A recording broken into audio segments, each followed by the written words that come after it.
महिलाओं की गाथा बताती है। पोर्चुगीज के खिलाफ अगर कर्नाटक के महारानी अब्बक्का ने अगर लड़ाई लड़ी तो वह भी एक अपने आप में गाथा बताती है कि महिलाओं ने किस तरीके से हमारे विकास के लिए काम किया है। मैं ये भी बोलना चाहूंगा कि मॉडर्न टाइम्स में भी, आज के युग में भी अगर हम देखें, 21वीं शताब्दी जो है वो महिलाओं की शताब्दी है। 21वीं शताब्दी जो है वह महिलाओं की शताब्दी है। और फिर चाहे ज्ञान हो, चाहे विज्ञान हो, चाहे मिलिट्री एजुकेशन हो, चाहे सैन्य सुरक्षा हो, चाहे अर्थ जगत हो, हमें खुशी है कि आज हमारी भारत की महिलाएं अपने आप को लीडिंग रोल में लेकर के आई हैं और उन्होंने अपने आप को प्रतिस्थापित किया है और सम्मानित स्थान पर लेकर के आई हैं।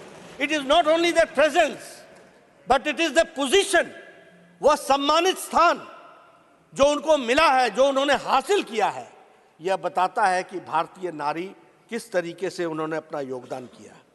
आज सॉफ्टवेयर की दुनिया में 21% हमारी महिलाएं हैं जो लीडिंग रोल में हैं।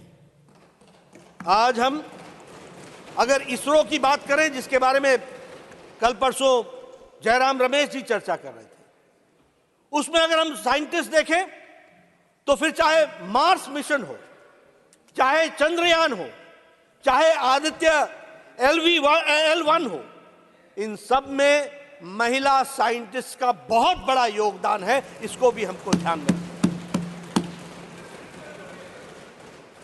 और अगर हम कहें तो सरकार की सत्ता में भी आजाद भारत में 12 मुख्यमंत्री महिलाएं बन चुकी हैं इस आजाद भारत में। इसको भी हमको ध्यान रखना है।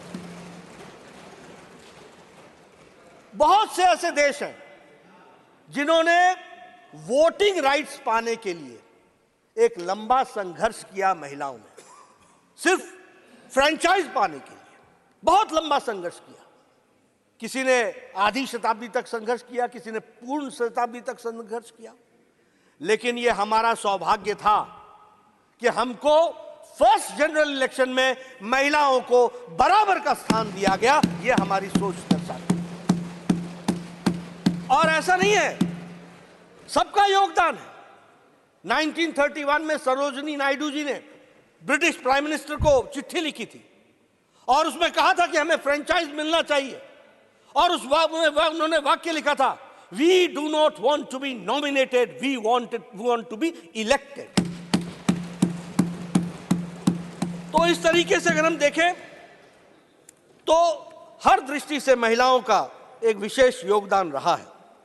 और हमें यह भी सौभाग्य है कि बहुत देशों से पहले हमें प्रधानमंत्री भी महिला इस देश को बहुत पहले मिल गई, कई अन्य देशों से पहले। इसलिए हमारा नजरिया बेचारा, अबला, बेचारी नारी ऐसा कभी नहीं रहा। हमेशा हम लोगों ने उनको एक विशेष स्थान देकर के उनको आगे बढ़ाने का काम किया। हमारे कॉन्स्टिट्यूएंट असेंबली में भी 15 महिलाएं थी जिनका विशेष योगदान संविधान के निर्माण में रहा। और आज हमारे 102 एमपीज हैं यहां पर महिलाएं, जो अपने सशक्तिकरण के कारण दे आर इलेक्टेड और वो इलेक्ट होकर के आई हैं। यह भी हमको बताता है कि महिलाओं ने किस तरीके से, फिर चाहे वो पॉलिटिक्स हो, स्पोर्ट्स हो, इकोनॉमी हो, एविएशन हो, एंटरप्रेन्योरशिप हो, सब में नारियों ने अपना योगदान किया है। इसलिए जब हम नारी शक्ति वंदन विधेयक को लाकर उनको हम सशक्तिकरण कर रहे हैं तो यह उनके ऊपर हम एहसान नहीं कर रहे, यह उनका सम्मान है, यह उनका सशक्तिकरण है, यह उनकी सहभागिता को बढ़ाने का कार्य है। यह हमको ध्यान में रखना चाहिए। मैं यहां यह भी कहना चाहता हूं कि कुछ धारणाएं हम बदल दें, और यह मैं अपने आधार पर नहीं कह रहा हूं, रिसर्च के आधार पर कह रहा हूं। रिसर्च ने यह बताया है कि महिलाओं की सेंसिटिविटी ज्यादा है। रिसर्च ने यह भी बताया है कि महिलाओं की सेंसिटिविटी वाले विषयों पर डिसीजन मेकिंग कैपेसिटी ज्यादा तेज है और ज्यादा फास्ट है। मुझे याद है 1993 में मैं पहली बार विधायक बनकर के बीजेपी ग्रुप का नेता बना था। उस समय पंचायतों में रिजर्वेशन हुआ था विमेन का, और जब हम समाज में घूमते थे तो पता नहीं पुरुष प्रधान समाज क्या क्या बातें करता था। ये कुछ नहीं कर सकेंगी, ये तो पता नहीं सरकार ने क्या सोच लिया है, ऐसे थोड़ी ना काम चलता है, ये क्या जाने। इस तरह की बातें हमको सुनने को मिली थी। मैं इसका फर्स्ट हैंड विटनेस हूं। लेकिन महिलाओं को पंचायत में बराबर का स्थान मिला, और मैं आपको बताना चाहता हूं कि अब रिसर्च ये बताती है कि women are more accessible than men as a public representative.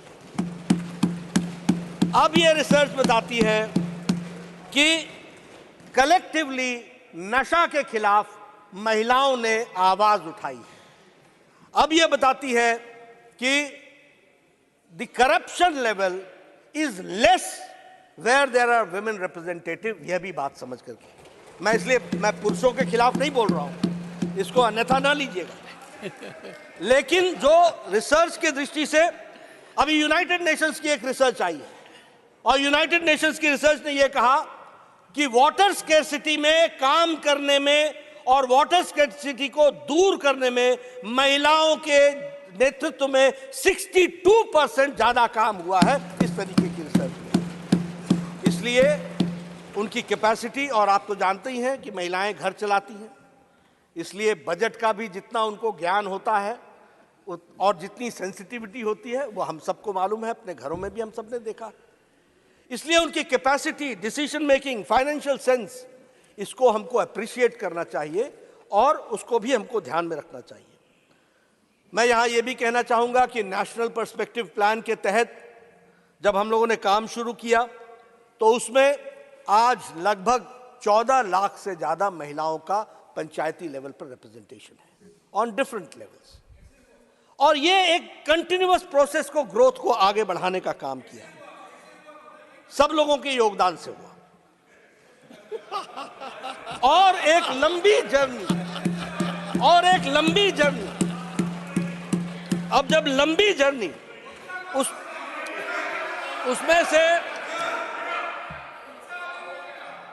उसमें से इस कार्य को आगे बढ़ाने का काम किया। एक बात बताऊं मैं आपको, माननीय नड्डा जी, जब चारों तरफ देखते हैं तो जब नई नई पंचायत व्यवस्था आई थी और गांव में जाता था तो पूछता था कि आप कौन है, मीटिंग में आते थे, कहते थे मैं सरपंच पति, मैं प्रधान पति, मैं जिला प्रमुख पति।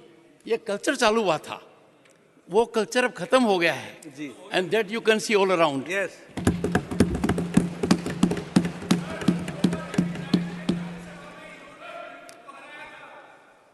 मैं यहां यह भी कहना चाहता हूं कि कुछ इस तरह की चर्चा भी हुई कि इस बिल को अभी से लागू कर दो। इस तरह की चर्चा भी हुई कि इसमें देरी क्यों। मैं यहां स्पष्ट करना चाहता हूं कि कुछ संवैधानिक व्यवस्थाएं होती हैं, कुछ संवैधानिक तरीके से कार्य करने का तरीका होता है।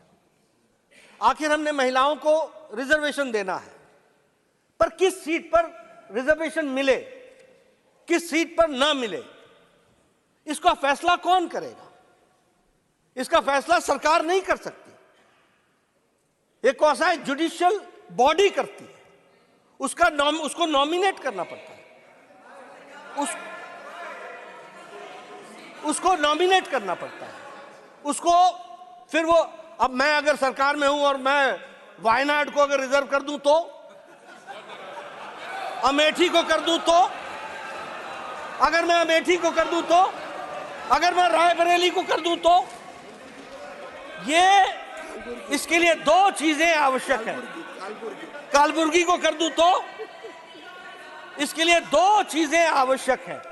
पहला कि सेंसस हो, जनसंख्या हमारे सामने आए, और उसके साथ साथ फिर public hearing, quasi judicial body के माध्यम से पब्लिक हियरिंग हो, सीट्स निकाली जाए, नंबर निकाला जाए, और उसको निकालने के बाद उसको आगे बढ़ाया जाए। मैं यहां यह भी कहना चाहूंगा कि कुछ लोग कह रहे हैं कि सीटों में आप बढ़ा दोगे। अरे सीटें अगर बढ़ेंगी तो 33% भी तो बढ़ करके आएगा। इतना तो सिंपल मैथमेटिक्स समझना चाहिए। 33% तो बढ़ी हुई सीटों का भी होगा, आपको उसमें भी स्थान मिलेगा। इसलिए नियम कानून से हम ये मानते हैं कि आज अगर आप बिल पास करते हो तो 2029 में महिला आरक्षित महिलाएं हमारी एमपी बन करके आ जाएंगी, ये बात पक्की है। लेकिन अगर आप आज पास नहीं करते हो तो 2029 में भी नहीं आना, यह भी तय है। इसको भी हमको समझ लेना चाहिए। इसलिए मैं, आप अपनी बात कहिएगा, मैं इसलिए if this is the way and if this is the only way and if this is the shortest way, this is the way जिस रास्ते से हमको जाने की आवश्यकता है। हमारे आज भारतीय जनता पार्टी के दृष्टि से मैं आपके सामने ये बात कहना चाहूंगा कि honourable leader of the opposition wants to intervene for a minute, please. Sir खड़गे जी, प्लीज। क्या बोलना है इसका जवाब?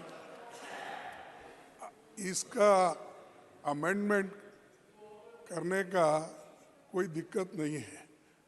ये आप अब करने का तो ये 31 को डाल रहे हैं। इसका मकसद क्या है कि बिल ऐसा ही चले। नहीं, आप ही ने कहा 29 के बाद ये सब 29 को नहीं। मैं सर, जब पंचायत में रिजर्वेशन के लिए होता है, जिला पंचायत का होता है, तो ये वुमन रिजर्वेशन का क्यों नहीं होता? आज करो। और मैं एक कबीर का दुआ सुनाता हूँ, कल करने का आज करो, आज करने का अब करो, और फिर तो पल में प्रलय होगा तो फिर करेंगे कब? पल में प्रलय होगा तो फिर करेंगे कब? मिस्टर नड्डा, तो इसीलिए आप आज कीजिए, वी आर रेडी। वो इलीगल नहीं होता, जुडिशरी नहीं होता, कुछ नहीं। मैं यहाँ ऑनरेबल मेंबर्स, वन सेकंड सभापति जी, honourable members, one second please सभापति जी, ऑनरेबल मेंबर्स, सभापति जी, one second, sir. We are the upper house. We are the house of elders. If there is a reflection that there is a legal working mechanism, a constitutional process, then rather than play the other way around, we have to look into the real legality of it. And he is focusing on legality of it. Please go ahead, sir. सभापति जी, मैं यहाँ एक बात स्पष्ट करना चाहता हूँ। Bharatiya Janata party का इंटेंशन कोई अपने आप को स्कोर करने का नहीं है, कोई पॉलिटिकल एडवांटेज लेने का नहीं है। हमारा उद्देश्य महिलाओं का सही मायने में सशक्तिकरण करने का है। अगर हमको पॉलिटिकल एडवांटेज लेना होता तो हम कह देते हम अभी कर लेंगे। जो काम नहीं हो सकता, मैंने कहा this is the only way and this is the shortest way and this is the correct way, that we have to understand. ऐसा है आप लोगों ने ये जो नो कर रहे हैं ना, इसीलिए आपको उधर बैठा दिया, क्योंकि शासन करने नहीं आया। 30 साल से कोशिश करते। अगर शासन करने आता तो अगर आपको ये मालूम होता कि कुछ नियम कानून भी चीज है। अब no, I am not going to yield, no I am not going to, no I am not going to, no sir, please, no sir, please, खड़गे ji, no please, he is not yielding, he is not yielding. तो मैं ये बोल रहा था, he is not yielding, no, he is not yielding. I gave you I gave you time when he yielded. He is not yielding. मैं Please ये बोल continue. रहा था कि Please continue. No, nothing will go on record except what Mr. Nada. मैं Nothing will go on record. Venugopal बैठ जाओ No, यार। he is not yielding. No, no. ऐसा है, खड़गे जी, मैंने please, फिर please. कहा, मैं फिर कहता हूं कि सरकारें नियम कानून से चलती हैं और नियम कानून के कुछ लिमिटेशंस होते हैं। हम जो मोदी जी जो काम करते हैं वो पक्का काम करते हैं, कच्चा नहीं करते,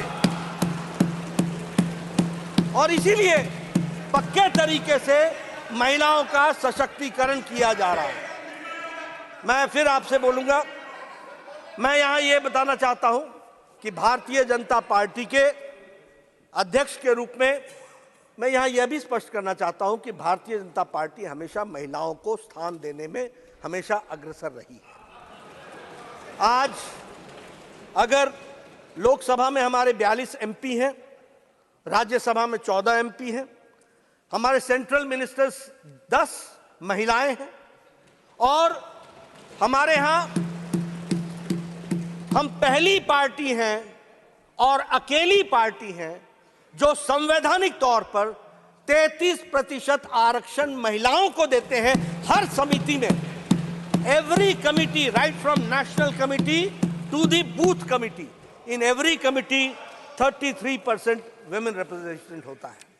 और हम सबको मालूम है कि मोदी जी के नेतृत्व में first foreign minister madam Sushma Swaraj, first finance minister Nirmala Sitharaman ji, first defence minister हमारी निर्मला सीतारमण जी, और first women member in the cabinet committee on security, इसमें भी फर्स्ट विमेन मंत्री। यानी हम लोगों ने, प्रधानमंत्री जी ने किस तरीके से महिलाओं का सशक्तिकरण किया है, यह बात हमारे सामने में आती है। वो तो मैंने आपको मैंने पहले ही बोल दिया, मैं नहीं बोला। मैं यहां यह भी कहना चाहूंगा अध्यक्ष महोदय कि ऐसा है, कुछ लोग आत्मस्तुति में इतने ज्यादा रहते हैं कि अपना छोड़ करके कुछ और सुनना चाहते ही नहीं है। मैंने खुद बोला, ये क्या बोलेंगे, मैंने खुद बोला कि this country has seen prime minister, lady prime minister before many countries वर। हमने कहा, मैं यहां यह भी कहना चाहूंगा कि जो कार्यक्रम चलाए गए, चाहे वो स्वच्छ भारत अभियान है, चाहे बेटी बचाओ बेटी पढ़ाओ है, ये इसके बारे में मैं स्पष्ट रूप में आपको बताना चाहता हूं कि जब प्रधानमंत्री जी ने पहली बार प्रधानमंत्री बनकर के लाल किले के प्राचीर से, from the ramparts of Red Fort, he had said that हम स्वच्छता अभियान, दीपेंद्र बैठ जाओ, No disturbance.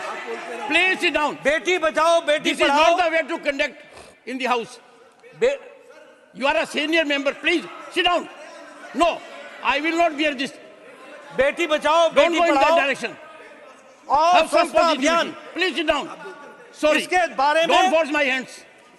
इसके बारे में जब लाल किले के प्राचीर से प्रधानमंत्री जी ने कहा, from the ramparts of Red Fort, जब कहा तो उस समय राजनीतिक लोगों ने कहा था ये बड़ा गैर राजनीतिक की क्या सस्ता की बात प्रधानमंत्री लाल किले से कर रहे हैं।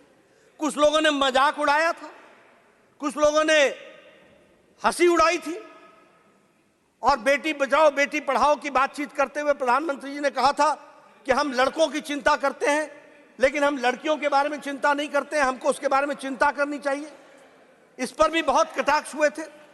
लेकिन आज मुझे आपको बताते हुए खुशी हो रही है कि sex ratio at birth level हम 19 पॉइंट बढ़ करके आगे आए हैं, 19 पॉइंट्स हम आगे बढ़े। उसी तरीके से gross enrolment in higher education has increased by 18%, 18% बढ़ गया है। उसी तरीके से फर्स्ट टाइम देश में सेक्स रेशियो टोटल पॉपुलेशन का out of 1000 male, females are 1020। Female का सेक्स रेशियो बढ़ गया। ये आज बेटी बचाओ बेटी पढ़ाओ का हम सबको ध्यान में आता है कि हम सबको उसका क्या फायदा मिला है। जहां तक स्वच्छ भारत का सवाल है, 11 साढ़े 11 करोड़ इज्जत घर बनाना, मैं यहां बोलना चाहता हूं, 50 साल से ज्यादा आप राज किया आपने। हम लोग भी जब नेशनल हाईवे पर जाया करते थे तो झुंड की झुंड महिलाएं अपने दैनिक नित्य क्रम के लिए हाईवे से गुजरती हुई हम देखते थे। हम देखते थे कि वो सूर्यास्त और सूर्योदय का इंतजार करती थी, क्योंकि उनको अपना दैनिक नित्य कर्म उससे पहले करना होता था। क्या स्थिति थी और संख्या क्या थी? 12 करोड़। कभी सोचा नहीं था, कभी समझा नहीं था कि ये कैसी समस्या है। समझते भी कैसे? अगर सिल्वर स्पून से के साथ पैदा होते हैं, वो क्या जाने गरीब का दर्द, वो समझते हैं तो प्रधानमंत्री मोदी जी समझते हैं कि गरीब का दर्द क्या होता और गरीब बहन की तकलीफ क्या होती। आज 12 करोड़ बहनों को इज्जत घर दिया गया है। 12 करोड़ बहनें जब हम बोलते हैं तो 12 करोड़ चिल्ड्रन भी साथ में जुड़ते हैं, 12 करोड़ फैमिलीज भी साथ में जुड़ती हैं। किस तरीके का उनके साथ बर्ताव होता था, क्या क्या उसके साइड इफेक्ट, बैड इफेक्ट्स होते थे, वो सब हम सबको मालूम है। उनको इज्जत देने का काम प्रधानमंत्री मोदी जी ने किया और यूनाइटेड नेशंस ने भी उसको रिकॉग्नाइज किया और प्रधानमंत्री जी को उसके लिए सम्मानित किया। यह भी हमको ध्यान में रखना चाहिए। उसी तरीके से अगर हम प्रधानमंत्री आवास योजना की बात करें, आपको जानकर के खुशी होगी कि प्रधानमंत्री आवास योजना में हमारे 69% ओनरशिप जॉइंटली या इंडिविजुअली महिलाओं के पास है, महिलाओं को भी। एलपीजी गैस कनेक्शन, मैं हिमाचल के गांव से आता हूं, मुझे मालूम नहीं कि आप लोगों ने गांव को कितना देखा होगा, लेकिन हमारे यहां गांव में बहनें सुबह 4 बजे उठती थी, जंगलों में जाती थी,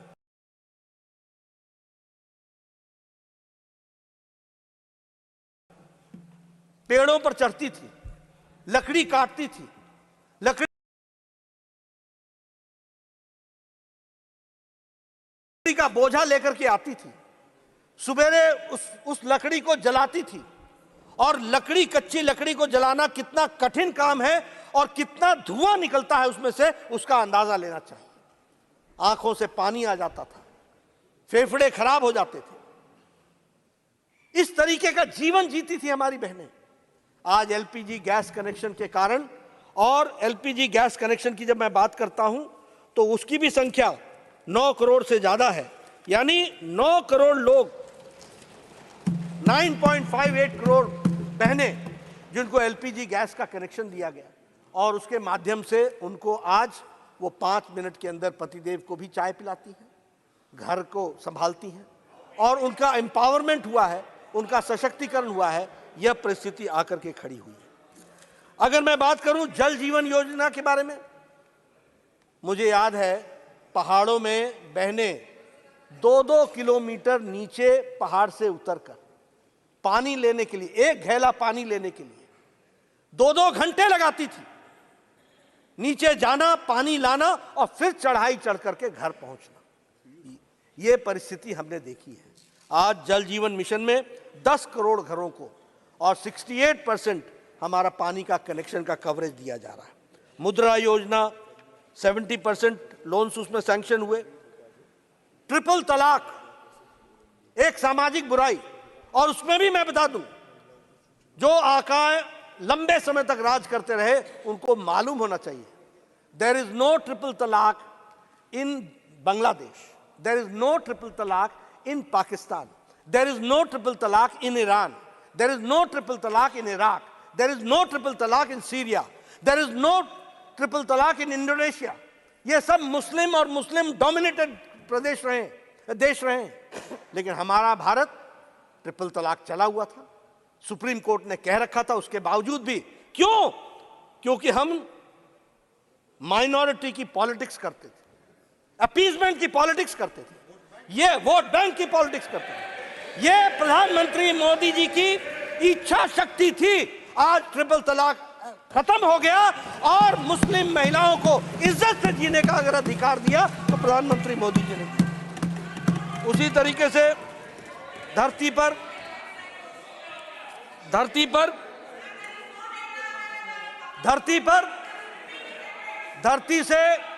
धरती से चंद्रयान को साउथ पोल पर लैंड करने वाले स्थान को भी प्रधानमंत्री मोदी जी ने शिव शक्ति के नाम से पहचाना। वहां भी शक्ति महिलाओं को जोड़ने का और उसकी बात को कहा गया है।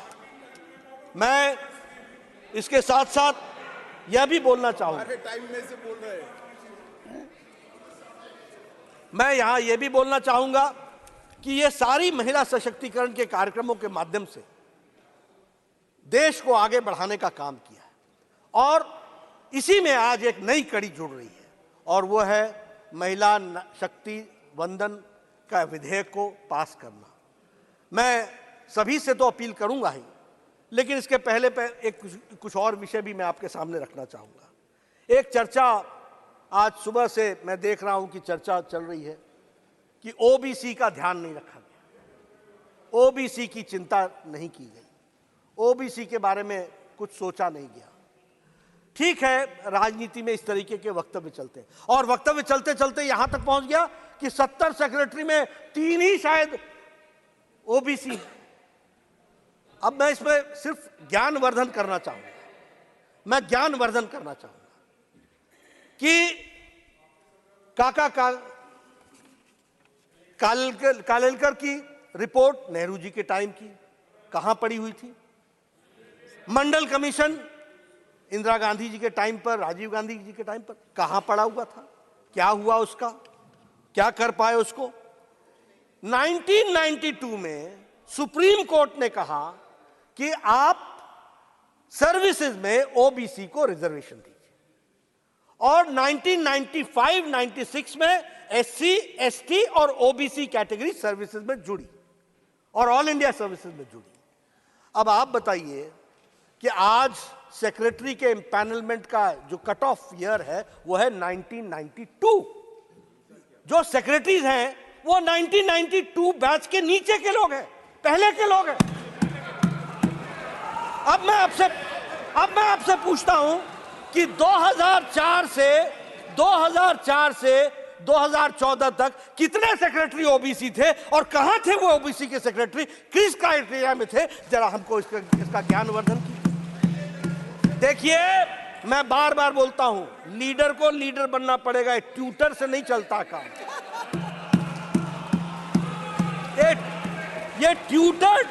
ये ट्यूटर्ड स्टेटमेंट से नहीं चलता है काम, और वह भी ट्यूटर अगर कोई लीडर हो तो भी समझ में आता है। ये एनजीओ को लेकर के आ जाते हो, जिन एनजीओ को जिनको आता न पता न सता, कोई चीज जानकारी नहीं, वो आपको समझाते हैं और आप बोल करके सोचो I was shocked and shattered and shocked. अरे भाई, शौक तो लगना ही था, जब पढ़ना ही नहीं पूरा तो शौक ही लगेगा, और क्या होगा? ये परिस्थिति आकर के खड़ी होती है।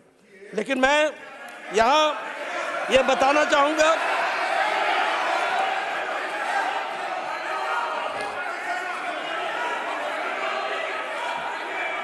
इस देश को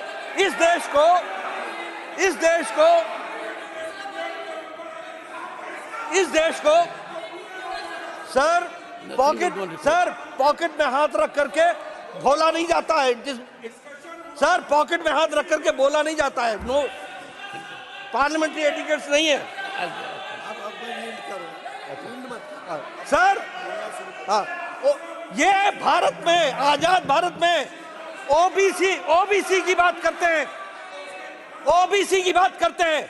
भारत को पहला ओबीसी प्रधानमंत्री भारतीय जनता पार्टी एनडीए ने दिया, यह भी हमको ध्यान रखना।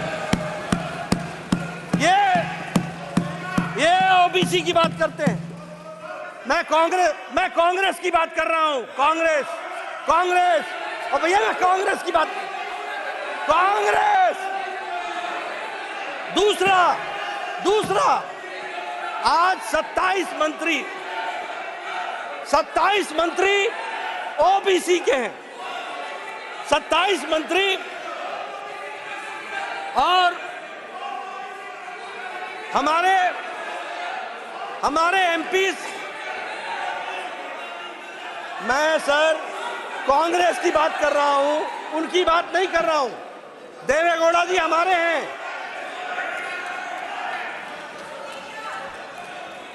ओबीसी, मैं कांग्रेस की बात कर रहा हूं। कांग्रेस, आई am not talking about Janata Dal. I am talking about Congress. That first Prime Minister has been given by NDA, OBC, that is Narendra Modi by NDA. Never Congress has given. मैं OBC,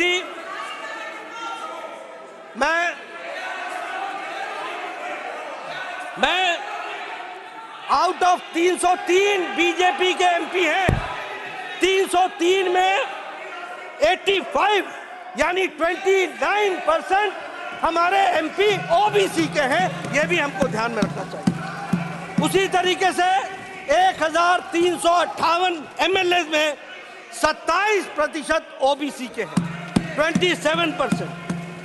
आउट ऑफ 163 हमारे MLC जो हैं उसमें 40% OBC के हैं। मैंने जैसा कहा कि 303 एमपी में 85 यानी 29% MPs are from OBC. Out of 1358 MLAs we have 27% OBC. And I repeat that among the MLCs 163 हमारे एमएलसीज हैं, जिसमें से 40% ओबीसी है। यह भी हमको ध्यान में रखना। इसलिए अगर कहा जाए, फिर मैं बोल रहा हूं, कांग्रेस की बात कर रहा हूं, कांग्रेस के जितने एमपी हैं उससे ज्यादा तो हमारे ओबीसी एमपी हैं। यह भी हमको ध्यान रखना चाहिए, यह भी हमको ध्यान रखना चाहिए। इसलिए ये और देखिए मैं सिर्फ लोकसभा की बात कर रहा हूं।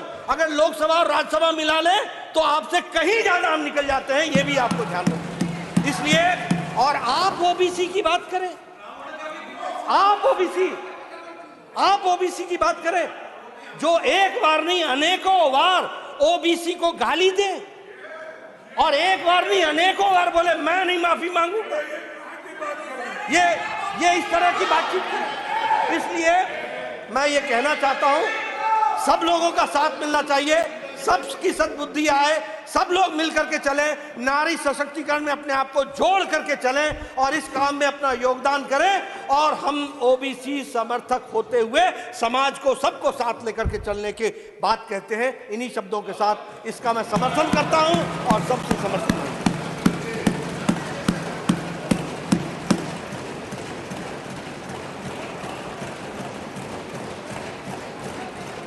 सुश्री Dola Sen, ma'am 9 minutes. Thank you, Chairman, sir, for allowing me to speak on women reservation in my mother tongue, Bangla. And thanks to my party, All India Trinamool Congress, and my respected leader, Honorable Mamata Banerjee, for giving me chance to be in the Council of States, Rajya Sabha, for the 3rd term, so that I gained chance to take part in policy making debates over here. 9.5 বছর রাজত্ব করার পর হঠাৎ 24-এর লোকসভা ভোটের প্রাক্কালে women reservation নিয়ে সংবিধান সংশোধনে বর্তমান শাসক দল দৌড়াদৌড়ি শুরু করেছে। কাল রাত প্রায় 10টা পর্যন্ত লোকসভা চলেছে, আজও রাজ্যসভা তাই হবে বোধহয়। बुरा मत मानिएगा, बांग्ला में एक कहावत है, वोट बड़ो बालाई। इलेक्शन की कंपल्शन है भाई। somehow opposition unity and India alliance নিয়ে treasury bench is worried। তাই ইলেকশন স্টান্স আসছে পরপর। নতুন পার্লামেন্ট ভবন উদ্বোধন হলো।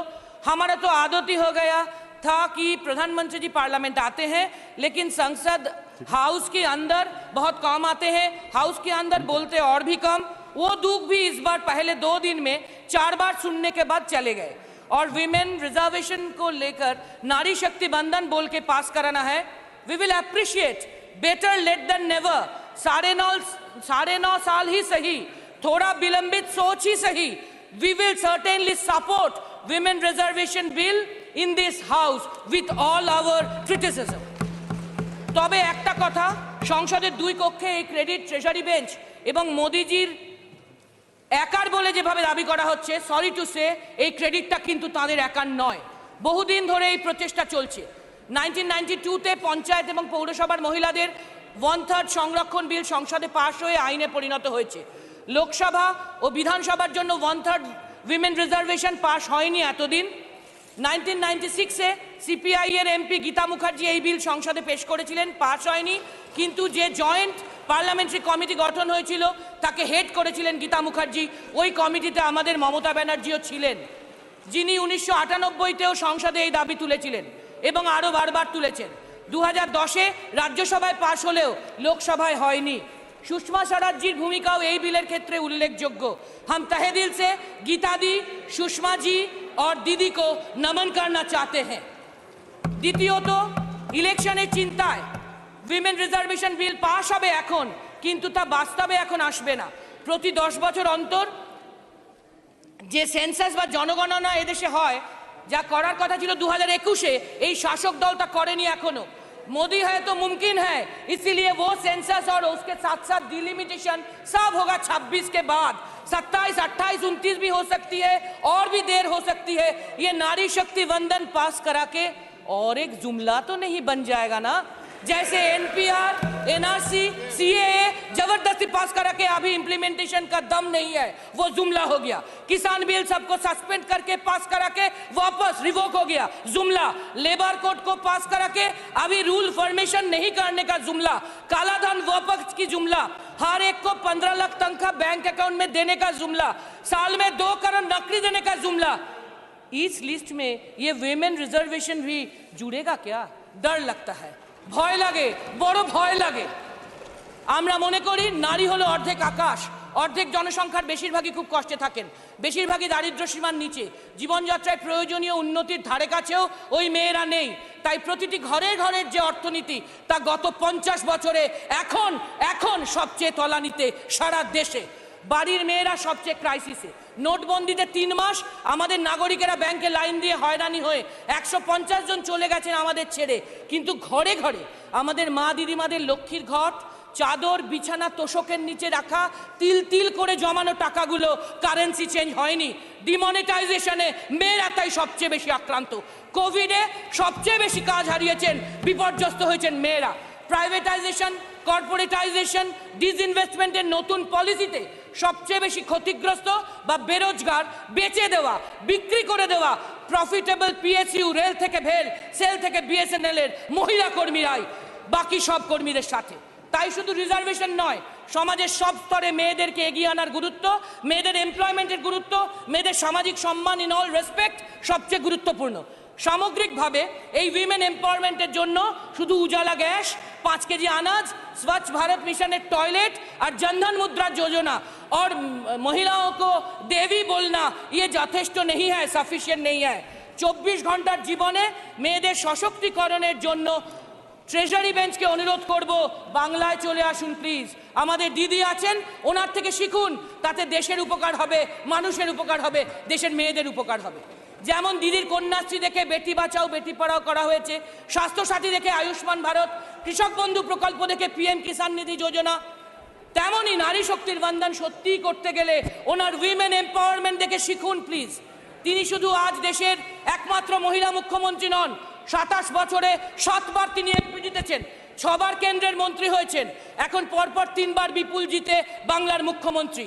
সমাজের অনেক নিচ থেকে কষ্ট করতে করতে, মার খেতে খেতে মরে না গিয়ে, লড়তে লড়তে শুধু এমএ, বিএ, এলএলবি পাশ করেননি।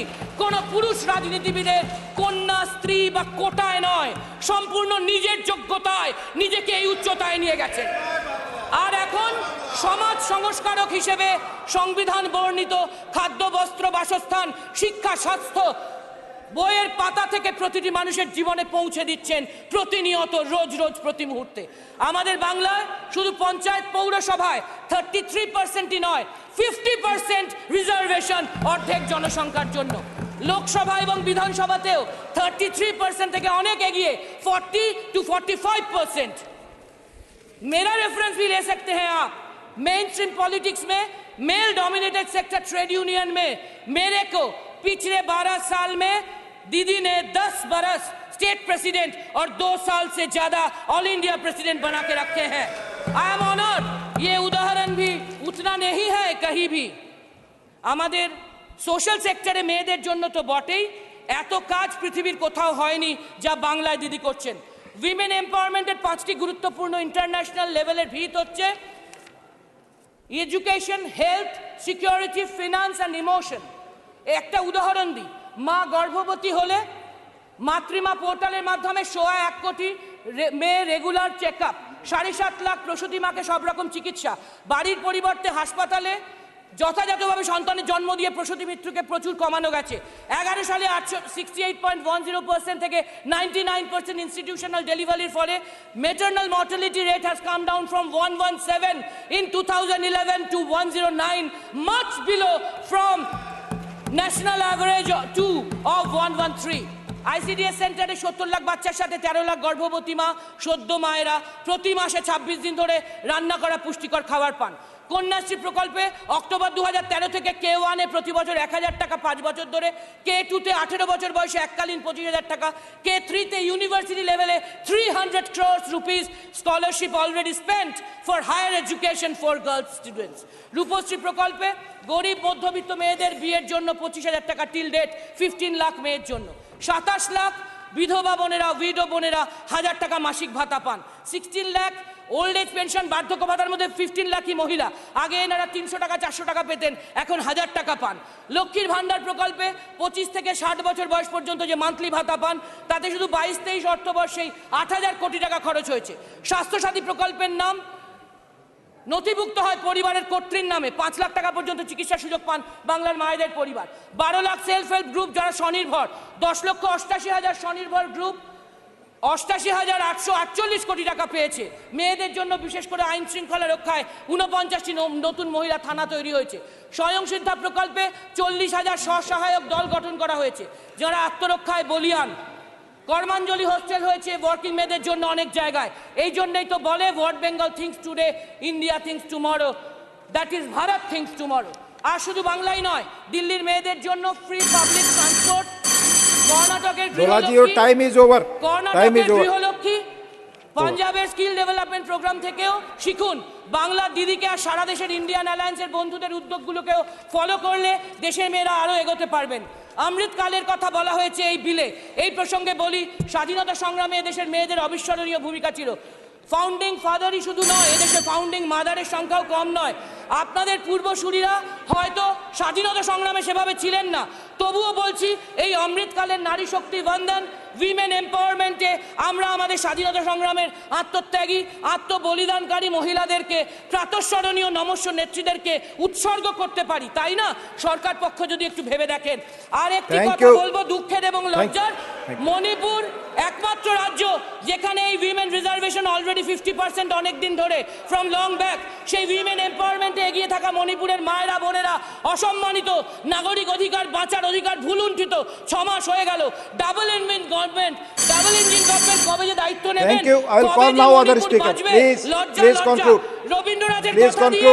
রবীন্দ্রনাথের কথা দিয়ে শেষ করব। এই বিলকে সমর্থন করে Dr. Kanimoji, please. মেয়েদের জন্য Please, time is there. অবশ্যই আমাদের জন্য সংকোচেরও বিহ্বলতা, নিজের সংকটেরও কল্পনা ম্রিয়মান। Thank you. আপনা মাঝে শক্তি ধরো, মুক্ত করো ভয়, আপনা মাঝে শক্তি ধরো, নিজেরে করো জয়। Thank you sir. Thank you. Dr. Kanimoji, you have 10 minutes. Honorable Vice Chairman, sir, first of all, I express our support towards the Women Reservation Bill under the leadership of our Chief Minister, Talabadi M.K. Stalin, yesterday, today, and forever. But for our beloved leader, Dr. Kalinga, I would not be standing before this august gathering. He is an embodiment of the greatest leaders and has been a symbol of empowerment of women in the world. Tandai Periyar, who is a visionary social reformer who fought for the rights of women a century back, he has proclaimed that only a society which with the slavery of women can grow, and that is the real growth. He always said, "Pengalidam irundhu karandiyai pidikki vittu puttagathai koduttal podum," which means from the kitchen to the classrooms for the women, which had been the Dravidian movement vision from the early 1920s. From the time immemorial, Tamil Nadu has the glorious tradition of recognizing the importance of empowering women. We had the empowered women in the Sangam age even about 2000 years ago. The Tamil poetess Avvaiyar and the two most celebrated epics of Tamil literature, Selapadigaram and Manimekalai, glorify the power of women during the Tamil Sangam period. Kannagi and Manimekalai are revered like the goddess, and along with poetess Avvaiyar are the testimonial for the greatness of womanhood in making the enlightened society. Women's reservation is a matter of right and not a favor to us. Tamil poet Bharadiyar has proclaimed 100 years back. He also hailed the bravery and character of women as Aanum Pennum Nigarane Kolvadal Ariviyalogi Ivayam Tharakkumam, which means if we consider men and women equal consciously, then that society flourishes. As you all believe the concept of Ardhanarishwara, who gave half of his body to women, according to that belief, without women power, there is no life. This is the concept of life. Sir, our Indian Constitution has conferred and guaranteed equality before law, universal adult franchise, and equal opportunities for men and women as fundamental rights. I would like to take this august house way back to 1921 to remind the right to vote for women was given by Justice Party in Madras presidency, followed by 1927 in Tamil Nadu as its first representation by the women Dr. Muthulakshmi Reddy, who was empowered with education. In 1996, the UPA won along with the party DMK. The Women's Reservation Bill was brought about, which could not be passed at that time, which nobody could forget. In 2010, UPA 2, along with the DMK party, passed the Women's Reservation Bill in Rajya Sabha. Now the current government is presenting the same bill after 9.5 years of its regime, when they could pass the controversial bills like the Farmers Bill, the CAA Bill, the Kashmir Bill, the EWS 10%. Even last evening, the central government announced where NEET PGs could even get 0 marks and they get their post-graduation seats secured in the country. The government have done their homework on the Women's Reservation Bill. It could have been done in a better way. Our party DMK played a role in passing the resolution in providing 50% of reservation for women representatives themselves in urban local bodies.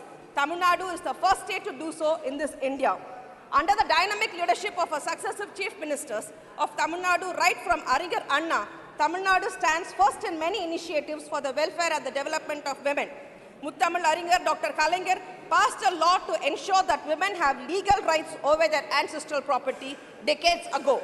Dr. Kalaignar is one who increased the financial support for several women through welfare schemes decades ago. Today, we have all women police station, women commandos that has clearly shown the world the ways to achieve the empowerment of women.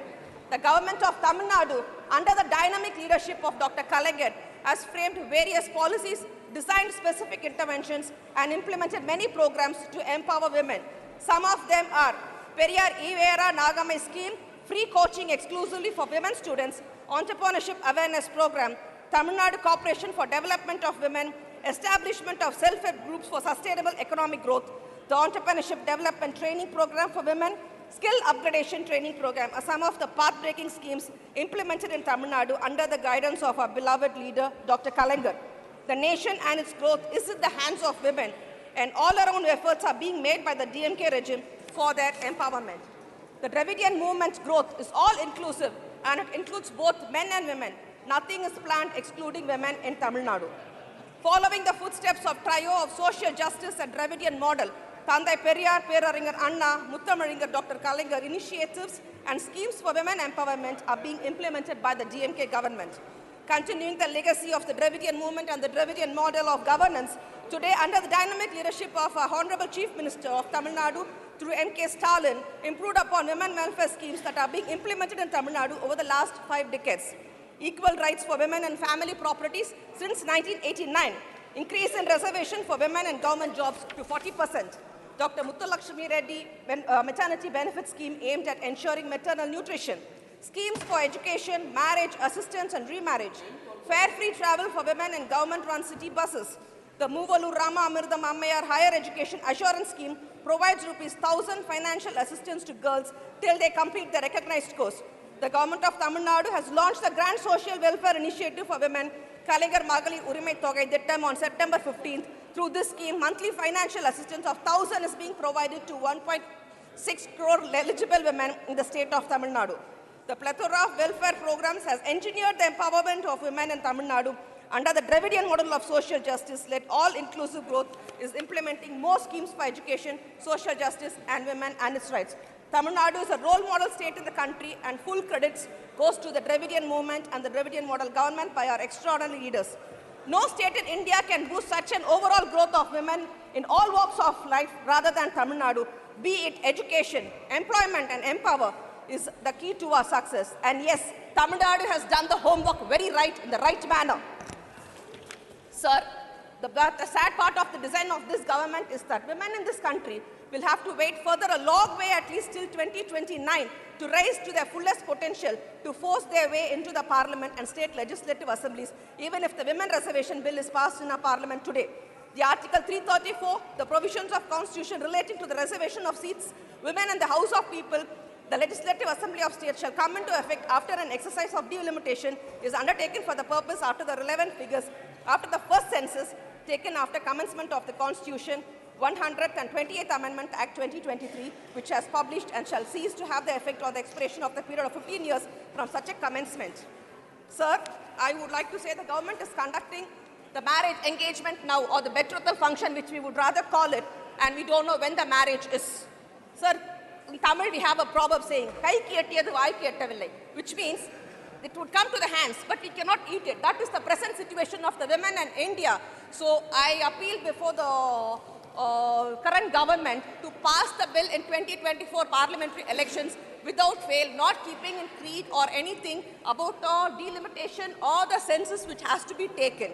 Sir, your sinister design would be understood by the people of the country, and clearly know your intention is not to implement the reservation for women, but to create a confusion amongst the women in India.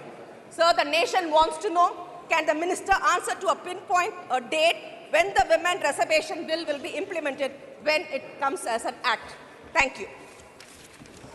Thank you, Dr. Kanimoji ji. आपने समय से पहले, you have concluded before time. Thanks. I hope others will follow, please. Because there are more than 60 speakers, for your knowledge. माननीय श्री संदीप कुमार पाठक।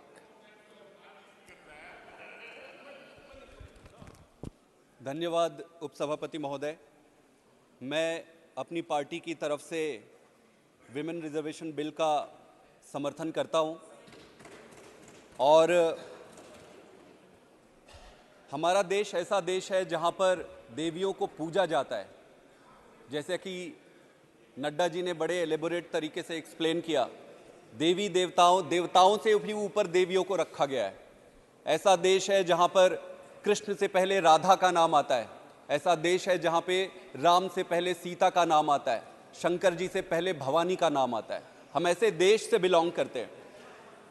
सामाजिक व्यवस्था के कारण, बहुत सारी परिस्थितियों के कारण राजनीति में महिलाओं को जो उचित स्थान मिलना था वो नहीं मिल पाया। इसलिए यह बिल देश के लिए, समाज के लिए बहुत महत्वपूर्ण है। इस आइडिया को सबसे पहले 1987 में राजीव गांधी जी के द्वारा लाया गया था। 1987 से लेकर आज तक लगभग 35 साल हो गए। आइडिया को आज बिल के रूप में परिवर्तित होने में 35 साल लग गए। हम बड़े उत्साहित थे कि भारतीय जनता पार्टी की सरकार ने इस बिल को लेकर आया है, लेकिन जब इस बिल के अंदर में देखा तो हमें यह पता चला यह बिल तो धोखा देने वाला बिल है, महिलाओं को बेवकूफ बनाने वाला बिल है। ये बिल महिलाओं को रिजर्वेशन नहीं दे रही है, ये महिलाओं से रिजर्वेशन ले रही है। मैं बताता हूं कि कैसे करेगी। Please kindly check. धोखा और जो शब्द आपने इस्तेमाल किया वो संसदीय है। बोलने में संसदीय शब्दों का ही इस्तेमाल करें। Please you may take the appropriate decision. ये काम आपका है देखना, मेरा नहीं। आप संसदीय शब्दों का ही इस्तेमाल करें। Thank you sir. तो जिस तरीके से बहुत सारे जुमले दिए गए, ये भी उन जुमलों में से अगला जुमला है। जुमला दिया गया 18 करोड़ जॉब मिलेगा, कुछ नहीं मिला, जुमला निकला। किसानों के फसल को दुगने भाव मिलेंगे, जुमला निकला। काला धन वापस आएगा, जुमला निकला, महंगाई कम करेंगे, जुमला निकला। यह बिल भी जिस तरीके से इस पे पेच अड़ाया गया है उपसभापति महोदय, और मैं डिटेल में बताऊंगा कि कैसे पेच अड़ाया गया है। इस पेच जिस तरीके से अड़ाया गया है, ऐसा लगता है कि यह भी मात्र एक जुमला साबित होने वाला है। अमृतकाल एक बहुत अच्छा नाम है, सुन के अच्छा लगता है कि अमृतकाल में कौन नहीं रहना चाहेगा। अमृतकाल में, अमृतकाल एक संभावनाओं का समय हो सकता था, अपार संभावनाओं का समय हो सकता था। यंग नेशन है, एजुकेशन है, सब कुछ है, बहुत अच्छा कर सकते थे, लेकिन संभावनाओं को जिस तरीके से स्लोगन में और जुमले में बदल दिया गया है, यह दुर्भाग्य है इस देश का और दुर्भाग्य है अमृतकाल का, जो राइटली डिजर्व करता है इस समय। सभापति महोदय, महिलाओं की सुरक्षा से संबंधित दिल्ली सरकार ने जो काम किए, सीसीटीवी लगाए, किसी भी देश के, विश्व में किसी भी देश के नेशनल कैपिटल में जितनी सीसीटीवी लगे उससे ज्यादा लगे। आप देखेंगे कि बसों में बस यात्रा फ्री किया गया, बसों में मार्शल लगाए गए। तो जब जब आपको अपॉर्चुनिटी मिलती है, जब जब संभावना मिलती है, आप उसका कैसे उपयोग करते हैं, यह दिखाता है आपकी नियत को, और यह स्पष्ट करता है कि आपके कर्मों और करनी और कथनी में कितना फर्क होता है। राजीव गांधी जी ने 1987 में एक कमेटी बनाई और उसमें नेशनल पर्सपेक्टिव प्लान फॉर्मुलेट किया गया। इस फॉर्मुलेशन में विमेन रिजर्वेशन को सबसे पहले रखा गया। उसके बाद पीवी नरसिम्हा राव जी ने 1992 में 73वें और 74वें अमेंडमेंट लाकर पंचायत में और कॉरपोरेशंस के इलेक्शन पे 33% रिजर्वेशन लाया गया। उसका आप प्रत्यक्ष प्रमाण देख सकते हैं कि लगभग 15 लाख से ज्यादा विमेन आज पंचायत में और जिला के दूसरे क्षेत्रों में नेतृत्व कर रही हैं। ये जर्नी 1987 से 2023 तक 35-36 साल का सफर कर चुकी है। उपसभापति महोदय, इस बिल के 3 हिस्से हैं। पहला, रिजर्वेशन, जिसमें 33% रिजर्वेशन की बात की जाती है, और जितने रिजर्वेशन SC ST समुदाय को मिला है उसमें भी 33% रिजर्वेशन की बात करती है। उसके बाद दूसरा हिस्सा है जो महत्वपूर्ण है उपसभापति महोदय, और आपके माध्यम से पूरे देश के सामने मैं ये रखना चाहता हूं, कमेंसमेंट कब से शुरू होगा, कब से लागू होगा, इसके बारे में यह कहा गया है कि पहले सेंसस होगा और सेंसस के बाद फिर डिलिमिटेशन होगा, और डिलिमिटेशन के बाद फिर जाकर यह लागू हो सकता है। अभी नड्डा जी बात कर रहे थे, नड्डा जी ने स्वयं कहा कि 2029 से पहले तो संभव ही नहीं है। संभव है कि अगर बीच में 1-2 अड़चने आ जाए तो ये आगे भी कितने साल जाएंगी किसी को नहीं पता। इसका मतलब ये है कि आज जिस बिल को हम डिबेट कर रहे हैं, आज जिस बिल को पास करने के लिए सारे इकट्ठे हुए हैं, उसके भविष्य का किसी को कोई अंदाजा नहीं है। तीसरा पक्ष इसमें है रोटेशन का। आप देखेंगे कि जब भी रिजर्वेशन की बात होती है, रोटेशन एक बहुत महत्वपूर्ण मुद्दा है। बिना रोटेशन को क्लैरिफाई किए आप कैसे बिल ला सकते हैं? आप एक बहुत बड़े बिल को सामने लेकर आ रहे हैं, उसमें ना तैयारी किया गया है, ना उसमें रोटेशन को रखा गया है प्रॉपरली। पिछली जो बिल आए थे 2008 में या उससे पहले, उसमें रोटेशंस को बड़ा सही या गलत वो अलग बात है, लेकिन उसमें स्पेसिफाई तो किया गया था। इस बार ये लिखा गया है कि डीलिमिटेशन के बाद हर बार रोटेशन किया जाएगा। तो काफी चुनौतियां हैं और कमियां ऐसे लग रही है। अगर इसको क्लोज लुक लेकर देखते हैं उपसभापति महोदय, सबसे पहला प्रश्न जो है वो है जिस तरीके से इस बिल को लाया गया, जिस सिक्रेसी के साथ इस बिल को लाया गया, मुझे समझ नहीं आता। देश का ये एक इकलौता ऐसा बिल होना चाहिए जिसमें ज्यादा से ज्यादा लोग सहमत हैं। इस बिल में सिक्रेसी की क्या जरूरत है? इसमें तो सारे लोग सहमत हैं। जिस तरीके से इस बिल को लाया गया, ये सिक्रेसी बड़ी विचित्र परिस्थिति है। एक चीज हुआ, कुछ समय पहले खबरों में और मीडिया में अडानी जी के बारे में काफी खबरें आई। अडानी के बहुत सारी खबरें आने के बाद मीडिया को डाइवर्ट करने के लिए यह प्लान बनाया गया कि अब क्या किया जाए। Speak on the subject that will go only on record as per rule number 118। It is purely on the bill. बैठिए, नो आप नहीं बोल सकते प्लीज। आपकी बात रिकॉर्ड पे जाएगी, आपका समय खत्म हो रहा है। Please continue on purely on the bill sir. I will not disappoint you और the nation. This is purely on the bill. बोलिए वही रूल्स तरीके से अडानी जी के बारे में खबरें आई, मीडिया को डाइवर्ट करने के लिए वन नेशन वन इलेक्शन आ गया। सारा media one nation one election किया गया। फिर बातें आ गई कि भाई ये विशेष सत्र बुलाया जाएगा, पूरा मीडिया विशेष सत्र बुलाया जाएगा, वन नेशन वन इलेक्शन होगा, वन नेशन वन, सारा डिबेट डिस्कशन इस पे चला गया। फिर 18 सितंबर को मीडिया में खबर आती है 18 सितंबर को मीडिया में खबर आती है कि विमेन रिजर्वेशन बिल को लाया जाएगा और 19 सितंबर, किसी को कोई आइडिया नहीं है। ये कैसा डेमोक्रेसी है जिसमें बाकी के विपक्ष के नेताओं को जानने से पहले मीडिया में बात आती है, मीडिया के द्वारा पता चलता है, फिर 19 सितंबर को सरकार कहती है कि विमेन रिजर्वेशन पर बिल आ रहा है। विचित्र परिस्थिति है ये। उसके बाद उपसभापति महोदय, मीडिया तो दो चीजें स्पष्ट हो गई अब तक। एक तो इनकी तैयारी नहीं थी, सरकार की तैयारी इसलिए नहीं है कि स्पष्ट दिखता है किसी भी चीज पे कोई एलिबोरेशन नहीं है। एक तो तैयारी नहीं है और दूसरा नियत नहीं है। तो ना तो तैयारी है और ना ही नियत है। हड़बड़ी में और बिना मन के लाया गया ये बिल है। अब कैसे करें? बिल लाना है, मीडिया को डाइवर्ट करना है, क्या करें? क्रेडिट भी लेना है पर करना नहीं है, ये आइडिया है इसका। उपसभापति महोदय, दूसरा पक्ष मैं आपके सामने रखना चाहता हूं, जनगणना और डीलिमिटेशन का। इसमें यह पेच फंसाया गया है कि रिजर्वेशन मिलने से पहले जनगणना होगा और जनगणना के बाद डीलिमिटेशन होगा और डीलिमिटेशन के बाद यह किया जाएगा। मुझे यह समझ नहीं आता, मैं अगर ऑब्जेक्टिवली भी आप देखें तो जनगणना और डीलिमिटेशन से ऐसी कौन सी बात निकल कर आएगी जिसके आधार पर रिजर्वेशन किया जाएगा? जनगणना से या डीलिमिटेशन से तो कुछ भी निकल के नहीं आना है जिस पर यह रिजर्वेशन आधारित होना चाहिए। ऐसा कौन सा पैरामीटर है, कौन सा पैरामीटर है जो जनगणना से निकलकर आएगी? तो अगर करना है, अगर करने की मंशा है तो आज हमारे पास 543 सांसद हैं, उन पे क्यों हम सीधे 33% लागू नहीं करते? मेरी पार्टी और मुझे पूरा भरोसा है कि भारतीय जनता पार्टी सरकार की तरफ से तो आया ही है, कांग्रेस पार्टी और सारे पार्टी तैयार हैं। ये एक ऐसा बिल, ऐतिहासिक बिल हो सकता था जो अद्भुत होता, सारे समर्थन करते और तुरंत के तुरंत एक ही दिन में, एक ही झटके में अगले चुनाव में पूरा रिजर्वेशन होता।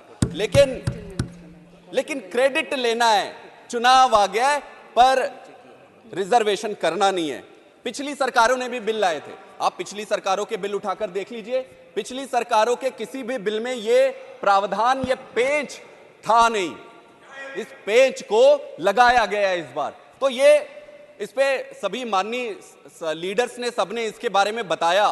किसी को तो एलिबोरेट करना चाहिए, बाकी की बातें करने के बजाय यही बताना चाहिए कि क्या कारण था कि डिलिमिटेशन और सेंसस को इस पे इंट्रोड्यूस किया गया है, किस कारण से इस पर बाध्य बनाया गया है। उस पर कोई बात नहीं कर रहा है। हम जानना चाहते हैं, देश जानना चाहता है, हमें अभी तुरंत में चाहिए ये रिजर्वेशन, क्यों डिले किया जा रहा है इसको? सर, उसका कारण मैं बताता हूं। भारतीय जनता पार्टी स्वयं के अंदर इतने कॉन्ट्रेडिक्शंस हैं कि पिछली बार जब यह बिल आया था तब माननीय योगी आदित्यनाथ जी ने कहा था कि विप की क्या जरूरत है, हम कोई बंधुआ मजदूर थोड़ी ना है, पार्टी के अंदर डिस्कस होना चाहिए, जैसा आडवाणी जी के यहां डिस्कस हुआ था। अगर नहीं मानती है पार्टी तो मैं रिजाइन कर दूंगा। ये मैं कोट करके कह रहा हूं, आदित्यनाथ जी का ये बयान है, पूरे मीडिया में है। उसके बाद लालमणि चौबे जी, मृदुला सिन्हा जी, तेजस्वी सूर्या जी, अमित मालवीय जी, आप किसी को भी ले लीजिए, पब्लिक डोमेन पे है, सबने इसका विरोध किया था। अमित मालवीय जी ने तो यह भी लिखा था, मैं कोट कर रहा हूं ट्विटर में, Sonia ji holding the nation to ransom just to fulfil our agenda to see women reservation bill pass. That is true, that is precisely the case sir. इसलिए चूंकि अंदर से मन में है नहीं बिल को पास करने की इच्छा, लेकिन क्या करें, चुनाव आ रहा है, क्रेडिट लेना है, तो चुनाव आ रहा है, क्रेडिट लेना है, बिल पास करो लेकिन उसको लागू मत करो। और ये पहला फॉर्मूला नहीं है, ये डिलिमिटेशन वाला, ये पहले किया जा चुका है। दिल्ली में एमसीडी के चुनाव होने थे, दिल्ली के एमसीडी के चुनाव में इन्होंने डिलिमिटेशन के नाम पर चुनाव को रोक दिया। 6-7 महीने डिलिमिटेशन कराए, सारे अगड़म बगड़म तिगड़म सब किए, लेकिन अंत में क्या हुआ? चुनाव हार गए। ऊपर वाला देखते रहता है, ऐसी कोई भी षड्यंत्र सफल नहीं होते जो देश के खिलाफ है।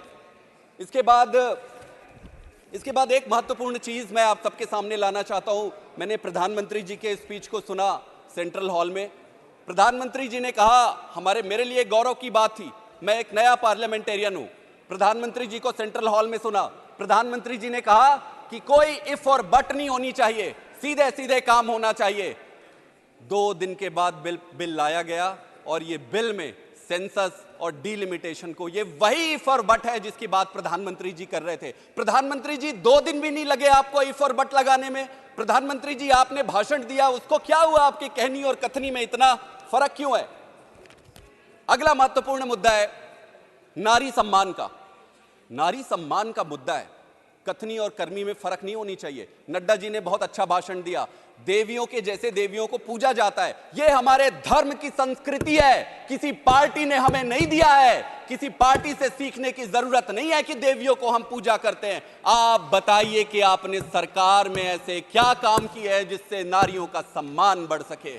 थोड़े दिन पहले हरियाणा में हमारे जो विमेन रेसलर हैं वो रोड पर बैठकर प्रोटेस्ट कर रहे थे, धरने पे बैठे हुए थे, सारा देश उनके साथ खड़ा था, सारा देश खड़ा था। क्या प्रधानमंत्री जी के पास एक शब्द नहीं थे उनको बोलने के लिए? प्रधानमंत्री जी के पास बचाने के लिए बृजभूषण सिंह थे।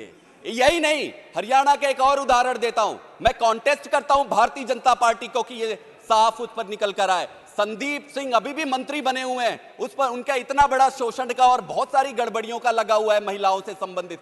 ऐसी क्या परिस्थितियां हैं? भारतीय जनता पार्टी की सरकार तो बहुत मजबूत है, इतनी ब्रूट मेजॉरिटी हुई है, अमृत काल चल रहा है। अमृत काल में ऐसा क्या हो गया जो ऐसे संदीप सिंह जैसे लोगों को, बृजभूषण सिंह जैसे लोगों को क्या मजबूरी रही जिसके कारण नहीं निकाला जा रहा है? यह है नारियों का सम्मान। बाकी का मैं आपको क्या बताऊं? आप कठुआ ले लो, उन्नाव ले लो, हाथरस ले लो, हरियाणा ले लो, मणिपुर ले लो, इसका अंत नहीं है। कथनी और करनी में फर्क है। बाकी आपको मेरा तो यही मैं तो इतनी समझ पाया हूं कि जो नारी बचाव का जो स्लोगन है वो पैकेजिंग है। पैकेजिंग जब आप खोलते हो तो उसमें से निकलते बृजभूषण सिंह है। लेकिन इन सारी परिस्थितियों के बाद यह बिल बहुत महत्वपूर्ण है, देश के लिए महत्वपूर्ण है, इसलिए हम बिल को नहीं रोकेंगे। बिल इसलिए महत्वपूर्ण है क्योंकि पहली लोकसभा जब हुई तब लगभग 5% विमेन चुनकर आए थे और अब लगभग 15% हो गए। देश की परिस्थितियां ऐसी रही कि पहली लोकसभा से आज तक 5% से 15% आने में इतने साल लग गए। मैं उन सभी माताओं, बहनों और हमारे पार्लियामेंटेरियन साथी हैं, इलेक्टेड रिप्रेजेंटेटिव हैं, जो चुनकर इतनी कठिन परिस्थितियों में आए, उन सबको हाथ जोड़कर प्रणाम करता हूं कि विषम परिस्थितियों में आपने अदम्य साहस दिखाया, आप ऐसी परिस्थितियों में भी चुनकर आए। आप सबको मैं प्रणाम करता हूं। आप समझिए, आप देखिए स्कैंडिनेवियन कंट्रीज को अगर हम लेते हैं, आप जैसे स्वीडन को लीजिए, नॉर्वे को लीजिए, यहां पर 45% के आसपास विमेन रिप्रेजेंटेशन है असेंबलीज में। इंग्लैंड में आप देखेंगे 35% है, अमेरिका में आप देखेंगे 29%। जापान ही एक ऐसा एक्सेप्शन है जो इंडिया से नीचे है, वहां पर 10% का रिप्रेजेंटेशन है। हमारे देश में ये पहली बार नहीं है, ये 33% रिजर्वेशन की बात कर रहे हैं। अगर हम देखें तो पंचायती राज में और कॉरपोरेशंस में रिजर्वेशन है। हमको इसको रिव्यू करना चाहिए कि अच्छे से इसको और कैसे इंप्लीमेंट कर सकते हैं। अगर आप देखेंगे 1996 में जेपीसी कॉन्स्टिट्यूट हुआ था, 2008 में स्टैंडिंग कमेटी थी। इस स्टैंडिंग कमेटी और जेपीसी में 2-3 बातें निकल कर आई थी जो आज भी बहुत रिलेवेंट है। सबसे पहले तो रोटेशन का है। रोटेशन को बहुत स्पष्ट रूप से समझना पड़ेगा। जैसा कि नड्डा जी कह रहे थे कि मैं अगर वायनाड को विमेन कर दूं तो क्या होगा, अब इंडिया पार्टी अगर कहेगी कि बनारस को अगर विमेन कर दें तो क्या होगा। बहुत सारे, कोई भी कर सकता है। अगर पॉलिटिकल टूल रोटेशन को बनाया गया तब तो सारा कुछ खराब हो जाएगा। इसको समझना पड़ेगा। रोटेशन की जो पॉलिसी है उसको डेलिबरेट करना पड़ेगा देश के सामने। आज एक और फैक्ट आपके सामने रखना चाहता हूं। पंचायत के माध्यम से जो 15 लाख से ज्यादा विमेन चुनकर आए, उनमें से लगभग 15% ही री इलेक्ट हुए। इसका मतलब यह है कि 85% वर जस्ट फर्स्ट टाइमर, 85% वापस री इलेक्ट होके नहीं आए। इसका मतलब यह बड़ा टेम्पररी वन शॉट वंडर जैसे होता गया है, रिपीट नहीं हो रही है। लीडरशिप सिर्फ 15% रिपीट हो रही है। इसका मतलब इसको समझने और डेलिबरेट करने की जरूरत है कि ऐसा क्या करें कि विमेन लीडरशिप को जब तक परसिस्टेंट और कंसिस्टेंटली आप आगे नहीं रखोगे तब फिर लीडरशिप डेवलप होने की संभावना नहीं रहेगी, पॉलिटिकल पार्टीज की एक टूल बनकर रह जाएगी। एक और है प्रॉक्सी लीडरशिप की। जैसा कि उपसभापति महोदय स्वयं कह रहे थे कि प्रधानपति और सरपंच पति की बहुत बातें चलती। मैं भी गांव से आता हूं। Respected member, you have 1 minute to conclude. Thank you. प्रधानपति और सरपंच पति की बातें निकलकर सामने आती है। यह भी संभव है कि कई बारी अगर आप विमेन रिजर्व करते हो तो बड़े बड़े लीडर अपने रिश्तेदारों को वहां पर खड़ा कर देते हैं। तो यह सोचना पड़ेगा कि ऐसा क्या करें कि प्रॉक्सी लीडर तैयार ना हो और सचमुच में असली लीडर तैयार हो। मध्य प्रदेश की एक ऐसी घटना थी, मध्य प्रदेश में तो ये सरपंच पति और ये प्रधानपति जो है उन्होंने ऑफिशियल तरीके से ओथ ले लिया अपनी पत्नी के बिहाफ से। तो इन सारी चीजों को रिव्यू करना पड़ेगा। अंत में मैं देश को यह बताना चाहता हूं, अगर नियत साफ है, आज नंबर है और सारे पॉलिटिकल पार्टीज तैयार हैं। अगर आपकी नियत है तो आज पारित करो, आज पारित करते हैं और इसी चुनाव से 33% रिजर्वेशन देते हैं। अगर नियत नहीं है तो जुमला बेचना बंद करो। अमृतकाल की संभावनाओं को जुमले में मत बदलो। आप सबका बहुत बहुत धन्यवाद। श्रीमती ममता मोहंता।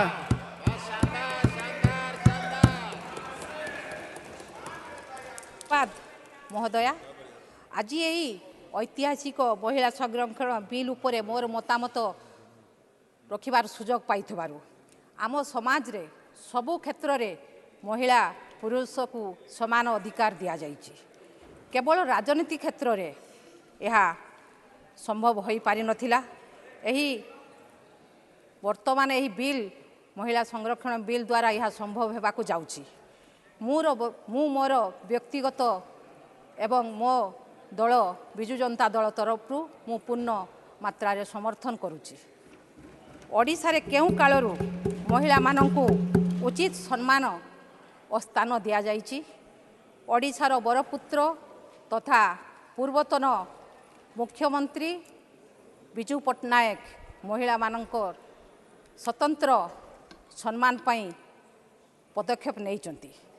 से समय रे ओडिशार रायगड़ा रो एक आदिवासी महिला सांगठिका सुमनी झड़िया को पुलिस एसपी रो क्षमता देइथिले। से अंचल रे मद विरोध रे कार्य करिवा पई एक क्षमता देइथिले एवं एहा सह बिजु बाबू तांकु उपदेष्टा मध्य रखिथिले। 1992 मसिया नारी माननकु सम्मान देई पंचायत राज निर्वाचन रे 33% महिला को संरक्षण लागू करथिले। से जानिथिले नारीटीए सशक्त और स्वावलंबी हेले देश राज्य गाँ आग को जाई पारिबो। तापरे तांको सुपुत्र मोर नेता मान्यवर मुख्यमंत्री श्रीयुक्त नवीन पट्टनायक पंचायत निर्वाचन रे 2012 मसिया पौरांचल निर्वाचन रे 50% संरक्षण महिला संरक्षण करथिले। 2019 साधारण निर्वाचन रे विजु जनता दल तरफरु 33% महिला को संरक्षण देई 7 जन महिला को लोकसभा रे टिकेट देइथिले। आज 41% महिला लोकसभा रे प्रतिनिधित्व करुचंती। जणे मिशन शक्तिर महिला सबुठारु वयस्का महिला सांसद प्रमिला विषयी एवं सबुठारु कम वयस्का महिला सांसद चंद्राणी मुर्मू को विजु जनता दल तरफरु प्रतिनिधित्व करिवार सुजोग मिलिछि। ओडिशार मयूरभंज जिल्लारू मालकानगिरी जिला एवं कलाहांडीरू केन्द्रापड़ा जिला जाए 50% महिला पंचायत ब्लॉक जिला परिषद पौरांचल रे महिला माने प्रतिनिधित्व करुचंती। ओडिशार महिला माननकु मिशन शक्ति जरिया रे 70 लाख महिला को अर्थनैतिक क्षेत्र में स्वावलंबी सशक्त करि पारिचंती। ओडिशार आदिवासी महिला माननकु अर्थनैतिक राजनैतिक सामाजिक क्षेत्र में सशक्त करिचंती। आज महिला माननकु मिशन शक्ति ममता योजना विजु स्वास्थ्य कल्याण योजना एमती बहुत योजना रे सामिल करी सशक्त करि पारिचंती। ओडिशार मान्यवर मुख्यमंत्री श्रीयुक्त नवीन पट्टनायक नारी सशक्तिकरण दिगरे सारा भारत वर्ष रे उदाहरण सृष्टि करिचंती। ओडिशार एक प्रतिनिधि दल 2018 रे केंद्र राजनैतिक दल और देशर 22टी आंचलिक दल को मध्य महिला संरक्षण बिल आनिबा को अनुरोध करथिले। विजु जनता दल एही दीर्घ दिनर दाबी को दाबी करी आसुथिले महिला सशक्ति बिना समाज देश राज्यर विकास संभव नुहे। आज विजु जनता दल बहुदिनर दाबी पूरण हेबाकु जाउची। ए बिल को संपूर्ण मात्रा रे समर्थन करी मु वक्तव्य रखुची। धन्यवाद। वंदे उत्कल जननी।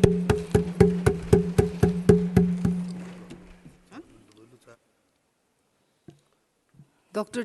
K. Keshav Rao. Thank you, Madam. I stand very firmly lest it is misrepresented or misquoted by our opponents in the states. We stand for reservation to women. This has been our article of faith. We have been fighting for it. We have been campaigning for it. Our leader, the Chief Minister KCR, was in forefront in this movement ever since the day one we got our state. So that should be my first assertion. Later I would rather development and say. Madam, the movement for women's movement and movement for the reservation has a checkered history. In 1920 in London, we had these things. Then we had in 1921-17, when Sarojini Naidu went to Chelmsford Committee and asked for franchise. So we had gone through many things. So this movement, this particular movement for the reservation or the say, voice of the people in the legislature is an old one and a very noble one. So let me start my speech by quoting Mr. Ambedkar, who said, no country can go forward which leaves the women behind. This was his golden words in the parliament. But at the same time, the same Constituent Assembly had some reservations over giving reservations to women in the legislature. Therefore, I say, since you have brought such a historical bill, which all of us, I am privileged to be a part of it, most of us joining, is a very great time. And I would, rather I'm tempted to quote the famous words of Victor Hugo, who said, no force on earth can stop an idea whose time has come. Having said that, I have my own dilemma. It's not called cynicism, you might call my opponents, but I have my own doubts whether has the time come or not. Because the entire process that you are trying to talk to me today hinges on few conditions. The condition we could have really overcome, but yet we are insisting the name, as the very honorable member and respected member, Mr. Nadda, said, that we have to go through some kind of a legal process and constitutional process. I think most of us sitting here know the same legal consensus. We know the Constitution, we know the law, we know everything. 370 could be removed without looking into the Constitution or anything at all. You can do anything, whatever it is. When there is a consensus here, what is that we are asking? Two conditions they have put. One is census after the bill is passed. It is not census now. You could have, as well, I am trying to give you the alternative, you could have accepted the 2011 as a benchmark. Simple as that. This House could have accepted 2011, as we have done in many cases 2001. And immediately, that is tomorrow, you could have appointed some kind of a delimitation commission. I am telling you, delimitation commission is necessary. I totally agree with Naddaji. On yesterday, Home Minister said that in the other House. Delimitation is necessary because we don't want to do on our own, which will perhaps be mistaken as discrimination. Good. I agree that you can't bring Hyderabad, take away from OLC and put anybody. I understand. I totally understand. You need not give the examples, but understanding it, I said once you accept 211 as the benchmark, as the accepted consensus figures, then Dr. you can Keshav, go and appoint Dr. tomorrow. Keshav, Sir, this side. Sir, tomorrow. I'm trying to tell you because they would tomorrow. Through me. I'm subject to their criticism. Not yours. You would never criticize me. But honorable members Thank have to speak to the House. Thank you. While looking Sir, at the chair. I am only saying, I will try to improve my face and facial expression. No. Make it very pleasant. But please have it only through the chair. You would be giving us the impression that we are attractive enough. Good. Sir, thing is, the moment we have this kind of a census fixed and deliberation done tomorrow, so there is no need for much time to be taken. To say that they had looked into this, there is a legal process, don't tell us all that. That is only trying to avoid things. Sir, the bill speaks of reserving 1/3 seats for women in Lok Sabha and state legislature. But as I said, it is on this condition which could have been overcome. I want to do census means disadvantage. Again, there is a second point about census. I'm not opposing census because of the legalities that you talked about. Census means disadvantage to southern states, including Telangana, where our population is usually lesser because we practice our, what you call the family planning. Now, once that happens, in the census, our figures happen to be lower than others, and we stand to it. This has to be answered when you sit in the cabinet. Please look into this problem because you are trying to do this for all the entire country. So I want you to look into this also. Another word that you have used, census effective after commencement of the bill. What I'm asking you to do is accept 2011 as benchmark. It is not there. The bill makes it sure the census commencement of the bill effective, the census effective after the commencement of the bill. That is to say, fresh census have to be conducted after the bill is passed, which have done after 12 years as far as the last experience is concerned. Even on such a census, Delimitation Commission will sit to decide on reservation of seats. Which seats they will do, Delhi is an experience. They took 1 year, and the last delimitation is an experience where they took 2 years. Of course, this is constitutional compulsion, I agree. There has to be delimitation, as I've already said. Thus, if I work it out, the publication of this bill, then census, then delimitation, then the people's opinion, all this, when I work it out, I don't want to give the details, it works out to 2030, not 2029. That means this 24 you are missing, next 29 you are missing, then you are getting into 31. As far as the bill is concerned, as far as the... Well, so that is why I said, why not accept the same thing? Sir,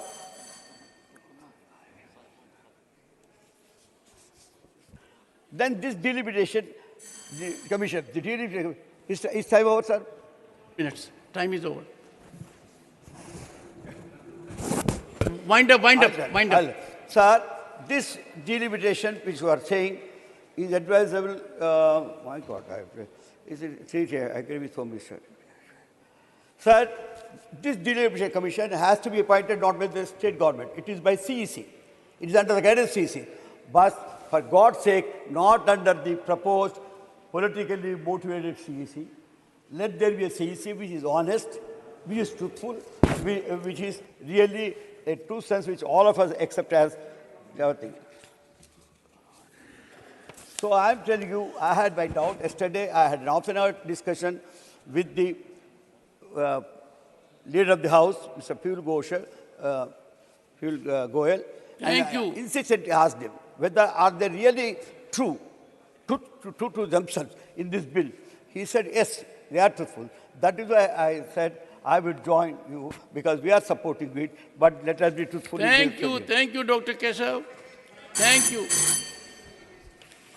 All right, sir. Then I will leave the other issues to my other speaker who is speaking. Yes. Because it has a big history. This has to be told. Whatever history it is, you have brought it. We are thankful to you. We are supporting it. But at the same time, please think, don't do it for political thing. There is a competition, political competition here and there. Somebody taking credit. Whoever takes the credit, let the ladies and this nation get this kind of a historical bill. That is why. Thank you very much, sir. Shri H.D. Dev Gowda ji.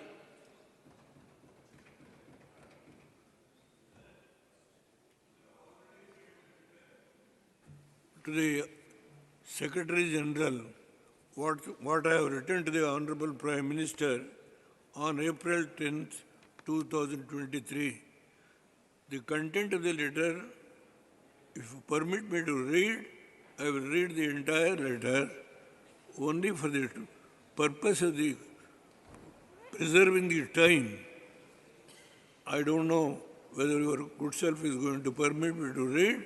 Otherwise, I will place the entire letter on the table of the House. Sir, place it on the table of the House. If you permit, I will place it on the table of the House. Yes. The content is the Prime Minister has endorsed the letter what I have written to the Prime Minister on April 10th, 2023. What I have brought the Women Reservation Bill in 2015.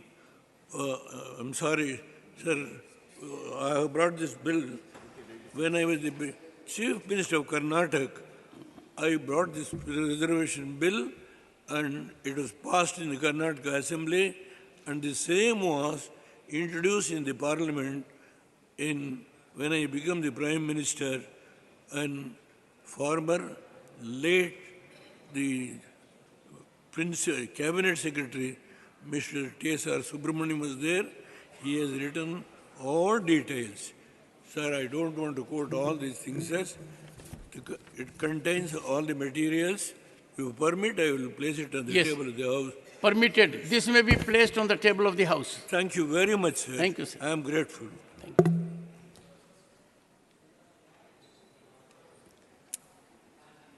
Well, honorable members, the relevance of this House is reflected when our former Prime Minister is present here. And that is, of course, indicates House of Elders has to show light to others. Shri V. Vijay Sai Reddy. Sir, you have 3 speakers, 17 minutes. Chairman, sir. How many minutes? Your total time is 17 minutes and 3 speakers. 1/3. 1/3, okay. Like 5 minutes. Like women reservation bill. 5 minutes. Leave 6 to others as a leader. 5 minutes. Your time starts. Already 29 At seconds. the outset, I would like to state that, don't disturb me, madam. At the outset, No, I would know. like to You said don't disturb. You are not liable to disturbance.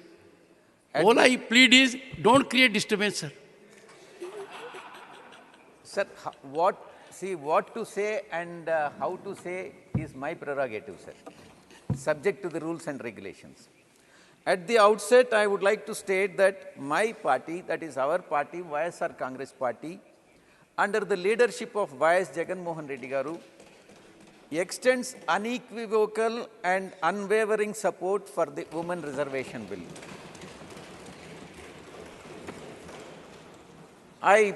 The Honorable Minister for Law is present. I request the Honorable Minister for Law to extend the reservations for women even in Rajya Sabha and also the state legislative councils. And this can be done because for every 2 years there will be retirements and vacancies in Rajya Sabha and also the state councils. In a period of 6 years, this law can be complied with. And in this regard, the Article 80 and Article 171 of the Constitution may also be amended to provide the women reservation for women 1/3 seats in Rajya Sabha and also the state councils. Law Minister, sir, please take note of it, sir.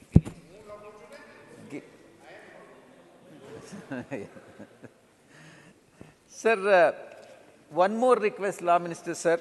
Sir, for Purushottam Rupala, sir. Sir, now that you are providing reservation, that is today on 21st September 2023, and this month marks the monumental time for the women political empowerment in India. I strongly suggest and request the Honorable Minister for Law that the government declares September as Women's History Month. Women's Day, like International Women's Day, this month can be declared as Women's History Month. Sir, coming to the performance of Andhra Pradesh. Sir, the Constitution 73rd and 74th Amendment 1992 mandates the reservation of 1/3 seats for women in panchayat and municipalities. In Andhra Pradesh, under the leadership of our beloved Chief Minister Y.S. Jagannath Reddy Garu, has exceeded the limit. It is not 33 1/3, it is not 1/3. He has even exceeded the limit and then provided reservation for women, as I'm now divulging the details now. Out of 688 of 1,356 politically nominated persons in the local bodies are women. That is 51% in the politically nominated posts are women. And 7 out of 13 Jilla Parishad chairpersons are women. That is 54%. 15 out of 26 vice chairpersons are women. That is 58%. 18 of 36 mayors and deputy mayors are women. That is 50%. 361 out of 671 corporations ward members are women. That is 53.8%. 45 out of 73 municipal chairmen are women. That is 62%. 1,061 out of 2,124 municipal ward members are women. That is 50%. 57% of the sarpanches, 54% of MPTCs, 53% of mandal presidents, 53% of ZPTC members are women, 53% of the ward and village volunteers, and 51% of officers in ward village secretariats are women. Therefore, our leader, Y.S. Jagannath Reddy Garu, has already has crossed 33%, and in fact, nothing is less than 50%. Therefore, our contention is women reservation could be even more than 1/3. It could be even 50% because women constitute. Conclude करें. You need not remind me, madam. Five, exactly 1/3 I'll close. 1/3 of the time. So, therefore, because you disturb me, then I lose the sequence. Need not. समय समाप्त हो रहा है तो उसमें विषय आपको ध्यान दिलाना पड़ता है. Thank you very much. Thank you. Thank you. Professor Manoj Jha. शुक्रिया मैडम, शुक्रिया आपके वहाँ होने के लिए भी. बस मैं आपके माध्यम से ये कहना चाहूँगा कि इतिहास में, संसदीय लोकतंत्र के इतिहास में ऐसे क्षण आते हैं जब ये कहना मुश्किल हो जाता है, जो मीडिया के लोग पूछते हैं बाहर, आइज और नोज. ये मसला यस और नो का नहीं है माननीय उपसभापति जी. ये मसला हमारे देश की तारीख से जुड़ा हुआ है. ये मसला इस बात से जुड़ा हुआ है जो प्रधानमंत्री जी ने अभी बीते दिनों सेंट्रल हॉल में कहा था, कैनवस बड़ा होगा, आकृति बड़ी होगी.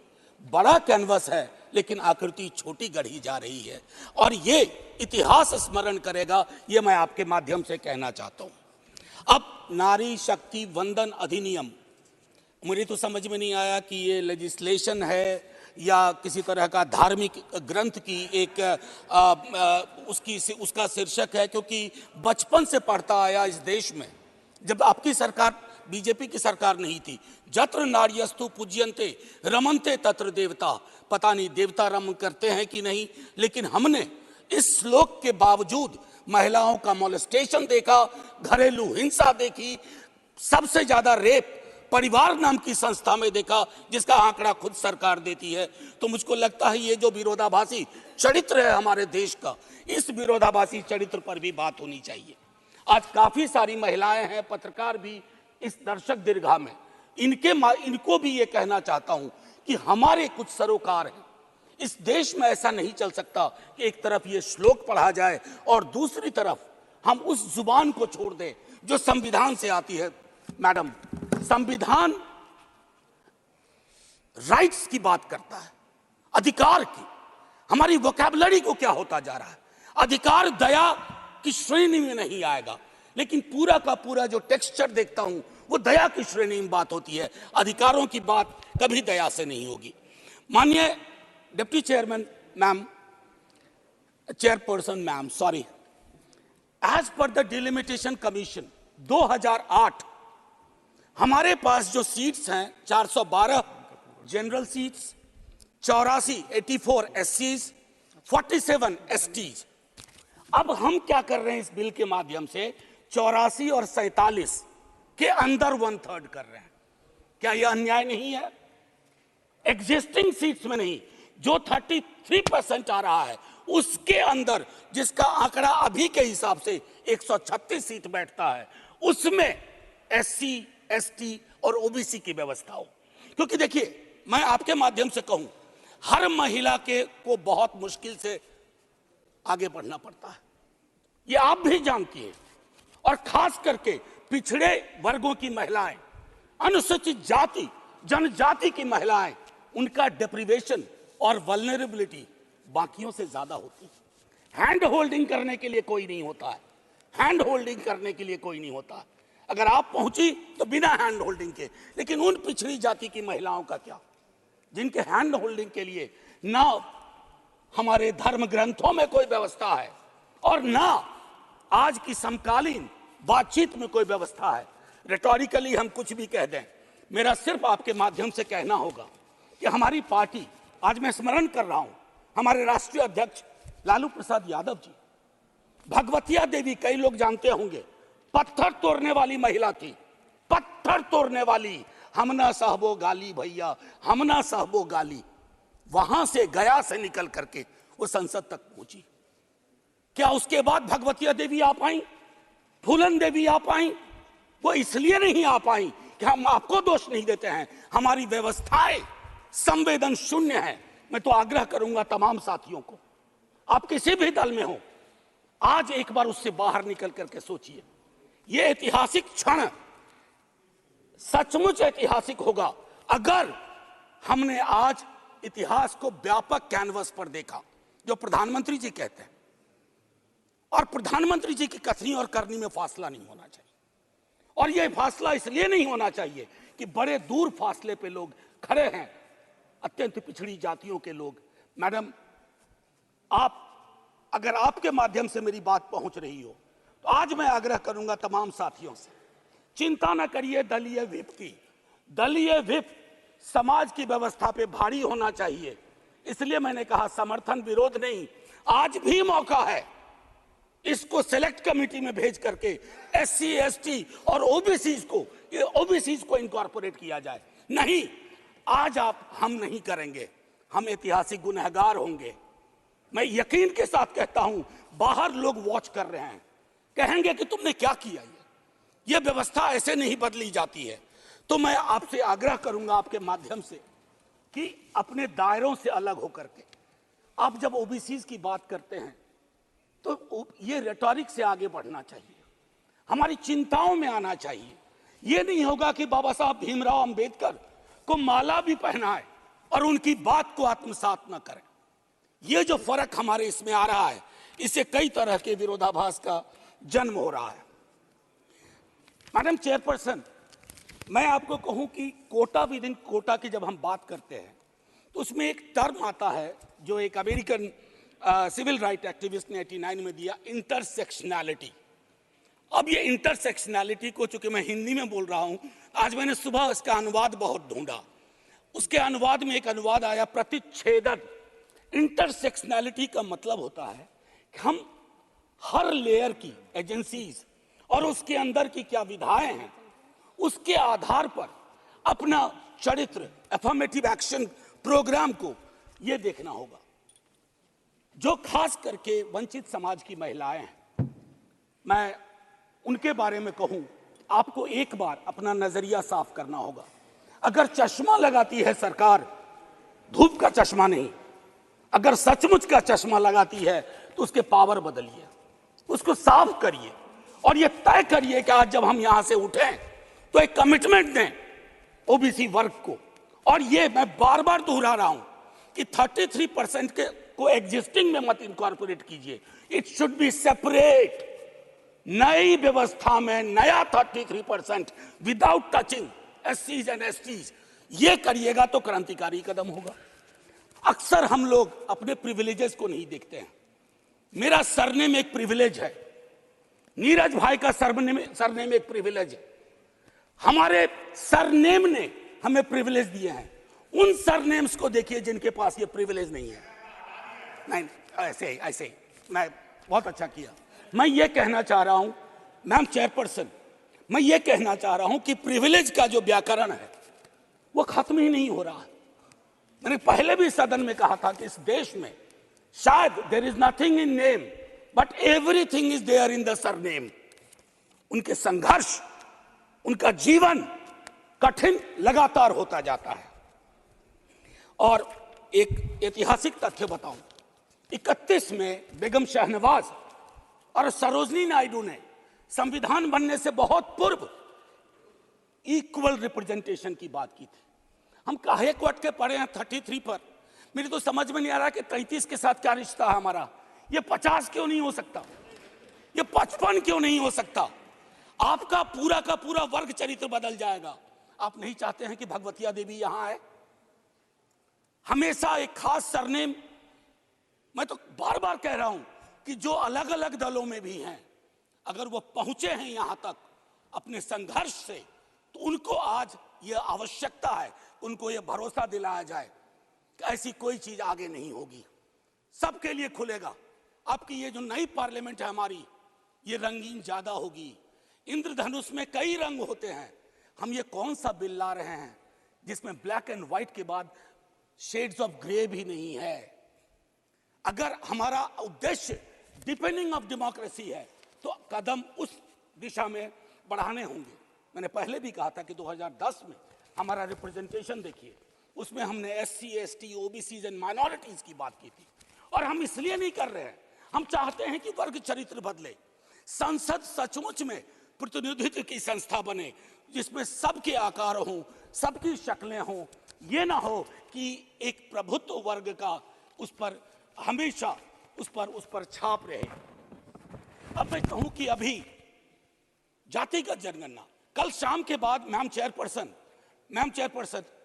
अब मैं आपका अटेंशन चाहता हूं। कल शाम के बाद इस देश में लोकसभा में बिल पास हुआ, उससे ज्यादा इस बात की चर्चा हो रही है OBCs के साथ नाइंसाफी हुई।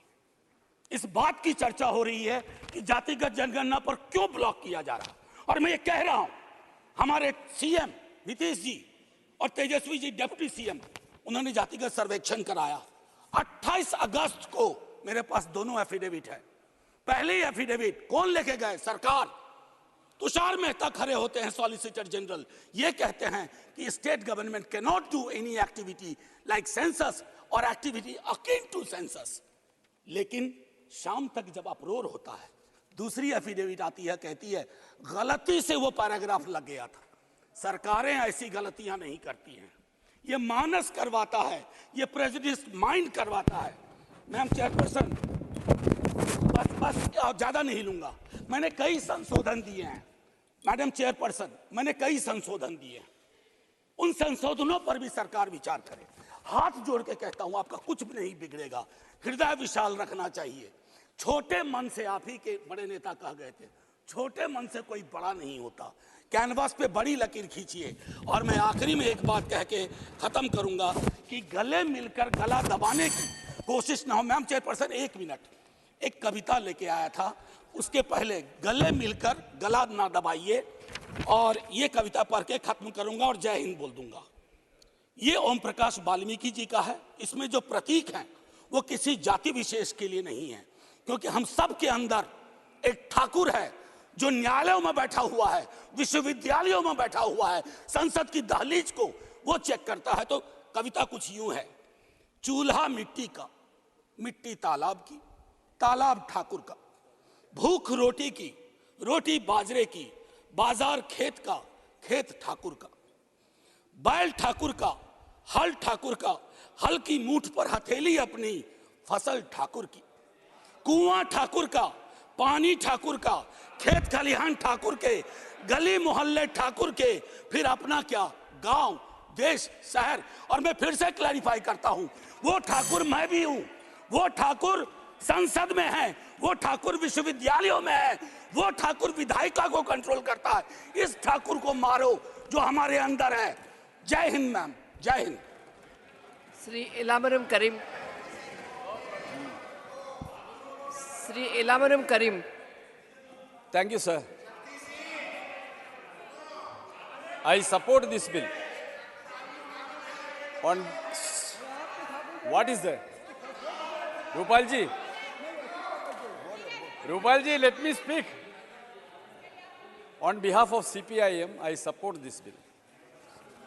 Honorable Prime Minister told that he was chosen one for empowering and strengthening women.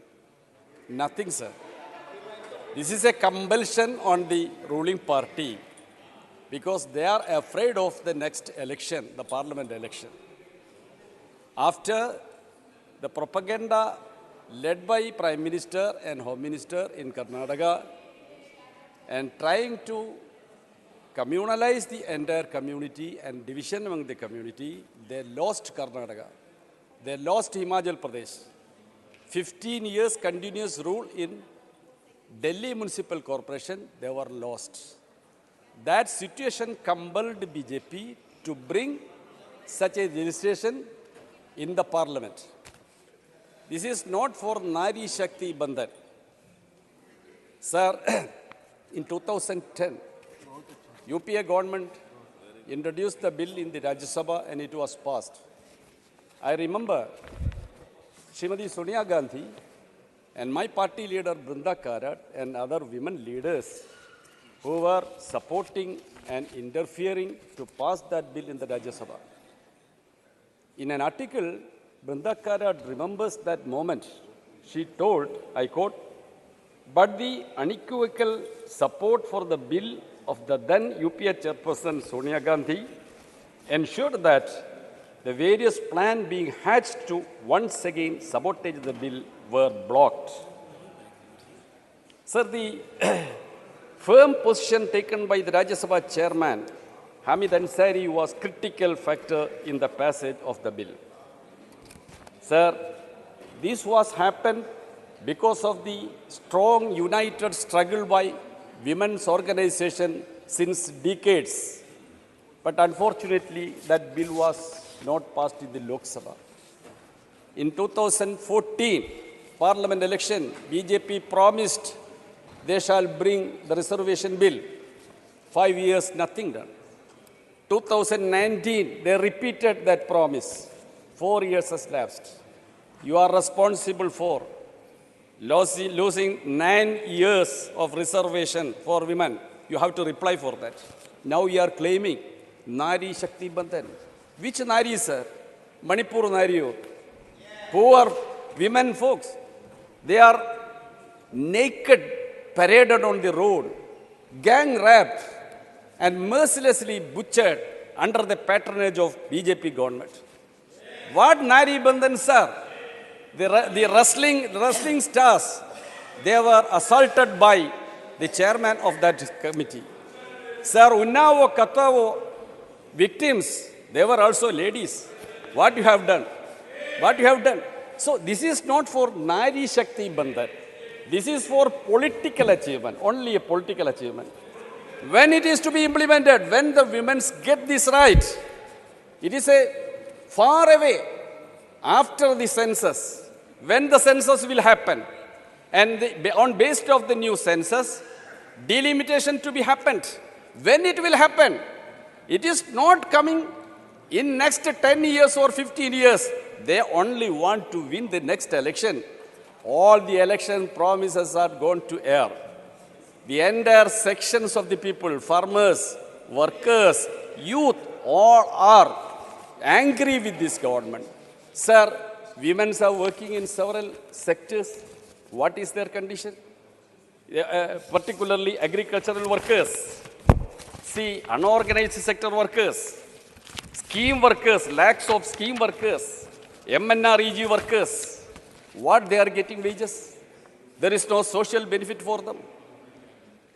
In the basis of the privatization in public sector, in railways and public sector undertakings, social justice is gone to air. Where is the reservation, sir? In private sector, is there reservation? Only reservation for SC, ST and OBC section that is getting in the public sector undertakings only. What are you doing there? All are gone to private hands. That is your policy. So you are speaking about Nari Shakti Bandhan. This is not for Nari Shakti Bandhan. In West Bengal, 1983, 33% reservation was given to women in local bodies. That was first time in the history of this nation. In Kerala, 50% reservation is given to women in all panchayats, block panchayats and district panchayats and corporations, everywhere. Actually, the actual number may be more than 50%. In general seats also, so many women are contesting. So that is the history. What is the history of other states ruled by the BJP? Whether you can claim like that? See, we must recall the attention of this House regarding the BJP's policies adopted during the 9 years. India stands around 20-25% participation, female labor participation rate in the world. India is far backward comparing with other nations and backward nations also. In all aspects, our female are backward, sir. They are witnessing that, silently witness that. They are silent spectators of all these events. They are not taking care of the welfare of the women and under a suppressed section. Sir, sabka saath, sabka vikas. That is the slogan. There is a single man from the largest minority section of this country in the cabinet. Sabka saath. Where is the sabka saath, sabka vikas? That is the attitude of the BJP. No, nobody is there. There was one Nakvi. He was thrown out. That is your policy. Conclude, sir. So, conclude. you please utter sabka saath, sabka vikas. Okay, sir. I conclude. Shri Vaiko ji.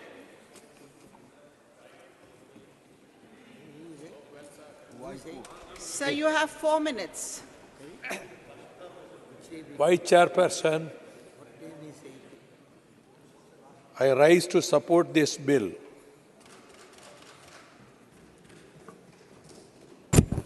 The first decade of last century, women in UK, England, they did not have voting rights. So women fought against the government to get voting rights. And Emily Bankers was the chairperson of the Women Brigade. One day she went to the London head post office and said, "You have to send a parcel to the Prime Minister's residence." What parcel? I am the parcel. They were perplexed. They were shocked. Is there any rule that a living person should not be sent as a parcel? Then what they have done?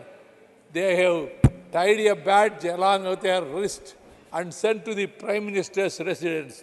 And the Prime Minister's Secretariat was shocked. And Prime Minister, Mr. Asjit, he was very much shocked. He came. "What for you have come to see me? You have not given voting rights to the women."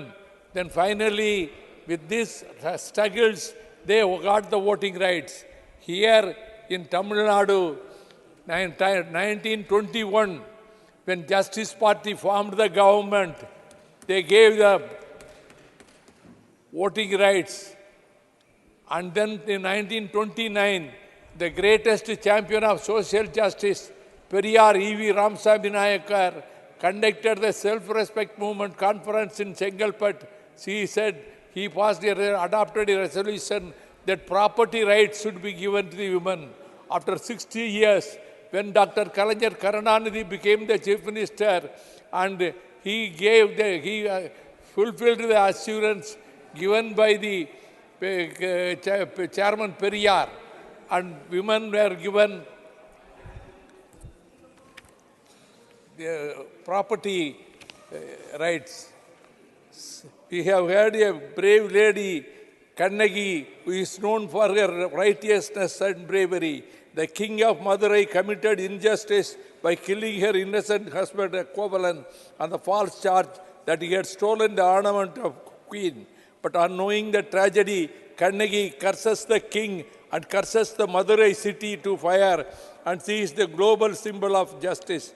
Thillayadi Valliyamai was a South African Tamil girl who worked with Mahatma Gandhi in her early years in South Africa, fighting its apartheid regime and observed fast.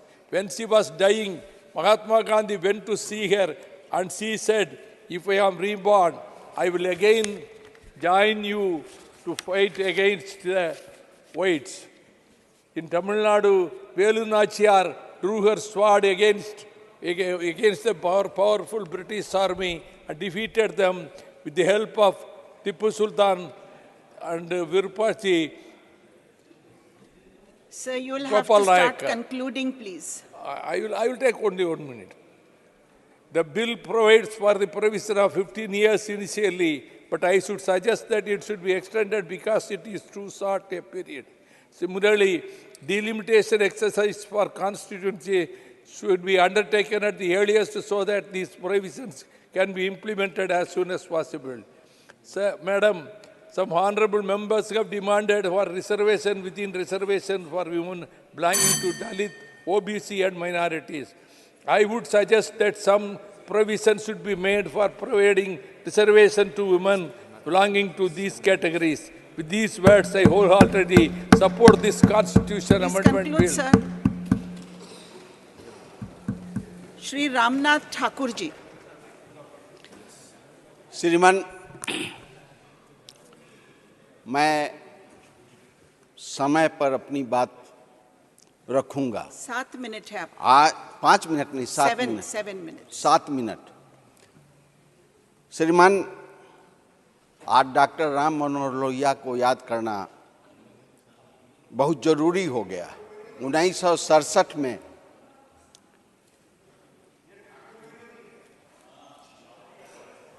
Bhagwati देवी को 1967 में doctor Ram Manohar Lohia ने भगवती देवी को संयुक्त socialist party के उम्मीदवार के रूप में एमएलए बनाने का काम किया था और वो 1990 में लालू प्रसाद जी ने उनको एमपी बनाने का काम किया था।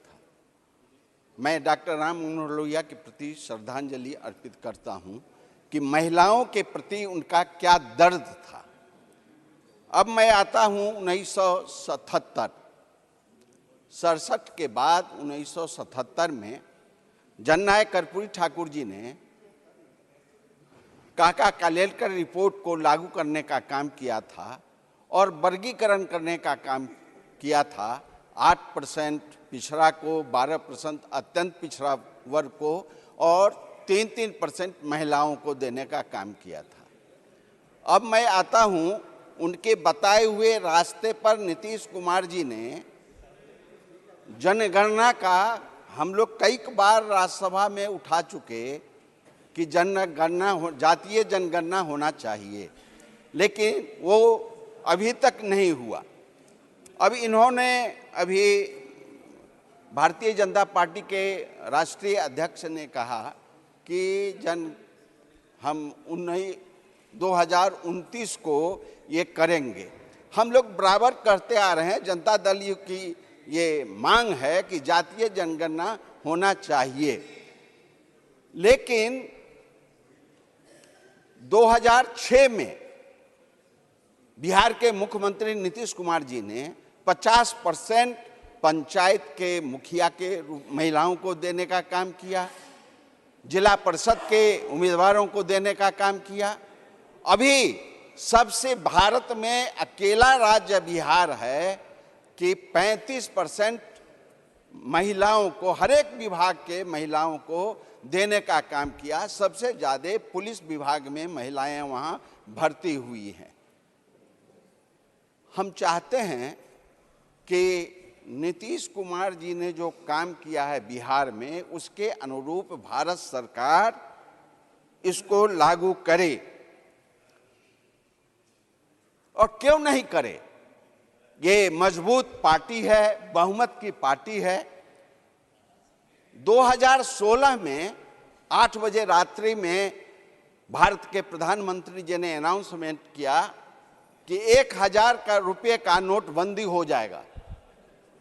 12 बजे के बाद वो कागज समझा जाएगा। तो उस समय उन्होंने क्या किया? महिलाओं के लिए आज जो गीत गा रहे हैं उस समय क्यों नहीं किया? अब 2016 छोड़िए, 2019 में उनका अपार बहुमत आ गया, उसमें उन्होंने क्यों नहीं किया महिला आरक्षण का?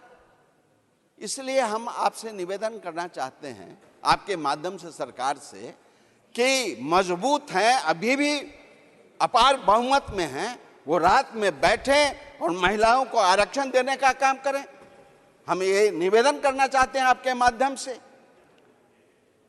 नोटबंदी का काम किया, 2000 का नोट अभी भी बंद है, 30 सितंबर को उसका अंतिम है। इतने मजबूत रहते हुए वो 2029 में कर रहे हैं, इसका मतलब मुझको लगता है कि उनकी नीयत साफ नहीं है महिलाओं के प्रति। इसलिए आइए हम सब मिलकर के भारत सरकार से निवेदन करें कि जल्दी महिलाओं को राष्ट्रीय स्तर पर आरक्षण देने का काम करें। इन्हीं चंद शब्दों के साथ दिल के बहलाने का सामान न समझे जाएं, दिल के बहलाने का सामान न समझा जाए, महिलाओं को अब इतना भी आसान न समझा जाए, ये भी हम सबकी तरह जीने का हक मांगती है, इसको बगावत का ऐलान न समझा जाए। इन्हीं चंद शब्दों के साथ हम पूरे राष्ट्र के 1,140,00,000 जनता की तरफ से, इस सदन की तरफ से हम निवेदन करना चाहते हैं और कहना चाहते हैं कि मैं नहीं कहता तू सवेरा कर दे, मैं नहीं कहता कि तू सवेरा कर दे, 2 काम में एक काम तू मेरा कर दे, रोशनी तेज कर दे कि मैं कुछ देख सकूं, नहीं तो घनघोर अंधेरा कर दे। इन्हीं चंद शब्दों के साथ मैं अपनी बात खत्म करता हूं। जय हिंद, जय भारत। समय से पहले आपने अपनी बात कर ली। बीरेंद्र प्रसाद वैश्य। Thank you, madam. I raise here today to support the bill. Our country is observing 75 years of independence. In our independent movement, women play most strong leadership and always very strongly women participated in our independent movement. Not only that, for the better India, for the independent India, many women lost their life, including a 14-year school girl from Assam, Kanaklata Barua, who was hosted our national flag in Gopur police station in Assam, and she was killed by the British police. So bring this bull in the 75 years of independence. This is the true respect to our independent fighter, especially for women. Madam, the bill is coming in proper time. The bill was first introduced in the Parliament in the year 1996. I was witness in 1996. I was a member of Lok Sabha. Again, 2010, bill was passed in Rajya Sabha. But bill was passed, but not seriousness was there to pass the bill in Lok Sabha. So today, with confidence, with strong domination for the empowered women, this bill is coming and I am sure under the leadership of Narendra Modi, definitely this bill is going to implement this time. Madam, 96, I was a member. 2010, I was a member. But I have seen it when bill was come in the House. Due to the quorum, House was adjourned. It means intentionally bill was not passed in Lok Sabha. Today, with new spirit, with amendment, this bill is coming. This government always believed one nation, one constitution. One nation, one constitution is the dream of this government, and by Article 370 in Jammu and Kashmir, it was implemented. So you will have to start one concluding, nation, one please. constitution. And Please today, conclude. in the amendment version of this bill, this bill, government is decided to give reservation to the women in Union Territory Delhi also. This is very welcome move because women from Delhi, women from Assam, women from the Uttar Pradesh, everybody have a equal right, and this government, Narendra Modi government, is going to implement it by amending the constitution, and I'm sure this bill should pass. This bill is passed. Everybody will support the bill, and without voting, and this will pass, and it will be implemented very strongly. And in the year of the 75 years of our independence, bring this bill. I must compliment the government to bring this bill. With this, I totally, wholeheartedly support the bill and conclude my speech. Thank you.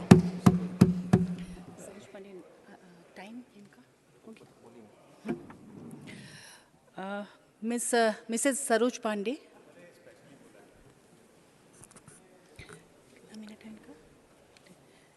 धन्यवाद। आज मैं इस ऐतिहासिक You have 15 minutes. मुझे बोलने का अवसर मिला। मैं धन्यवाद देती हूं अपने शीर्ष नेतृत्व को और धन्यवाद देती हूं प्रधानमंत्री जी को कि उन्होंने हमारे स्त्रीत्व का, हमारे नारीत्व का, हमारे ममत्व का जो सम्मान किया है और देश की आधी आबादी को इस महिला आरक्षण बिल के माध्यम से स्थान देने का प्रयास किया है। इसलिए देश के प्रधानमंत्री जी को बहुत अभिनंदन है, बहुत साधुवाद है। नाम पर बात हो रही थी इस बिल के नारी शक्ति वंदन अधिनियम पर, और जब शुरुआत में सदन में इस पर चर्चा हुई तो मुझे बहुत अफसोस के साथ कहना पड़ता है कि वंदन शब्द पर आपत्ति हुई। ये कैसी भारत की परंपरा है?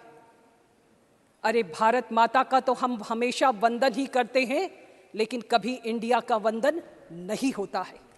भारत माता का वंदन होता है, और जो लोग भारत माता का वंदन करते हैं वो वंदन शब्द की महत्ता को नहीं समझेंगे।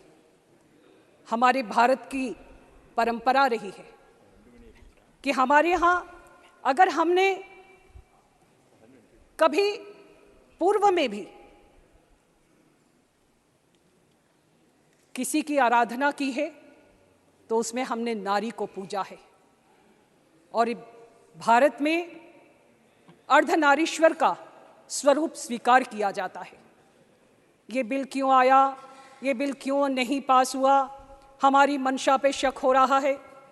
मैं पूछती हूँ कि भारत की आज़ादी के इतने लंबे कालखंड के बाद ये प्रश्न पहले खड़ा क्यों नहीं हुआ? आज का भारत महत्वाकांक्षी भारत है, आज का भारत साहसिक भारत है, और इस साहसिक भारत में मुझे लगता है कि समृद्ध काल में हमने एक नई शुरुआत की है। चंद्रयान पर कल सदन में चर्चा हो रही थी, और जब सदन में चंद्रयान पर चर्चा हो रही थी तो शिव शक्ति शब्द का उपयोग हमारे प्रधानमंत्री जी ने किया।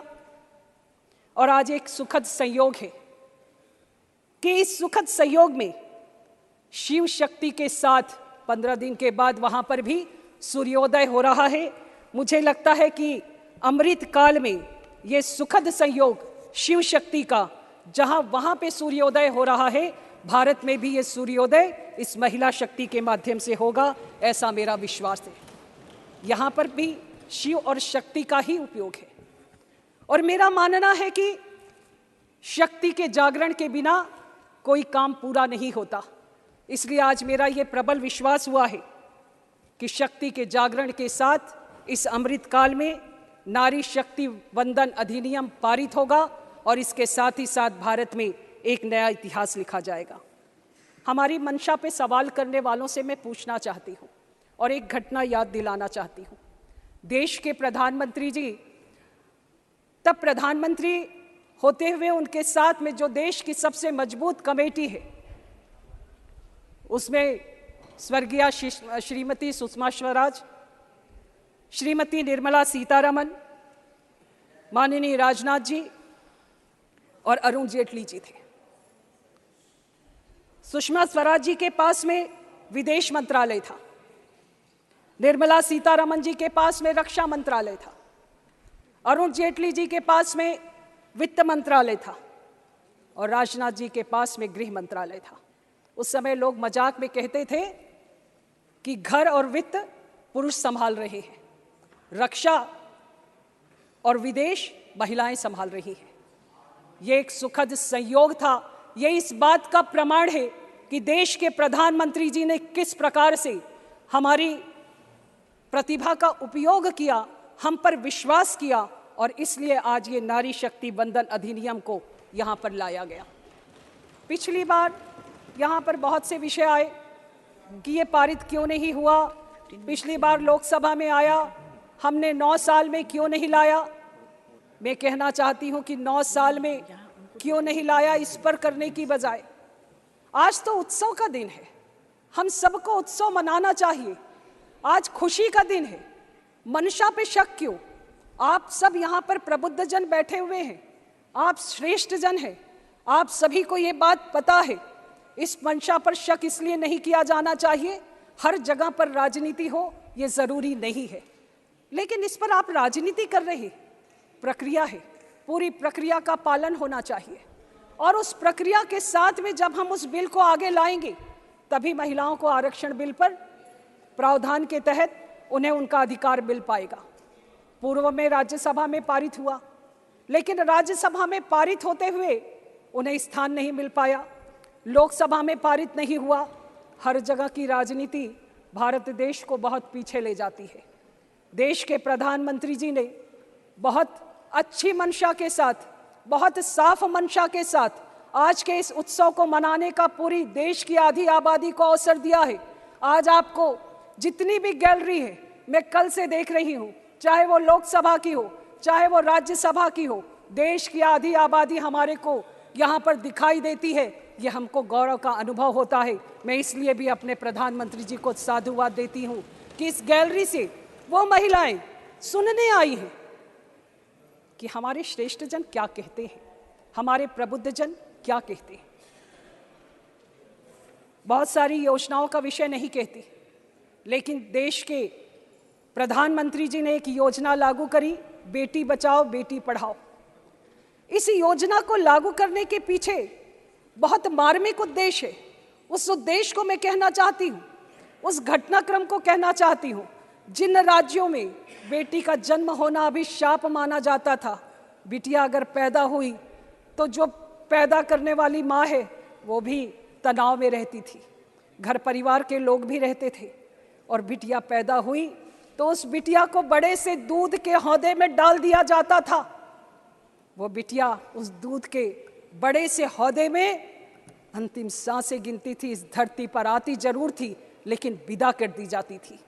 लिंगानुपात बार बार बदल रहा था, बेटों की संख्या बढ़ती थी, बिटिया की संख्या गिर जाती थी। और जब बिटिया की संख्या गिरने लगी, लिंगानुपात असंतुलित होने लगा तो देश के प्रधानमंत्री जी ने इसकी शुरुआत करी और उन्होंने कहा कि अगर इसी प्रकार से होता रहा तो हम आने वाले समय पर कहां खड़े होंगे। ये दूरदृष्टि इसके पहले कभी किसी ने नहीं करी। उन्होंने शुरुआत करी बेटी बचाओ बेटी पढ़ाओ अभियान की और आज बेटी बचाओ बेटी पढ़ाओ अभियान के साथ में मैं आपको गर्व के साथ इस बात को बताना चाहती हूं कि विश्व के आर्थिक मंच की वार्षिक लैंगिक अंतराल रिपोर्ट 2023 में जो प्रकाशित हुई है, इस बार भारत वैश्विक लैंगिक सूचकांक में 8 अंकों का सुधार करते हुए 146 देशों में से 127वें स्थान पर पहुंच गया है। ये हमारा गौरव है। ये देश के प्रधानमंत्री जी ने जिस लिंगानुपात को संतुलित करने का प्रयास किया, ये उसका गौरव है। और देश के प्रधानमंत्री जी ने जिस दूरदृष्टि के साथ इतनी छोटी सी बात जो लोगों को दिखाई नहीं देती थी, उस पर इस अभियान के माध्यम से उन्होंने शुरुआत करी। बहुत सारी योजनाएं हुई, बहुत सारी बातें हुई। हमारे को प्रधानमंत्री आवास योजना से लेकर तमाम चीज़ें हुई। लेकिन कभी कभी मैं सोचती हूँ कि हम महिलाएं तो हमेशा से वंचित हैं। उस वंचित, शोषित, पीड़ित महिलाओं के साथ राजनीति कैसी? अरे हम तो रोज रोज अपनी योग्यता का प्रमाण देते हैं, आगे बढ़ने का प्रयास करते हैं, लेकिन अगर देश के प्रधानमंत्री जी उस पर अवसर देते हैं तो बार बार उस पर राजनीति करके, उस पर प्रश्न चिन्ह खड़ा करके, उनकी मंशा पर संदिग्ध विषयों को खड़ा करके जिस प्रकार का यहाँ पर दृश्य उपस्थित किया जाता है, मुझे लगता है ये बेहद सोचनीय है। हमारी प्रधानमंत्री जी आज की नारी को देवी बनाना नहीं चाहते, आज की नारी को दासी बनाना भी नहीं चाहते। आज वो चाहते हैं कि आज हमें एक मानवी के रूप में पहचान मिले, हम एक मानवी के रूप में अपना स्थान बनाएं। और इसलिए जब हम इसकी शुरुआत करने जा रहे हैं तो आज इस आरक्षण बिल के साथ ही एक नए उत्सव की शुरुआत होगी। देश में महिलाओं को अपना स्थान मिलेगा। और मेरा मानना है कि जब हम अपने स्थान की बात करते हैं तो इस अमृत काल में, भले उसका समय थोड़ा लंबा है, लेकिन इस अमृत काल में जो बिल पारित होगा या आने वाले समय में उस व्यक्तित्व को सुशोभित करेगा जो इस सदन में आधी आबादी के तौर पर उपस्थित होगी। महिलाओं में बहुत धैर्य होता है और इस धैर्य के साथ वो आगे बढ़ती हैं। हमारे धैर्य की परीक्षा और हमारे धैर्य की लगातार कई उस पे कहानियां हैं जो सत्य है, लेकिन ये संघर्ष बहुत लंबा हो गया। आरक्षण विधानसभा में और लोकसभा में मिले, इसका संघर्ष बहुत लंबा हो चुका है। बहुत साफ मंशा के साथ में इस बिल को लाकर जनगणना के माध्यम से संवैधानिक प्रदत्त अधिकारों के तहत यहाँ पे हम इसे लागू करें। और मुझे लगता है कि इस उत्सव में पूरे देश के लोग शामिल हों। ये मेरे लिए सौभाग्य का विषय है कि आज इस ऐतिहासिक पल का मुझे साक्षी होने का गौरव मिला है। और इसी के साथ मैं अपनी बात को समाप्त करती हूँ। धन्यवाद। नेक्स्ट रजनी अशोक राव पाटिल। इधर इधर इधर इधर इधर इधर इधर कभी उधर नहीं जाएगी। You have 10 धन्यवाद minutes. महोदया। Yes, you have 10 minutes. धन्यवाद देती हूँ आपको मुझे बोलने का मौका दिया। नारी शक्ति वंदन अधिनियम 2023 128वां संशोधन के लिए इंडियन नेशनल कांग्रेस मेरी पार्टी की तरफ से समर्थन देने के लिए मैं यहाँ खड़ी हूँ। आज मैं खुद को बहुत गौरवान्वित, कृतज्ञ और भाव विभोर महसूस करती हूँ। और आज याद आती है मुझे मेरे नेता, इस देश के पूर्व प्रधानमंत्री राजीव गांधी जी की, जिनके दूरदृष्टि से और जिनके विजन से ये महिलाओं का आरक्षण का अधिकार मिलने का काम हुआ था। उनकी गहरी सोच की वजह से हमारी जैसी 15 लाख महिलाएं आज देश में अलग अलग जगह पे पंचायतों में, नगर पालिकाओं में काम कर रही है। इस देश की नींव का एक हिस्सा बन के खड़ी है। और मुझे ये बताने के लिए बहुत आनंद हो रहा है कि पहली 92 में जब ये लागू हुआ महिला आरक्षण विधेयक और 93 में उसी के तहत मैं जिला परिषद में बीड़ से मैं पहली बार यहाँ चुन के आई थी। तो ये मेरी जो जर्नी है वो जिला परिषद से लेके यहाँ तक वो सिर्फ पॉसिबल हुई क्योंकि मेरी पार्टी के नेता उन्होंने बहुत ही सोच विचार करके ये बिल लाया था। 1989 में राजीव जी ने पहली बार ये बिल लाया, लोकसभा में तो पास हो गया, लेकिन भारतीय जनता पार्टी की जो लोग आज वंदन करना चाहते हैं हमें, उन लोगों ने उसको पराजित कर दिया और उनके कारण वो हमारा बिल पराभूत हो गया। 1992 में 73rd एंड 74th अमेंडमेंट ये जो हुआ उसमें उसके तहत 1/3 हिस्सा 1/3 महिला अधिकार के रूप में हमें हमारा पूरा अधिकार मिल गया, जिसमें बहुत सारी महिलाएं, कोई सरपंच बनी, कोई मेयर बनी, कोई पंच बनी, जिला परिषद के अध्यक्ष बनी, और ये सब ठाकुर की से जो ठाकुर की बात हुई ठाकुर की से राज करने लगी। तब भी हमारे ऊपर इल्ज़ाम लगा कुछ लोगों ने कि मिस्टर सरपंच, ये शब्द उन्होंने यूज़ किया, मिस्टर सरपंच, कि हम नहीं काम करेंगे, उनके पति काम करेंगे, लेकिन ऐसा हुआ नहीं। हमारे काम हमने धीरे धीरे सीखना शुरू कर दिए और बाद में हम सब समझने लगे कैसे काम करते हैं। और मुझे लगता है कि महिलाओं ने अपना अधिकार जागरूक करने का काम अगर यहाँ पे इस बिल के तहत हुआ है। मैं नम्रतापूर्वक ये भी कहना चाहती हूँ कि 1996 में जब ये बिल पहली बार लोकसभा में आया तब भी मैं लोकसभा में सदस्य थी। तो हमेशा महिला आरक्षण का बिल जब भी आता है उसका एक एक सीढ़ी चढ़ के 30-35 साल का ये हमारा परिक्रमण हुआ है। और मुझे लगता है 2029 तक यहाँ रहना पड़ेगा, क्योंकि जब तक ये आता नहीं बिल। मैं मैडम 96 में जब बिल आया, उस बिल को इतना विरोध किया, उस बिल को फाड़ के टुकड़े भी कर दिए और गीता मुखर्जी के सिलेक्ट कमेटी के चेयरमैन को ये बिल सौंपा गया, गीता मुखर्जी। और गीता मुखर्जी के नेतृत्व में ये बिल का प्रवास शुरू हो गया। धीरे धीरे धीरे 2010 साथ में आ गया और मेरी नेता सोनिया गांधी, उनकी मंशा थी कि जो राजीव जी का सपना था, जो आधा रह गया था, आधा तो पूरा कर दिया था उन्होंने पंचायतों में, लेकिन जो आधा रह गया था कि लोकसभा में और विधानसभा में भी हमारी बहनें आना चाहिए, वो सपना पूरा करने के लिए हमारी सोनिया जी आगे आई और मनमोहन सिंह जी के नेतृत्व में पहली बार 2010 में यह हमारा बिल पारित हो गया राज्यसभा में। लेकिन फिर लोकसभा में हमारा पूरा बहुमत नहीं था, इसलिए वो हो नहीं पाया। 2014 में जब गवर्नमेंट बदली और नरेंद्र मोदी जी जब प्रधानमंत्री जी हो गए तो उन्होंने इतने बड़े बड़े वायदे किए थे, तो हमें लगा कि अभी तो ये बिल करेंगे, मोदी है तो मुमकिन है, ऐसे यही लोग बोल रहे थे, तो हमें लगा ये करेंगे। 2015 में सोनिया जी ने लेटर लिखा मोदी जी को, फिर 15 में लिखा, 16 में लिखा, 2018 में राहुल जी ने लेटर लिखा और बताया कि अगर ये बिल आप लाना चाहते हैं तो we are ready to cooperate you, हम अनकंडीशनल आपका हमारा सपोर्ट करेंगे, आप ये बिल लाओ और ये बिल पारित करो। लेकिन ये नहीं हुआ और जब अभी 9 साल पूरे होने के लिए आए और एक साल दिख रहा है कि अभी चुनाव है, जिस सब तरफ से मारे गए हैं, जब तरह से उनको लोग छीतू कर रहे हैं, तब उनको लगा कि अभी महिलाओं का कार्ड हम प्ले कर सकते हैं और इसलिए महिला बिल आया है। हमारे लिए कोई वंदना नहीं था, हमारे देवी, हमें वंदना मत ही करो, हम कोई देवी नहीं बनना चाहते, ना हम देवी बनना चाहते, ना हम बहन बनना चाहते, हम सिर्फ एक मानव बनना चाहते। We want to be the human being, हमें मानव करके समझाओ, कोई किसी बड़े बड़े पेडेस्टल पे मत रखो, क्योंकि ऐसे कर करके बहुत साल हमें नीचे गिराने का कोशिश इन लोगों ने की है। 2 साल के बाद जब ये बिल आज आया है तो मुझे तो उनके नियत में कुछ खोट लगती है। एक कारण यह है कि अगर उनके मन में मंशा थी तो उन्होंने पहले ही लाना चाहिए था। अगर ये अपना नोटबंदी का बिल एक रात में ला सकते, जीएसटी का बिल ला सकते रात में, और 3 कृषि कानून जो काले कानून थे, और इन्होंने बोला हम पुख्ता तैयारी करते, नड्डा जी ने बोला अगर पुख्ता तैयारी की थी तो 3 कृषि कानून वापस देने की नौबत क्यों आई आपके ऊपर?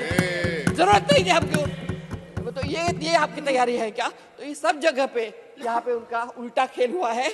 और सत्ताधारी पार्टी की एक मंत्री कल मैं जब सुन रही थी तो उन्होंने बोला कि एक ही परिवार को पूरा श्रेय देने की कांग्रेस में होड़ चल रही है। मुझे बहुत बुरा लगा सुन के क्योंकि जब एक परिवार के दो लोग इस देश के लिए शहीद होने के लिए तैयार होते हैं, जब एक परिवार की एक हमारी महिला नेता, जब हम सैल्यूट करते हैं, एक महिला नेता खुद प्राइम मिनिस्टर का त्याग करती है, एक ही हमारे परिवार के एक बच्चा लड़का हमारा राहुल गांधी जब बाहर निकलता है और ये मोहब्बत का दुकान इनके नफरत के बाजार में खोलने के लिए भारत जोड़ो करके निकलता है।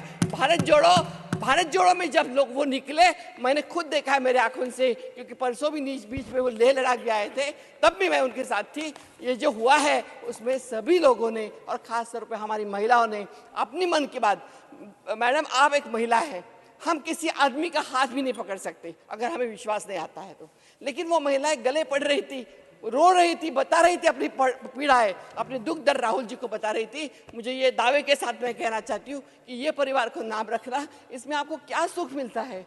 पंडित जी से लेके हर रोज 60 साल में क्या किया, आपने क्या क्या करके मारते हैं। 30 साल में तो ये लोग सत्ता में भी नहीं है, बाहर रह के काम कर रहे हैं, लेकिन फिर भी उनको आप छोड़ते नहीं है। ये मेरे लिए मुझे लगता है कि अच्छी बात नहीं है जी। आज जब विशेष सत्र शुरू हो गया, 2-3 दिन से मैं देख रही हूँ यहाँ पे अच्छा माहौल हो गया है। पहले दिन हम वहाँ पे फोटो हुए, सब कुछ हुआ, बहुत सेरिमोनियल सब रिसेप्शन हुआ। लेकिन 2 दिन से मैं यहाँ देख रही हूँ बड़े फिल्म बॉलीवुड के, हमारे मुंबई से आके बॉलीवुड की अभिनेत्रियाँ यहाँ पे दिख रही है मुझे, और कभी ऐसे पूरा पहले हुआ नहीं था। और उनको फोटोग्राफ किया जाता है, उनका फोटो सेशन होता है, हमें उनको लाने के लिए कोई मना नहीं है, लेकिन जब लाते हो तो उसका सिर्फ अपना फायदा मत करे। हमारे सामने जो मंत्री जी बैठे हैं उनका फोटो मैंने कल देखा, मिठाई खिला रहे अभिनेत्रियों को। तो अरे आपको मिठाई भी खिलानी है तो जिनका हमें जम्मू कश्मीर में शहादत दी है उनके घर जाओ, उनके घर के आंसू पोंछने की कोशिश करो। मणिपुर में जाओ, मणिपुर के महिलाओं को जब नग्न किया जाता है और उनको जब एक बलात्कार किया जाता है, उनके लिए आपके मन में कोई संवेदना नहीं है। इतना ही नहीं, इस देश को जब ओलंपिक के मेडल मिलवाने वाली हमारी जो महिला खिलाड़ी है, पहलवान है, उन महिला पहलवानों को आप घसीट के लेके जाते हो रास्ते से, और उनके लिए आपके यहाँ हमदर्दी नहीं, लेकिन आपको हमदर्दी है जो बॉलीवुड से आती है उनको खिलाओ। और वो भी महिला आती है मैडम, वो भी अच्छा आज जो वो भी आती है अपने फिल्म का प्रमोशन करती है मैडम। हमारा विरोध इसलिए नहीं कि वो आती है, उनको आने दो, लेकिन अपना प्रमोशन उन्होंने नहीं यहाँ करना चाहिए। और उसके लिए फोटोशॉपिंग होता है, पत्रकार आते हैं, वो नहीं होना चाहिए, ऐसे मुझे लगता है।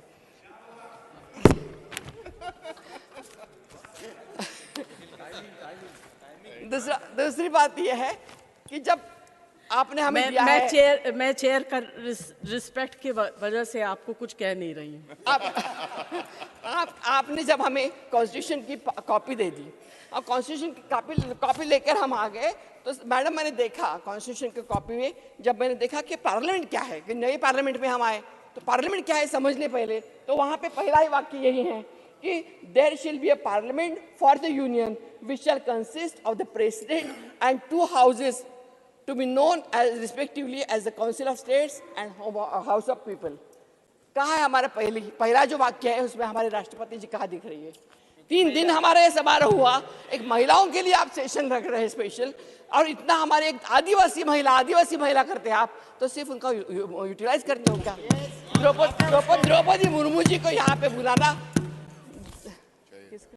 द्रौपदी मुर्मू जी को यहाँ पे बुलाना आवश्यक था, और वो अगर हो जाता तो हमारे लिए बहुत आनंद की बात रहती थी, लेकिन ऐसा नहीं हुआ है। ये संघर्ष का प्रवास जो हमने किया है शुरू, जो मैंने बताया 96-89 से शुरू हुआ, और मैं 4 लाइनें बताना चाहती हूँ कि ना किसी को गिराया, ना खुद ही को उछाला, कटा जिंदगी का सफर धीरे धीरे, वहां पहुंचे आप जहां पहुंचे आप छलांगे लगा के, आप जहां पे छलांगे लगा के पहुंचे वहां पहुंचे हम भी, मगर धीरे धीरे बस। डिलिमिटेशन हो गया मैडम, डिलिमिटेशन सेंसस हो नहीं हो इसके आड़े नहीं आना चाहिए, हमारे बिल के आड़े आना नहीं चाहिए, सेंसस नहीं आना चाहिए। और दूसरा, मैं और एक लास्ट में बात कहना चाहती हूँ कि हिंदू मैरिज एक्ट, ये जो बोलते हैं कि हमने सब किया, मुझे लगता है इनको अल्जाइमर हुआ है। बीजेपी वालों को, उनको पहले कुछ याद ही नहीं आता है। 2014 के बाद कई सब याद आता है, या देवी देवता वैदिक काल याद आता है। तो मुझे ये लगता है कि जब हिंदू मैरिज एक्ट आया, हिंदू सक्सेशन एक्ट आया, हिंदू एडॉप्शन एक्ट आया, ये कांग्रेस पार्टी ने किया है। महिलाओं की तरफ से बाबा साहेब आम्बेडकर जिनका नाम आज लेना हमें आवश्यक लगता है कि अगर वो नहीं होते, कांग्रेस पार्टी नहीं होती, तो हमें कॉन्स्टिट्यूशन द्वारा वोटिंग का अधिकार भी मिलने के लिए संघर्ष करना पड़ता और ऐसे भाषण देने पड़ते थे। उन्हीं के कारण हमें हमारा वोटिंग का अधिकार भी मिला है। इस देश को प्रथम प्रधानमंत्री इंदिरा जी दी है कांग्रेस पार्टी ने, प्रथम राष्ट्रपति प्रतिभाताई को दिया है, प्रथम स्पीकर मीरा कुमार को दिया है। और बीजेपी ने सिर्फ बताना चाहिए मैडम कि किसको उन्होंने किया है। अध्यक्ष कभी बीजेपी की महिला हुई है, आरएसएस की प्रमुख कभी महिला हुई है, ये जरूर बताना चाहिए। और ये बता के उन्होंने अपना पलड़ा झाड नहीं लेना चाहिए। मी मराठीमध्ये फक्त 2 मिनिटं बोलणार, एकच मिनिट झालं तुमचं मराठीमध्ये 1 मिनिटं बोलू दे मला, माझी भाषा आहे ती। आज गणपती आणि महालक्ष्मी आहेत, गौरी आहेत आमच्याकडे, त्यामुळे आज गौरी येणार आहेत तुम्ही आमच्याकडे। आहेत महालक्ष्मी तर गौरी येणार आहे, त्यामुळे मला सगळ्या माझ्या बांधवांना आमच्या महाराष्ट्राच्या रीतीप्रमाणे तुम्हाला शुभेच्छा द्यायच्यात आणि गणपती बाप्पा मोरया म्हणायचं आहे। आणि एकच सांगायचं की आमचा महाराष्ट्र, माझा महाराष्ट्र हा जिजामाता होत्या म्हणून शिवबा तयार झाले, चांद बीबी होती, महात्मा फुले सावित्रीबाई फुलांच्या बरोबरीने लढत होत्या, रमाबाई आंबेडकर, बाबासाहेब आंबेडकर, ताराराणी, अहिल्याबाई, असे किती नावं आहेत आमच्याकडे की ज्या नावांना उल्लेख करून या देशाला आम्हाला फार मोठं सन्मान वाटतो। आणि त्यामुळे मला आज नारी शक्ती वंदन करत असताना मी आपल्याला एवढीच विनंती करेन की आम्हाला आमचं माणूस म्हणून जगण्याचा अधिकार द्या। आम्हाला देवता बनवू नका, देवी बनवू नका, लक्ष्मी बनवू नका, आम्हाला देवता न बनवता माणूस म्हणून जगायचा अधिकार द्या। आणि हे जे बिल आहे ते लवकरात लवकर इतकी 40% आमचे ह्याचे आहेत, कास्ट आहे आमच्या, ती कास्ट धरून ओबीसी, SC, ST या सगळ्यांनी म्हणून ते बिल लवकरात लवकर पास करा। धन्यवाद, आपण मला वेळ दिल्यामुळे। जय हिंद। मौसम नूर। Thank you, Vice Chairperson, Madam. Madam, I come from a party called the All India Trinamool Congress, whose founder gave 41% of Lok Sabha tickets to women way back in 2014. I come from a party founded by Ms. Mamta Banerjee, which already has 40% of women MPs in the Lok Sabha. I come from a party that already has 50% women elected in the panchayats and the municipalities. I come from a party founded 25 years ago, which spoke up in Parliament for the Women's Reservation Bill way back in 1998. Madam, our words were not empty words. Our words were put into action. Today, we are glad that the rest of India, including this government, who gave only 12% tickets to women, has learnt little from India's only woman-serving chief minister. The BJP has 16 chief ministers, none of them are women. Madam, we have already implemented the Women's Reservation Bill in the past. This government is trying to bring a bill in the present, which it cannot implement in the near future. Madam, Mr. Prime Minister, sir, listen carefully to what I'm saying. I am Mausam Noor from Malda, West Bengal. I have been elected twice in the Lok Sabha and now serving my 3rd term in Parliament in the Rajya Sabha. If you are really serious about this bill, please give 33% tickets to women in the 5 upcoming state elections in November this year and in 2024 general elections next year. Madam, of course we support this bill. It is our bill. It is our idea. It is what we have already implemented. Let me try to explain to you how this bill is fundamentally flawed. Because this bill is linked to both delimitation exercise and a census. It is like writing a check with no balance in your account. And the check is dated not 2023 September, but maybe 20 34. In other words, you can't cash the check now. You can only keep it in your drawer. You will feel good, but you won't have any money in your account. That is exactly what this government is telling the women of India. Madam, going beyond the walls of Parliament, we as a nation need to change our thinking. In the Election Commission of India, of the 9 top posts, not one is a woman. Out of 11,000 IS officers between 1951 to 2020, only 1 in 10 was a woman. Only 1 out of 10 IPS officers is a woman. Out of the 680 judges, only 83 are women. Only 15% of women hold senior and managerial positions in India. It is heartening that in West Bengal, every district has a police station that is solely run by women. Madam, if women have to be represented, it has to be a team effort.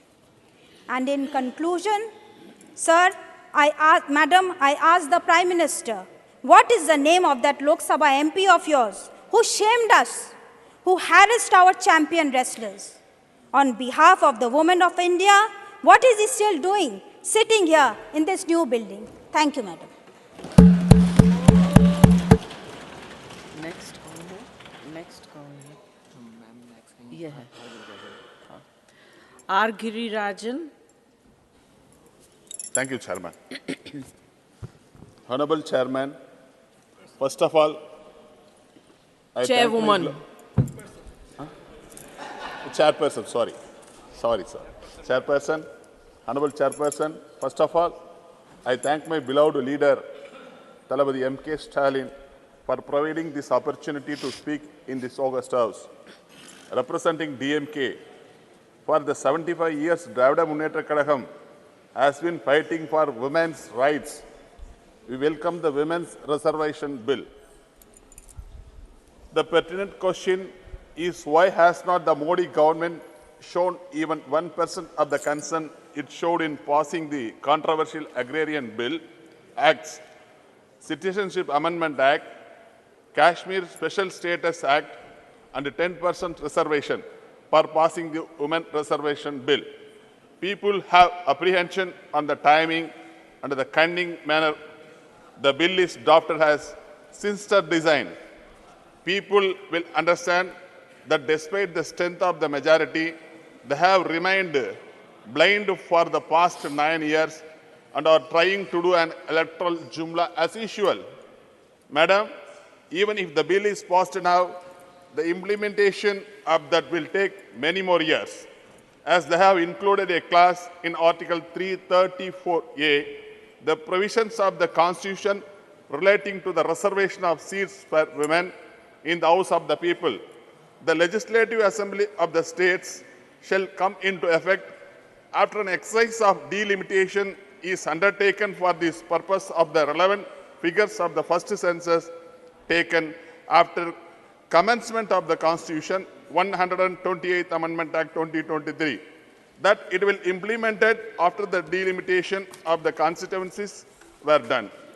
Delimitation of Lok Sabha constituencies in various states and assembly constituencies will be drawn only after 2026. The next election after delimitation will be held in 2029. So, implementation of the said act cannot be implemented before 2029. There is no guarantee when the census will be held. The census that never took place, the redistricting based on it, and the strange play of passing the law now to supposedly come into effect in 2029 is an electoral shame of failure.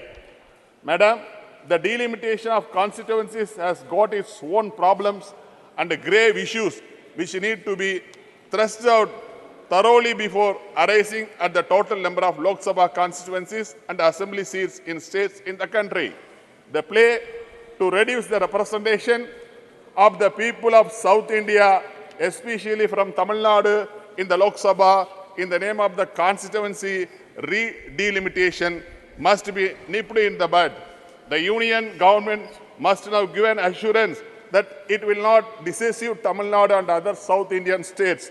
The BJP-led government should consider the rationale behind the demand for reservation for women from most backward communities.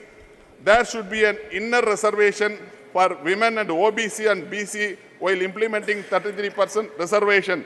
The DMK President and Honorable Chief Minister of Tamil Nadu, Mr. M.K. Stalin, in his statement and reiterated this aspect.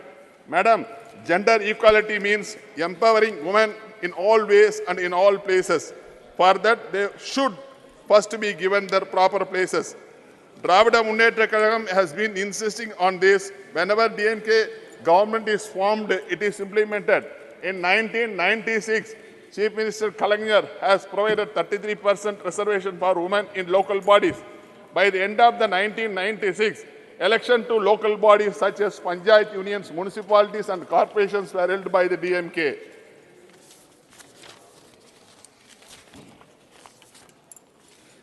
The Women's Reservation Bill has pending for nearly 27 years. The Women's Reservation Bill was first introduced in 1996 in the Union Government of the DMK in 2005-2. The DMK-led Union Government introduced the bill. The BJP, which initially said it would support it, then opposed it. Uma Bharati, who spoke on behalf of the BJP, has vehemently opposed it. Among those who have opposed it in the past, in the present, UP Chief Minister Yogi Adityanath also. Under the Congress, DMK-led UPA 1 government, the Women's Reservation Bill was introduced in the Rajya Sabha on March 8, 2010, Women's Day, and passed the next day during the UPA government. Before that, Honorable Devagowda's government brought this bill. Our floor leader Tiruchi Siva also spoke on that bill. Unfortunately, it could not be passed in the Lok Sabha due to the opposition from some political parties. The BJP government, which came to power after they shelved the bill. In the 2014 and 2019 elections, the BJP government won a majority. If they wanted to pass the bill, they could not accomplish it immediately. But they did not even bother to introduce the bill for the reasons better known to them. In 2017, we took out a rally in Delhi on behalf of the DMK. Mrs. Kanimozhi, the women wing secretary and then Rajya Sabha member, now Lok Sabha member, led the rally which was held to press for the implementation of 33% reservation for women parliament and assembly constituencies in states. Madam, former Prime Minister Rajiv Gandhi ensured reservation in local bodies. Former Prime Minister Manmohan Singh introduced the Women Reservation Bill in Parliament and State Assemblies in the Rajya Sabha. The achievements of both of them deserve to be remembered now. On behalf of the Dravida Munnetra Kazhagam, I welcome the bill to provide 33% reservation to women brought in by the Union Government. Even if it is done because of the passage of time, I urge these Union rulers to consider its justification and not ignore the demand for representation for women of the backward and most backward communities. India is the only country that has not yet conducted a census that takes place once in a decade. So far, BJP has not given assurances of when it will be happen. The delimitation of constituencies based on the population alone in the dagger hanging over the head of Tamil Nadu and the South Indian states. The political conspiracy is increase the number of MPs from North Indian states like UP and Bihar and reduce the political representation in South India must be defeated. The unjust attempt to deceive you, politically conscious in Tamil Nadu must be nipped in the bud. Even Chandrayaan softly landed on the south pole of the moon. BJP cannot land it in the South India. Mind it. Following the footsteps of Doyen of social justice and Dravidian model, Thandai Periyar, Perarijar, Dr. Kalangar, several fair-sighted initiatives and schemes for women empowerment were being implemented by the DMK government. Our Honorable Chief Minister of Tamil Nadu, Sri M.K. Stalin, is continuing the legacy of the Dravidian model governance. Today, welfare schemes for women that are being implemented in the Tamil Nadu over the last 5 decades. Equal rights for women in family properties, 1989. Increase the reservation for women in government jobs, 40%. Dr. Muthulakshmi Reddy Maternity Benefit Scheme aimed at ensuring maternal nutrition, schemes for education, marriage assistance and remarriages, fare-free travel for women in government-run city buses. The Molu Ramarthamammayar Higher Education Assurances Schemes provides 1,000 rupees financial assistance to girls till they complete the recognized courses. The government of Tamil Nadu has launched the Grand Social Welfare Initiative for Women, Kalanyar Magalir Urimai Togai Tittam, on September 15th. Though this scheme is monthly financial assistance of rupees 1,000 is provided to 1,06,50,000 eligible women family heads in the states. Madam, Tamil Nadu has become the role model state in the country due to the continuous efforts of our great leaders, Thandai Periyar, Perarajna, Dr. Kalanyar, Talabadi M.K. Stalin. Madam, only 1 minute. Madam. I'm sorry. I've been asked to tell you that your time is over. Okay, just... Madam, our Dravidian model government, we have fulfilled all our poll promises. But at the same time, we have the union government led by Sri Narendra Modi at the center for almost a decade. We have never seen any other government which never bothered to fulfill the poll promises. The Narendra Modi led by BJP government has several political and electoral promises never to be fulfilled. No other government has promised so much electoral jumlas than this government. We can publish volumes of electoral jumlas of Narendra Modi and his government. They promised that all the black monies stashed in foreign countries by Indians will be brought back and rupees 50 lakhs would be deposited in bank account of each and every citizen. This remains as a greatest jumla of BJP. The BJP has promised to provide 2 crore new jobs every year to the people of this country, especially the educated youth. But the unemployment problem has reached the highest in the history of the independent India. I conclude, Madam, when the Narendra Modi became the Prime Minister, he has promised the people of India that linking rivers, especially the peninsular rivers, but nothing happened so far. All these promises still remain as electoral jumla. It is a surprise, though the Women Reservation Bill is passed and the President's assent was given, the implementation of the Act will have to wait several years and pass through several orders. In the last 10 years, people of this country have seen and experienced enough jumlas and U-turns from this government. And I only wish that the people of India will teach them a lesson in 2024 electoral battle Don't keep for all women the electoral waiting. jumlas. Thank you, Madam. Thank you. Shulata ji आइए. Jai Jagannath, Honorable Vice Chairman Madam, thank you so much giving me the permission to speak in my mother tongue Odia. From my party Biju Janata Dal, I support the bill. ମୁଁ ମୋ party Biju Janata ଦଳ ତରଫରୁ ଏ bill କି ସମର୍ଥନ ଜଣାଉଛି।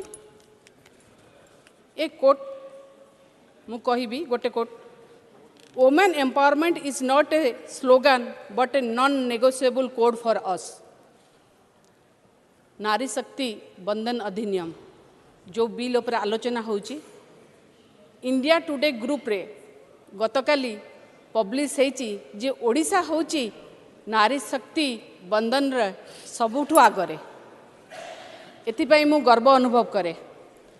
स्वर्गत बिजू पट्टनायक जे कि former chief minister थिले ओडिशार से गोटे कथा कही थिले सेटा बोधवे समस्त हृदय को छुईब जे मनटा छोट कले जातिटा छोट हो जाए सेथिपाई से प्रथम करी ओडिशा होची एभली राज्य जे प्रथमे 1992 मसीह 33 भाग स्थान संरक्षण करिथिला महिलांक पई पंचायत राज विधि व्यवस्था भितर एवं 33 भाग महिला सेतबेले निर्वाचित होइक आस्थिले तांकर पुओ सुयोग्य पुत्र मोर नेता माननीय मुख्यमंत्री नवीन पट्टनायक मो दलर सभापति से बा कहीं पछे जीवे तेणु से मध्य तांको पितांक पदांक अनुसरण करथिले एवं से मध्य जानिथिले जे कोठी ना कोठी जो जाति जेते आगु को बढ़िबो तापे महिला मानकर सशक्त हबार आवश्यकता अछि जदि महिला सशक्त नहीं से जाति से समाज से राज्य से देश केबे आगु को बढ़ी पारिबो नाही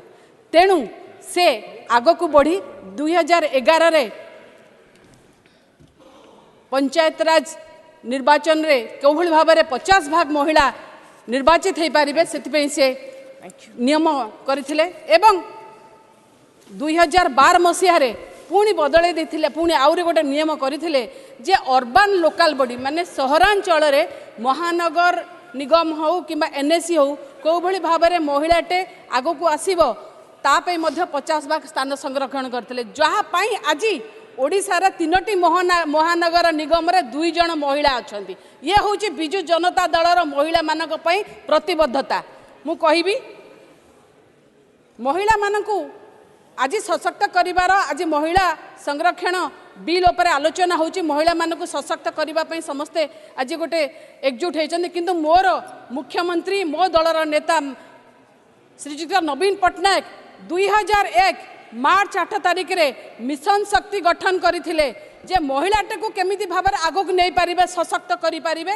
आज को से मिशन शक्ति रे मध्य जदि देखिबे 70 लाख महिला कोठी ना कोठी जोड़ी होइचंती एवं आगो को बढ़ुचंती ये किछि कम बड़ कथा न महिला को सशक्त करिवारे माननीय मुख्यमंत्री होचंती बोध हुए समग्र देश रे अद्वितीय तांको भली के हेई पारिबे नै से सबु बेले कोठी ना कोठी चिंता करिचंती महिलाटो केमिति आगो को बढ़िबो आज मिशन शक्ति जो डिपार्टमेंट कथा मु कहतली से मध्य गोटे महिला डिपार्टमेंट आउ सी डिपार्टमेंट सेपरेट डिपार्टमेंट हो पार्टी मंत्रिमंडल गोटे सेपरेट मंत्री अच्छा गोटे सेपरेट डिपार्टमेंट हो पार्टी मिशन शक्ति माध्यम जदि कहवा केवल महिलाटा सशक्त होइछि नुहे महिलाटा सशक्त हवा संगे संगे जदि देखिए महिलाटे आज गोटे उद्योग माने मुख्यमंत्री खाली सशक्त महिला करने को चाहे ना महिलाटे को उद्योगपति केमिति हो पारिबो तापे मध्य से चिंता करछंती एवं महिलाटे आज जदि देखिए एसएचजी रु आज बाहर किना महिलाटे निजर कंपनी करिछि बिजनेस करुछि सीईओ हेछि एवं मैनेजिंग डायरेक्टर मध्य ता कंपनी रहिछि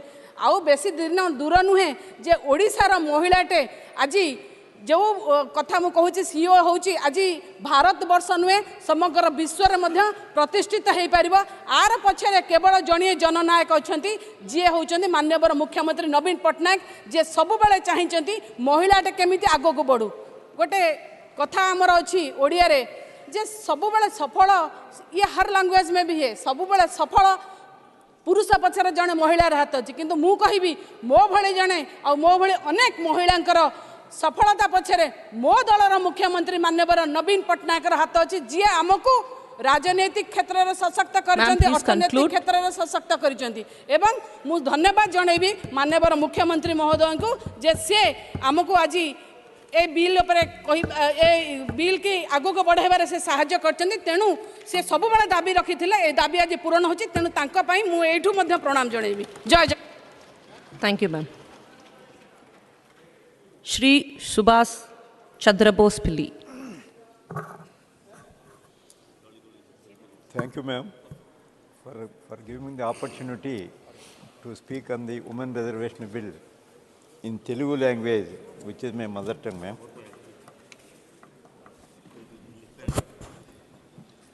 Respected ma'am, ఈ బిల్లు ఆహ్వానించదగ్గది అభినందించదగ్గది గౌరవ ప్రధానమంత్రి నరేంద్ర మోడీ గారిని మరి మనస్ఫూర్తిగా ఈ బిల్లు తెచ్చినందుకు అభినందిస్తూ ఆంధ్రప్రదేశ్ ముఖ్యమంత్రి గారు వైఎస్ఆర్సీపీ అధ్యక్షులు శ్రీ జగన్మోహన్ రెడ్డి గారి ఆదేశాల మేరకు ఈ బిల్లుకి పూర్తిగా మా మద్దతు ప్రకటిస్తూ కానీ I am having some demands and desires on OBC reservations. I would like to place before the government through you, ma'am. Please permit me. మన దేశంలో దాదాపు 50% మంది మహిళలు ఉన్నారు.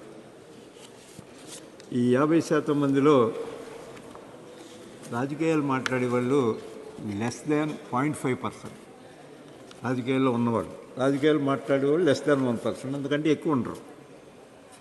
కానీ దురదృష్టం ఏంటంటే దీంట్లో 33% రిజర్వేషన్లు కల్పించారు. ఇక్కడ నా కోరిక ఏంటంటే ప్రపోర్షనేట్ రిజర్వేషన్స్ ఎట్లా షెడ్యూల్డ్ కులాలకు షెడ్యూల్డ్ ట్రైబ్స్కు ప్రపోర్షనేట్ రిజర్వేషన్ ఇస్తూ ఉన్నారు, మహిళలకు కూడా ప్రపోర్షనేట్ రిజర్వేషన్స్ 50% ఇస్తూ దాంట్లో 27% ఓబీసీలు కూడా ఇమ్మని నేను ప్రభుత్వానికి ప్రత్యేకంగా మరి విజ్ఞప్తి చేస్తూ ఉన్నాను.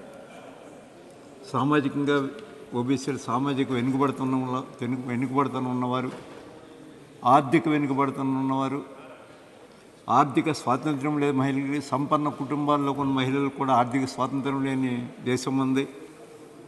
మరి విద్యా వెనుకబడుతూ ఉన్నవారు, మంచి అది 50% రిజర్వేషన్స్ ఇస్తూ మహిళలకి మరి 27% ఓబీసీలకు కూడా రిజర్వేషన్ ఇవ్వమని మరి కోరుతూ దీని మరలా ఈ బిల్లులో డీలిమిటేషన్ తర్వాత ఈ బిల్లు అమల్లోకి వస్తుందని చెప్తూ ఉన్నారు. అంటే దాదాపుగా 7 సంవత్సరాలు వేచి ఉండాలి. ఈ బిల్లు అయిన తర్వాత చట్టరూపం దాల్చిన తర్వాత 7 సంవత్సరాలు వేచి ఉండాలి. మాకు తెలుగులో ఒకటి ఉంది, పంచభక్ష పరమాణాలు పెట్టి మరి ఒక 7 సంవత్సరాల తర్వాత తిందిరుగానంటే ఎంత అందంగా ఉందో ఈ బిల్లు కూడా అంతే అందంగా ఉంది. ఇది చాలా దురదృష్టం. వెంటనే రిజర్వేషన్లు అమల్లోకి వచ్చేలాగా చేస్తే ఇది ఉపయోగం ఉంటుంది. మరి వారి పార్టీకి కూడా మంచిది, ఇది మంచి ఆలోచన చేయమని గౌరవ ప్రధానమంత్రి గారిని నేను కోరుతూ ఉన్నాను. Madam, what is the object of Indian reservation system? The object of Indian reservation system is to improve the opportunities of social and educational status to the unprivileged communities and thus uplift their lifestyle to have a place in the mainstream of the Indian society. That's the object. Object adhe principle ni why don't you apply to the OBCs? OBCs ki endiki apply cheyaru object ayokka principle ni endiki apply cheyaru daniki వీళ్ళు ఏమైనా మరి ఆర్థిక వెనుకబడతనం లేని వాళ్ళు అనుకుంటున్నారా? అది విద్యా వెనుకబడతనం లేని వాళ్ళు అనుకుంటున్నారా? అది సామాజిక వెనుకబడతనం లేని వారు అనుకుంటున్నారా? ఎందుకు అప్లై చేయాలి ఈ ప్రిన్సిపల్ని ఇక్కడ? అంటే ఎందుకు ఈ వ్యత్యాసం చూపిస్తూ ఉన్నారు నాకు అర్థం కావట్లేదు. దయచేసి దీని మీద మరి ఆలోచన చేయవలసిందిగా నేను గౌరవ ప్రధానమంత్రి గారిని కోరుతూ ఉన్నాను. ఇక్కడ ఒకసారి మీ దృష్టికి ఈ సభ దృష్టికి తీసుకొస్తూ ఉన్నాను. ఒక అన్ఫార్చునేట్ ఇన్సిడెంట్ ఏంటంటే గౌరవ ఆంధ్రప్రదేశ్ మాజీ ముఖ్యమంత్రి గారు సెంట్రల్ లా మినిస్టర్ గారికి హీ రోట్ ఎ లెటర్, ఒక లేఖ రాశారు సెంట్రల్ లా మినిస్టర్ గారికి, ఓబీసీలని హైకోర్టు జడ్జిలుగా నియమించకూడదని. అంటే OBCs are not eligible to appoint as judges in the high courts. ఎంత దురదృష్టకరమైన లేకో చూడండి ఒకసారి. ఎందుకు ఈ అణచివేత ఎందుకు ఇంకా ఈ రోజుల్లో కూడా ఎందుకు అణచివేస్తూ ఉన్నారు? ఒకసారి రీసెంట్గా వచ్చిన జడ్జిమెంట్ ఇచ్చారు, హిమబిందు అని ఒక యంగ్ లేడీ ఉమెన్, ఆమె ఆ జడ్జి, ఆమె principal judge to ACB court at Vijayawada. మరి చంద్రబాబు నాయుడు గారు అవర్ ఫార్మర్ చీఫ్ మినిస్టర్ మీద వచ్చిన ఆరోపణలకి ఒక ల్యాండ్ మార్క్ జడ్జిమెంట్ ఇచ్చారు. అదేవిధంగా సుప్రీంకోర్టు జడ్జి చేసినటువంటి జస్టిస్ ఈశ్వరయ్య గారు ఓబీసీ కేటగిరీకి చెందినవాడు. హైకోర్టు జడ్జిగా ఉన్నటువంటి మరణించినటువంటి కీర్తిశేషులు జస్టిస్ బిఎస్వై స్వామి గారు కూడా ఓబీసీ కేటగిరీకి చెందినవారు, మా జిల్లాకు చెందినవారు. వీరేమైనా వాళ్ళు ఇచ్చే రాజ్యాంగ విరుద్ధమైనటువంటి జడ్జిమెంట్లు ఏమైనా ఇచ్చారా? ఎందుకు ఆ లేఖ రాస్తారు? ఎందుకు ఈ నిరంకుశత్వం? ఎందుకు ఈ అణచివేత? ఇది ఒకసారి ఈ సభ దృష్టికి, ఈ దేశ ప్రజల దృష్టికి తీసుకురావడానికి నేను చాలా బాధపడుతున్నానమ్మా. దయచేసి ఇటువంటి లేఖలు కానీ ఇటువంటి అణచివేతలు కానీ ఇంకా కొనసాగుతున్న ఈ రోజుల్లో ఖచ్చితంగా ఓబీసీలకు కూడా తొందరగా రిజర్వేషన్ పెట్టకపోతే ఇంకా వారికి ప్రశ్నించే తీరు అలవాటైంది. విద్య పెరిగింది, విజ్ఞానం పెరిగింది. మరి ఈ రోజుల్లో కూడా ఇంకా అణచివేతకు గురి చేసే కార్యక్రమాలు చేస్తున్నప్పుడు ఇక వేచి చూచటం ఇంకా ఓపిక లేదు.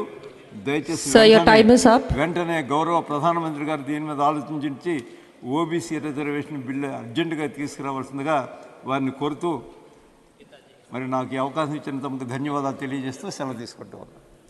Next speaker Shri Ravichandra వడిరాజు.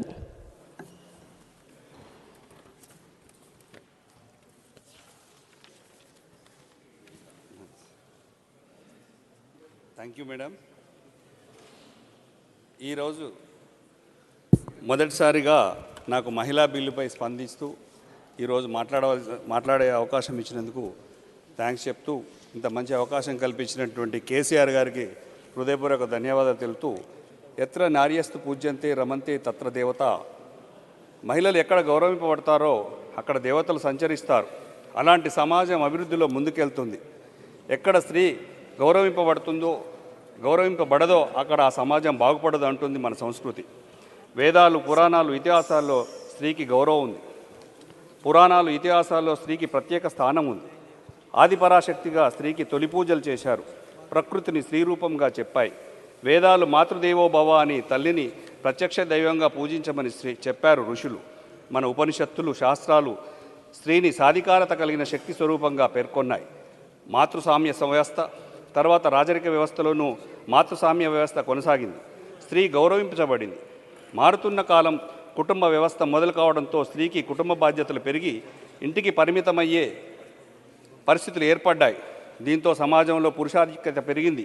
అవకాశంలో సగం కుటుంబం జీవనంలో ఆడ మగ సమానమే. ఇలాగే అవకాశాల్లోనూ చట్టసభల్లోనూ సమాన హక్కుల కోసం 30 ఏళ్ల కిందటే ఉద్యమాలు మొదలయ్యాయి. కేంద్రంలో పాలకులుగా ఉన్న రాజకీయ పార్టీలకు చిత్తశుద్ధి లేకపోవడంతో బిల్లు ఏళ్లుగా కాగితాలకే పరిమితమైంది. మహిళల రిజర్వేషన్ అంశం ఓబీసీ రిజర్వేషన్ల అంశానికి ముడిపెట్టడంతో ముందుకు పడలేదు. పలుమార్లు బిల్లు పార్లమెంటు ముందుకు వచ్చినా ఒక అడుగు ముందు 2 అడుగులు వెనక్కి అన్నట్టుగా కొనసాగింది. తెలంగాణ సాయుధ పోరాటం నుంచి స్వరాష్ట్ర ఉద్యమం దాకా తెలంగాణ మహిళలు రాజ్యాన్ని ఏలడమే కాదు, అవసరమైతే రాజ్యాన్ని ధిక్కరించే ధీరత్వం కలిగిన వారు. సంక్షేమ పాలన అందించిన రాణి రుద్రమదేవి నుంచి మొదలుకొని సమ్మక్క సారలమ్మ దాకా, చాకల ఏలమ్మ దాకా తెలంగాణ సాయుధ పోరాటం, ప్రత్యేక తెలంగాణ పోరాటం వరకు మహిళా శక్తికి ప్రతీకగా నిలిచింది తెలంగాణ నేల. ఉద్యమ స్ఫూర్తితో పాలన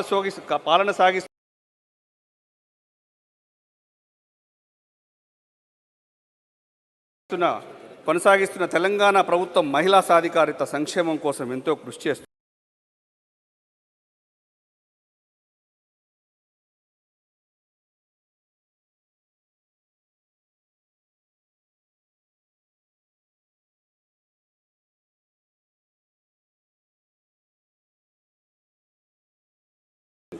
తెలంగాణ ప్రభుత్వం మహిళా సాధికారిత సంక్షేమం కోసం స్థానిక సంస్థ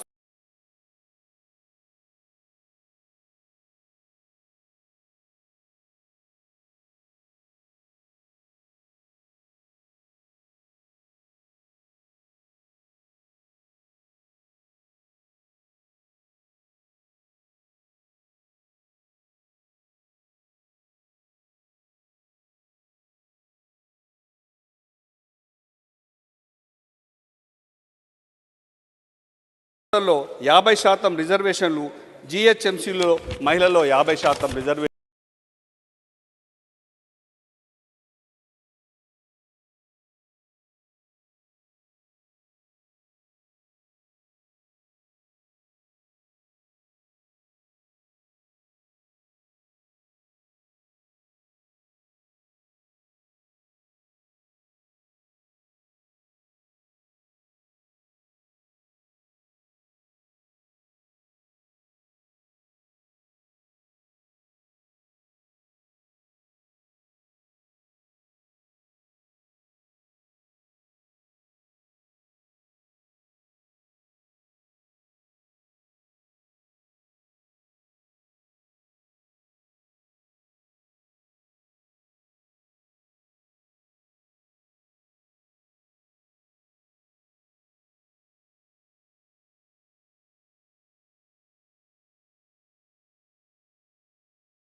33% ఎస్ కేటగిరీ ప్రారంభంలో కూడా 33% రిజర్వేషన్, అక్రిడేషన్లో మహిళా journalist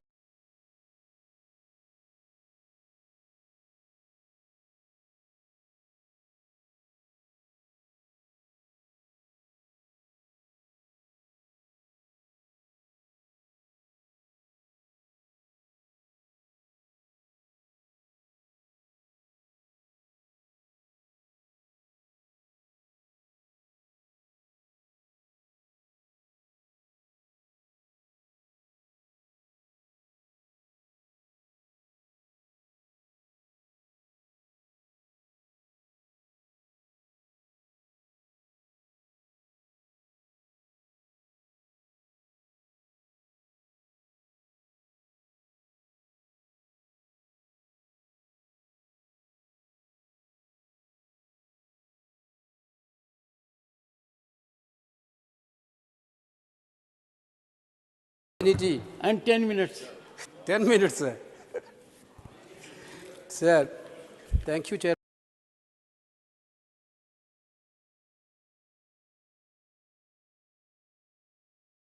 Sir, for giving me an opportunity to participate in this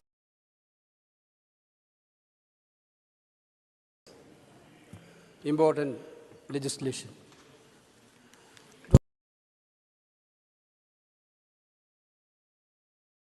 It's a long journey. And from your party, you are the only man.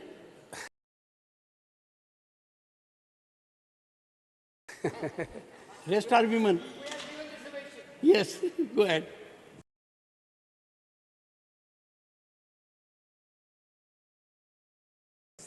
In 1931 onwards, when Sarojini Naidu wrote a letter to the then British Prime Minister for equal power for men and women, this journey has been started, sir. Then, certainly, Balwant Rai ji, Indira ji, finally Rajiv ji on 1989 brought a great legislation of empowering women in local bodies. What happened? Actually, Nadda ji spoke about very much about their claim about this bill. What happened, sir, 1989 when Rajiv ji introduced this Women Empowerment Bill of Local Bodies? Entire BJP gang opposed that bill. Who are all the stalwarts of BJP? I took the record from the Rajya Sabha secretariat, sir. Who are the people who voted against that bill? Lal Krishna Advani, Atal Bihari Vajpayee, Jaswant Singh ji, Ram Jethmalani ji, all are opposed this bill. This is the record of the Rajya Sabha. Now you are the champion of this thing. Sir, of course, after that 2010, we brought the bill and passed the bill in Rajya Sabha. We passed the bill in Rajya Sabha. Unfortunately, we are not in a position to pass the bill in Lok Sabha. But you came in power in 2014. You have given promise to the people of India that we are going to bring women legislation bill, women reservation bill. Who stopped you, sir? From 2014 to 2023, 9 years, who stopped you to bringing this bill? I would like to know from the Honorable Prime Minister whether he is waited for this new building to introduce this bill. If there any Vastu issue was there in that building, is there? Otherwise, if there is a good Muhurta is there for 2023 for this bill, you lost 9.5 years. Now you are telling we are going to implement this 2029. Census, delimitation, after that. Then where is the sincerity, sir? Sir, game-changing legislations, life-transforming legislation has to come from the heart of the rulers, not from the brain of the rulers, sir. Sir, we are witnessed not many life-transforming legislations, Manrega, right to information, right to food safety, and of course land acquisition bill. That type of life transforming bills we witnessed, that all come from the heart of the rulers. Sir, now this bill at the end of the Lok Sabha period, when you brought this bill, this is not coming from the heart of the rulers. This is coming from the brain of the ruler. It is because of you have a political calculation to bring this bill. Why that political calculation come? It come after Karnataka election. Congress party strengthened entire women's folk of Karnataka through the guarantees, and we have implemented that guarantees. Entire women of Karnataka, you ask in Karnataka what they are talking about that. They are empowered. Women can be empowered through political empowerment or economical empowerment. Sir, which is the biggest economical empowerment legislation of this country? Manrega. 58% of the women are working in Manrega. Your Prime Minister told that. Prime Minister told that this is the memory of our corruption. Then he corrected that. And their COVID period, only one scheme benefited the poor people of the country. That is Manrega. Therefore, Manrega, then self-help group, 2011, UPF brought that, which Kerala started earlier, Kudumbasri, through Kudumbasri. Which, these are all the economical empowerment of women. But you, now, at the time of the Lok Sabha election, you brought this bill and you are telling we are the champions. You oppose the Rajivji's bill. Now, sir, there are lot many bhashans about this bill. When is going to be implemented? We need a clear-cut answer, sir. When is it? Madadi told 2029. If it is going to happen in 2029, when the census will take place, when the delimitation process started, when it is going to be completed, when the women will get an representation as per this law. This has to be answered by the Honorable Prime Minister or the government, sir. Sir, here, Naddaji talked about a OBC reservation which happened in that house. I also heard about, I read some articles in this newspaper today that our Honorable Home Minister spoken about the Prime Minister of India has given his entire bank account to the employees. That's good. But you have to remember about that. The Iron Lady Indira Gandhi ji, the then Prime Minister of India, in the 1962 war, when the country is in a difficult period, she donated entire her jewelry to the National Defense Fund, Prime Minister Indira Gandhi. We are proud, sir. We had a leader like Indira Gandhi ji. Yes, she is talking about, they are talking about women empowerment. Who is the first Prime Minister, women Prime Minister? Who given the first woman Prime Minister? Who given the first woman President of India? Who is given first Lok Sabha Speaker of the India? Who is given the first Governor of India? Who is given the first Party President of India? Yes, everything is Congress, sir. Then they are trying to become the champions of these things. No, I'm not yielding. Sir, if you are going to do the census, Nadda ji is talking about big, बहुत ज़्यादा बोल दिया OBC के लिए. Then why you are running away from caste census? Why you are running away from caste census? If you have a OBC pram, do the caste census and show the country.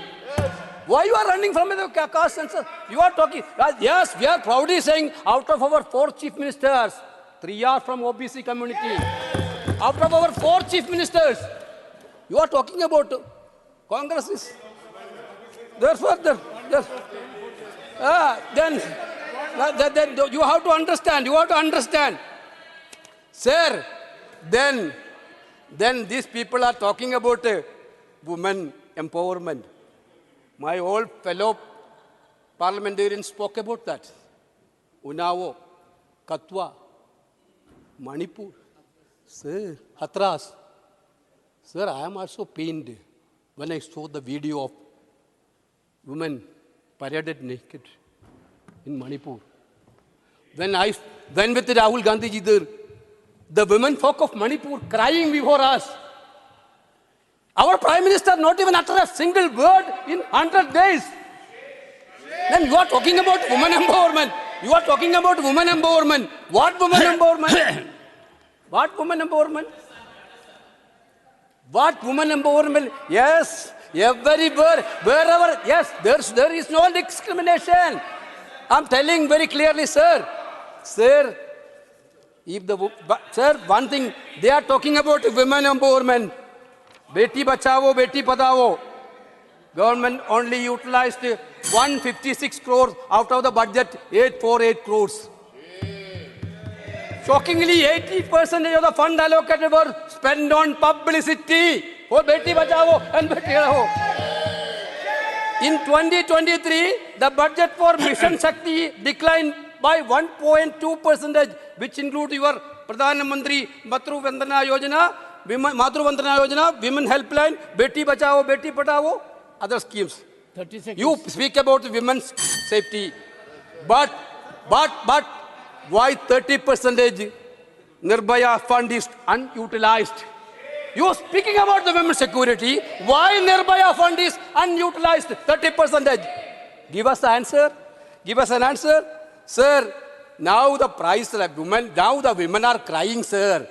LPG gas, 1,000 rupees. Tomato.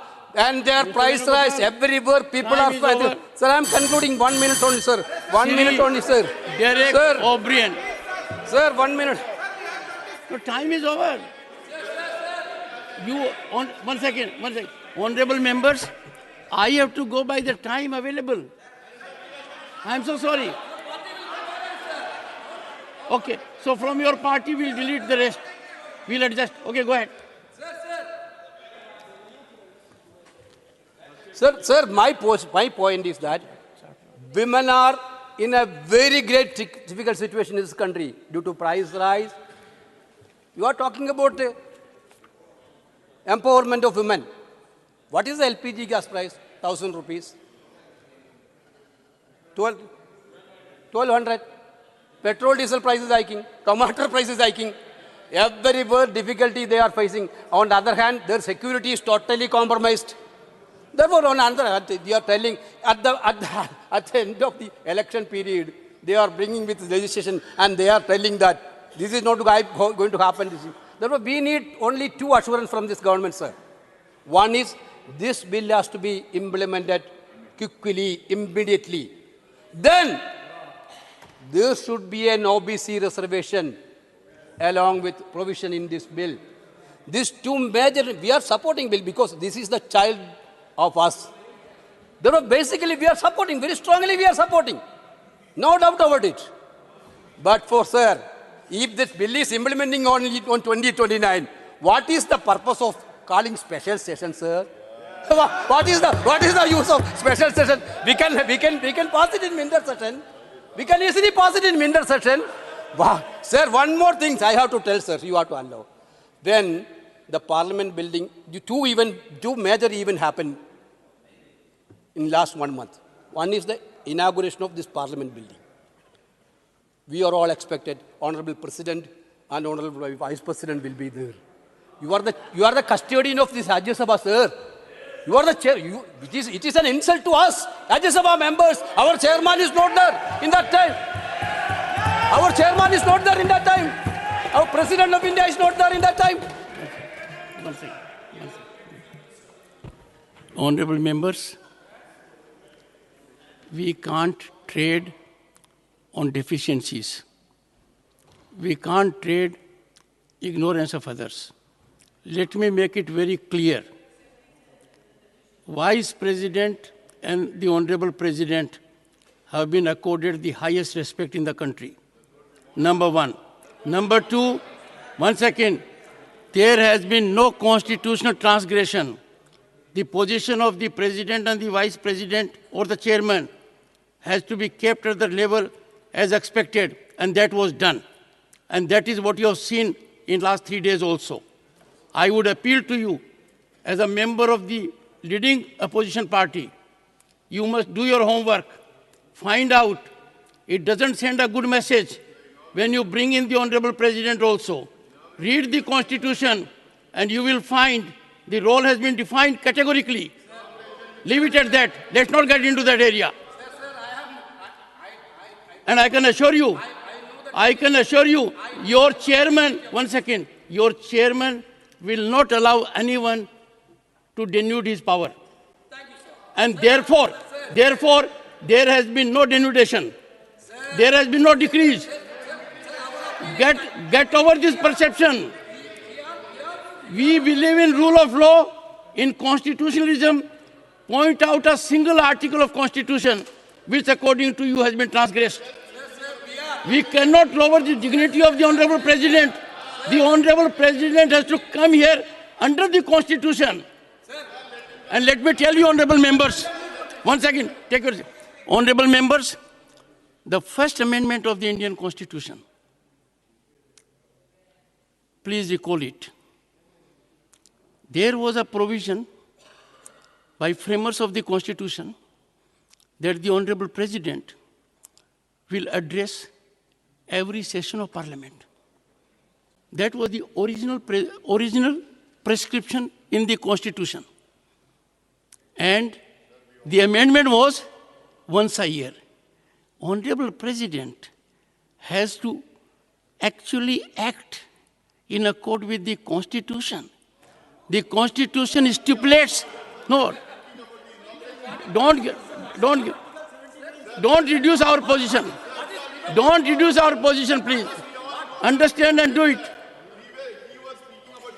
Oh. Nasir, do you think Mr. K.C. Venugopal needs your support? Some of you rise to give support. Okay. Please conclude now. I'm winding up. Sir, my point is I am respecting your position. I am respecting, but the people of India expected President of India and your presence. That is what I mentioned. Sir, one more thing. One more thing, sir. They are now brought this bill and they are trying to become the champion of this. They want to divert many issues. That is why one nation, one election. That is why this type of things have happened. We know that exactly. But the sincerity.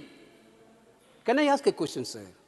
Naddaji talked about their political representation. Our party is also having representation women enough. Their party may be also. But who is controlling their party, sir? Rashtriya Swayam Sevak Sangh, isn't it? How many women in their RSS? How many women is in their RSS, sir? Sir, I am quoting a statement, sir. In 2010, the bill has been lost. In 2010, bill passed in Rajya Sabha and bill has to be failed to pass in Lok Sabha. Then member of Parliament of Lok Sabha. Now the Chief Minister of Uttar Pradesh. There is a woman reservation at present at local levels. How does this affect the domestic responsibilities like child care? 1 second. It should be assessed whether women quota does not affect these roles. Therefore, their attitude is women for child care. Mr. Venugopal, nothing will go on record. Women for child care. Nothing will go on record. Sir, this is a point of order. I am quoting. Nothing will go on record. There is a point of order. Mr. Venugopal, nothing will go on record. Point of order is there. Please sit down. Sit down, all of you. इतने आराम से बात हो रही है. आपने अपनी बात कही. एक पॉइंट ऑफ ऑर्डर है. प्रेम से, स्माइल से, कंपोजर से सुनिए. Sir. Yes, Mr. Yadav. What is your point of order? Yes, sir. सुनो ना. Sir. Yes, I will ask. Sir, Venugopal ji. No. 235. No, Mr. Yadav. 235. Mr. Yadav. 235. Your point of order. 235. 235. 235. Sir 235 rule 2 है, कोई भी member को यह अधिकार नहीं है कि सदन में बैठे हुए किसी भी लोगों के ऊपर कोई आक्षेप लगाए। हम भारतीय जनता पार्टी के सदस्यों के ऊपर वेणुगोपाल जी बिना तथ्यों के आधार पर आरोप लगा रहे हैं। हमारे को जिस संगठन के साथ जोड़ रहे हैं हमें उसका होने का गर्व है, लेकिन आरएसएस के साथ राष्ट्रीय सेविका समिति है, वहाँ 100% महिलाएं हैं जो राष्ट्रभक्ति का कार्य करती हैं। आप सुबह भी हमारे राष्ट्रीय अध्यक्ष जी ने कहा था, मैं उन्हीं के शब्दों को दोहराना चाहता हूं, कांग्रेस वाले ठीक से ट्यूशन लेकर के बोला करें, बिना तरीके से ना बोला करें, बिना तथ्यों के ना बोला करें, बिना बात के ना बोला करें। मिस्टर वेणुगोपाल, इस RSS. Okay, Mr. Tiruchi Siva, under which rule? But it was read wrongly, sir. 235(2) says, shall not interrupt any member while speaking by disorderly expression or noises or in any other disorderly manner. Member was speaking, sir. He was obstructed only from that side. How can the point of order be pointed towards him, sir? One second. That's true. Please read 240. वैसे बताता हूं, कोई भी सदस्य irrelevant rule को ना उठाएगा। तिरुचि शिवा ने इररिलेवेंट ऐसा है।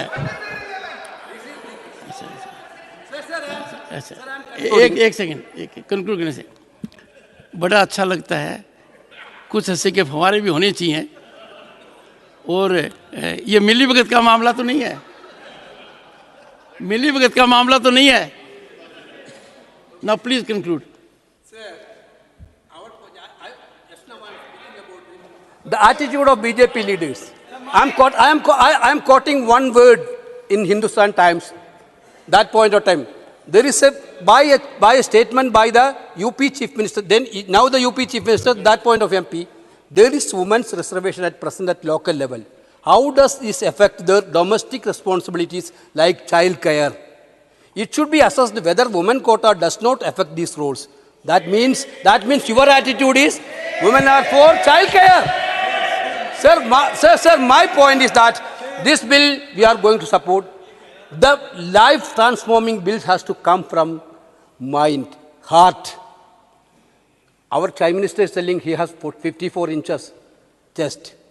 56.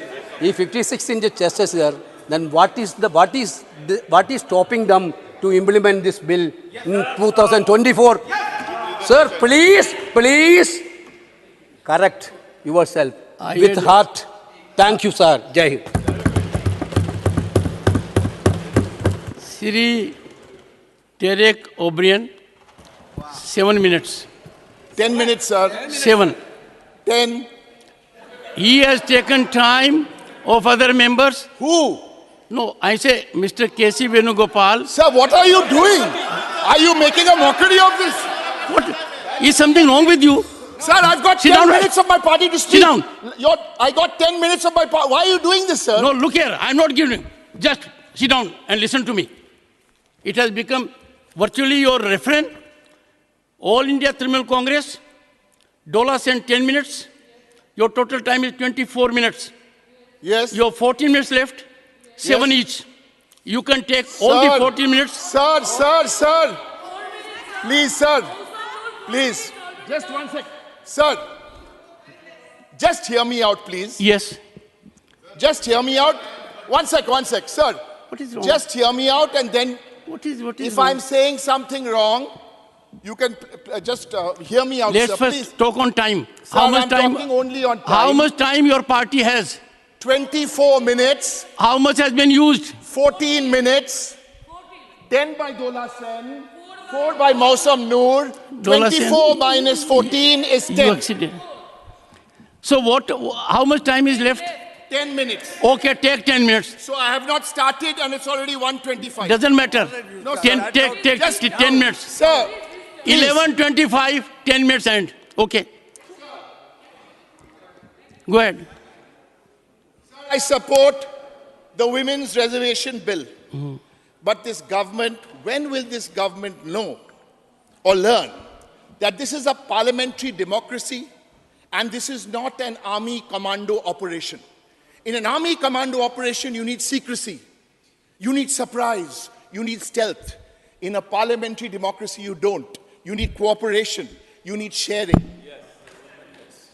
Why do you bring this special session parliamentary bulletin, no agenda, the agenda will be added later?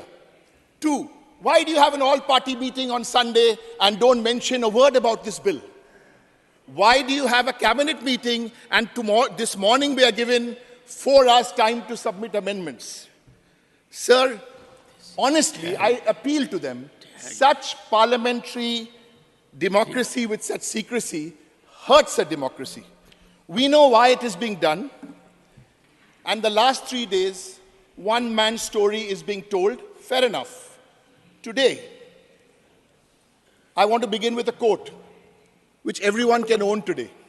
Quote, "Sir, we want the women's bill to be introduced. We want nothing short of the women's bill. We want a specific date. We want an assurance that the women's bill is brought. This is a matter of shame that it hasn't been brought. We want a specific time frame." Unquote. This is very nice today. This was said by somebody in the Lok Sabha on the 14th of July, 1998. It was a woman MP. Today, she is the 3-time Chief Minister of Bengal. She is the founder chairperson of the Trinamool Congress. And sir, she has already got 40% of her women MPs already in the Lok Sabha. From 14th of July 1998, let this woman's story be told.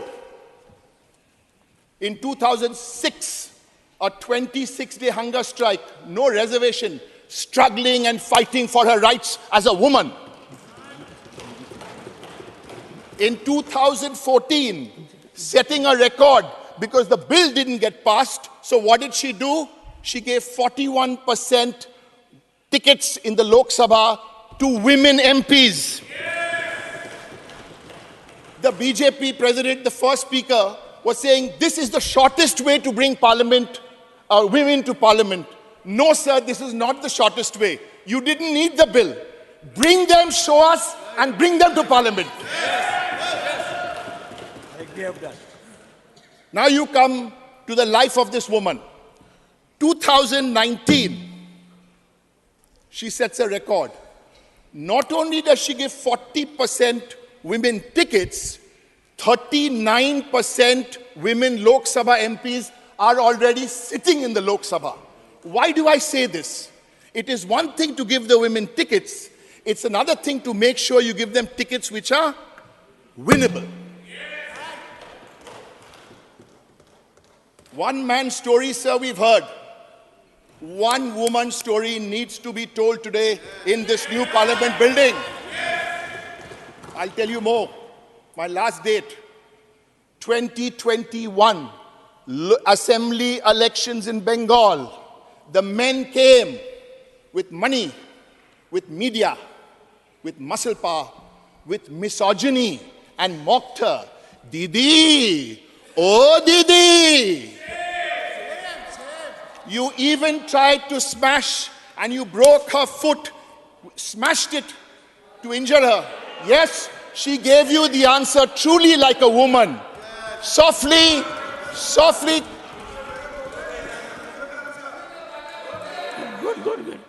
When I talk about Mr. Modi and Mr. Shah, I get under their skin, I know. Sir, the woman answered her how? The women didn't answer. The people of Bengal in India provided the answer. And after the election, what happened? The health minister of Bengal, the finance minister of Bengal, the land minister, the industry minister, the commerce ministry are all headed by women. You couldn't find one woman in your 16 chief ministers to make a chief minister, and you're coming and telling us what to do about women. Take some of our advice. Now we'll give you, like how we gave you in 1998, you're trying to implement in 2045 or whatever, listen to 2 pieces of advice from us and take it in good spirit. Because women, at least my chairperson has a vision which I look up to. So here's one suggestion. If you're so keen, and now it's past 2 p.m. already, so nobody can submit any amendments, as we are all saying, the Congress party, the Trinamool, the DMK, the AAP, all of us, we, India, we are saying, bring this in 2024. So all you need to do to bring this in 2024 is remove 334A from your existing bill. Bring it, we'll start in 2024. Yes. If you're, one second, sir. If you're finding that difficult to do, here's another solution. At least try. 2024, an open challenge from my party. You bring 1/3 of women elected from your party and show us. Yeah.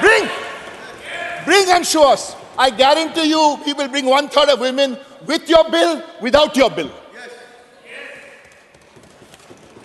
Sir, some people have a sense of humor, and I'm sure we haven't lost our sense of humor here, because the joke going around is there's a typographical error in the bill. That actually it's 2024, should actually they meant 2034. Now I don't know whether that's true or false, but I've got a second suggestion. It was very nice, sir, your idea this morning of having ladies sit there for 15 minutes, 16 minutes all through the day. So here's an idea which may not happen in 24, but think about it. It's coming to you from my party as a suggestion. Get everybody on board, have proper discussion on the subject, and then bring 1/3 women reservation also in Rajya Sabha. Yeah. We will all support. Yeah. It can't be done in a hurry, but bring it. Today you may think it's a crazy, zany idea, but no, this is possible, if not in the next 6 years, in the next 10 years. The question is, sir, for all the speeches we hear, is the BJP really serious about empowering women?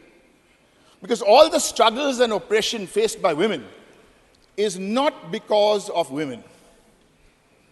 It's because of men and the outlook of men to women.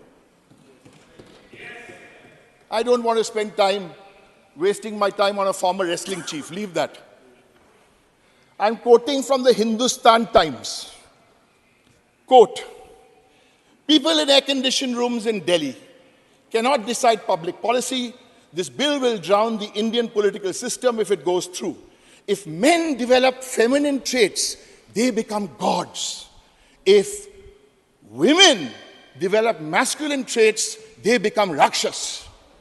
Western ideas of women's liberation should be properly analyzed in the Indian context. Unquote. Said by who?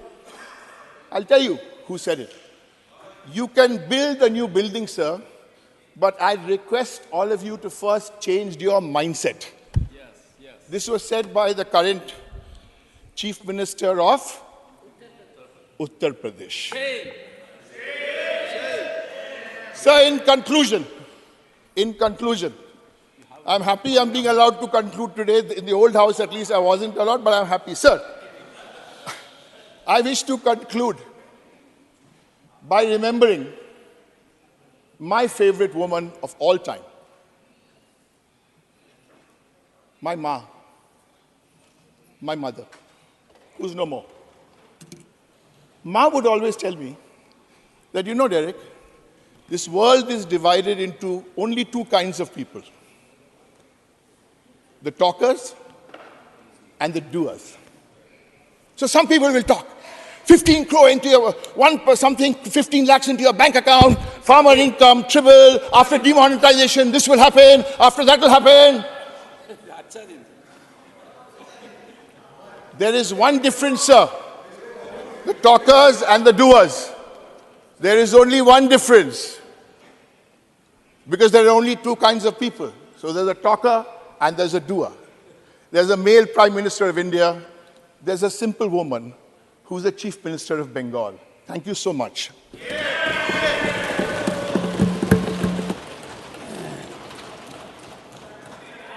Shri Derek O'Brien is called upon to authenticate two statements made by him. One, man came with money, and second, the allegation he has leveled by quoting the present Chief Minister of Uttar Pradesh, Shri Manas, during course of the day, Shri Manas Ranjan Mangraj, authenticated. Thank you, Chairman, sir. Already Mr. Jairam Ramesh, Mr. Chidambaram Thank you, Chairman, is yet sir. to do it. No. I support this bill. It has to be. मैं bill को समर्थन करता हूं, sir. One second. No. मैं मेरा During course मातृभाषा of the Odia day, में बोलने के लिए चाहता हूं। the direction is very clear. No BJP member. ସବୁବେଳେ ସାଧାରଣ One second. ଜୀବନ- Sit down. ଜନଜୀବନ One ତଥା second. One second. One ସମାଜର second. ସମସ୍ତ କ୍ଷେତ୍ରରେ One second, honorable member. One second. I had indicated very firmly, this is not a place to trade allegations. Every member has a right. Every member has a right to say anything. You will have to authenticate during course of the day. That's a directive. Shri Manas Ranjan Mangraj, take your seat. Manas Mangraj, no floor. Nothing will go on record. Nothing will go on record. Sit down. You have to sit down. Don't force my hands. Sit down. You will have to comply the directive. No. If you level an allegation that Prime Minister of this country went to West Bengal with money, and you still want me to condone it, prove it.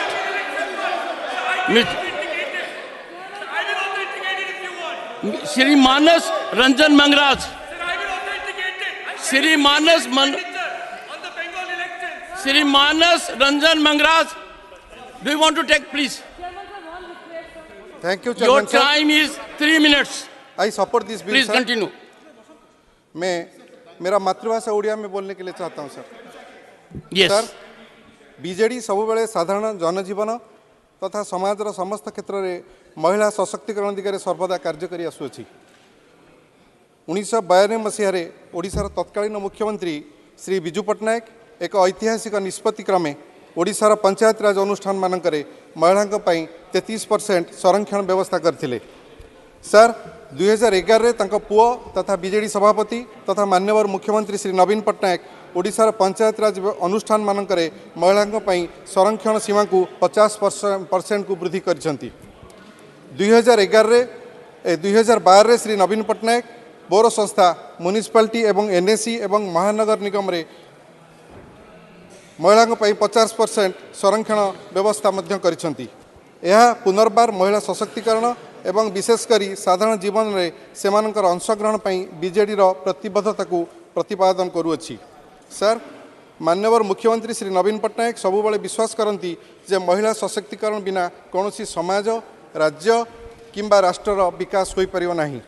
तेणु नवेम्बर 2018 मसीह मान्यवर मुख्यमंत्री श्री नवीन पट्टनायक नेतृत्व में विजु जनता दल लोकसभा तथा राज्यसभा महिला मानकु 33% संरक्षण जोगाइबा ओडिशा विधानसभा सर्वसम्मति क्रमे एक संकल्प पारित करथिले। सर डिसेम्बर 2018 मसीह मान्यवर मुख्यमंत्री श्री नवीन पट्टनायक दलर वरिष्ठ नेता नेतृत्व में 22 जन बीजेडी प्रतिनिधि को 7टी जातीय दल समेत भारतर 22टी प्रमुख राजनीतिक दल निकट को पठाइथिले। एही प्रतिनिधि माने मान्यवर मुख्यमंत्री श्री नवीन पट्टनायक तरफरु सही संपृक्त राजनीतिक दलर मुख्य मानकु भेटी दीर्घ दिनरू संसद में पड़ी रही महिला संरक्षण बिल को पास करने को सहमति जुटाइथिले। मैम लोकसभा निर्वाचन समय मान्यवर मुख्यमंत्री श्री नवीन पट्टनायक लोकसभा निर्वाचन में दलर महिला प्रार्थी 33% संरक्षण व्यवस्था प्रदान करियछंती। 2019 लोकसभा निर्वाचन में बीजेडी द्वारा 7 जन महिला प्रार्थी रही जो 5 जन महिला प्रार्थी जीति एवं से माने आस्का भद्रक जाजपुर जगतसिंहपुर एवं केउंझर सांसद अछंती। एबे मैम वयस्क महिला प्रार्थी भाव आस्कार सांसद श्रीमती प्रमिला बिशोई एवं सर्वकनिष्ठ सांसद भाव केन्दुझर श्रीमती चंद्राणी मुर्मू रही। मैडम मान्यवर मुख्यमंत्री दीर्घ वर्ष धरी संसद में महिला संरक्षण बिल पारित होगा निश्चित करने को यही लंबा युद्ध लड़ी आसुअछंती। संसद में महिला संरक्षण बिल पास करने को बीजेडी सांसद माने बारंबार दाबी उठाई आसुअछंती। माननीय मुख्यमंत्री श्री नवीन पट्टनायक विभिन्न प्लाटफर्म रे एकाधिक चिठी एवं दाबी माध्यम क्रमागत भाव में महिला संरक्षण बिल पास कर आवश्यकता संक्रांत पर बुझाई आसी। संसद में पारित होगापी महिला संरक्षण बिल आने को केंद्र कैबिनेट अनुमोदन माननीय मुख्यमंत्री श्री नवीन पट्टनायक एक बड़ विजय। आपका समय कारण महिला संरक्षण बिल पास निश्चित करने को श्री पट्टनायक दीर्घ दिन संग्राम जारी रखिंट। मैम एक मिनिट, यह ओडिशा एवं भारत महिला मानी एक विजय। महिला संरक्षण बिल को संसद में पारित करने विजु जनता दल निरंतर प्रयास एक विजय अटे। यह आउ एक सुजोग जितेबाला माननीय मुख्यमंत्री श्री नवीन पट्टनायक कठिन परिश्रम एवं निरंतर प्रयास पर ओडिशा तथा देश में महिला माने बृहत सशक्तिकरण सुफल पाइबा जाउछंती। Thank you madam.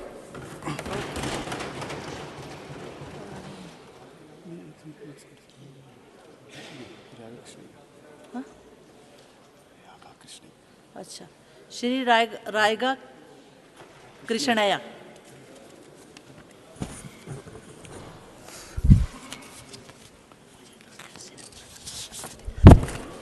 Thank you, Chairman, Madam, for giving me this opportunity to participate in the discussion on the 128 Constitution Amendment Bill. This is welcome, long overdue and much awaited. I would like to take this moment to highlight the issue of pertaining to the bill at hand. Affirmative action, gender first. In this country, there is two discrimination. One gender discrimination, second one is caste discrimination.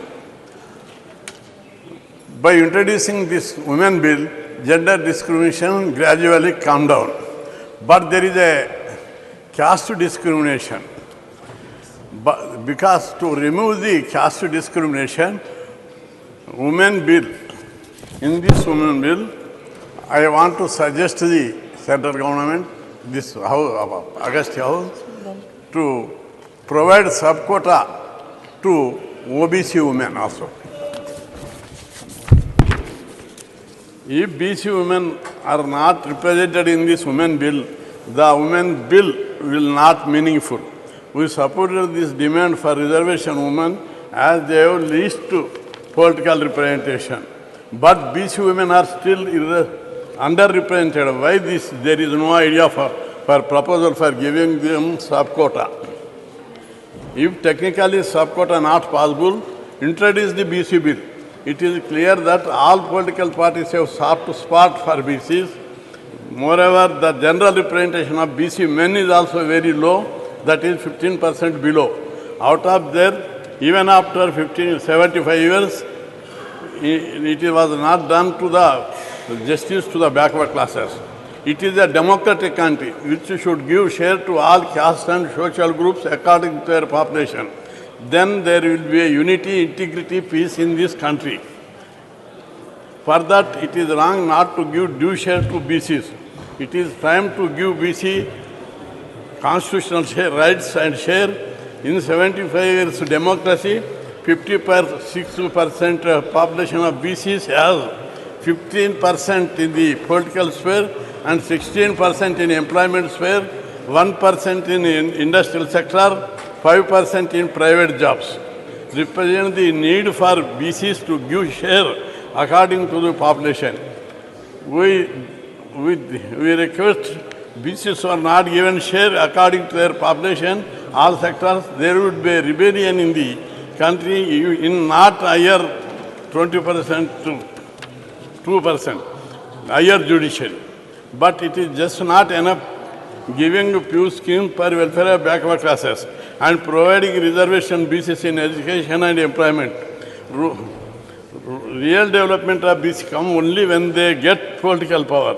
This is possible only when the seats are reserved for BCs.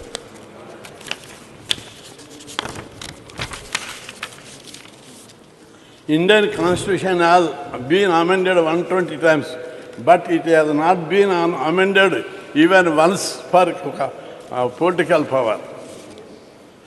Social setup of our country is fundamentally built on caste system. Unless all castes are get their due share in political power, country cannot become a real democratic republic. Reservation of political seats provide gateway to power to BCs. Power gives them respect, confidence, acceptance, and remove social disparity.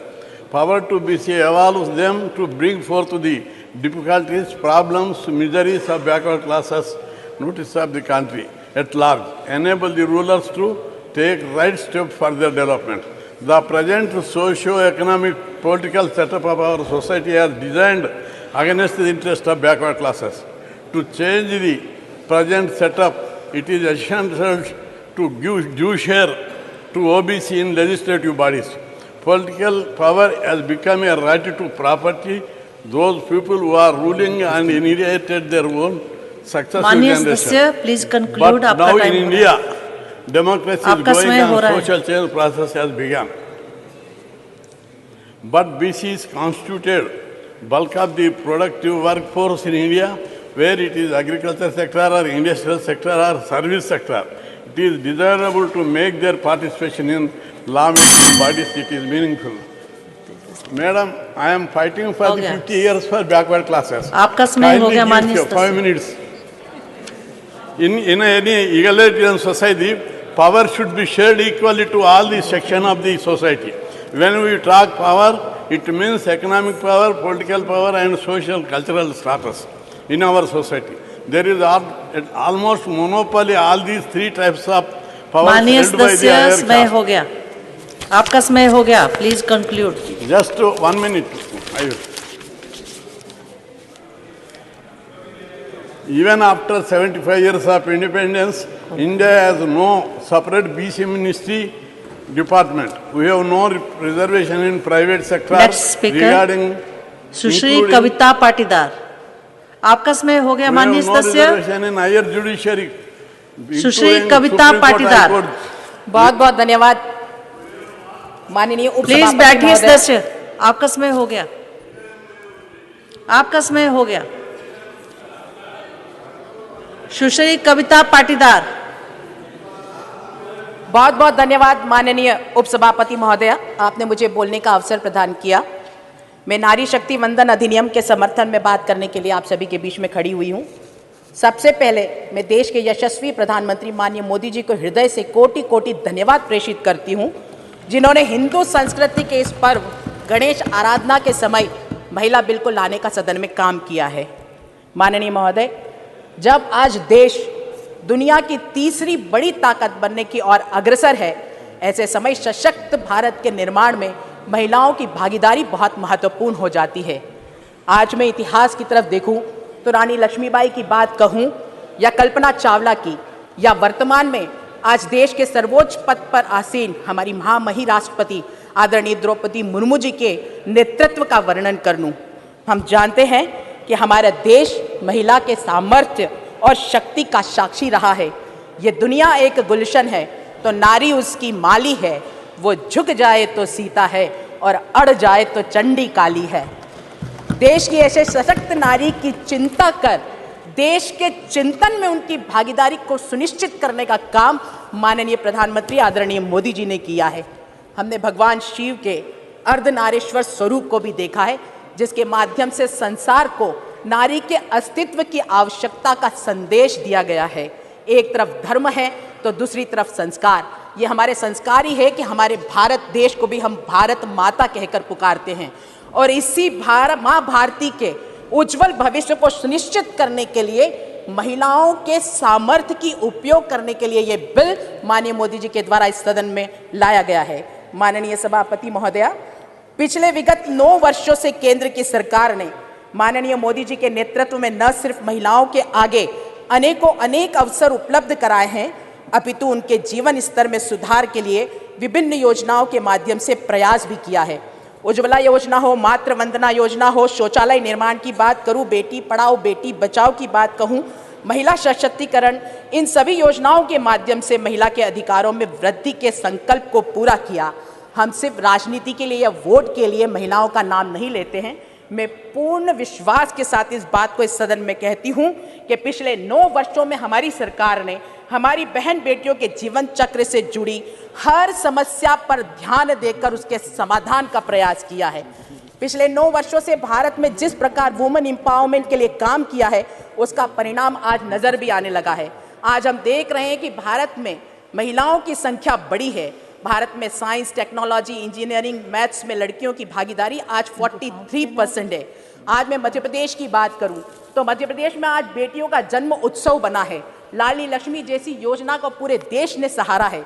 वहीं 1,25,00,000 अब तो 1,30,00,000 बहनें जो लाडली बहनें की योजना से आज मध्य प्रदेश में सशक्त हो रही है। और मध्य प्रदेश में जो वंदन की बात बार बार यहाँ आ रही है, हम तो हर कार्यक्रम की शुरुआत ही बेटियों के पूजन के साथ, उनकी वंदना के साथ हम लोग करते हैं। कल इस सदन में ओबीसी की भी बात कही थी। मैं भी ओबीसी की वर्ग से ही आती हूँ। मैं उनसे एक प्रश्न पूछना चाहती हूँ, इतने सालों तक सत्ता में रहकर उनको ओबीसी की चिंता क्यों नहीं हुई? आज तक उन्होंने कभी कदम क्यों नहीं उठाए? एक तरफ वो ओबीसी का नाम लेकर जनता को भ्रमित करने का काम करते हैं, वहीं दूसरी तरफ माननीय प्रधानमंत्री आदरणीय मोदी जी ने पिछड़ा वर्ग आयोग को संवैधानिक अधिकार देकर मन से पिछड़ा वर्ग के कल्याण की बात कही है। हम जानते हैं माननीय सभापति महोदया, पूर्व में भी इस प्रकार का बिल राज्यसभा में आया था और लोकसभा में पारित नहीं हो सका।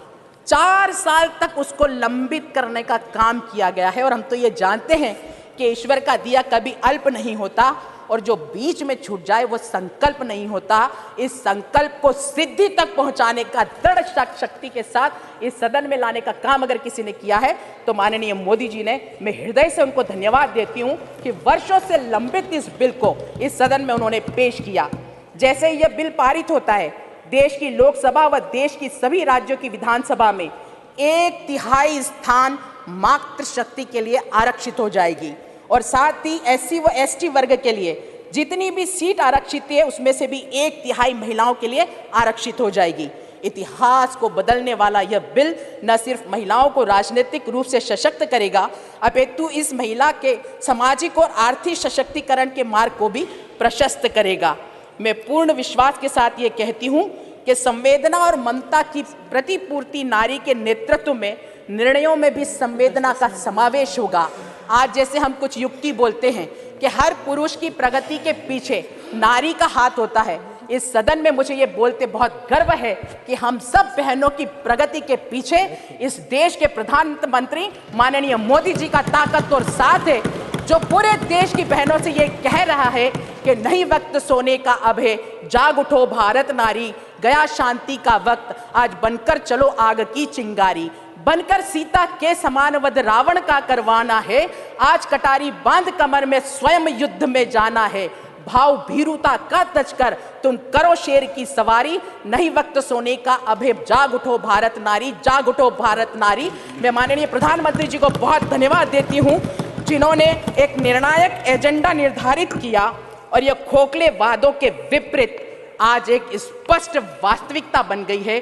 कोटि कोटि धन्यवाद देते हुए प्रधानमंत्री जी को इस बिल का समर्थन करते हुए मैं अपनी बात को समाप्त करती हूँ। बहुत बहुत धन्यवाद। नेक्स्ट स्पीकर श्रीमती महुआ माझी। Thank you, Honorable Vice Chairperson, ma'am. Women Reservation Bill, नारी शक्ति वंदन अधिनियम पर बोलने से पहले मैं राजा राम मोहन रॉय और विद्यासागर को नमन करना चाहूँगी। आज हम लोग यहाँ खड़े हैं तो निश्चित रूप से राजा राम मोहन रॉय के लिए, विद्यासागर के लिए, वरना हम भी शायद सती प्रथा, बाल विवाह के शिकार हो जाते। मैं अपने स्टेट झारखंड की उन वीर नेत्रियों को भी नमन करना चाहूँगी, जोहार करना चाहूँगी आज के दिन। सिंगी दई, कैली दई, फूलो झानो, जिनका नाम इतिहास में उस तरह से दर्ज नहीं है पुरुषों की तरह, लेकिन उन्होंने अपनी वीरता का मिसाल कायम किया। आज बहुत सारी नारी, उनकी हिम्मत से उनको बल मिलता है और राजनीति में महिलाएं आगे आती हैं। हमारे संविधान के निर्माण में भी 15 विदुषी महिलाओं का हाथ था, मैं उन्हें भी नमन करती हूँ। हमारे झारखंड में खेल के क्षेत्र में सुमराय टेटे, सावित्री पूर्ति, असुंता लकड़ा, झानू हाजदा जैसी तमाम महिलाएं हैं जो जिन्होंने पूरी दुनिया में हमारे झारखंड और इस देश का नाम रोशन किया, उन्हें भी आज नमन करती हूँ मैं। हमारे दिशम गुरु शिबू सोरेन जी, जिन्होंने जो हमारे देश के सबसे बड़े आदिवासी नेता हैं, उन्होंने जिस तरह से महिलाओं के अधिकार के लिए लड़ाई लड़ी, उन्होंने नशाबंदी की 1971 में, उन्हें पता था कि अगर पुरुष नशा नहीं छोड़ेंगे तो महिलाओं पर ही सबसे ज़्यादा अत्याचार होगा, वो अपने परिवार को नहीं देखेंगे। मैं उन्हें भी नमन करती हूँ।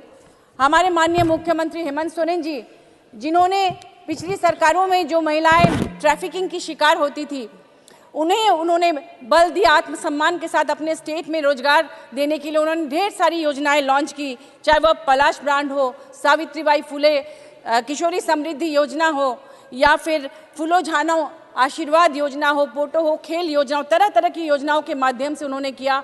और आपको जानकर खुशी होगी कि हमारे झारखंड के विधानसभा में 12.35% महिलाएं हैं, जो कि दूसरे राज्यों से ज़्यादा है, कई राज्यों से, जैसे हरियाणा में 10% है, गुजरात में 7.14% है, उसी तरह से मध्य प्रदेश में 9.13 है। मैं इस बिल का समर्थन करती हूँ क्योंकि ये आज का दिन हमारे लिए एक ऐतिहासिक दिन है, और मैं लेकिन चाहूँगी कि ST, SC, OBC महिलाओं के लिए भी उसमें आरक्षण हो और तत्काल आरक्षण हो, 2024 में हो, इस पर पुनर्विचार किया जाए, न कि जनगणना और परिसीमन के लिए हमें 2029 के बाद तक का इंतज़ार करना पड़े। जिस दिन माननीय प्रधानमंत्री जी ने लोकसभा में ये बात कही थी कि महिला रिजर्वेशन बिल आने वाला है, इतनी खुशी की लहर दौड़ गई। चूंकि मैं झारखंड में माननीय सदस्य कंक्लूड कीजिए, आपका समय समाप्त और हो मैं गया। अपनी पार्टी झारखंड मुक्ति मोर्चा की विमेन विंग की सेंट्रल प्रेसिडेंट रही हूँ, तो पहाड़ों से, जंगलों से, दुर्गम इलाकों से महिलाओं का फोन आने लगा कि मैडम हम लोग 2024 के चुनाव की तैयारी कर रहे हैं, माननीय सदस्य, हमें आपका लड़ना समय है समाप्त MPMLA हुआ। इलेक्शन। कंक्लूड कीजिए लेकिन जब प्लीज। पता चला कि ये 2029 के बाद आएगा तो मायूसी छा गई थी। मैं अनुरोध करूंगी सरकार से कि वो इस पर पुनर्विचार करे धन्यवाद माननीय और ST, SC, OBC रिजर्वेशन करे और 2024 में ही इसे लागू किया जाए। बहुत बहुत धन्यवाद। श्रीमती प्रियंका चतुर्वेदी। मैडम, कितना समय है, उसी अनुसार बोलेंगे? 1 मिनट, 1 घंटा, 1 minute, 3 minute. Thank you so much chairperson. सबसे पहले मैं देश के पहले प्रधानमंत्री जवाहरलाल नेहरू जी की पंक्तियों से शुरू करना चाहूँगी। 75 साल बीत गए पर उनकी आवाज़ अभी भी गूंजती है, उनके शब्द अभी भी हमारे कानों में गूंजते हैं। Long years ago we made a tryst with destiny, and now the time comes when we shall redeem our pledge, not wholly or in full measure, but very substantially. Ma'am, हमारी जो इतिहास है महिलाओं का, जब हमारा संविधान बन रहा था तो संविधान में कॉन्स्टिट्यूएंट असेंबली में ये चर्चा हुई थी कि क्या महिलाओं को आरक्षण मिलना चाहिए। वहाँ पे जो 15 महिला सदस्य भी थी, उन्होंने उसको खारिज कर दिया था। उन्होंने कहा था कि equality will be the basis of our constitution. Baba Saheb Ambedkar ji ने एक ऐसा विजनरी कॉन्स्टिट्यूशन हमें दिया जहाँ पे महिलाओं को इक्वालिटी और समानता का उनको समानता की ज़िंदगी दी। पर दुर्भाग्य इस बात का है कि 75 साल में जो महिलाओं को जगह मिलनी चाहिए थी, स्टेट असेंबलीज़ हों या केंद्र में हों, वो हमें मिली नहीं। इस वजह से आज हम इस रिजर्वेशन की चर्चा कर रहे हैं। आज अगर हम रिजर्वेशन की बात करते हैं, ये लड़ाई हमारी जो शुरू हुई है, इतने सालों से ये लड़ाई लड़ रहे हैं, तो मैं तो ये एक ऐतिहासिक पल मानती हूँ कि मुझे इसमें शामिल होने का सौभाग्य प्राप्त हुआ और इस बिल का समर्थन हमारी पार्टी कर रही है। पर हमारे साथ 2 दिक्कतें हैं जो मैं आपके सामने साझा करना चाहती हूँ। सबसे पहले तो 9.5 साल बाद 2014 के मैनिफेस्टो में, 2019 के मैनिफेस्टो में वादा था कि महिलाओं को आरक्षण मिलेगा, पर वो आरक्षण को आते आते 9.5 साल लगे। JP नड्डा जी ने बहुत सारी बातें कही। उन्होंने कहा this is the only way we can give reservation. मैं कहूँगी with due respect to him, this is not the only way we can get representation and reservation. 2010 का बिल ले आइए। 2010 का बिल लागू होता अगले लोकसभा इलेक्शन से। आप 73rd और 74th अमेंडमेंट देख लीजिए, वो फ्यूचर डेट के नहीं थे, वो इमीडिएटली इम्प्लीमेंटेबल थे। पूरी दुनिया में कोई कानून ऐसा नहीं बना होगा जो आने वाले 7 साल बाद लागू होगा। तो ये महिलाओं के साथ ये जो हो रहा है, मैं मानती हूँ उनको एक झुंझुना दिखाया जा रहा है कि आरक्षण तो दे रहे हैं, पर आरक्षण के साथ हम कंडीशन भी रख रहे हैं, दरवाज़ा तो खोल रहे हैं पर 7.5 साल तक आपको उसमें एंट्री नहीं देंगे, ये कह रहे हैं साथ में। मैं पूछना चाहती हूँ, क्या आपको रोक रहा है, कौन सा कॉन्स्टिट्यूशन का हिस्सा है जो आपको रोक रहा है इमीडिएट इम्प्लीमेंटेशन से? तो दुख इस बात का होता है कि हम लोग जब बात कर रहे हैं रिजर्वेशन की, पूरी तरीके से जो आज मिठाई बांटते और खुशी होती है हम सब महिलाओं में, उससे हमें वंचित किया जा रहा है। प्लीज माननीय सदस्य, मैं बस आपका एक समय चीज़, समाप्त हो गया। कंक्लूड। जी जी मैम, एक मिनट में खत्म कर दूंगी, आप लोगों से ज्यादा समय नहीं मांगूंगी, ना उम्मीद है। बस जाते जाते एक चीज कहूंगी कि जो 2010 का बिल था उसमें लेजिस्लेटिव काउंसिल्स में भी महिलाओं के लिए आरक्षण था।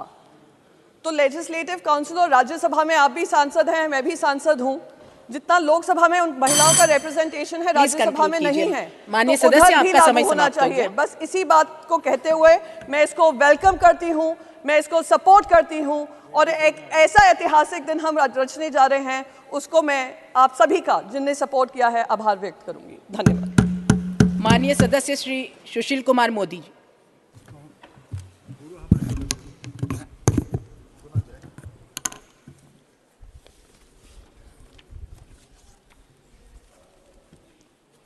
उपसभापति महोदय, मैं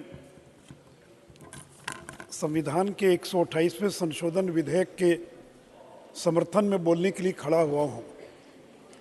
मैं आदरणीय प्रधानमंत्री जी को धन्यवाद देना चाहूँगा।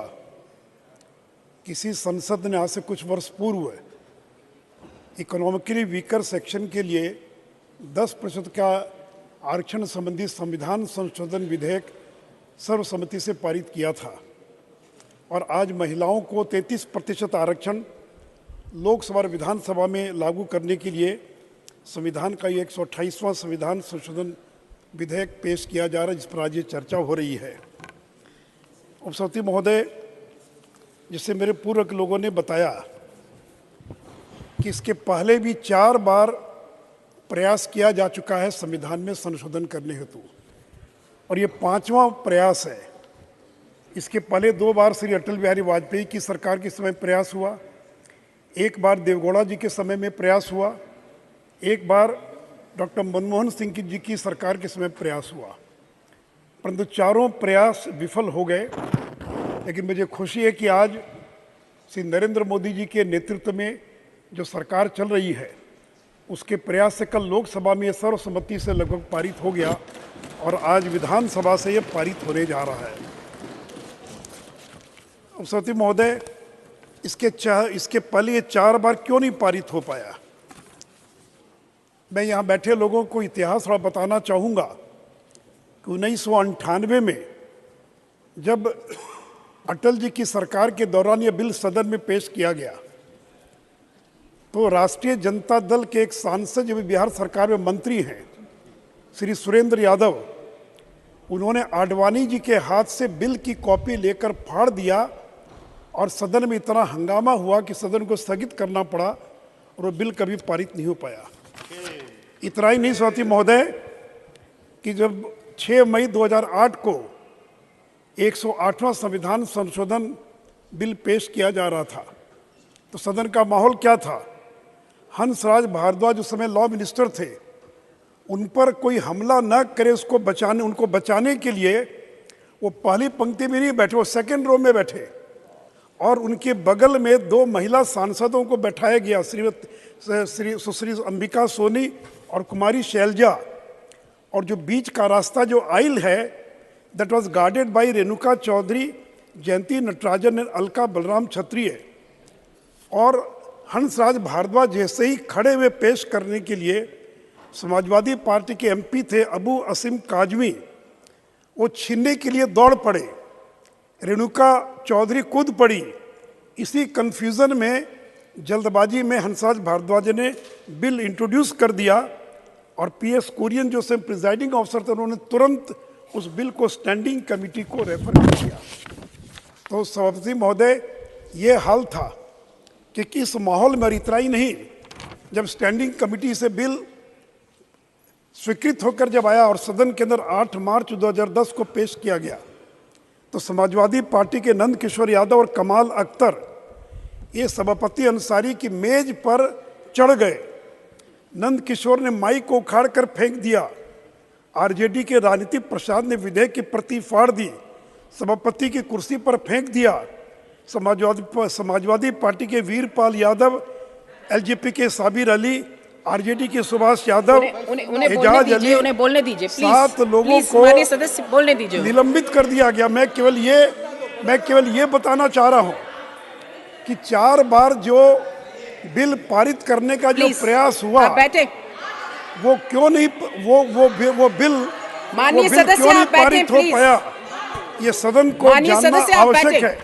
और उपसभापति महोदय, ये हंगामा प्रायोजित था, स्पॉन्सर्ड था, क्योंकि सरकार नहीं चाहती थी कि ये बिल पास हो, और इसे योजनाबद्ध तरीके से एक और दिखाया जा रहा है कि हम बिल के समर्थन में लिप सर्विस, और दूसरी ओर सहयोगी दल के सांसदों को उकसाकर वेल में भेजकर हंगामा करवाया गया ताकि वो बिल पास न हो सके। इसलिए सभापति महोदय, ये जो कहा जा रहा है, मैं सदन को ये बताना चाहूँगा कि निशाना ओबीसी आरक्षण नहीं था, निशाना था कि इस बिल को पारित मत होने दो, क्योंकि अगर ये बिल पारित हो गया तो बहुत सारे लोगों की अगले बार चुनाव लड़ने का उनका अवसर खत्म हो जाएगा।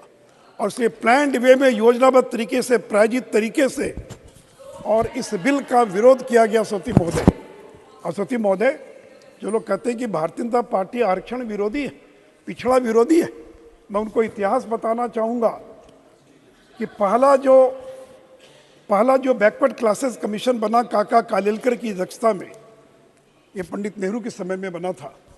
काका कालेलकर कमेटी की रिपोर्ट 1955 में आई, लेकिन उस रिपोर्ट को लागू नहीं किया गया। मैं कांग्रेस के लोगों से जानना चाहता हूं कि जब फर्स्ट बैकवर्ड क्लासेस कमीशन काका कालेलकर कमेटी की रिपोर्ट आई तो उसको ठंडे बस्ते में क्यों डाल दिया गया, उसको क्यों लागू नहीं किया गया। और इतना ही नहीं, काका कालेलकर कमीशन के बाद 10 साल तक, 15 साल तक कोई कमीशन गठित नहीं किया गया। और सेकेंड बैकवर्ड क्लासेस कमीशन कब बना? जब जनता पार्टी की सरकार बनी, मोरारजी प्रधानमंत्री थे, श्री अटल बिहारी वाजपेयी और लाल कृष्ण आडवाणी सरकार में शामिल थे, तो 1979 में सेकेंड बैकवर्ड क्लासेस कमीशन, जो मंडल कमीशन के नाम से जाना जाता, वो बना। 31 दिसंबर 1980 को रिपोर्ट सबमिट हो गई। किसकी सरकार थी, कौन था प्रधानमंत्री? श्रीमती इंदिरा गांधी देश की प्रधानमंत्री थी। और सती महोदय, 1980 से लेकर 1989 तक कौन थे प्रधानमंत्री? इंदिरा गांधी थी, राजीव गांधी थे। मैं कांग्रेस के लोगों से पूछना चाहता हूं कि 9 साल तक मंडल कमीशन की रिपोर्ट को आपने क्यों नहीं लागू किया, क्यों उसको ठंडे बस्ते में डाल कर रख दिया? और 1989 में जब वीपी सिंह की सरकार बनी, जिसको बीजेपी का समर्थन था, तब पहली बार इस देश के अंदर सती महोदय इस मंडल कमीशन की रिपोर्ट को लागू किया गया। सती महोदय, शेड्यूल्ड ट्राइब, अनुसूचित जाति के लिए जो कमीशन बना, उसको संवैधानिक दर्जा किसने दिया? कांग्रेस ने नहीं दिया। सती महोदय, अटल बिहारी वाजपेयी की सरकार ने 2003 में एसटी कमीशन को और कॉन्स्टिट्यूशनल स्टेटस देने का काम किया। इतना ही नहीं सती महोदय, ये जो बैकवर्ड क्लासेस कमीशन है, इसको कॉन्स्टिट्यूशनल स्टेटस किसने दिया? मैं सदन को बताना चाहूँगा कि एक श्री बीके हंडी, कांग्रेस के बड़े नेता हुआ करते थे पिछड़े वर्ग के, जो committee on welfare of OBCs के चेयरमैन थे। उन्होंने अपनी रिपोर्ट दी 2012 में, 2013 में, 2015 में, और हर रिपोर्ट में बीके हंडिक ने यह रेकमेंड किया कि पिछड़े वर्गों का आयोग बनना चाहिए और उसको संवैधानिक दर्जा मिलना चाहिए, परंतु आपने नहीं दिया। और गरीब के बेटे नरेंद्र मोदी ने, जब वो देश के प्रधानमंत्री बने, तो बैकवर्ड क्लासेस कमीशन को कॉन्स्टिट्यूशनल स्टेटस देने का काम किया। SC/ST कमीशन को जो अधिकार है, वो सारे अधिकार ओबीसी कमीशन को दिए गए।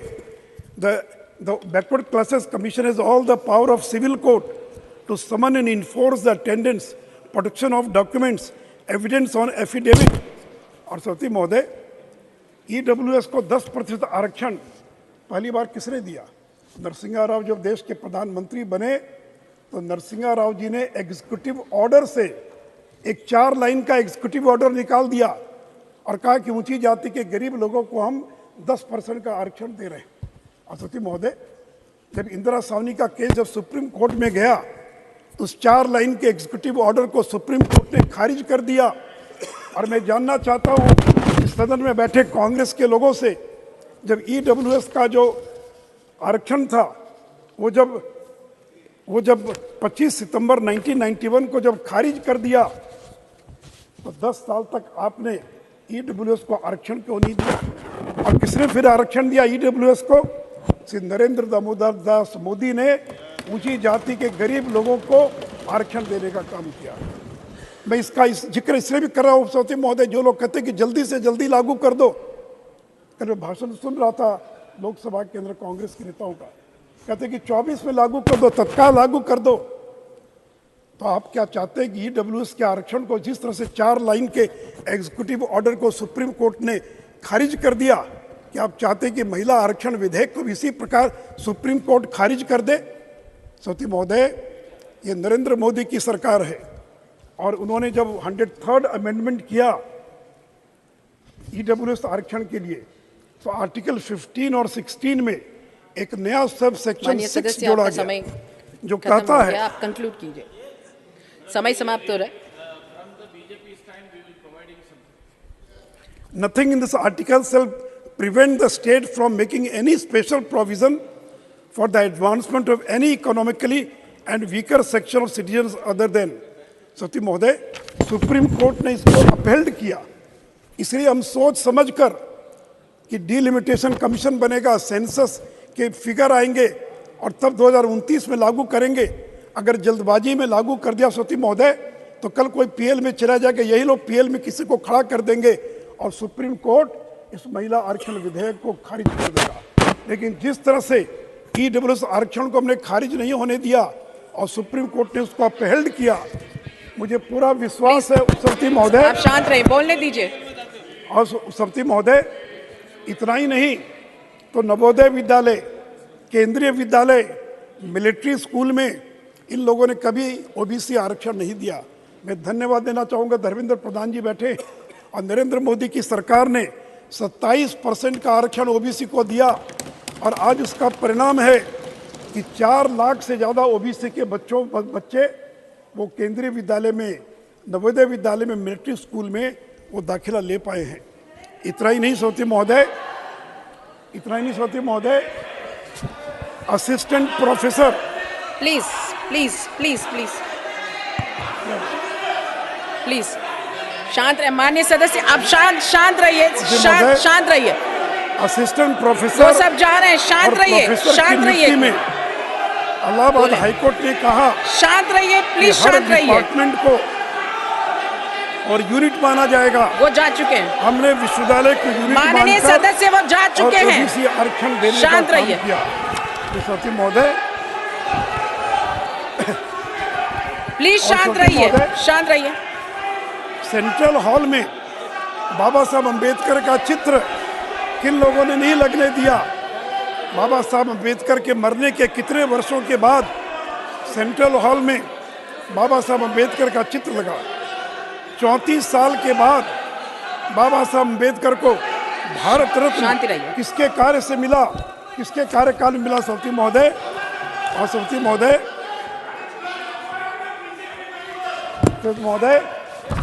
ये कांग्रेस के लोग, ये कांग्रेस के लोग, प्लीज आप शांत रहिए, उनकी अपनी बात समाप्त करने दीजिए। मैं माननीय सदस्यों से रिक्वेस्ट कर रही हूँ, प्लीज आप शांत रहिए। मैं इसका उल्लेख करना चाहूंगा सौती महोदय कि राजीव गांधी जो देश के प्रधानमंत्री रहे, आप शांत रहिए, शांत रहिए। थे, उन्होंने मंडल commission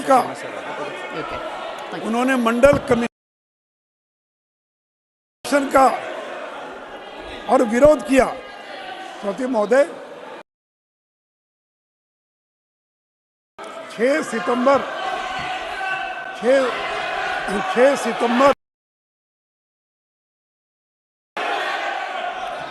Honorable members, please take your seat. Take your seat. Take your seat. Honorable members, I request you to take your seat.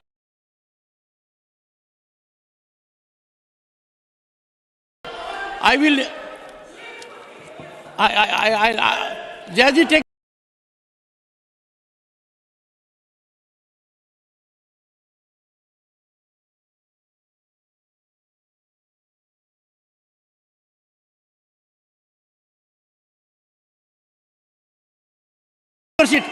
I'll listen to my announcement. Listen to my announcement, Jayaji.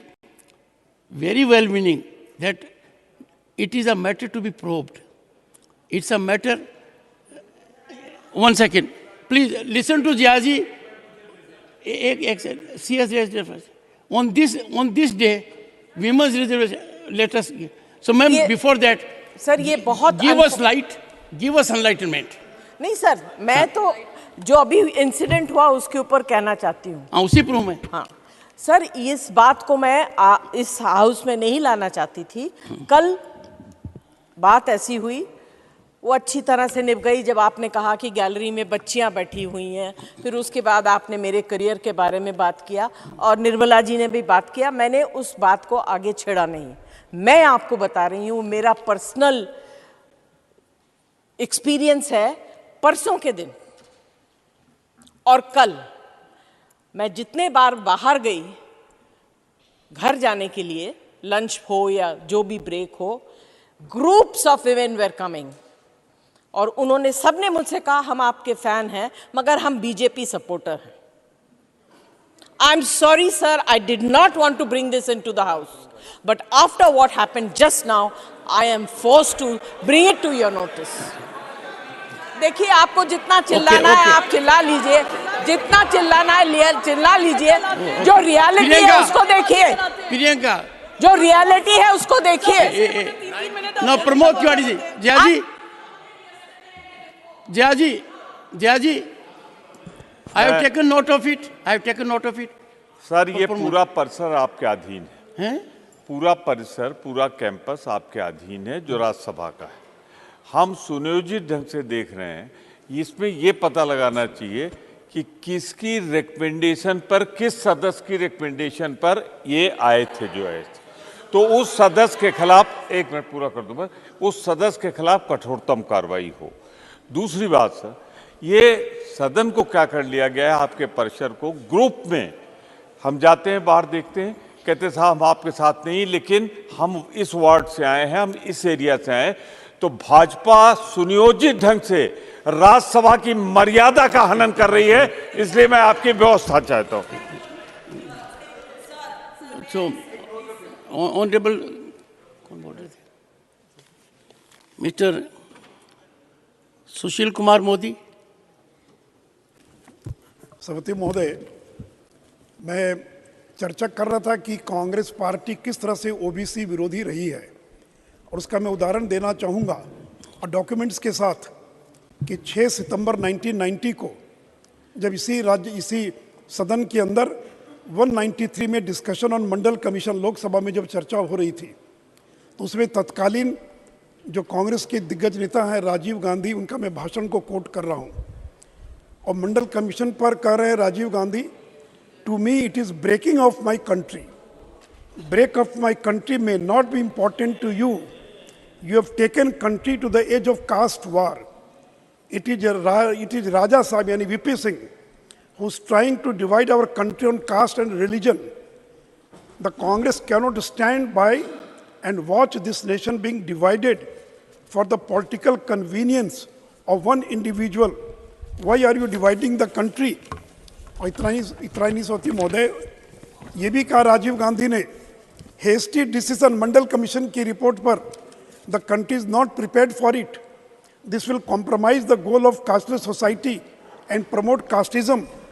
Government seeks to benefit the privileged among backward caste. They seek to exclude the backward Muslims, Christians, and Sikhs from the reservation benefits. Mandal Commission has many constraints. It is based on flawed understanding of the social system. The Mandal Commission report should not be implemented in toto. ये राजीव गांधी कह रहे हैं कि मंडल commission की report को लागू न किया जाए. The Mandal Commission report is not scientific, not technically sophisticated, and is not even academically sound. Caste cannot be sole definer of backwardness. जो लोग हम पर आरोप लगा रहे हैं कि हम पिछड़ा विरोधी हैं, उनका चरित्र क्या रहा सभापति महोदय, और मैं ऑथेंटिकेट उनकी स्पीच को सदन के अंदर आप कहेंगे तो मैं रखने के लिए तैयार हूँ।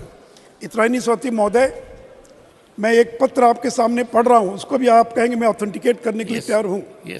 ये देश के मुख्यमंत्रियों को एक प्रधानमंत्री ने पत्र लिखा था, और पत्र लिख रहे मैं उसकी 4 लाइन पढ़ रहा हूँ। My dear chief ministers, they SC and ST, they deserve help, but even so, I dislike any kind of reservation, more particularly in services. I react strongly against anything which leads to inefficiency and second-rate standards. I want my country to be first-class country in everything, but if you go in for reservation on communal and caste basis, we swamp the bright and able people and remain second rate or third rate. और ये कौन थे साथी महोदय लिखने वाले, मैं आगे एक लाइन और पढ़ना चाहूँगा। It has amazed me to learn that even promotion are based sometimes on communal and caste consideration.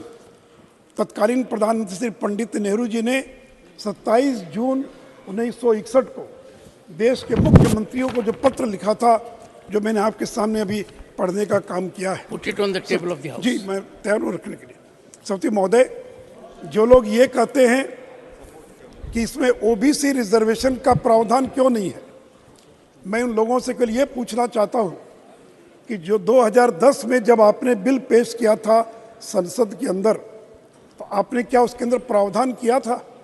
आपने उस समय ओबीसी आरक्षण का प्रावधान महिलाओं के लिए क्यों नहीं किया?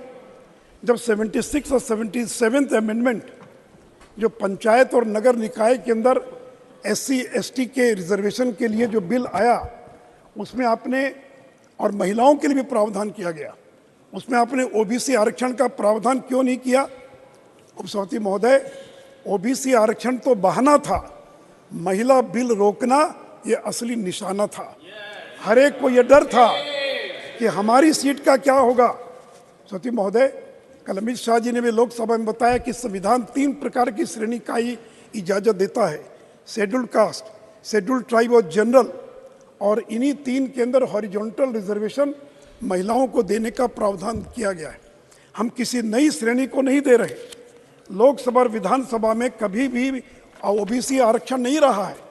जब महात्मा गांधी अमन अनशन पर बैठे थे पूना पैक्ट के लिए, वो भी अनुसूचित जाति के आरक्षण का मुद्दा था। पिछले करीब 90-100 साल में जब भी आरक्षण मिला है SC और ST को लोकसभा और विधानसभा में, कभी भी ओबीसी को लोकसभा और विधानसभा में कभी आरक्षण नहीं दिया गया। सभापति महोदय, बिना आरक्षण के भी आज बड़ी संख्या में ओबीसी के लोग चुनाव जीतकर आ रहे हैं। मैं अपने राज्य बिहार का उदाहरण देना चाहूँगा। 40 MPs हैं बिहार के, जिसमें 19 MPs ओबीसी समाज के हैं। ये तो बिना आरक्षण के कि 19 MP बिना आरक्षण के जीत कर आते। और सभापति महोदय, कल अगर आरक्षण लागू हो गया तो जिन सीटों पर आज हम ओबीसी पुरुष को टिकट दे रहे हैं, तो वहाँ तो महिला को टिकट देंगे, वहाँ तो पुरुष को टिकट नहीं देंगे, महिला ओबीसी महिला को हम टिकट देंगे। Please conclude. जी कंक्लूड। 2-3 मिनट और सर। इसलिए मैं आपसे ये कहना चाहूंगा, और मैं एक चीज और आग्रह करना चाहूंगा। Your other speakers will lose time. कि झारखंड के अंदर बिना ओबीसी आरक्षण दिए पंचायत का चुनाव करा दिया गया। जहां पर कांग्रेस के 4 MLA हैं, आरजेडी के 1 MLA हैं। मैं कांग्रेस के लोगों से जानना चाहता हूं, कभी आपने पूछा वहां के मुख्यमंत्री से कि पंचायत के इलेक्शन आपने बिना ओबीसी आरक्षण दिए कैसे करा दिया? लोकल बॉडीज का इलेक्शन वो इसलिए रुका हुआ है कि आज तक उन्होंने डेडिकेटेड कमीशन का गठन नहीं किया है। सभापति महोदय, मोदी जी की सरकार में 76 मंत्री हैं, जिसमें 26 ओबीसी हैं। ये कुल 35% ठहरता है, जो एक रिकॉर्ड है। और जो लोग कहते हैं कि ओबीसी विरोधी, उनको मैं इतना ही बता दूं, इसके पहले 2 प्रधानमंत्री बने ओबीसी समुदाय से, श्री HD देवगौड़ा और श्री चौधरी चरण सिंह। लेकिन उन दोनों को, देवगौड़ा 11 महीने के लिए प्रधानमंत्री रहे और चौधरी चरण सिंह तो संसद का मुंह भी देख नहीं पाए। किसने उनकी सरकार को गिराया? कांग्रेस ने उनकी सरकार को गिराने का काम किया। और और चौधरी चरण सिंह के बाद इस देश में पहली बार 75 साल में कोई पिछड़े का बेटा प्रधानमंत्री बना है, तो उसका नाम नरेंद्र दामोदर दास मोदी है। महोदय, इन लोगों ने सीताराम केसरी के साथ, इन लोगों ने सीताराम केसरी जो एक समय में कांग्रेस के अध्यक्ष बने थे, उनके साथ कैसा व्यवहार किया था। उनको नीच कहा गया, उनको चोर कहा गया, उनको दौड़ा दौड़ा कर बाथरूम के अंदर बंद कर दिया गया। सती महोदय, 2015 में सती महोदय 2015 में जब राहुल गांधी बाढ़ प्रभावित क्षेत्रों का सर्वेक्षण करने ऑनरेबल मेंबर गए, सुशील जी, तो पूर्व केंद्रीय मंत्री Sushil ji, mister Sushil Kumar ji, please, honourable member, I have already directed you to put that document on the table of the House. Now what you have stated, carrying facts which are being disputed, you will authenticate them. Yes, मैं करूँगा sir. And do it during course of the day. During course of the day. और सती महोदय, जो लोग जातीय गणना की बात करते हैं, कास्ट सेंसस की बात करते हैं, चिदम्बरम साहब अभी सदन में नहीं है, मैं कोट करना चाहूँगा। 7th May 2010 when चिदम्बरम साहब was home minister of this country, उन्होंने क्या कहा। सती महोदय, चिदम्बरम साहब ने संसद में जब कास्ट सेंसस का मुद्दा उठा, तो चिदम्बरम को मैं कोट कर रहा हूँ, after independence as a matter of policy the question relating to caste other than scheduled caste and the scheduled tribe was not included. Caste was not included in the last census of 2001. Chidambaram साहब का ये बयान है कि as a policy, और मैं उसका document है जो उनके स्पीच का पार्ट है, और उनका आज़ादी के बाद नीतिगत तौर पर SC ST के अतिरिक्त किसी अन्य जाति की गणना को जनगणना में शामिल नहीं किया गया है। क्यों नहीं आपने कास्ट सेंसस करा लिया 2010 में? क्यों सोशो इकोनॉमिक कास्ट सर्वे कराना पड़ा? क्यों नहीं सेंसस एक्ट के तहत आपने करवाया?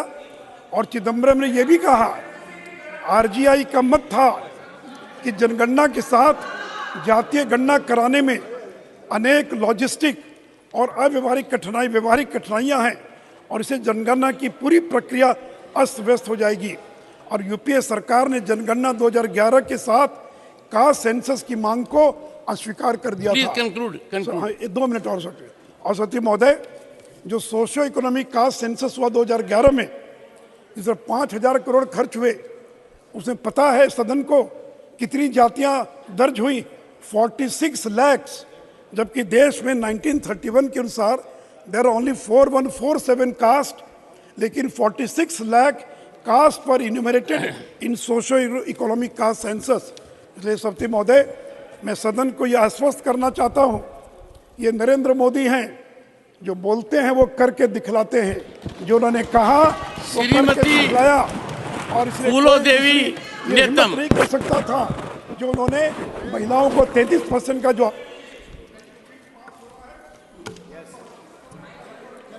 श्रीमती फूलो देवी नेतम। धन्यवाद अध्यक्ष महोदय। प्लीज। धन्यवाद अध्यक्ष महोदय। आज हम महिला आरक्षण बिल पर चर्चा करने के लिए यहाँ पे उपस्थित हुए हैं। हमारी पार्टी के ओर से इस बिल का समर्थन करने के लिए मैं खड़ी हुई हूँ। अध्यक्ष महोदय, यह विधेयक संविधान 128वां संशोधन विधेयक 2023 है, और प्रधानमंत्री जी ने लोकसभा में इस बिल का नाम नारी शक्ति वंदन अधिनियम बताया है। महोदय,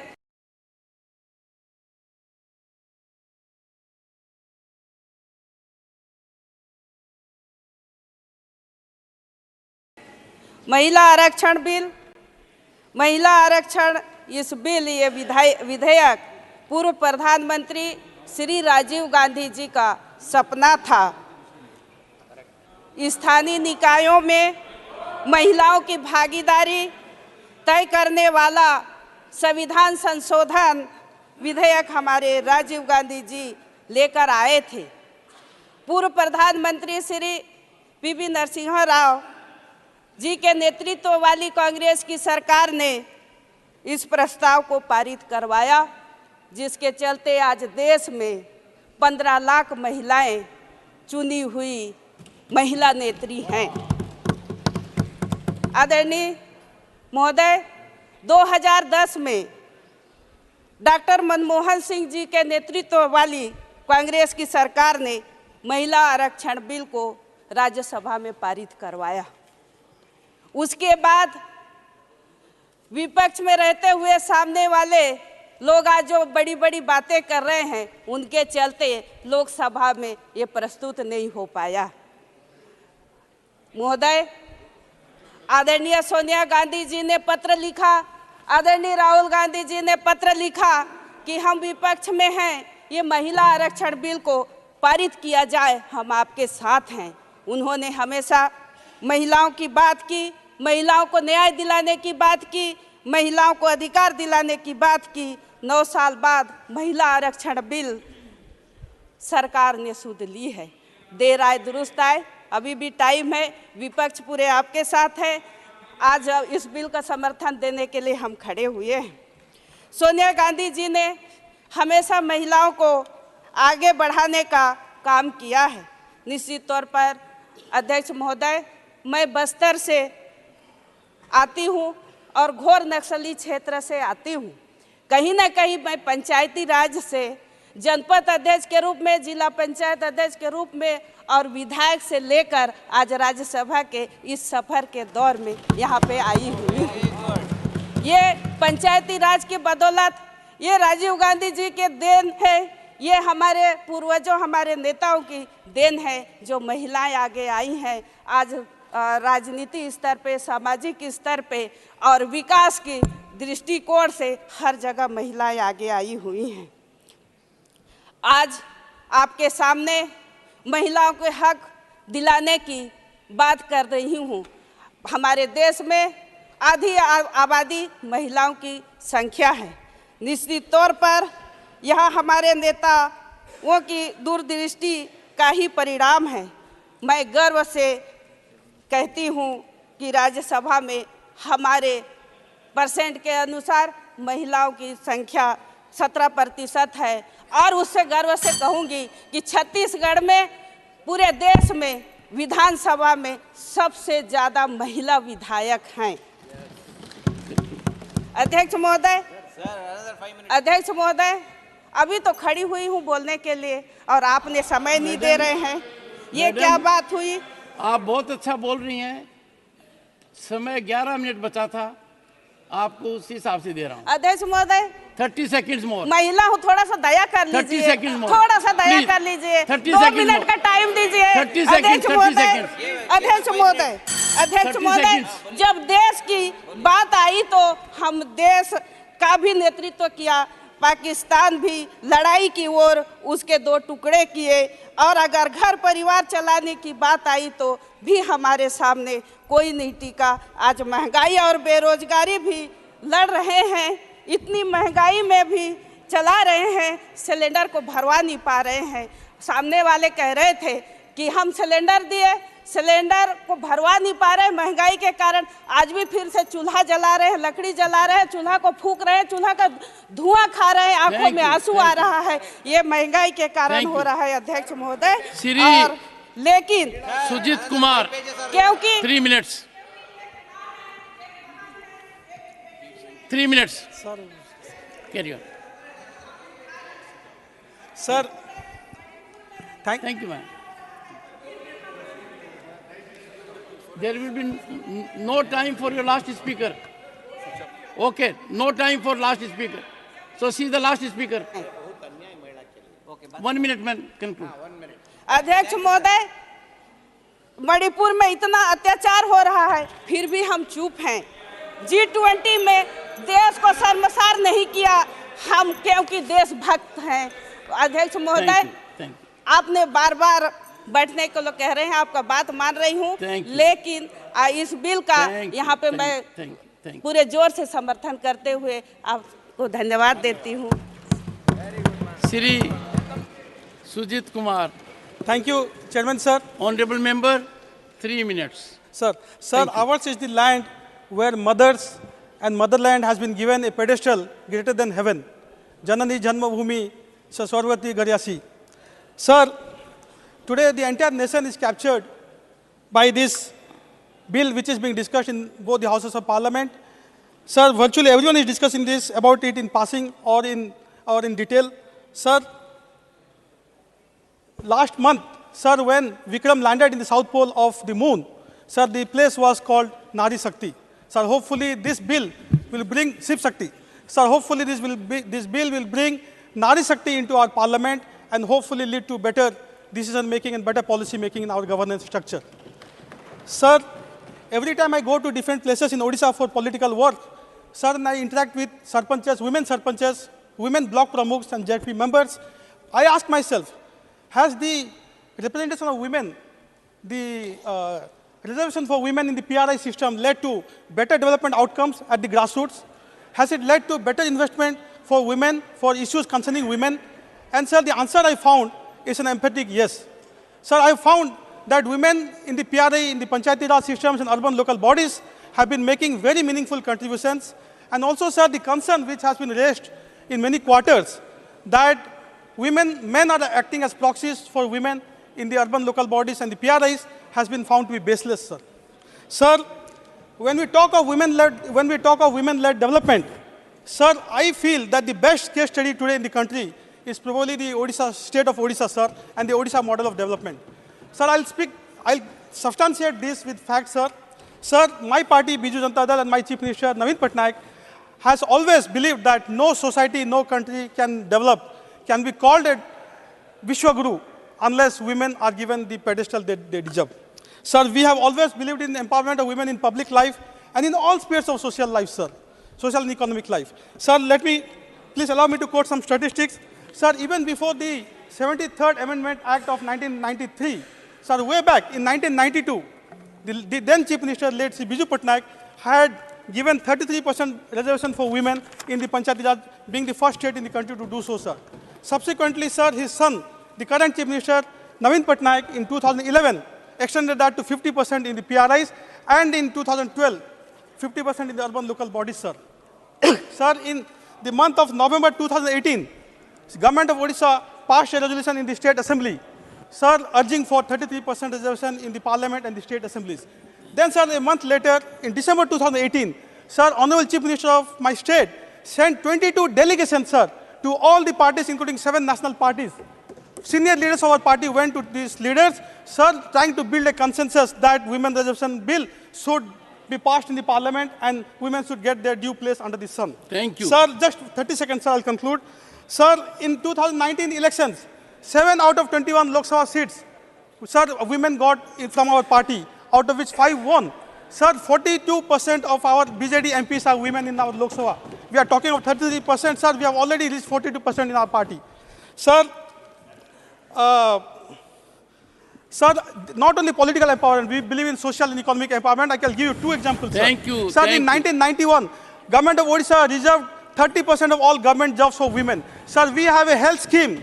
We have a health scheme called Biju Swasthya Kalyan Yojana, where women get double the benefit of men, sir. Sir, we introduced Mamta Yojana way back in 2008, where pregnant women, lactating mothers, got health benefit and financial benefit. Sir, I could go on and go on, but sir, at the end, I will say, sir, this is not reservation, this is rightful representation. So, sir, as mother of democracy, sir, we, India, that is Bharat, should give rightful representation to our women. Shrimati Jaya Bachchan, 4 minutes. Thank you sir. ये आखिर में बोलने के नुकसान बहुत हैं, बोलने को कुछ बचा ही नहीं। हाँ मैम, इतने हिस्सों में बट गया मैं कि मेरे हिस्से में कुछ बचा ही नहीं।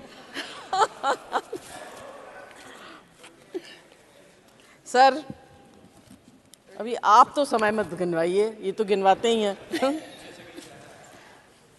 सर, सबसे पहले मैं चेयर को धन्यवाद दूंगी कि आज आपने महिलाओं को इतना महत्व दिया उनको कुर्सी में बैठने की मौका दिया। अच्छा, मैं sir, I hope this is not cosmetic. This parampara will be carried on and remain. नहीं तो आपको ये हाउस की महिलाएं सब प्लास्टिक सर्जन कहेंगे. I know their firepower. I know your firepower.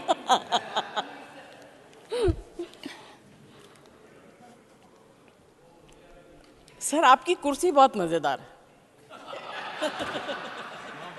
वहां बैठो तो वो झूले की तरह आगे पीछे होता रहता है. तो now I know why you keep coming back and sitting here for so long. This is, ये 7 स्टार होटल में अगर कोई अच्छी चीज है तो ये व्हील लाभ चेयर जो है बहुत बढ़िया. सर, हम लोग कौन होते हैं महिलाओं को आरक्षण देने वाले? Who the hell are we? हमारे में हिम्मत है, हम तो आ गए. हमारे लीडर्स में हिम्मत है, हमको ले आए.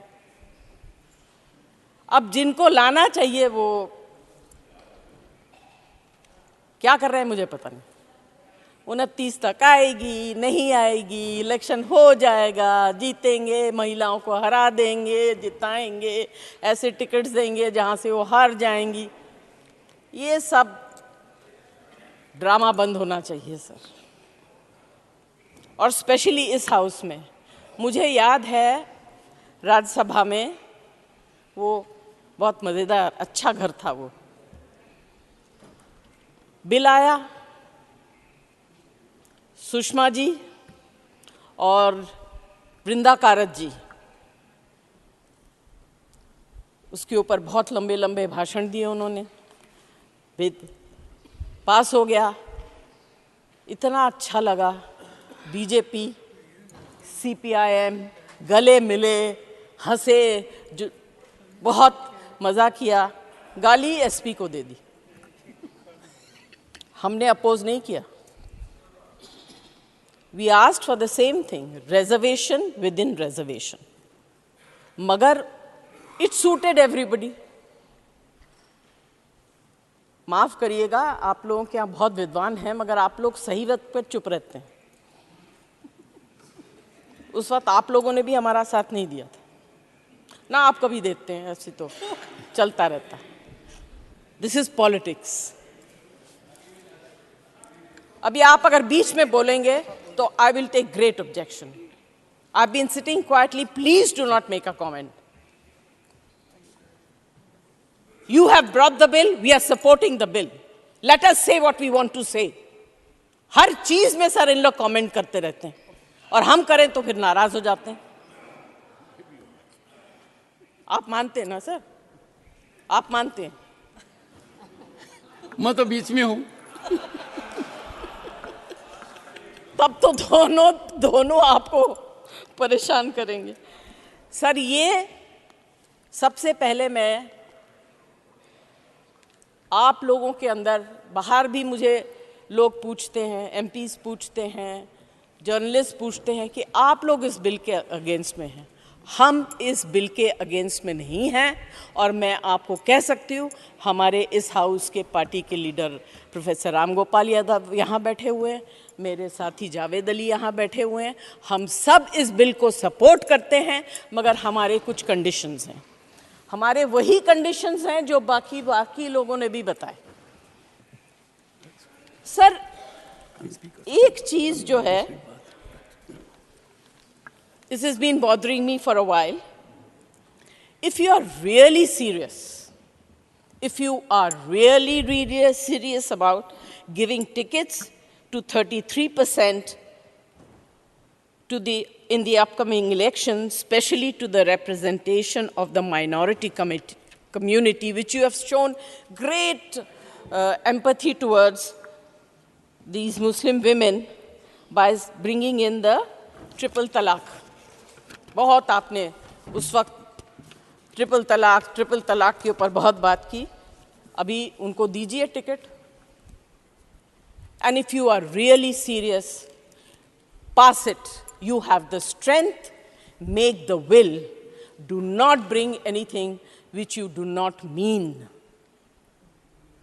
सिर्फ प्रचार के लिए मत करिए। आप लोगों की आदत है, प्रचार बहुत करते हैं आप लोग, खर्चा भी प्रचार के ऊपर करते हैं, बात के ऊपर भी प्रचार करते हैं, इसके ऊपर भी प्रचार, उसके ऊपर। तंग आ गए सर इसका वीडियो देख देख के।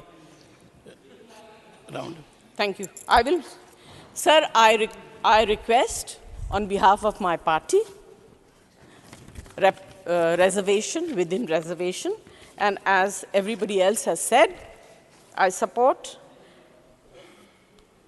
20% seats and 15% of seats shall be reserved for women belonging to other backward classes, especially the Muslim minority, and women belonging to minority communities, respectively, out of the total number of seats reserved for women, and to be filled by direct election in the Legislative Assembly of the National Capital Territory of Delhi. And then the rest I don't want to read and waste my time. I'd rather give this time to somebody else who has to speak after me. Thank you very much, sir, and thank you very much for giving me the opportunity to sit there on the rocking chair. Ma'am, on a point of information, I started the practice of 50% women being on the panel of vice chairman in the earlier house. And it is in practice, I will take it higher also. Jayant Chaudhary. Yes, leader of there. Reservation के लिए आपके पास आना पड़ेगा sir. मैं तो अपने घर में वैसे भी माइनॉरिटी में हूं। जयंत चौधरी। धन्यवाद अध्यक्ष जी। आज मैं देश की नारी शक्ति के सम्मान में और उनका सहयोग करने, उनके पक्ष में समर्थन देने के लिए खड़ा हुआ हूँ। हमारे देश में महिलाएं अलग अलग रूप में दिखती हैं, घर के अंदर, घर के बाहर, खेत में मजदूरी भी करती हैं, खेती भी करती हैं, उद्यमी भी हैं, व्यापारी भी हैं, रोजगार ले भी रही हैं, रोजगार दे भी रही हैं, छात्र भी हैं, वैज्ञानिक भी हैं, एस्ट्रोनॉट भी हैं, खिलाड़ी भी हैं। और राजनीतिक व्यवस्था की बुनियाद से लेकर ग्राम पंचायत से लेकर ब्लॉक तक, जिले तक, हर स्तर पे आपको उनकी संख्या बढ़ती दिख रही है। लेकिन ये कटु सत्य है कि विधान पालिकाओं में जो संख्या उनकी होनी चाहिए थी, जो तादाद होनी चाहिए थी, वो आज तक बन नहीं पाई। और इसलिए आरक्षण जैसे अफर्मेटिव एक्शन को लेकर आज हम सब लोग मिलकर पूरा जोर लगाने के लिए तैयार हैं। आज के दिन मैं चौधरी चरण सिंह जी को याद करता हूँ। बड़ी बड़ी राजनीतिक सभाओं में वे ग्रामीण क्षेत्रों में दुर्लभ शौच की व्यवस्था पे भाषण दिया करते थे और प्रकाश डालते थे। आज जातियों में इतने संबंधों में कट्टरता बनती जा रही, वो अंतर्जातीय विवाह के पक्षधर बनकर लोगों को जोड़ने की बात करते थे। क्यों? क्योंकि वे चाहते थे कि समाज बदले। उनके ज़माने में और आज तक बहुत चीज़ें हो गई हैं, बहुत चीज़ बदल चुकी हैं, लेकिन आगे का रास्ता भी बहुत लंबा है।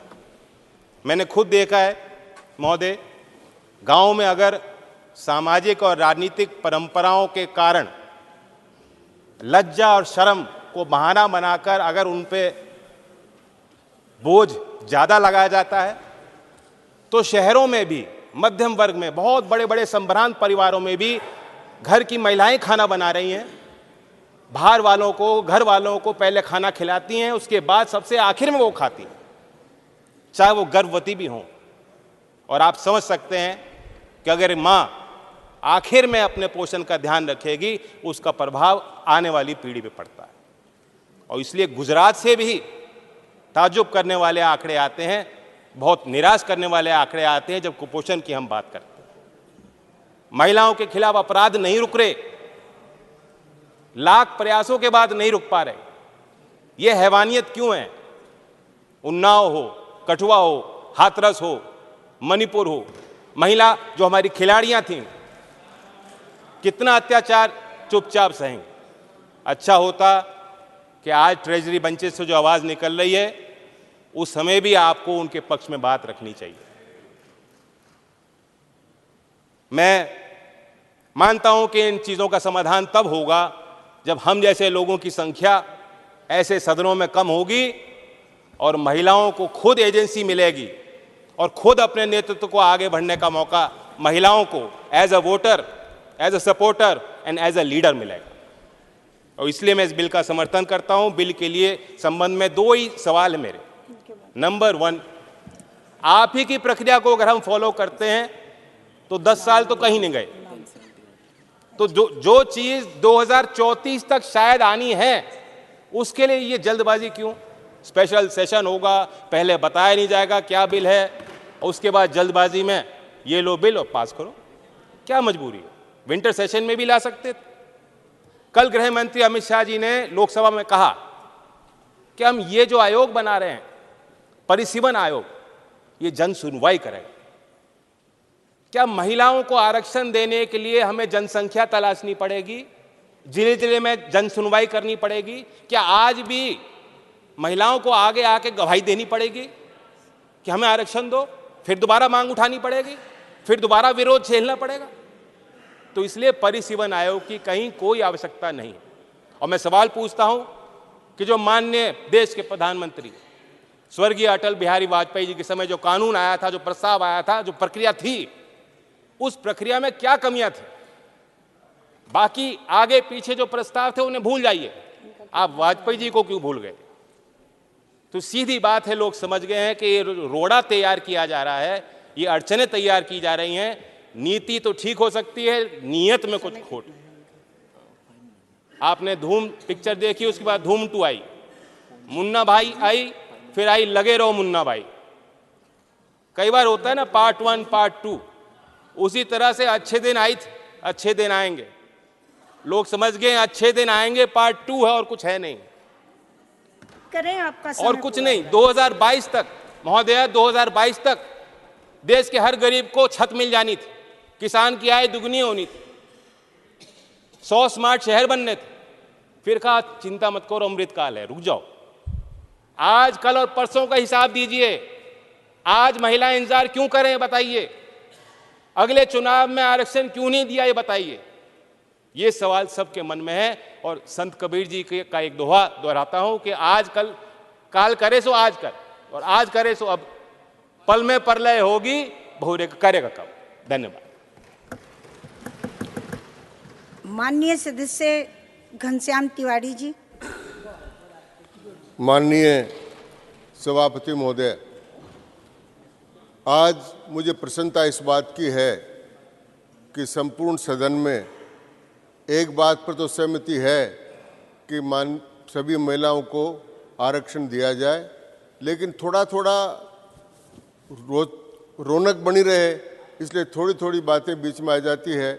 लेकिन फिर भी हमारे लोकतंत्र का ये सौभाग्य है कि आज हम सब लोग एक बात को मानकर चलते हैं। एक प्रश्न यहाँ बार बार उठाया गया सभापति कि ये स्पेशल सत्र क्यों बुलाया गया और ये बिल आज क्यों रखा गया। मैं जानकारी के लिए बताना चाहता हूँ कि सदन में प्रवेश करने के लिए गणेश चतुर्थी से अच्छा कोई अवसर नहीं हो सकता था, इसलिए सदन बुलाया गया। और चतुर्थी की सृष्टि हिंदू संवत्सर के अनुसार सृष्टि का उत्पन्न होने का दिन है और चतुर्थी सबसे बड़ी तिथि मानी जाती है, इसलिए उस दिन इस सदन में प्रवेश किया गया कि नई सृष्टि का प्रारंभ हो भारत के लोकतंत्र में और 2047 तक हम विकसित राष्ट्रीय सदन के माध्यम से बने, इसलिए किया गया। अब दूसरा मैं एक बात और निवेदन करना चाहता हूं कि ये बिल इसमें क्यों लाया गया। वो इसलिए लाया गया कि पंचमी की तिथि जो है वो ऋषि पंचमी होती है और ऋषि पंचमी के दिन ऋषियों की पूजा के साथ साथ एक संकल्प होता है, जिस संकल्प का नाम है हेमाद्रि संकल्प, मतलब स्वर्ण संकल्प। तो प्रधानमंत्री मोदी जी ने ये स्वर्ण संकल्प लिया है कि इतनी बार ये बिल पास नहीं हुआ, रुक गया, लेकिन ऋषि पंचमी के दिन हम संकल्प ले रहे हैं कि अब ये आरक्षण दिलाकर ही रहेंगे, इसलिए काम किया गया। तो ये चतुर्थी और पंचमी के जो दिन थे वे दोनों महत्वपूर्ण दिन थे, इसलिए सदन का ये बुलाया गया। पहला तो मैं कहना चाहता हूँ। दूसरी बात मैं निवेदन करना चाहता हूँ, ठीक है ना साहब? दूसरी बात मैं निवेदन करना चाहता हूँ कि बार बार एक बात कही है कि ये कल से लागू कर दो, ये परसों से लागू कर दो। भैया रोका किसने? रोका आपने।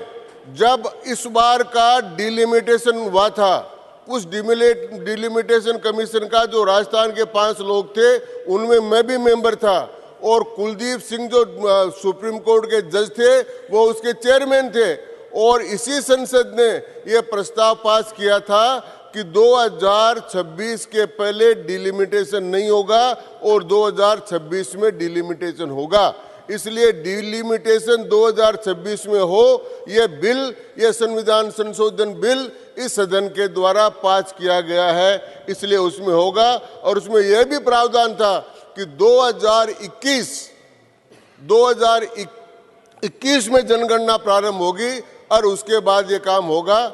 अब अमित शाह जी गृह मंत्री हैं, वो इस बिल के पास होने के बाद में जल्दी जनगणना करा लेंगे और जल्दी जनगणना कराकर फिर जल्दी ही डिलिमिटेशन कमीशन बन जाएगा और कमीशन बनकर महिलाओं को आरक्षण मिल जाएगा। ये मैं कहना चाहता हूँ। यहाँ 2 बात बार बार कही गई है।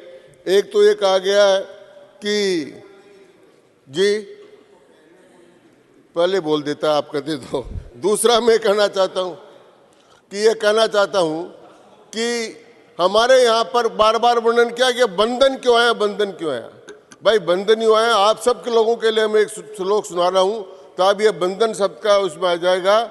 जटाधारी कंठे भुजगपतिहारी पशुपति कपाली भूतेशो भजति जगदी सैक पदवीम भवानी तत्पाणी ग्रहण परिपाटी फलमिदम। उन्होंने कहा कि तो जटाधारी है, जिसके गले में सांप पड़े हुए हैं, जो भूतों का देवता है, उसको जगदीश बना दिया। क्यों बनाया? शंकराचार्य जी ने कहा भवानी तत्पाणी ग्रहण परिपाटी फलमिदम। हे भवानी, तेरे से इनकी शादी हो गई इसलिए जगदीश बन गए, नहीं तो नहीं बनते। अब आप लोग भी घरों पर जाकर पूछ लेना, यही कह देना कि भाई आप MP कैसे बन गए, MLA कैसे बन गए, तो कहेंगे कि तेरे से शादी हो गई इसलिए बन गए, और मना कर दिया तो ठीक नहीं होगा। इसलिए ये जो बिल है, तो इसलिए हमने वंदना इसलिए की है कि हम सब जो यहाँ बैठे हुए हैं उस सब में बैठने का कारण यही है। और मुझे लेकिन जो तकलीफ हुई वो हुई कि हमारे केशव वेणुगोपाल जी जो है माननीय सदस्य, वो है तो केरल के, उन्होंने अपनी सीट का त्याग कर दिया राहुल जी के लिए। अब त्याग तो करा केरल में, और 5 वर्ष के बजाय 6 वर्ष का समय ले लिया राजस्थान से। अब राजस्थान से आ गए, लेकिन मणिपुर की बात कर रहे हैं। लेकिन मैं उनसे कहना चाहता हूं कि राजस्थान में एक कहावत है कि पैर बलते हुए पैरों में लगी आग दिखाई नहीं दे रही है, और पहाड़ पर लगी हुई आग दिखाई दे रही है। राजस्थान में आदिवासी महिला को निवस्त्र करके पूरे गांव में घुमाया गया, वो उनको दिखाई नहीं दे रहा है। राजस्थान में गुजरों की एक लड़की को 4 लोगों ने बलात्कार करके भट्टी में जला दिया, वो दिखाई नहीं दे रहा है। इसलिए ये सारा काम करने वाले लोग ये सोचें कि महिला आरक्षण के बिल पर इन बातों को बोलने की आवश्यकता नहीं थी, लेकिन उन्होंने बोला इसलिए मैंने जवाब दिया। लेकिन आज मैं ये बात करना चाहता हूं कि ये जो बिल आया है, ये बिल, ये सदन का विशेष सत्र, ये सब विशेष पर्पज के लिए आए हैं। वो सारे के सारे काम पूरा होंगे। हम ये आंदोलन चला रहे हैं, महिला सशक्तिकरण, ये हमारा कोई राजनीतिक मुद्दा नहीं है। हम आंदोलन चला रहे हैं, और आंदोलन चलाकर महिलाओं को जो उनका स्तर सारे देश में देवताओं का वास हो, इसलिए नारियों की पूजा करके ये नारी वंदन विधेयक लाया गया है। धन्यवाद, बहुत बहुत। माननीय सदस्य अमी याचिक। Thank you, madam. I stand here on behalf of my party to support the bill. Madam, I have been hearing the speeches on Women Reservation Bill from none less than ministers and leaders but I think they have been talking only about the social welfare schemes of the present government, and they have mixed up the issue that this is a matter of right to be given to the women. The social welfare schemes are there to strengthen the social standing in society. The crux of this bill is that women need to have political empowerment. She has to come and sit and give her, she has to participate in decision making. That is not happening. And for that, I think we have to go back and see the journey which Rajiv Gandhi started. And Rajiv Gandhi started why? Because when he went traveling to the rural areas, he saw that here there is absolutely no governance, and that is why the Panchayati Raj institutions were brought. And with that, there was 1/3 reservation for women, because there would be never any easy entry for women in the power corridors. He realized that, and that is why he made a speech in the parliament that women are mothers, grandmothers, daughters, and sisters. But to bring them into the political arena, we need to give them this right. And that is how that law came. And after 20 years, 2.5 decades of the 73rd and the 74th Amendment, we see that there are 40% of the women sarpanchas out of the total 100%, and that was a reply given by the Minister of Panchayati Raj in the Rajya Sabha. Today, that is the situation. Now, what is the spillover effect? When a woman sarpanch sits, she brings to the table her experience, her sensitivity, her participation, and whatever she has experienced as a woman. And that has a spillover effect in the society. And that is where there is a social progress in society. Madam, along with that, you have to see the journey. After Rajiv Gandhi's vision, Sonia ji carried on that vision, and she insisted that the bill be passed for legislative assemblies and the Lok Sabha. She tried her best. The bill was passed in the Rajya Sabha in 2010. But alongside, under UPA 1 and UPA 2, we also had legal empowerment, right-based laws, which gave power to the women within the domestic sphere. Domestic Violence Act, which was removed from the criminal jurisprudence to a civil environment. She could knock the doors of the family courts. Came the law post-Nirbhaya, which was to see that women in public spaces get legal protection. That also is empowerment. After that, madam, came the sexual harassment at workplace. So in workplace also, all the 3 spaces, women were given protection by way of right.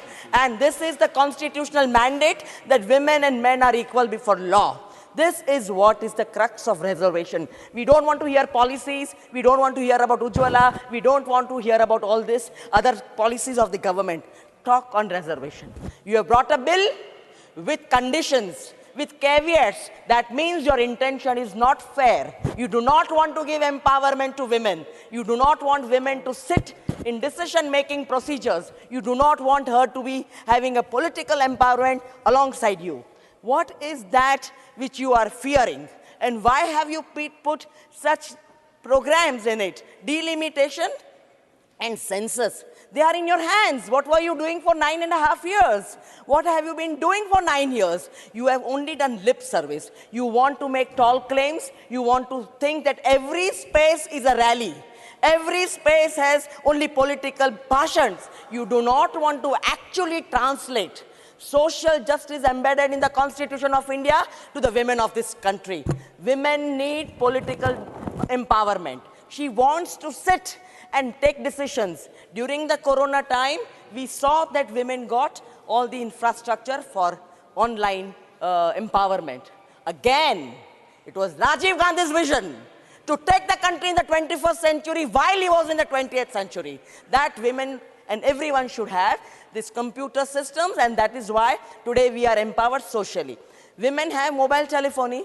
Women have all kind of online applications. You talk of digital India. You talk of mother of democracy, but you don't want the mothers to sit with you.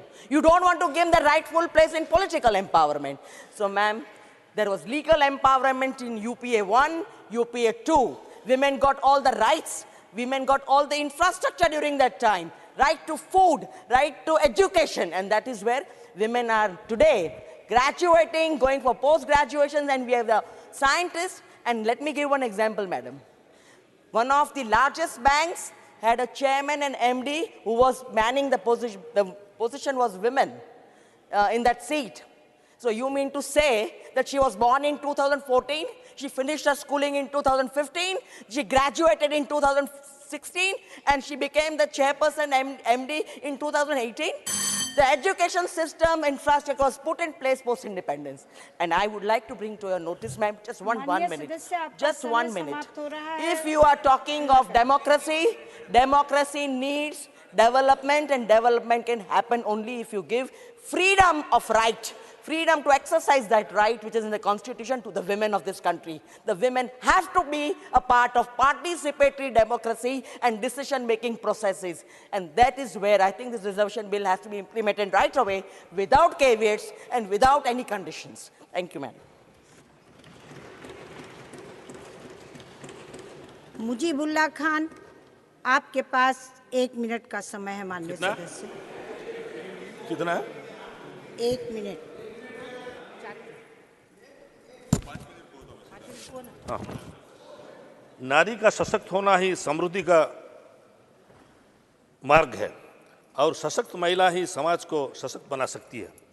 Madam, मैं स्वाधीनता सेनानी लोगों के बारे में कहना चाहता हूं जो कैसे नारी समाज स्वाधीनता सेनानी में भाग लिए थे। उसमें उड़ीसा से थे रमा देवी, सारला देवी और मालती देवी। रमा देवी के गर्भ में बच्चा पल रहा था और वो तब भाग लिए थे सत्याग्रह आंदोलन में और ब्रिटिश सरकार उनको मार मार के जेल में घुसाया था। उस दिन कुछ दिन के बाद वो जेल में एक पुत्र संतान को जन्म दी थी। उड़ीसा के नारी कितना मजबूत है आप खुद ही सोच सकते हैं। बिजू पटनायक जब पहली बार 1960 में उड़ीसा के मुख्यमंत्री बने, वो एक ऐसे नारी को लाए जो स्टूडेंट कैरियर में अपना धाप दिखा चुकी थी, जो आंदोलन से आई थी, लाके उसको राज्यसभा भेजे। 1962 में अगले 10 साल के बाद वो उड़ीसा की मुख्यमंत्री के रूप में वो आई, वो होती है श्रीमती नंदिनी सतपथी।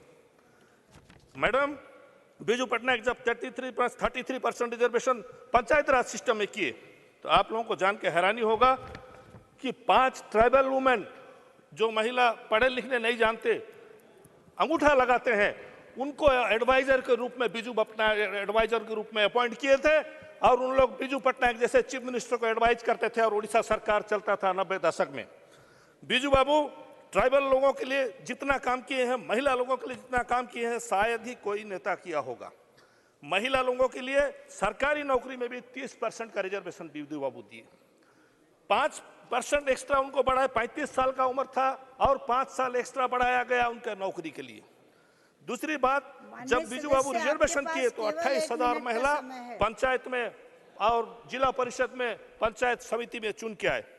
उसके बाद माननीय मुख्यमंत्री नवीन पटनायक आने के बाद बिजू बाबू का अधूरा काम को पूरा करने के लिए आगे बढ़े और वो 33% जो था 33% उसको 50% में कन्वर्ट करे। 1 मिनट में 50% रिजर्वेशन करे नवीन पटनायक। और 2018 में जब सर्वसम्मति से उड़ीसा असेंबली में पास हुआ महिला आरक्षण बिल का, उसके बाद से आज तक नवीन बाबू ना जाने कितना मेहनत किए हैं, अपना डेलीगेशंस भेजे हैं, हर राज्य के मुख्यमंत्री के पास डेलीगेशन भेजे हैं, सबको रिक्वेस्ट किया गया है, सब पार्टियों को रिक्वेस्ट किया गया है कि महिला बिल को आप लोग समर्थन कीजिए। हाथ जोड़ के हमारे डेलीगेशन वाले हर पार्टी हर मुख्यमंत्री के पास गए थे, जिसका नतीजा आज आ रहा है। मैडम, इसीलिए मैं केंद्र सरकार को भी धन्यवाद देता हूं, मेरे उड़ीसा के मुख्यमंत्री को धन्यवाद देता हूं कि उनके मेहनत आज रंग लाया है और माँ बहनों को रिजर्वेशन मिलेगा, ये उम्मीद मैं करता हूं। उसके साथ साथ एक छोटी सी बात कहना चाहता हूं। रिजर्वेशन क्या होगा मुझे तो पता नहीं, आगे चल के उम्मीद करता हूं हो जाएगा, क्योंकि मैं इसका समर्थन करता हूं। माइनॉरिटीज के लिए भी कुछ किया जाए। केंद्र सरकार के माननीय मंत्रीगण यहाँ बैठे हैं, माइनॉरिटीज बहनों के लिए कुछ किया जाए, उन लोग का भी हक है, उन लोग का भी भागीदारी होना चाहिए। अगर संशोधन करना है तो संशोधन कीजिए, कानून में संशोधन कीजिए, संविधान में संशोधन कीजिए, लेकिन माइनॉरिटी बहनों को कुछ स्कोप दीजिए। बहुत बहुत धन्यवाद। नमस्कार। वंदे उत्कल जननी। माननीय सदस्य Shrimati Vandana Chauhan. Thank you, Madam.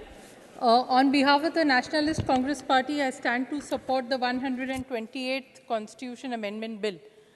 Ma'am, after consistent failures to pass the bill on reservation for women in Parliament and state legislatures, it is indeed a happy occasion that the bill... आपके पास 2 मिनट का समय है। Ma'am, 3 minutes at least you must give. The light of the day, at least in its passing, though we have serious doubts in its implementation. I come from Maharashtra, where we have been very fortunate to have leadership of Honorable Shri Sharad Pawarji, who has taken concrete decisions for women. And I would like to touch upon a few. Maharashtra became the first state in India to have 33% reservation at all local self-government level in 1991. This was much before the 73rd, 74th Amendment that was passed in 1993. And I am a product of that decision. Maharashtra became the first state to amend the Hindu Succession Act 1956. In 1994, this gave equal right to women, the girls, the daughters, in the ancestral property. And this then became a law, a central legislation in 2005. There was an immediate decision taken.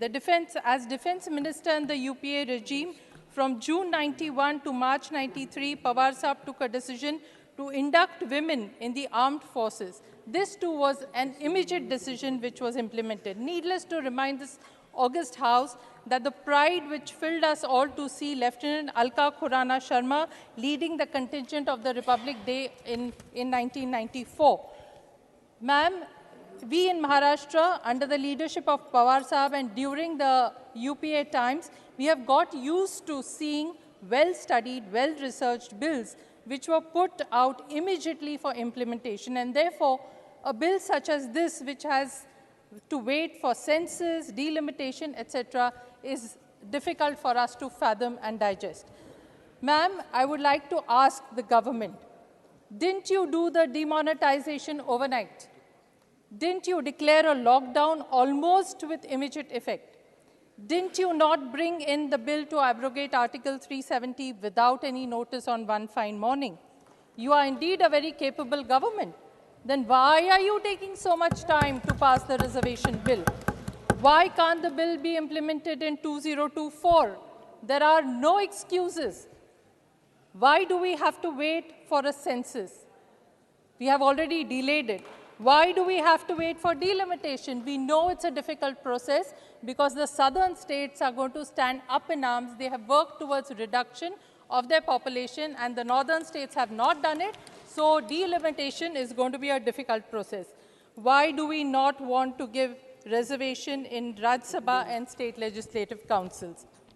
According to me, ma'am, this bill appears to be intended, I'm finishing, to appease the women and girls of this country. Let us face it, this government has not been sensitive to women when they needed their protection. We have not forgotten and will not forget treatment meted out to our women wrestling champions. Release of convicts in the Bilkis Bano case. Ma'am, I've finished. Just 2 lines. Government silence on Hathras, Unnao and Kathua. Inaction on Manipur. In spite of several doubts about the implementation of this bill, for which time will only stand witness, we support the bill and make an appeal to reconsider the bill to make it implementable in 2024. Thank you, ma'am. Thank you. Honorable Abdul Wahab. Thank you. 2 minutes. Madam. How many? 2 minutes, sir. Oh, that's good. Thank you. And first of all, my party, Indian Union Muslim League, support this bill, but not wholeheartedly. We require this one reservation in reservation or quota in quota. But yesterday in the Lok Sabha and all, we tried, but we know what will be happening to our demand, what will be happening to our amendment bill.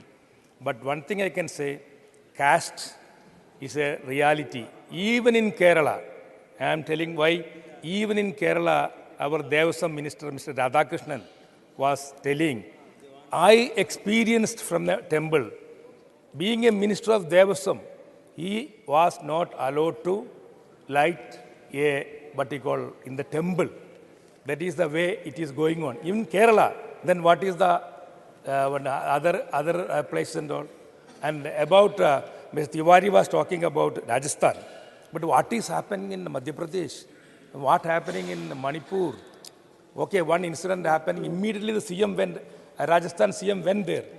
But so far, our Prime Minister is not looking at it. Manipur and all other places. So what I am trying to tell you, within 2 minutes, what I can tell you is our party wholeheartedly will not support because of this. We support. We want this one. Because of Rajiv Gandhi, this happened in Panchayati Raj. Our ladies, Muslim ladies, they are working in our district in Kerala as district Panchayat presidents and all and all. But you being in the center with power, I request once again, consider Muslims not as a what you call just minority. We are having this much of percentage here. At least consider. BJP also got, after triple talaq, all the Muslim women are with you. After the triple talaq bill, all Muslims are with you. I have seen ladies coming in buses here today. I don't know who brought them, but they are completely inside and outside New Delhi. That is good. It is Nari Shakti. I give all the respect to Amit Shah ji and the Prime Minister. At least if your niyat, intention is correct, then do one thing, do it first, if at all, because our Naddaji was telling, it is legally, it is not possible. Okay, if it is so, just see that 33% of the BJP candidates are competing in winnable seats. At the end of the day, we will come here again. We will be here, Rajya Sabha. So, including everywhere, anywhere, I want to see BJP MPs with triple talaq ladies coming here. Time is over, and sir. In future, we hope everywhere it will be happening. Thank you very much, and I support the bill. Thank you. Ms. Indubala Goswami.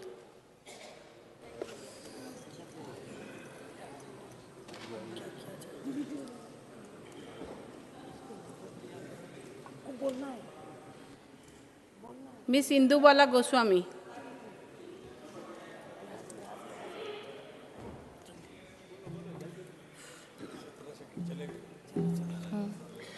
Three minutes. कहाँ है यार मेरा?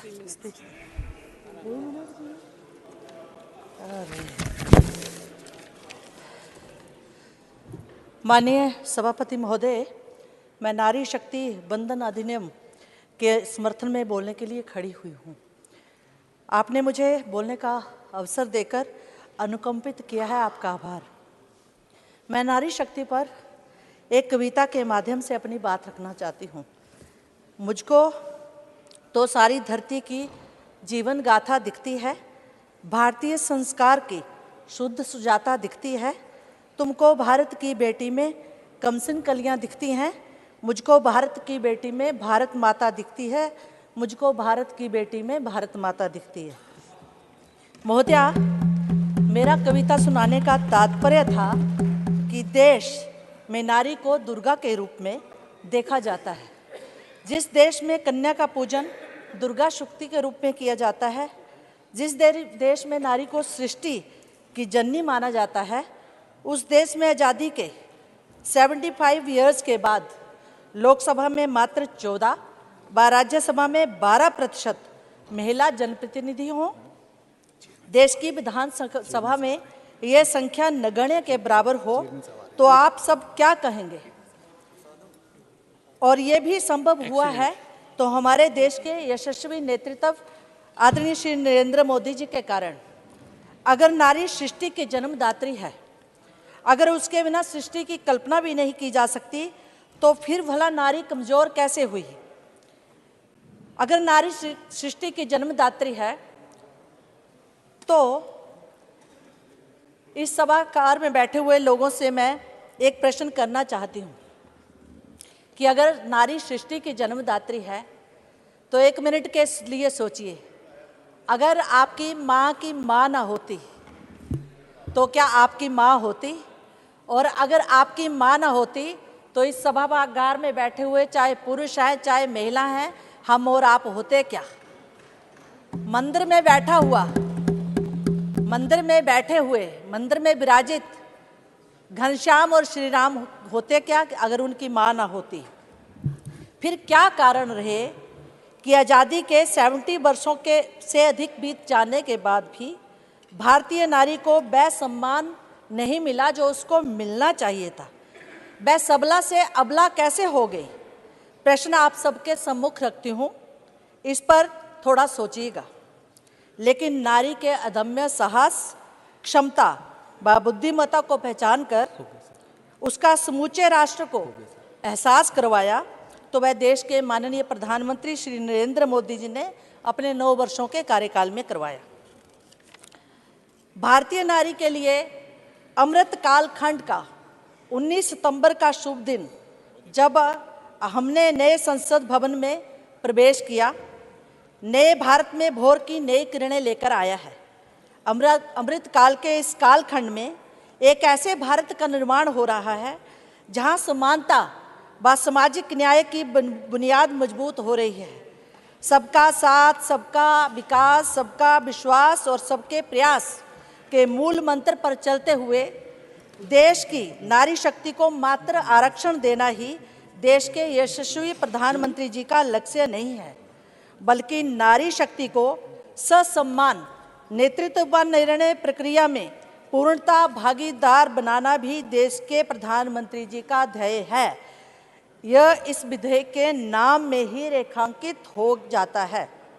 महिलाओं के लिए सीटें आरक्षित करने वाले इस विधेयक का नाम पहले महिला आरक्षण विधेयक था, परंतु देश के यशस्वी प्रधानमंत्री मातृशक्ति को केवल आरक्षण ही नहीं बल्कि सम्मान भी देना चाहते थे।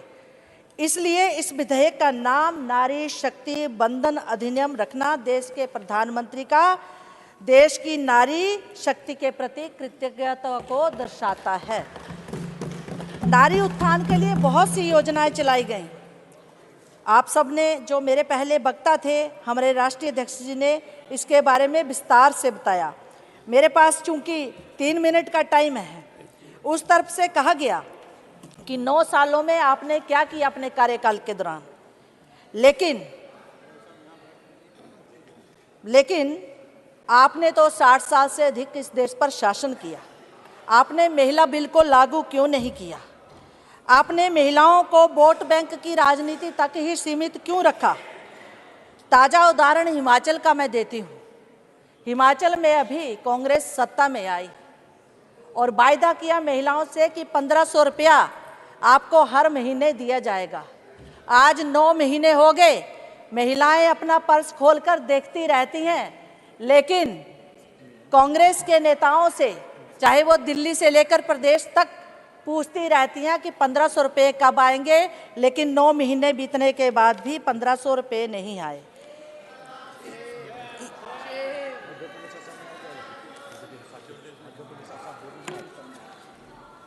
कोरोना के कारण जनगणना और परिसीमन विलंबित हुए हैं, तो स्पष्ट है कि प्रक्रिया में विलंब होगा, किंतु ये कुछ क्षण की देर है, इतने वर्षों का अंधेर नहीं।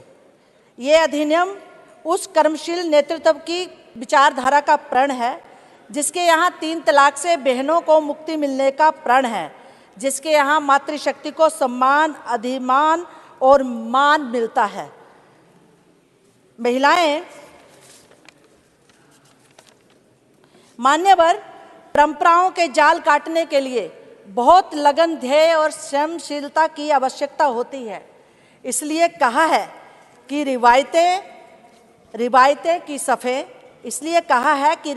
की सफ़े सबसे कट नहीं सकती, कई बरस में कोई एक जाल काटता है। महिला आरक्षण विधेयक पर 27 वर्षों के मौन का जाल, राजनीतिक दलों के गलियारों में इस विधेयक पर पसरे अंधेरे का जाल जिस व्यक्ति ने काटा, उन्हें केवल भारत ही नहीं, समूचा विश्व, भारत की नारी ही नहीं, पूरी सृष्टि की मातृशक्ति आदरणीय नरेंद्र मोदी जी के नाम से जानती है और आने वाले समय में जानेगी। अब इस देश की महिलाएं लोकतंत्र के इस शीर्षतम मंदिर और विधानसभाओं में 33% महिलाओं को देखेंगी। ये देश के इतिहास का सबसे निर्णायक मोड़ है। अब नेतृत्व करने का अवसर है, और ये अवसर देकर इतिहास किसने बनाया? आदरणीय प्रधानमंत्री श्री नरेंद्र मोदी जी ने। आज ये मार्ग प्रशस्त हुआ है, इसे जल्दी लागू करने की बात की जा रही है। इसमें जातिगण आरक्षण ना होने के कारण इसे अपूर्ण बताया जा रहा है, लेकिन आप इंतजार करिए, चिंता करने की जरूरत नहीं। ये प्रधानमंत्री जी का मातृशक्ति को वायदा है 33% का, और देश की मातृशक्ति को पूरा विश्वास है कि मोदी है तो मुमकिन है, मोदी है तो मुमकिन है। मैं उस देश की मातृशक्ति बाप बेटियों के चेहरे पर छाए उल्लास को पढ़ सकती हूँ। मैं उनकी उम्मीदों के तेज को देख सकती हूँ। इस बड़ी पहल और बड़े साहस के लिए पुनः माननीय प्रधानमंत्री जी का आभार व्यक्त करती हूँ और इस विधेयक का स्वागत करती हूँ, समर्थन करती हूँ। धन्यवाद।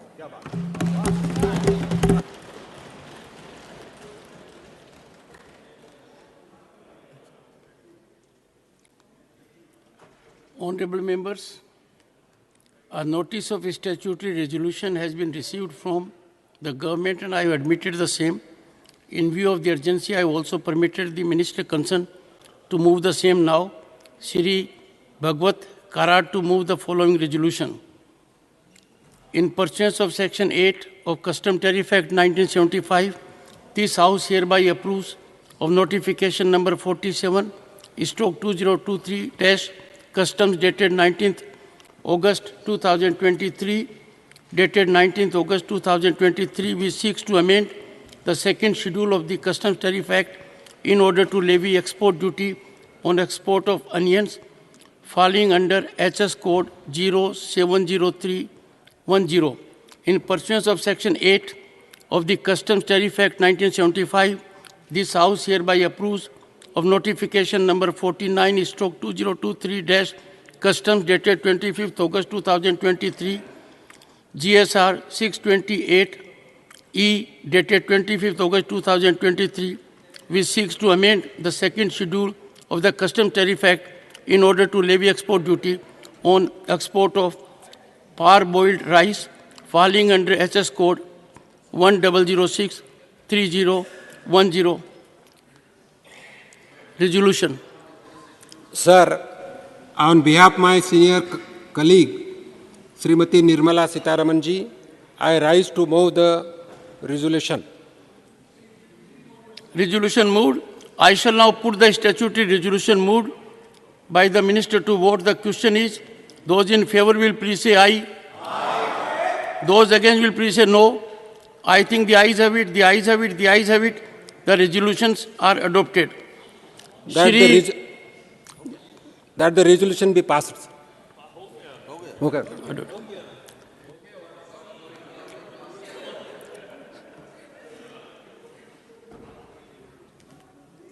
Shri Kartikeya Sharma. Thank you, Honorable Chairman, sir, for giving me this opportunity. While it is the maiden speech, I Yes. understand, of the Honorable Member, but given the time constraint, I am sure he will use his discretion. Please. I will seek your indulgence, Chairman, sir. Thank you so much. Sir, I rise in the favor of the Nari Shakti Vandan Bill, the 128th Amendment Bill. I want to start my speech with 2 lines from Nawaz Deobandi, which says, सफ़र में मुश्किलें आएं तो जुर्रत और बढ़ती है, सफ़र में मुश्किलें आएं तो जुर्रत और बढ़ती है, कोई जब रास्ता रोके तो हिम्मत और बढ़ती है. Chairman, sir, I stand before you as the strongest supporter of Women's Reservation Bill, as I believe the time has come and we can't wait any longer. The first Prime Minister, Pandit Nehru, in his letter to the Chief Ministers wrote, and I quote, "The future of India will probably depend ultimately more upon the women than men." These words of the first Prime Minister were prophetic. I am proud to say that I am the part of the Parliament under the leadership of Honorable Prime Minister Narendra Modi ji, who has shown grit and determination and a unique foresight to turn it into a reality. Just before me, a couple of minutes ago, a senior member of Parliament was talking about doers and talkers. I would like to highlight that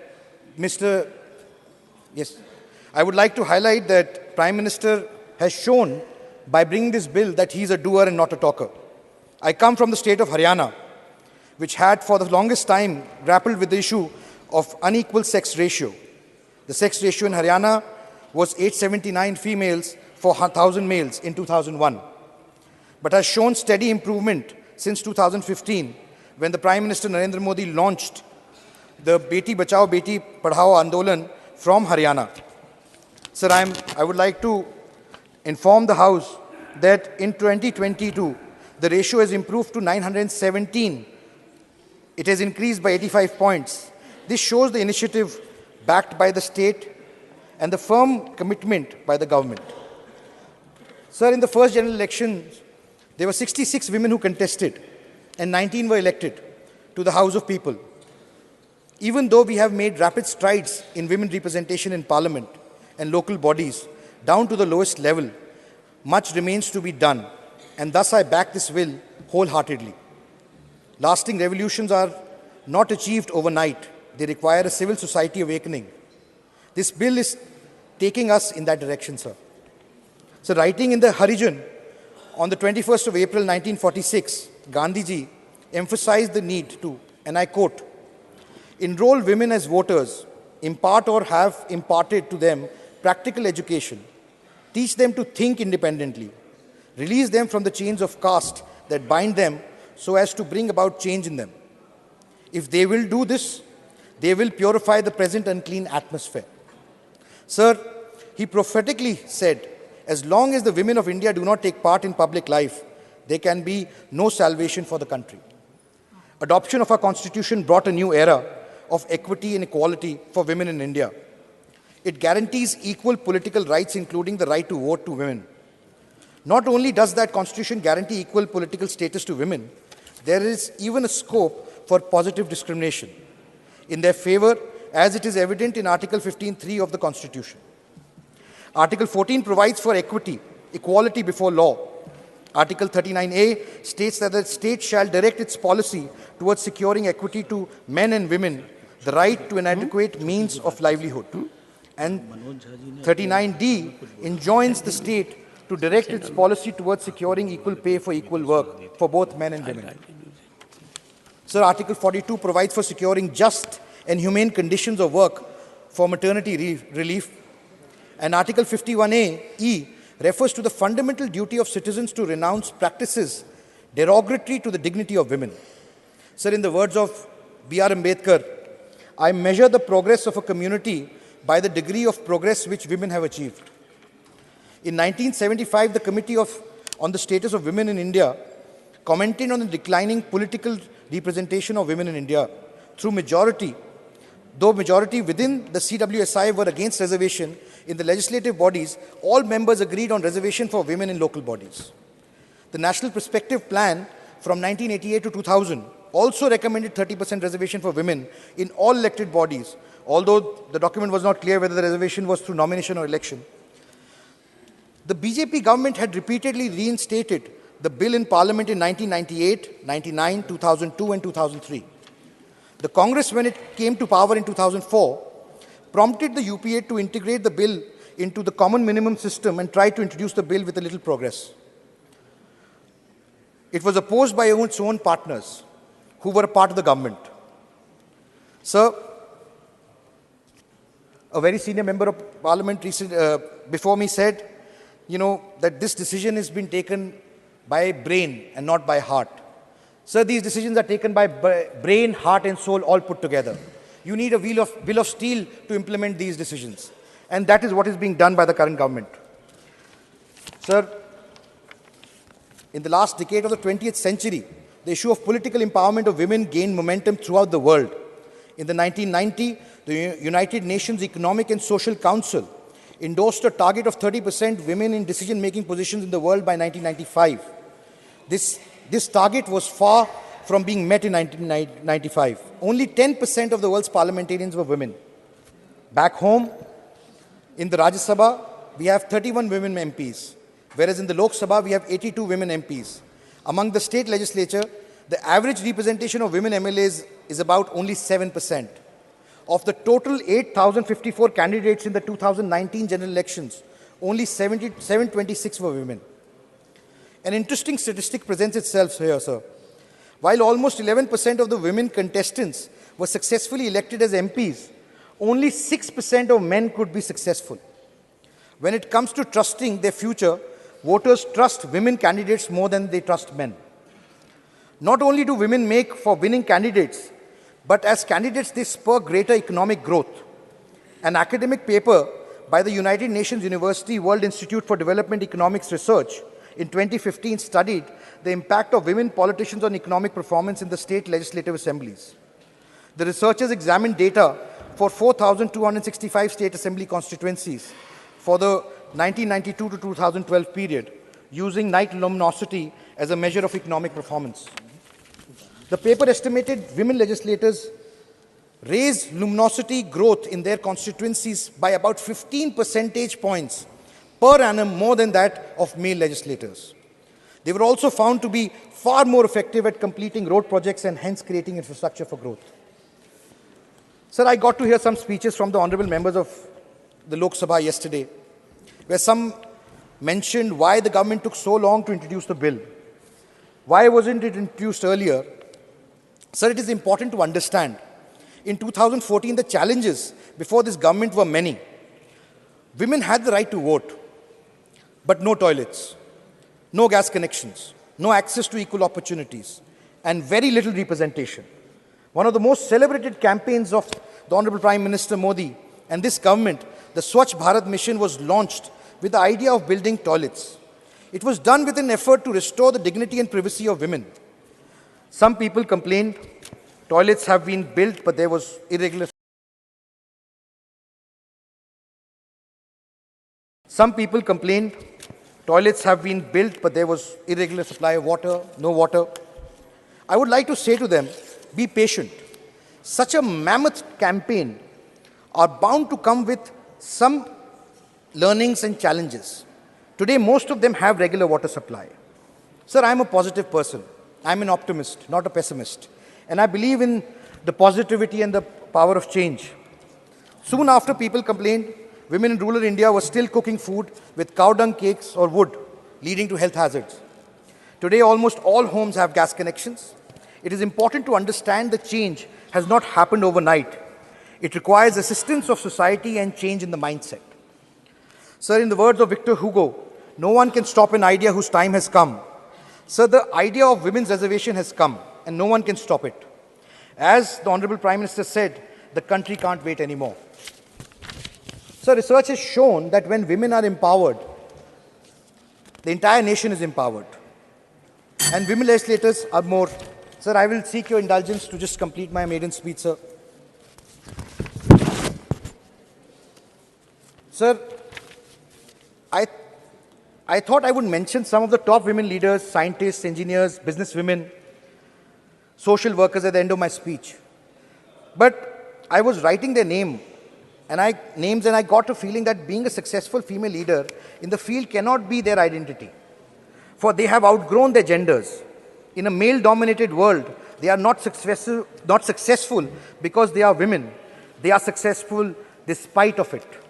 It is our narrow lens that we see them in gendered roles. It is our shortcoming that we see their gender first before we see their capabilities and their talent. It is the men who need to change their view and start treating them as equal colleagues.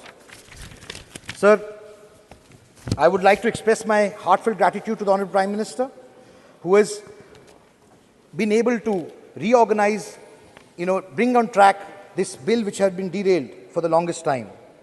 And in a time where the whole world is going through difficult times, whether it's climate change, hostile nations, income inequalities, only the healing and caring touch of a mother can save humanity from falling further down.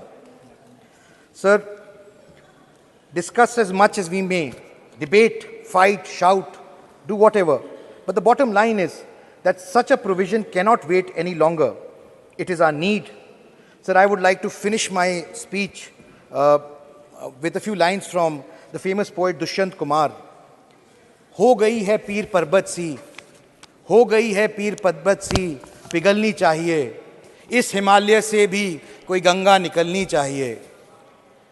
हो गई है पीर पर्वत सी, पिघलनी चाहिए, इस हिमालय से भी कोई गंगा निकलनी चाहिए. सिर्फ हंगामा खड़ा करना मेरा मकसद नहीं, मेरी कोशिश है कि सूरत बदलनी चाहिए. धन्यवाद. Sir, I only want to say that let us come together and change the picture of the Indian polity. Let us unanimously support the bill. Otherwise, when history is written, people who are standing on the other side will not be judged kindly. Thank you so much, sir. धन्यवाद माननीय कार्तिकेय शर्मा जी। माननीय श्रीमती कांता करदम जी।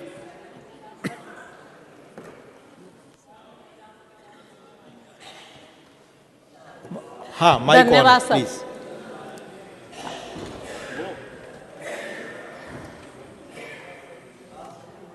जी माननीय महोदय, नारी शक्ति वंदन अधिनियम यानी महिला आरक्षण बिल ऐतिहासिक और क्रांतिकारी बिल है, जो हमारी सरकार, हमारे दूरदर्शी और यशस्वी प्रधानमंत्री जी नरेंद्र मोदी जी के कुशल नेतृत्व में ये आज पास होना है।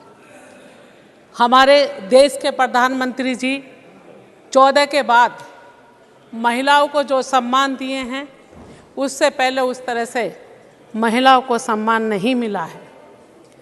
जब से आए हैं, बहुत सारी केंद्र सरकार की योजनाओं में भी उनको स्थान दिया, सम्मान दिया है। हर जगह महिलाओं को सम्मान दिया है। विधानसभा हो या लोकसभा हो या राज्यसभा हो, सभी जगह सभी पार्टियों से ज़्यादा हमारी पार्टियों की भागीदारी है। अभी सामने से कहा गया कि बहुत जगह का नाम लिया गया, मैं बार उसको रिपीट नहीं करूंगी, लेकिन इतना मैं कहूंगी कि राजस्थान की स्थिति किसी से छिपी नहीं है।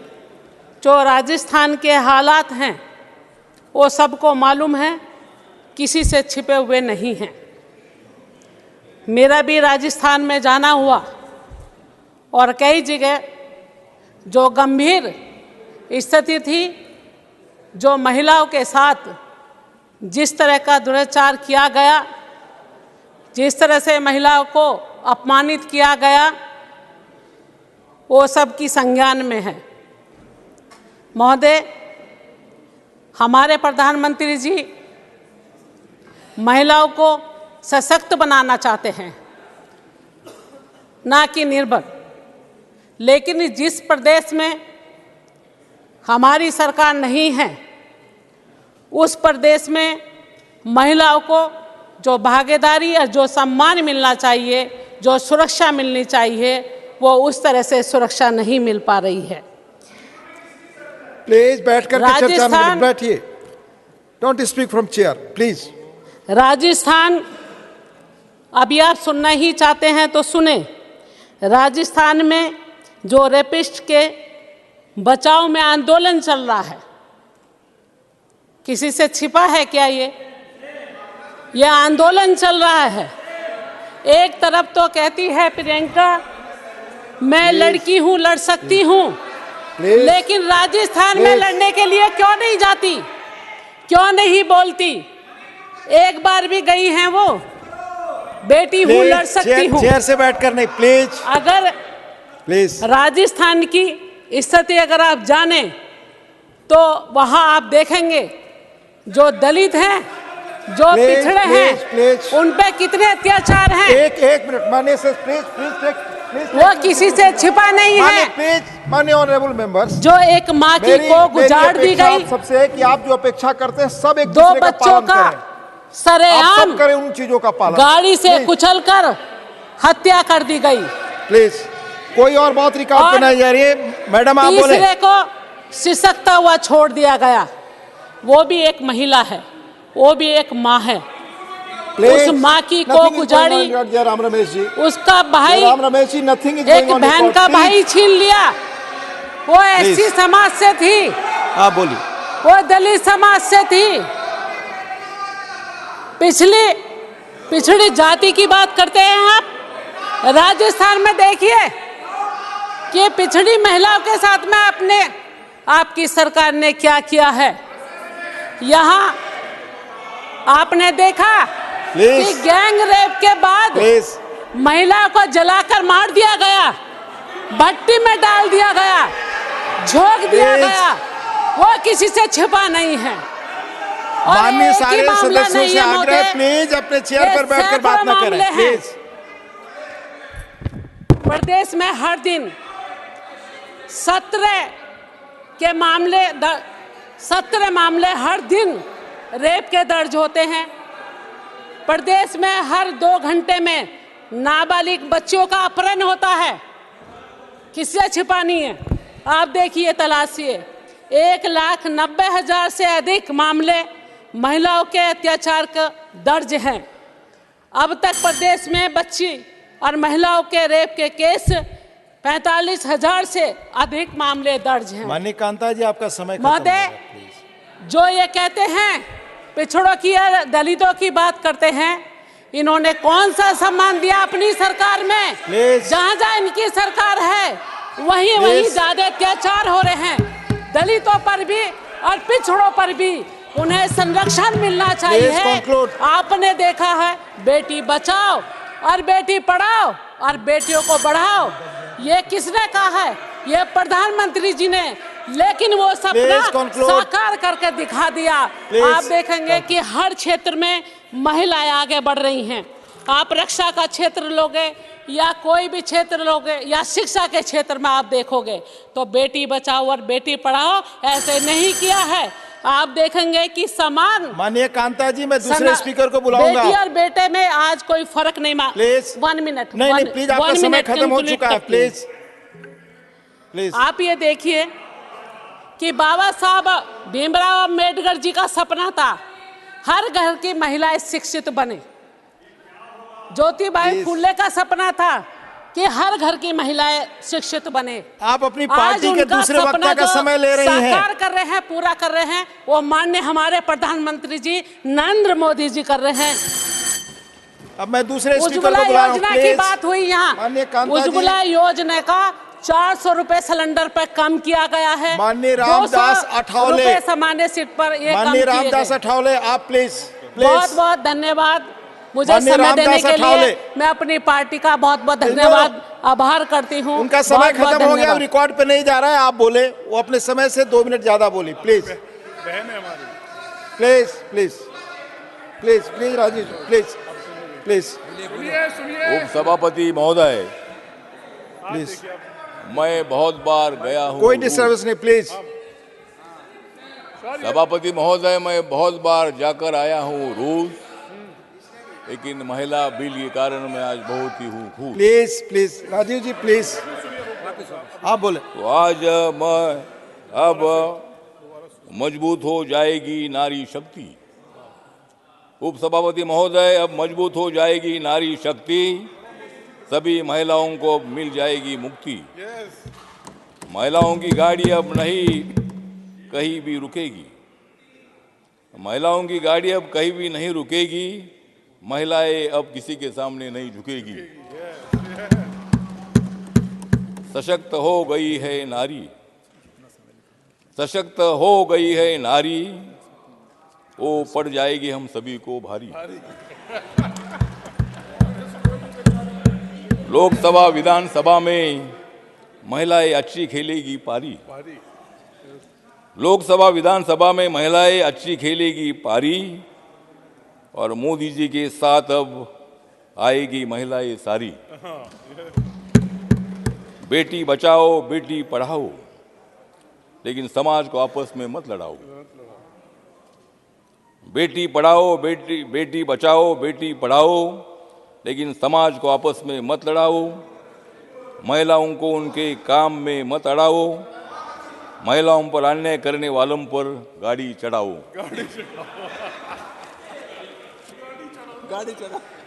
मोदी है तो मुमकिन है।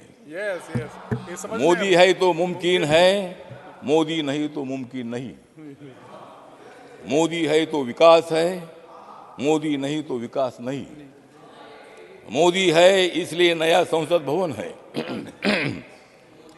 मोदी है इसलिए नया संसद भवन है, मोदी नहीं तो नया संसद भवन नहीं। मोदी है तो G20 की अध्यक्षता है, लेकिन मोदी नहीं तो अध्यक्षता नहीं। मोदी है तो सामाजिक न्याय है। You are not allowed to speak, please. Modi है तो सामाजिक न्याय है, मोदी नहीं तो सामाजिक न्याय नहीं। Please please take your seat. Do not please, आप बोलो। हाँ, उपसभापति महोदय, महिला बिल का समर्थन में मैं यहाँ खड़ा हूँ। महिला बिल का समर्थन में मैं यहाँ खड़ा हूँ क्योंकि मैं कई साल महिलाओं के लिए लड़ा हूँ। मोदी जी का ये निर्णय बहुत आपका समय खत्म हो रहा है। आप मोदी जी का ये निर्णय बहुत ही माननीय बड़ा ठावले है। जी, कंक्लूड, इसलिए समय मैं खत्म हो आपके रहा है। सामने खड़ा हूँ। समय खत्म हो रहा है आपका, प्लीज। समय खत्म हो रहा है, प्लीज मैंने मुझे और कंक्लूड। बोलना है ना। मोदी जी लाए हैं नारी शक्ति का वंदन बिल, पूरे भारत की महिलाओं का खुश है दिल, सारे विरोधी अब हो जाएंगे किल, अच्छी सेहत के लिए उन्हें लेनी पड़ेगी पील, क्योंकि देश की जनता घमंडिया गठबंधन को करेगी नील। माननीय ठावले जी, मैं दूसरे स्पीकर को बुलाऊंगा, प्लीज। माननीय ठावले जी, और मैं मोदी दूसरे जी बढ़ा स्पीकर को रहे बुलाऊंगा। विकास की स्पीड और स्किल और विकसित भारत बनने की आशा अब माननीय होगी ठावले जी, फुलफिल। मैं दूसरे स्पीकर को बुलाऊंगा, प्लीज कंक्लूड। मुझे लगता है कि ये जो बिल है, आपका समय खत्म हो गया, ये मैं दूसरे बिल- को बुला रहा हूँ। बोलने नो दो। No no no, I will not allow. जो महिला आरक्षण बिल जो है, महिला आरक्षण विधेयक को लाने में डॉक्टर बाबा साहब अम्बेडकर की भूमिका और उनकी योगदान भारत की जनता कभी नहीं भुला सकती है। पार्लियामेंट्री प्रोसीजर, क्योंकि महिलाओं के विकास के लिए डॉक्टर बाबा साहब अम्बेडकर ही थे जिन्होंने हिंदू कोड बिल 11 अप्रैल 1947 को संविधान सभा में पेश किया था। डॉक्टर बी आर अम्बेडकर को 1948 में माननीय पंडित जवाहरलाल नेहरू जी द्वारा हिंदू कोड बिल विकसित करने के लिए गठित उप समिति के अध्यक्ष के रूप में चुना गया था और 9 अप्रैल 1948 को एक चयन समिति द्वारा भेजा गया था। 4 साल के विचार विमर्श के बाद यह अनिर्णायक रहा। उनके अपने शब्दों में उन्होंने बोला था, मार डाला और अप्रयुक्त और गुमनाम होकर मर गए। स्वतंत्र भारतीय संसद में किसी विधेयक पर संभवतः यह सबसे लंबी बहस थी। ठावले जी, थैंक यू। मैं दूसरे स्पीकर को बुला रहा हूँ। स्पष्ट करने के लिए उत्सुक नहीं थी प्लीज, और इस वजह से बाबा साहब अम्बेडकर जी ने श्रीमती रमीला बेन विचार भाई 12, प्लीज। श्रीमती रमीला बेन विचार भाई 12, please speak on the subject, please. No, not going on record. आपने समय से 2 मिनट अधिक बोला, आप बोले। धन्यवाद माननीय अध्यक्ष श्री। यस, आपकी बात ही रिकॉर्ड पे जाएगी, प्लीज। ऐतिहासिक सदन में नारी शक्ति वंदना अधिनियम चर्चाમાં છે। આ ઐતિહાસિક બિલને અનુમોદન આપવા માટે ઊભી થઈ છું અને આ ઐતિહાસિક બિલ માટે પ્રધાનમંત્રી મોદી સાહેબને સમગ્ર જગતની મહિલા વતી કોટી કોટી વંદન કરું છું, અભિનંદન આપું છું। માન્ય અધ્યક્ષશ્રી, આઝાદ ભારતમાં અનેક સરકારો આવીને ગઈ, પણ આ સરકારો નારી સન્માનની વિરોધી હોવાના કારણે સંપૂર્ણ બહુમત હોવા છતાં પણ આ બિલ લાવવામાં નિષ્ફળ રહી અને સાથે સાથે આજે સામે પક્ષથી પૂછવામાં આવે કે મોદીજીએ 9 વર્ષમાં શું કર્યું। માન્ય અધ્યક્ષશ્રી, આપના માધ્યમથી હું એ કહેવા માગું છું કે 2010ની અંદર આ વિધેયક લાવવામાં આવ્યું હતું, સંપૂર્ણ બહુમતી હતી, તો પછી 2014 સુધી શા માટે લટકાવવામાં આવ્યું, શા માટે એને પસાર કરવામાં ના આપ્યું। માન્ય અધ્યક્ષશ્રી, દેશના વડાપ્રધાન માન્ય મોદીજી મહિલાઓના હંમેશા પ્રેમી રહ્યા છે, મહિલાઓ માટે હંમેશા હકારાત્મક રહ્યા છે અને મહિલાઓમાં જે શક્તિ રહેલી છે એ માન્ય મોદીજીએ પીછાણી છે અને એટલા માટે આજે મોદીજી મહિલાઓ માટે અનેક કામો કરી રહ્યા છે। હું ગુજરાતથી આવું છું। માન્ય વડાપ્રધાન જ્યારે ગુજરાતના મુખ્યમંત્રી હતા ત્યારે ગર્ભમાં રહેલી બાળકી સુરક્ષિત જન્મે અને સાથે સાથે બેટી પઢાઓ, બેટી બચાવો અને દીકરીને ભણાવો, કન્યા કેળવણી રથ લઈને સમગ્ર ગુજરાતની અંદર એ ભમીને દીકરીને ભણાવો અને દેશના વડાપ્રધાન અને એ વખતે ગુજરાતના મુખ્યમંત્રી મહિલાને સશક્ત કરવા માટે, દીકરીને સશક્ત કરવા માટે એક જ વસ્તુ કહેતા, હું તમારી સમક્ષ ભિક્ષા માંગવા આવ્યો છું। માન્ય અધ્યક્ષશ્રી, ભિક્ષામાં એ રૂપિયા નહીં પણ ભિક્ષામાં કહેતા, મને ભિક્ષા આપો, ભિક્ષામાં તમારી દીકરીને શિક્ષા આપો। આ દેશના વડાપ્રધાન કન્યા માટે, દીકરીઓ માટે એક ભિક્ષા માગીને દીકરી સાક્ષર બને. માનનીય અધ્યક્ષ શ્રી, દેશના વડાપ્રધાન જ્યારે ગુજરાતના મુખ્યમંત્રી હતા ત્યારે આપણા સાક્ષરતા દર દીકરીઓનો 33%થી ખૂબ નીચો હતો અને ડ્રોપ આઉટ રેશિયો પણ વધારે હતો. પણ મોદી સાહેબના પ્રયત્નો, દીકરી ભણે, મહિલા સાક્ષર બને અને સમાજ આગળ આવે. એ કહેતા દીકરી ભણશે તો બાપની પેઢી તારશે, 7 પેઢીની તરી જશે અને આ શક્તિ પીછાણીને દીકરીઓ ભણાવવાનું કામ એમને કર્યું. એટલું જ નહીં, હું આદિવાસી વિસ્તારમાંથી આવું છું. માન્ય અધ્યક્ષ શ્રી, આદિવાસી વિસ્તારની અનેક સમસ્યાઓ આજે આપણે જળ શક્તિ મિશન યોજના દેશના વડાપ્રધાનનો એક મોટો છે, એક ભગીરથ સ્વપ્ન છે કે પહાડી વિસ્તારમાં રહેતા, આદિવાસી વિસ્તારમાં રહેતા બહેનોના માથેથી બેડા ઉતરે, પાણી નળથી ભરે, નળથી પાણી પીવે, પોતાનો સમયનો સદુપયોગ પરિવાર માટે કરે. અને એટલા માટે આજે આદિવાસી વિસ્તારની બહેનો નળથી પાણી ભરી રહ્યા છે. આજે ઉજ્જવલા યોજનાની વાત કરીએ માન્ય અધ્યક્ષ શ્રી, આદિવાસી વિસ્તારની બહેનો, ગરીબ બહેનો, બિછડી બહેનોને માથે લાકડા, ચૂલો સળગાવવાનું કેટલું અઘરું હોય. આઝાદ ભારતમાં કેટલી સરકારો આવીને ગઈ, પણ બહેનોની આ પીડા, એમના ફેફસા નબળા પડી રહ્યા છે, એમનો ધુમાડો ખાઈ રહ્યા છે. આ ચિંતા કોણે દૂર કરી? દેશના વડાપ્રધાન નરેન્દ્રભાઈ મોદીએ. શા માટે? કારણ કે બહેનોની લાગણી જાણતા હતા. માન્ય અધ્યક્ષ શ્રી, બહેનની જવાબદારી કેટલી હોય છે? કોઈએ બહેનોની તાકાતનો અંદાજ કર્યો છે ખરો? બહેનની રહેલી શક્તિનો અંદાજ કર્યો છે ખરો? આપણા ઘરમાં લાઇટનું મીટર હોય ને, તો એ મીટરનો કાંટો પડે તો આપણે બિલ ચૂકવીએ જ, પણ બહેન સવારમાં ઉઠે, બધાને સુવડાવીને સૂવે, કદી એની પગે મીટર બાંધીને એની મીટરના માધ્યમથી એની કિંમત આંકી જોઈ છે ખરી? તો બહેનમાં એ તાકાત રહેલી જ. અને એટલા માટે દેશના વડાપ્રધાન નરેન્દ્રભાઈએ આપણા જનહિતમાં, રાષ્ટ્રહિતમાં મહિલાઓ પણ ભાગીદાર બને એ માટે આ ખૂબ જ અગત્યનું બિલ લઈને આ સદનમાં આવ્યા છે. અને એટલા માટે આપણે જોયું કે મહિલા કેટલી શક્તિશાળી છે અને શક્તિશાળી મહિલા ભાગીદારી બને, આ વિચારથી આ બિલ લઈને આવ્યા છે. અને એટલા માટે અંતમાં કહીશ માન્ય અધ્યક્ષ શ્રી, સાચા અર્થમાં નારી તું નારાયણી સાર્થક કરતું આ બિલ છે. એટલે વાદ નહીં, વિવાદ નહીં, પણ સર્વસંમતથી આ બિલને વધાવીએ. આ વાત સાથે મારી વાત પૂરી કરું. જય જય ગરવી ગુજરાત, જય જય ગરવી ગુજરાત. ધન્યવાદ શ્રીમતી રમીલાબેન જી. માનનીય શ્રી કપિલ સિબ્બલજી, 3 minute. Thank you, sir. Thank you for allowing me to intervene in this very historic piece of legislation. We all know that the bill is going to be passed. There are no doubt about it.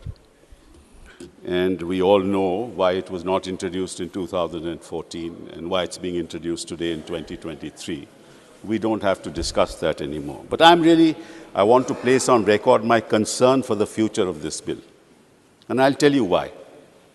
There have been about 3 delimitations that have taken place in this country: 1952, 1962, 1972, which was completed in 1976. And as you know, that there's a decadal consensus that happened in 1951, 1961, 1971. And from 72 to 76, it took 4 years to do the delimitation. Then came 2002, when a constitutional amendment said that we will now do the next delimitation in 2026. The census of 2001 was done, the census of 2011 was done, and there's never been a delay in the census. But the census of 2021 has not been done till date. The reason given was that during that period of time, 2019-20, there was COVID. So therefore, the census could not be completed.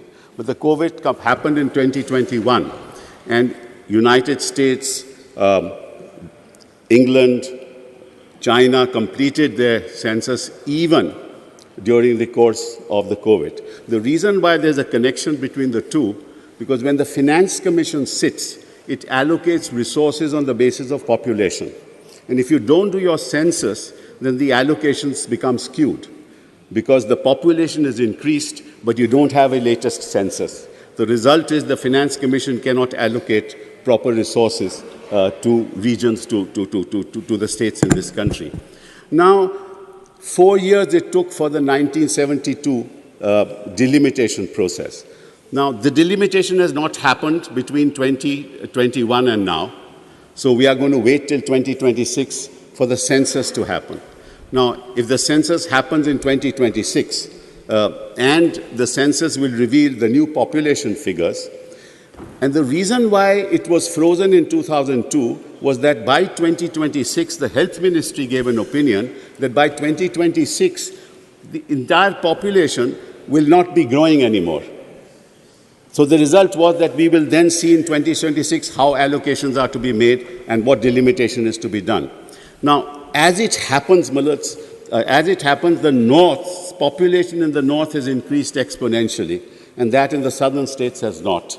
So there's going to be a big problem in dealing with the issue of delimitation after the census is done. I'll just finish, sir. I'm not going to waste your time because I'm not going to enter into the politics. Please. That's all. So just give me a bit of time. Please. Right. So therefore, the problem will be that this is now a time when there'll be rotation, when the delimitation process will be freshly done, and if it's not going to be completed by 2029, this is not going to happen. So now I want the Prime Minister and I want the Home Minister to make a statement in this House. We don't know who will come to power, but they must make a statement that if they don't complete the process by 2029, they will resign as Prime Minister and Home Minister of this country. Let them make that assurance to this House. We'll then know whether... That's another matter. But at least they should give that assurance to this House. We will know the genuineness of why they have moved it in 20. So that's one point I've finished with. One other point. And that's the last one, and then I've done. Your time is already over, So give me just 1 minute. I'm not going to waste time. I never waste time. 30 seconds, please. 30 seconds. Sir, I have time constant, please. I want all members. Please. I want all members of this House to place their hand on their heart when they go out of this House, and can they say that women of this country have been socially empowered, educationally empowered, economically empowered? And if they ask that question, the answer is no. Please ask all members of this House to go out of this House and ask about the scheduled castes and scheduled tribes. Please. Despite the reservation, have they been socially empowered, economically empowered, and educationally empowered? The answer is no. This is just a very small step, a delayed step. We want a leap forward for the empowerment of women politically. Thank you very much. Dr. Sonal Man Singh ji, we have 5 minutes. Dr. Sonal Man Singh ji. Thank you very much, sir, for this opportunity to speak here in this majestic hall of the new building of Parliament. I'm here, sir, as nominated member also for art and culture, and that is because of Prime Minister Modi's respect and love for the heritage of India, both for culture, art. He considers culture as the soul of the nation. Sir, Bharat is known as mother of democracy. The Janapadas, the state republics, were autonomous bodies beginning with Vaishali. Elected representatives were responsible for smooth functioning of governance according to law and well-debated policies. Sir, Amrapali, known as a great and superb dancer, was called Janapada Kalyani and was also a part of this decision-making body. Today, in the largest democracy of the world, we are on the threshold of recreating those glorious acts, one of which is the Women Representative Reservation Bill, a bill which will become, in the words of late Srimati Sushma Swaraj, a milestone. Such bills change the lifestyle of a particular section of society. She further said the 73rd, 74th, and 81st Constitution Amendment Bill will come in category of such bills which have become milestones. And such bills bring revolutionary change in the life of women, which provide 33% reservation for women in municipal corporations, municipalities, and gram panchayats. Now, as a natural progression from there, after reservation was granted to women in the Panchayati Raj institutions and urban local bodies, we are on the threshold and we are enthused and excited to welcome the Women Reservation Bill, the Nari Shakti Vandan Adhiniyam, for which we thank Prime Minister Modi wholeheartedly. Reservation for women is reserving seats for women that which flows from the fundamental rights guaranteed under Article 14 and 15 in brackets 3 of the Constitution of India. Moreover, reservation for women has been granted by various laws of parliament and state legislatures for achieving the ideals of equality and social justice, like reservations in jobs, educational institutions, elections to Panchayati Raj, etc. Reservation, as envisaged in the bill, will ensure considerable political empowerment of women in the true sense. It will pave the way to the achievement of political justice to women as promised in the preamble and Article 38 of the Constitution of India. It will enable women to have greater participation in the decision and policy-making process. It is the long-awaited affirmative step in that direction. I seek your indulgence to invoke names of Sita and Draupadi, Nayikas, heroines of the great epics Ramayana and Mahabharata, who had decisive role in governance and policy making. Women as rishis of the Vedic times, such as Lopamudra, Maitreyi, Ghosha, Gargi. Women as Satyavadinis, such as Savitri and Jabala of the Upanishads. Saints and seers, such as Lalleshwari, Meera, Mahadevi Akka, Bahanabai, Anandamayi, Mata Amritanandabai, who brought societal changes in the attitudes and mores of male-dominated society and who provide examples of the strength and power of women. The brave deeds of women as queens who ruled over large kingdoms and as army chiefs, as freedom fighters, educationists, social reformers, entrepreneurs, artists and artisans, lawmakers, medical practitioners and healers, as counselors, mothers and homemakers, women who are everywhere, coalescing and contributing their best to build a society, a nation of great power, strength and character. Nothing is too small. Every detail is important. She creates, she nurtures and disciplines. She is the binding force that keeps disparate elements in family together, families that build a society by which a nation is known.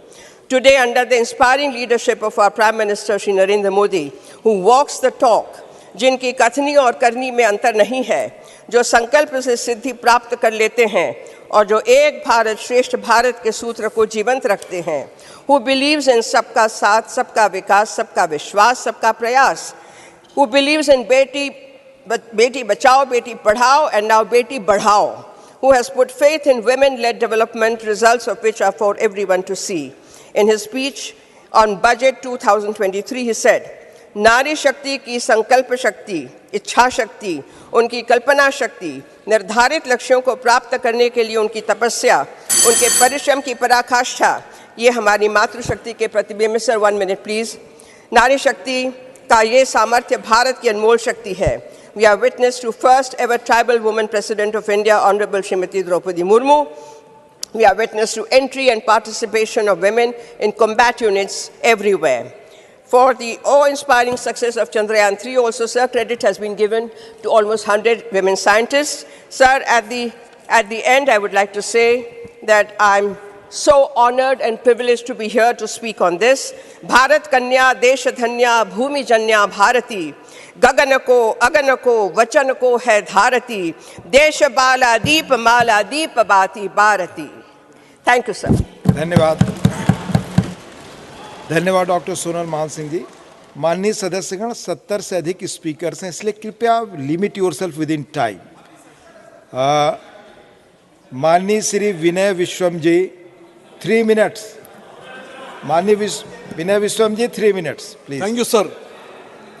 Sir, for the Communist Party of India, the party of Ida Mukherjee, the lady, the great fighter who fought for the Women's Reservation Bill throughout her life, I support the bill. Sir, while supporting the bill, I request the governments make sure it will be implemented in 2024 elections. Remove all the hurdles in the name of census or delimitation.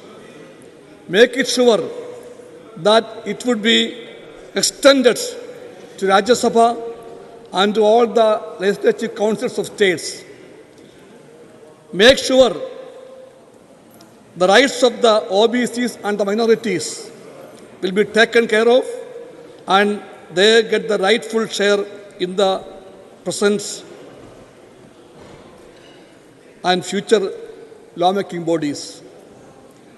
Having said this, let me state very clearly that the BJP is most insincere in this attempt.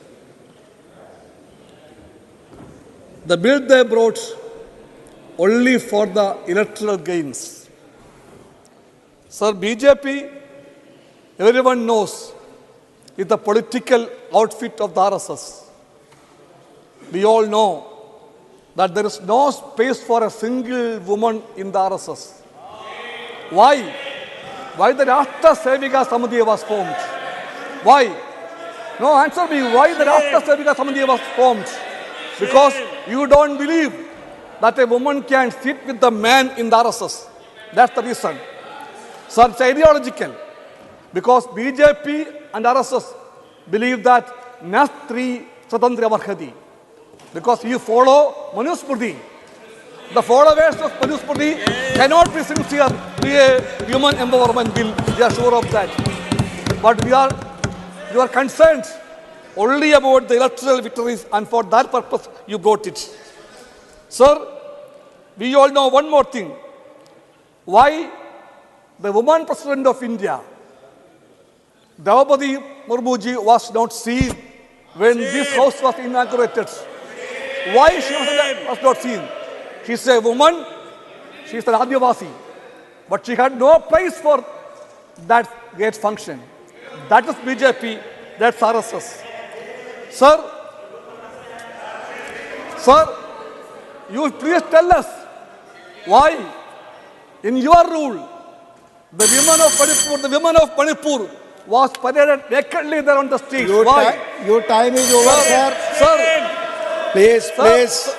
Sir, please. Your time is over. Please conclude. Sir, 1 minute more, sir. 1 minute. No, 1 minute. 30 seconds. 30 seconds. Conclude. Okay. Conclude. Okay. Sir, when you insist me to conclude, I may tell you, you came with the bill, but with so many hurdles. Scientists, delimitation. I remember that story, sir. A fox invited a crane for a dinner and gave a soup on a broad plate. From that plate, the crane could not You have taken already 1 bring minute. a single drop of soup. Thank you. That happens in the future also. Because this is not for the women empowerment, only for the BJP's Thank you, Vinayji. and the country knows it, and we will defeat you when the election comes. Thank you, sir. Srimati Geeta alias Chandra Prabha. Srimati Geeta urf Chandra Prabha. Please, 5 minutes. 5 minutes. धन्यवाद महोदय 5 minute कि ऐतिहासिक पल में मुझे साक्षी बनाने के लिए आपने बोलने का अवसर प्रदान किया।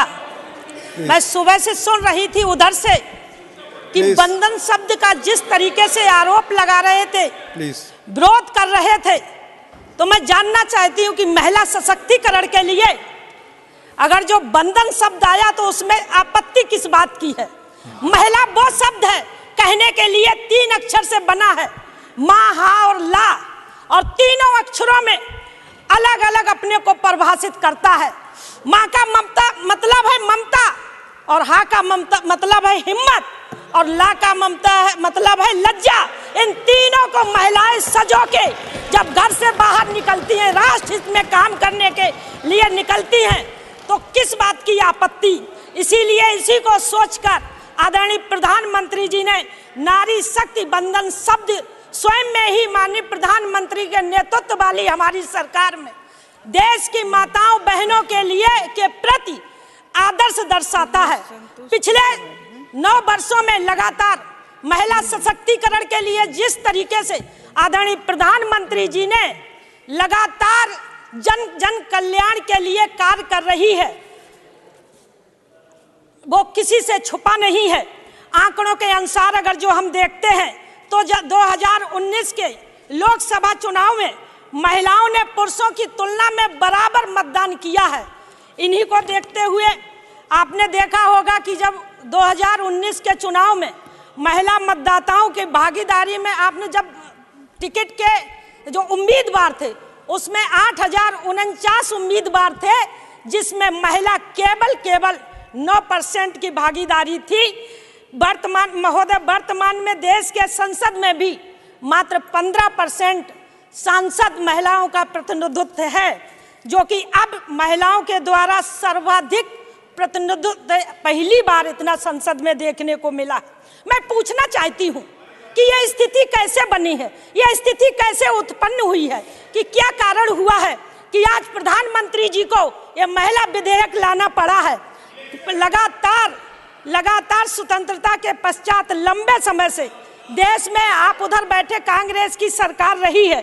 मैं जानना चाहती हूं कि स्वर्गीय अटल बिहारी वाजपेयी जी लगातार इस 1998 में ये विधेयक जब लाए थे तो कांग्रेस लगातार विरोध करती रही। राज्यसभा में किसी तरीके से पारित भी हो गया, लेकिन लोकसभा में पारित नहीं होने देने का काम किया। मैं महोदय जानना चाहती हूं कि 2004 में कांग्रेस की सरकार बनने के पश्चात भारतीय जनता पार्टी विधेयक की मांग करती रही, पर लगातार इन्होंने विरोध करते हुए विधेयक को पारित नहीं होने दिया। परंतु कांग्रेस के द्वारा विधेयक लोकसभा में पारित किया गया, पारित नहीं होने दिया। आज कांग्रेस बात करती है महिलाओं के ओबीसी के अधिकारों की, तो मुझे हंसी आती है। मैं सुबह से सुन रही थी कि ओबीसी की, मैं एक साक कुशवा मर्द समाज से आती जो अति पिछड़ा समाज है। अभी तक देश आजाद के बाद पहली बार कोई महिला राज्यसभा में आई है तो वो गीता साक करके एक किसान की बेटी, एक छोटे से किसान की बेटी यहाँ पर प्रतिनिधित्व करने के लिए आई है। मैं बधाई देती हूँ, धन्यवाद करती हूँ आदरणीय प्रधानमंत्री जी को और भारतीय जनता पार्टी के शीर्ष नेतृत्व को। मैं जानना चाहती हूँ कि ओबीसी की बात करते फिर वही बात आती है ओबीसी की। मैं जानना चाहती हूँ, मैं बताना चाहती हूँ कि आज तक कांग्रेस ने कितने प्रधानमंत्री ओबीसी के बनाए हैं, आप बताइए। जब बने तो आप लोग खुद जानते हैं कौन बना है।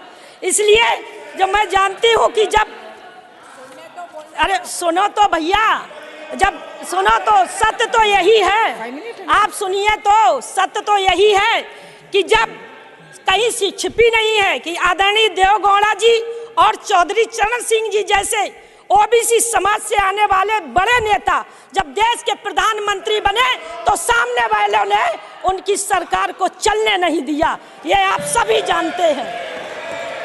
महोदय 2000 कांग्रेस के लोग कहते हैं कि क्यों नहीं 2024 में ये बिल ये लागू किया जाता, ये नियम लागू किया जाता। इनकी पार्टी में अनेकों वरिष्ठ अधिवक्ता बैठे हैं, सभी अधिवक्ता जानते हैं कि उन्हें स्वयं अच्छे से पता है कि किसी भी विधेयक को कानूनी रूप देने तथा उसको लागू करने के लिए नियमों की विभिन्न प्रक्रियाओं से गुजरना पड़ता है। परंतु सब पता होने के बाद भी देश की जनता को गुमराह करने के लिए इस प्रकार से बातें की जाती हैं। बस 1 मिनट में चाहती हूँ, ज़्यादा नहीं चाहती हूँ।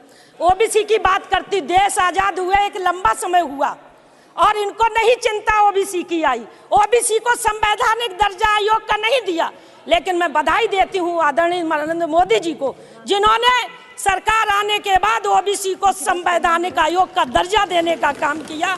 मैं बहुत ज़्यादा नहीं कहूँगी, मुझे पता है।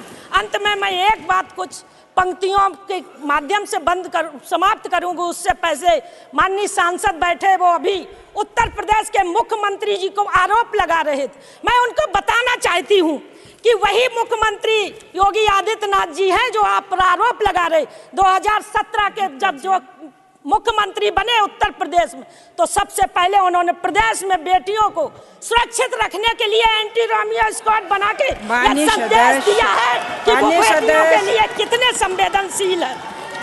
आप अपनी बात पूरी करें। बता दो क्यों नहीं करेंगे, अभी आरोप लगा रहे। वही मुख्यमंत्री आदरणीय योगी आदित्यनाथ जी ने प्रदेश की बेटियों के लिए अपनी बात पूरी करें। महिला बटालियन शुरू किया जिससे कि राष्ट्र में अपना योगदान दे सके। मैं अपनी पंक्तियों के अपनी पंक्तियों से 27 वर्षों से 27 वर्षों का सपना आपके द्वारा पूरा किया जा रहा है। मानी 27 वर्षों का सपना आपके द्वारा पूरा किया जा रहा है। प्रधानमंत्री जी, देश की नारी शक्ति की ओर से आपका कोट कोट आभार, बहुत बहुत धन्यवाद। माननीय सदस्य श्रीमान संतोष कुमार पी।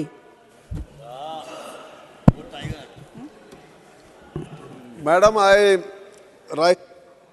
आपके पास 3 मिनट हैं। I rise to support this important piece of legislation. CPI always stood for the empowerment of women. Leaders like Geeta Mukherjee were instrumental in bringing this women reservation. And now the important question is whether the government is serious in implementing this bill. Why the government is linking both census and delimitation with this bill? Okay. The government should answer clearly. The union minister who forwarded this bill was explaining many things, but he did not explain why we need this connection between this bill and census plus delimitation. Now they say no time at all. What is the problem in implementing these decisions in the coming election? We have 542 or 40 Lok Sabha seats. So 181 can be given. What is the problem in giving that? You please answer to this question in a very simple manner. This is what the country wants to know. Many other issues are there. I don't want to go into the details. But what prevents you from bringing this legislation to make it practical in the coming election? To that question you have to answer. Others, you speak always on Modi, it's a different issue. Now, one important point is that, Madam, I would like to bring you notice. There is a case pending in the Supreme Court of India, initiated by one of the prominent women organizations in this country called NFIW, National Federation of Indian Women. That case is pending, in which all political parties made a party to it. The government of India and almost all states are also part of that case. Now, the Supreme Court last time asked, what are the steps taken by the union government? And the councils representing the union government was absolutely defenseless. Now, this is a face-saving mission, in fact. But even then, India, a country which stands 140th rank in the world human political report, women's role in politics, a report was recently came out, and India stands at 140th position. So we all wholeheartedly support, but we sincerely doubt this intention of the government. They want to make it a jumla, it's a political jumla only, and later on they will say, oh, we have given many offers, so who is going to make it practical? So while supporting this bill, important piece of legislation, we sincerely doubt the intention of this government, and they want to make it another piece of jumla only. And with these words, I support the bill, but I do share these apprehensions on this bill.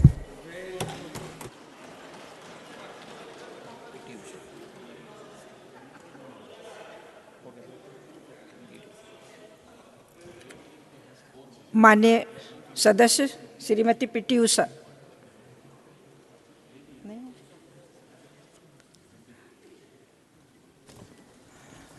Thank you, Chairman Sir, for giving me this opportunity to speak. Nari Shakti Vandan Adhiniyam. First of all, my Vandan to all the female of this country and the Honorable PM Sir who put this bill on the table. I request all my fellow colleagues to support this bill with utmost capacity. Thank you so much, Sir, for taking us finally on this platform. This is called the real Amrita Kal for women. Swabhiman, which is given by Honorable PM Sir. From the President of Bharat to the women who are living in the remote villages in mud houses, that's called the Antyodaya. All the schemes like Ujjala Yojana, Pradhana Mantri Awas Yojana, Beti Bachao Beti Padhao Yojana, Sukanya Samriddhi Yojana, Triple Talaq, and so many like others. This is not only strengthening women, but also a matter of the dignity of the women. Now I want to draw your attention. Yesterday PM sir told that this pavitra karma done by me. Yes, you are right, sir. You are doing sapavitra karma. I must say in the conclusion that today we must thank and offer our pranam to one incredible woman, Swargiya Srimati Hiraben Modi ji, the mother who gave Bharat an illustrious son who would bring justice to the entire women population of Bharat, who would usher an Amritakal of equality and remove all barriers that prevented women from achieving their fullest constitutional, political potential, and guide the nation to the glory to deserve and serve Bharat Mata with commitment. As we reach 2047, may we see Ma Bharati's daughters leading this nation and leading from front, and Rani Lakshmi Bai, Rani Ahalya Bai Halkar, Kittu Rani Channamma, Kyun Velu Nachiyar, and every other woman of modern time, like our respected Finance Minister Nirmala Sitharaman ji, with whom I am learning on everyday basis. I want to thank to all the women who's building this nation, who's raising their children, whose works in this field, whom's are Atmanirbhar and whom's are Karma Yoginis, under whom's able hands Bharat will be more stronger and mightier. I will end my words because it's not my speech, it's feelings of gratitude. It is called Sashakta Bharat ki Sashakta Bharat Madai. With this word, I support this bill. माननीय सदस्य श्रीमती सीमा द्विवेदी।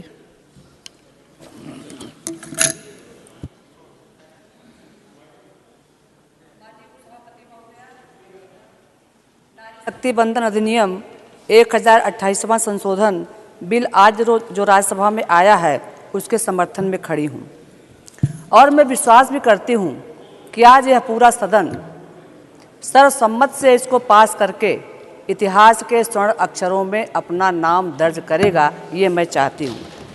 महोदय, मैं इन बातों से इस बात को कहना चाहती हूँ, मोदी जी के नेतृत्व ने जिंदगी संवारी है, दुनिया मुट्ठी में करने को अब बेटियों की बारी है। महोदया, हमने पढ़ा था कई हजार साल पहले यूनानी दार्शनिक अरस्तु जी ने कहा था कि अगर मुझे कोई 100 शिक्षित माँ दे दे तो मैं उसको एक शिक्षित राष्ट्र प्रदान कर सकता हूँ, ऐसा अरस्तु जी ने कहा था। महोदया, आज 70 करोड़ महिलाएं को आज आज़ादी मिली है। कहने की बात है कि 1947 में हमको आज़ादी मिली, हमारे संविधान में तमाम संशोधन हुए, हमको मूल अधिकार मिले, हमको मौलिक अधिकार मिले, वहीं पर हमको समानता का भी अधिकार मिला। लेकिन उपसभापति महोदया, मुझे यह कहने में कोई संदेह नहीं है कि समानता का अधिकार आज यहाँ पर 70 करोड़ बहनों को जो देने का काम किया है, ऐसे आदरणीय यशस्वी प्रधानमंत्री मोदी जी ने इस काम को किया है। हमारे प्रधानमंत्री जी कहते हैं महिला सब कुछ करने में सक्षम है, बशर्ते समाज एवं सरकार उनको आगे बढ़ाने में सहयोग दें। महिलाओं को जीवन के हर पड़ाव पर मदद करके भारत के वर्तमान प्रधानमंत्री जी ने दृढ़ संकल्प लेने का काम किया है। अभी हमारे एक कांग्रेस की हमारी बहन रजनी जी कह रही थी कि आप लोगों ने बिल को क्यों नहीं आपने पहले ये बिल क्यों नहीं लाया जब आपकी सरकार थी 2014 के बाद। तो हमारे आदरणीय सोनिया जी, आदरणीय राहुल जी बार बार पत्र लिखते रहे। मैं आपको ध्यान दिलाना चाहती हूँ, आप याद करिए जब 10 वर्षों तक नेशनल एडवाइजरी कमेटी की चेयरपर्सन आदरणीय सोनिया गांधी रहीं तो उन्होंने इस बिल को सदन में क्यों नहीं लाया। और मुझे अच्छी तरह याद है लोकसभा में कई बार बिल आया, कई प्रधानमंत्री जी ने इस बिल को रखा। और मैं ये कहना चाहती हूँ बहुत कम कार्यकाल में, अल्प कार्यकाल में हमारे देश के सबसे पूर्व प्रधानमंत्री स्वर्गीय अटल बिहारी वाजपेयी ने इस बिल को लाने का काम किया था और मुझे अच्छी तरह याद है, पूरी दुनिया देखी थी जब उनके सहयोगी दल के लोग, मैं नाम नहीं लेना चाहती, उस प्रस्ताव को छीन करके फाड़ने का भी काम इन लोगों ने किया था। हमें याद है वर्ष 2010 में इसी राज्यसभा से सर्वसम्मति से विधेयक पास हुआ था और हमारी पार्टी के लोगों ने उसको समर्थन दिया था। मैं पूछना चाहती हूँ, तब आप लोगों ने लोकसभा में उसको पेश क्यों नहीं किया? क्यों आपने उसको छुपा करके रखा? आपने उसको छुपाने का काम किया है। महोदय, मैं आपके सामने ये भी कहना चाहती हूँ कि प्रधानमंत्री मोदी जी ने महिलाओं के लिए समय समय पर बहुत उपयोगी काम किए हैं, बहुत उत्साहवर्धक काम किए हैं। मैं उनकी कुछ योजनाओं का यहाँ उद्धरण करना चाहती हूँ। फिर सिलाई मशीन योजना, सुरक्षित मातृत्व आश्वासन सुमन योजना, बेटी बचाओ बेटी पढ़ाओ योजना, प्रधानमंत्री उज्ज्वला योजना, सुकन्या समृद्धि योजना, ऐसे बहुत से उदाहरण है जिसके आलोक में हम यह कह सकते हैं कि हमारे देश के प्रधानमंत्री जी ने महिलाओं के लिए बहुत उपयोगी काम किए हैं। महोदय, समग्र विकास का प्रयास सरकार कर रही है। केंद्र सरकार की तरफ से चलाई जाने वाली नारी शक्ति पुरस्कार के अंतर्गत महिला को आर्थिक सहायता प्रदान करते हुए प्रतिवर्ष 8 मार्च को राष्ट्रपति के द्वारा पुरस्कार दिया जाता है। सर्वोच्च नागरिक पुरस्कारों में भी हम बीते वर्षों में महिलाओं की भागीदारी बढ़ते देख सकते हैं। मैं उदाहरण देना चाहती हूँ, 2021 में 119 में से 29 पुरस्कार महिलाओं को दिया गया, 2022 में 128 में से 34 पुरस्कार महिलाओं को पद्म पुरस्कारों से सम्मानित किया गया, जो कि आज़ादी के बाद सबसे बड़ी संख्या में यह काम किया गया। बजट में भी 1.5 से अधिक की बढ़ोतरी की गई। महिला आज खेत से खेल तक, शिक्षा से रक्षा तक हमारी बहनें काम कर रही हैं। महोदय, मैं अभी अपनी बात को 5 मिनट का और समय दीजिए। आधी आबादी में हमारा हिस्सा है। अंतरिक्षयान की यात्री के रूप में पहली महिला कल्पना चावला, पहली महिला IPS किरण बेदी, पहली महिला शिक्षक फातिमा शेख, उड़न परी हमारी सामने बैठती आदरणीय PT उषा जी, और कलम क्रांति के क्षेत्र में पहला स्थान अमृता प्रीतम जी को आता है, जिनको साहित्य अकादमी पुरस्कार के साथ पद्म पुरस्कार से भी भूषित किया गया। महोदय, मैं राजनीति की बात आती है तो सुषमा स्वराज जी को विस्मृत नहीं किया जा सकता। सुषमा स्वराज जी के साथ साथ हम सुचेता कृपलानी जी को याद करते हैं, हम सरोजिनी नायडू को याद करते हैं, हम बहुत सारी अपनी ऐसी बहनों को याद करते हैं जिनका योगदान रहा। हम लता मंगेशकर को नहीं भूल सकते, हम आशा भोसले को नहीं भूल सकते, हमारी महिलाओं ने क्या से क्या नहीं किया, सुभद्रा कुमारी चौहान को नहीं भूल सकते, महादेवी वर्मा को नहीं भूल सकते। महोदया, मैं आपके सामने एक बात कहना चाहती हूँ। पिछले 27 वर्ष में महिला विधेयक लाने का अनेक बार प्रयास किया गया था, जो कि सफल नहीं हो पाया। महोदय, मैं आपसे कहना चाहती हूँ कि प्रधानमंत्री जी ने महिला सशक्तिकरण के लिए बजट में जो प्राविधान किया, वो प्राविधान किया ही किया है। बालिका विद्यालय को मंजूरी और हमारी महिलाओं को राष्ट्र निर्माण के लिए आगे बढ़ाने का जो काम हमारे प्रधानमंत्री जी ने किया है, उसको हम विस्मृत नहीं कर सकते। और अभी हमारे माननीय पाठक जी जो पंजाब से चल करके आते हैं, आपने कहा महोदया बस 5 मिनट बोलने, आज न बोलेंगे तो कब बोलेंगे? आज तो हमारा दिन है, आज तो हमको सीमा में न बांधिए, आज सीमा को तोड़ दीजिए, आज हमको बोलने दीजिए आप। महोदया, मैं कहना चाहती हूँ, भी हमारे पंजाब के पाठक जी कह रहे थे कि महिला सुरक्षा को लेकर के दिल्ली में CC कैमरे लगाए गए हैं। महोदया, मैं कहना चाहती हूँ, महिला सुरक्षा CC कैमरों से नहीं हो सकता। महिला सुरक्षा हो सकता है अच्छी नीतियों के कारण, महिला सुरक्षा हो सकती है अच्छे परिणाम के कारण, महिला की सुरक्षा हो सकती है अच्छे संस्कार के कारण। मैं पूछना चाहती हूँ, बेटा रात को 2 बजे घर पे लौट के आए, कोई न पूछे कि बेटा तुम कहाँ थे, और अगर हमारी बेटी 1 घंटे में, आखिरी बात, और बेटी अगर 10 मिनट लेट में आती है तो हम पूछते थे बेटी आप कहाँ थे? तो मैं कहना चाहती हूँ, 7 मिनट हो गए, मैं आपसे कहना चाहती हूँ 2 बात कह करके अपनी बात को विराम करती हूँ। महोदया, बस 1 मिनट, एक लाइन, महोदया 1 लाइन, माननीय तिवारी जी 1 लाइन, 1 मिनट, मैं आपके सम्मान में कहना चाहती हूँ। मैं 1 लाइन, तिवारी जी बैठ जाइए, आपके सम्मान में बोल रही हूँ। माननीय तिवारी जी, आपका सम्मान सुनिए। आज मैं अपने भाइयों के सम्मान में एक बात कहना चाहती हूँ, आज मैं अपने भाइयों के सम्मान में एक बात कहना चाहती हूँ। जल्दी करिए कि माना कि पुरुष बलशाली है, माना कि पुरुष बलशाली है, लेकिन जीतती हर बार नारी है। जैसे सांवरिया के 56 भोग में एक तुलसी दल ही भारी है। सीमा जी समाप्त करिए, समाप्त करिए जी। श्री राम जी। धन्यवाद उपसभापति महोदय, आपने मुझे 128वां संविधान संशोधन बिल पर बोलने का अवसर प्रदान किया।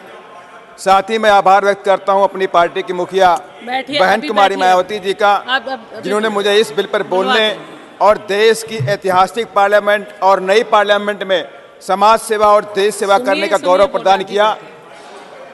उपसभापति महोदय, मैं इस बिल के समर्थन में खड़ा हूं। महोदया फिर सुनते हैं। महोदया 20 जुलाई, मैं बाबा साहब की कुछ बातों को दोहराना चाहता हूं। 20 जुलाई 1942 को नागपुर में बाबा साहब डॉक्टर भीमराव अम्बेडकर ने अखिल भारतीय शोषित वर्ग महिला सम्मेलन के आयोजन में कहा था कि मैं किसी भी समाज की तरक्की इस बात से देखता हूं कि वहां महिलाओं ने कितनी तरक्की की है। यानी जिस समाज की महिलाएं प्रगति नहीं करती, वह समाज कभी प्रगति नहीं कर सकता। बाबा साहब डॉक्टर अम्बेडकर महिलाओं की प्रगतिशील बनाने के लिए उनकी शिक्षा में भागीदारी, सामाजिक और आर्थिक स्तर में भागीदारी सुनिश्चित करना चाहते थे।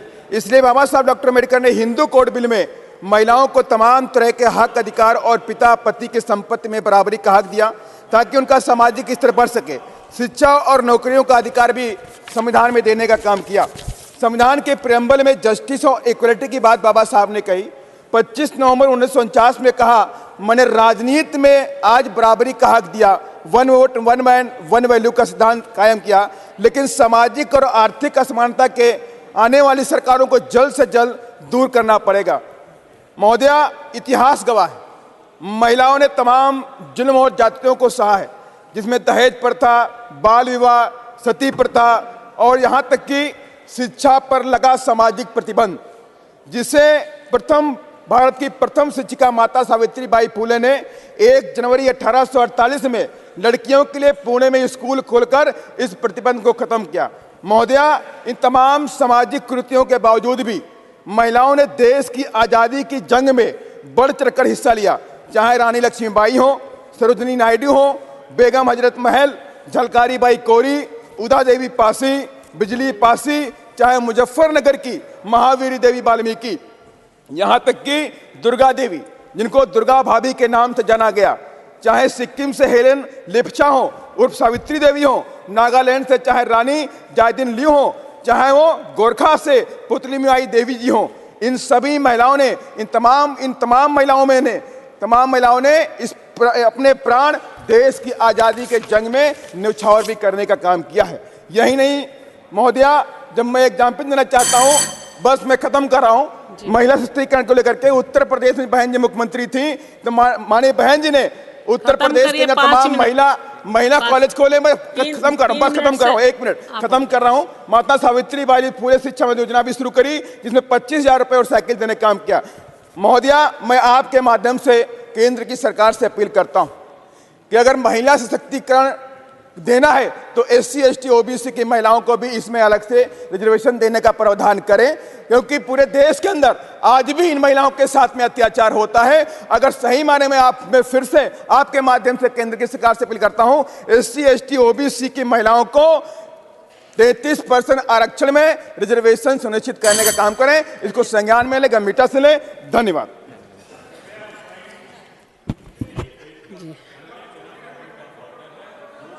Shrimati SK फांगन Konyak.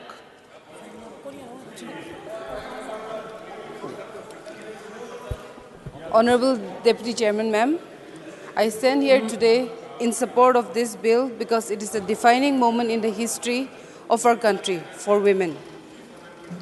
I'm here today because my party chose to give me the ticket. महिलाओं का सम्मान करिए। आज महिलाओं का दिन है, महिलाओं का दिन है, महिलाओं का सम्मान करिए, महिलाओं को सुनिए। आज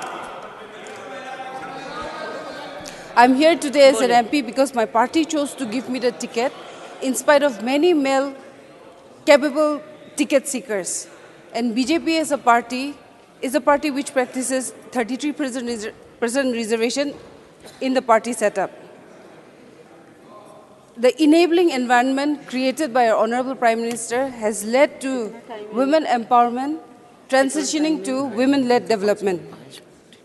Now, Prime Minister's various initiatives like Beti Bachao, Beti Padhao, Ujjwala scheme, Mudra scheme, Ayushman Bharat, Sukanya Samriddhi, all this has led to now the sex ratio of women increasing to 120 females for every 1,000 males. And this increase in sex ratio can all be contributed to the various initiatives of our Honorable Prime Minister. We have a Prime Minister who speaks about menstrual hygiene from the ramparts of the Red Fort, and we have a Prime Minister who thinks for women. Today, there were many questions of if, what, how, why, when. But then, if we have political will, then we will find a way and this bill will be passed. I thank Honorable Prime Minister also and all stakeholders for keeping intact the provisions of the law to safeguard the interests of scheduled tribes and scheduled castes, especially for Northeast. And also take this opportunity to thank Honorable Prime Minister for being the champion of women empowerment initiatives. And now with the passage of this bill, a dawn of women-led development will begin. I support this bill. Thank you.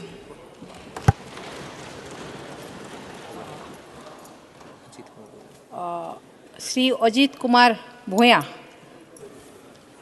3 minute आपका समय. Thank you, Madam.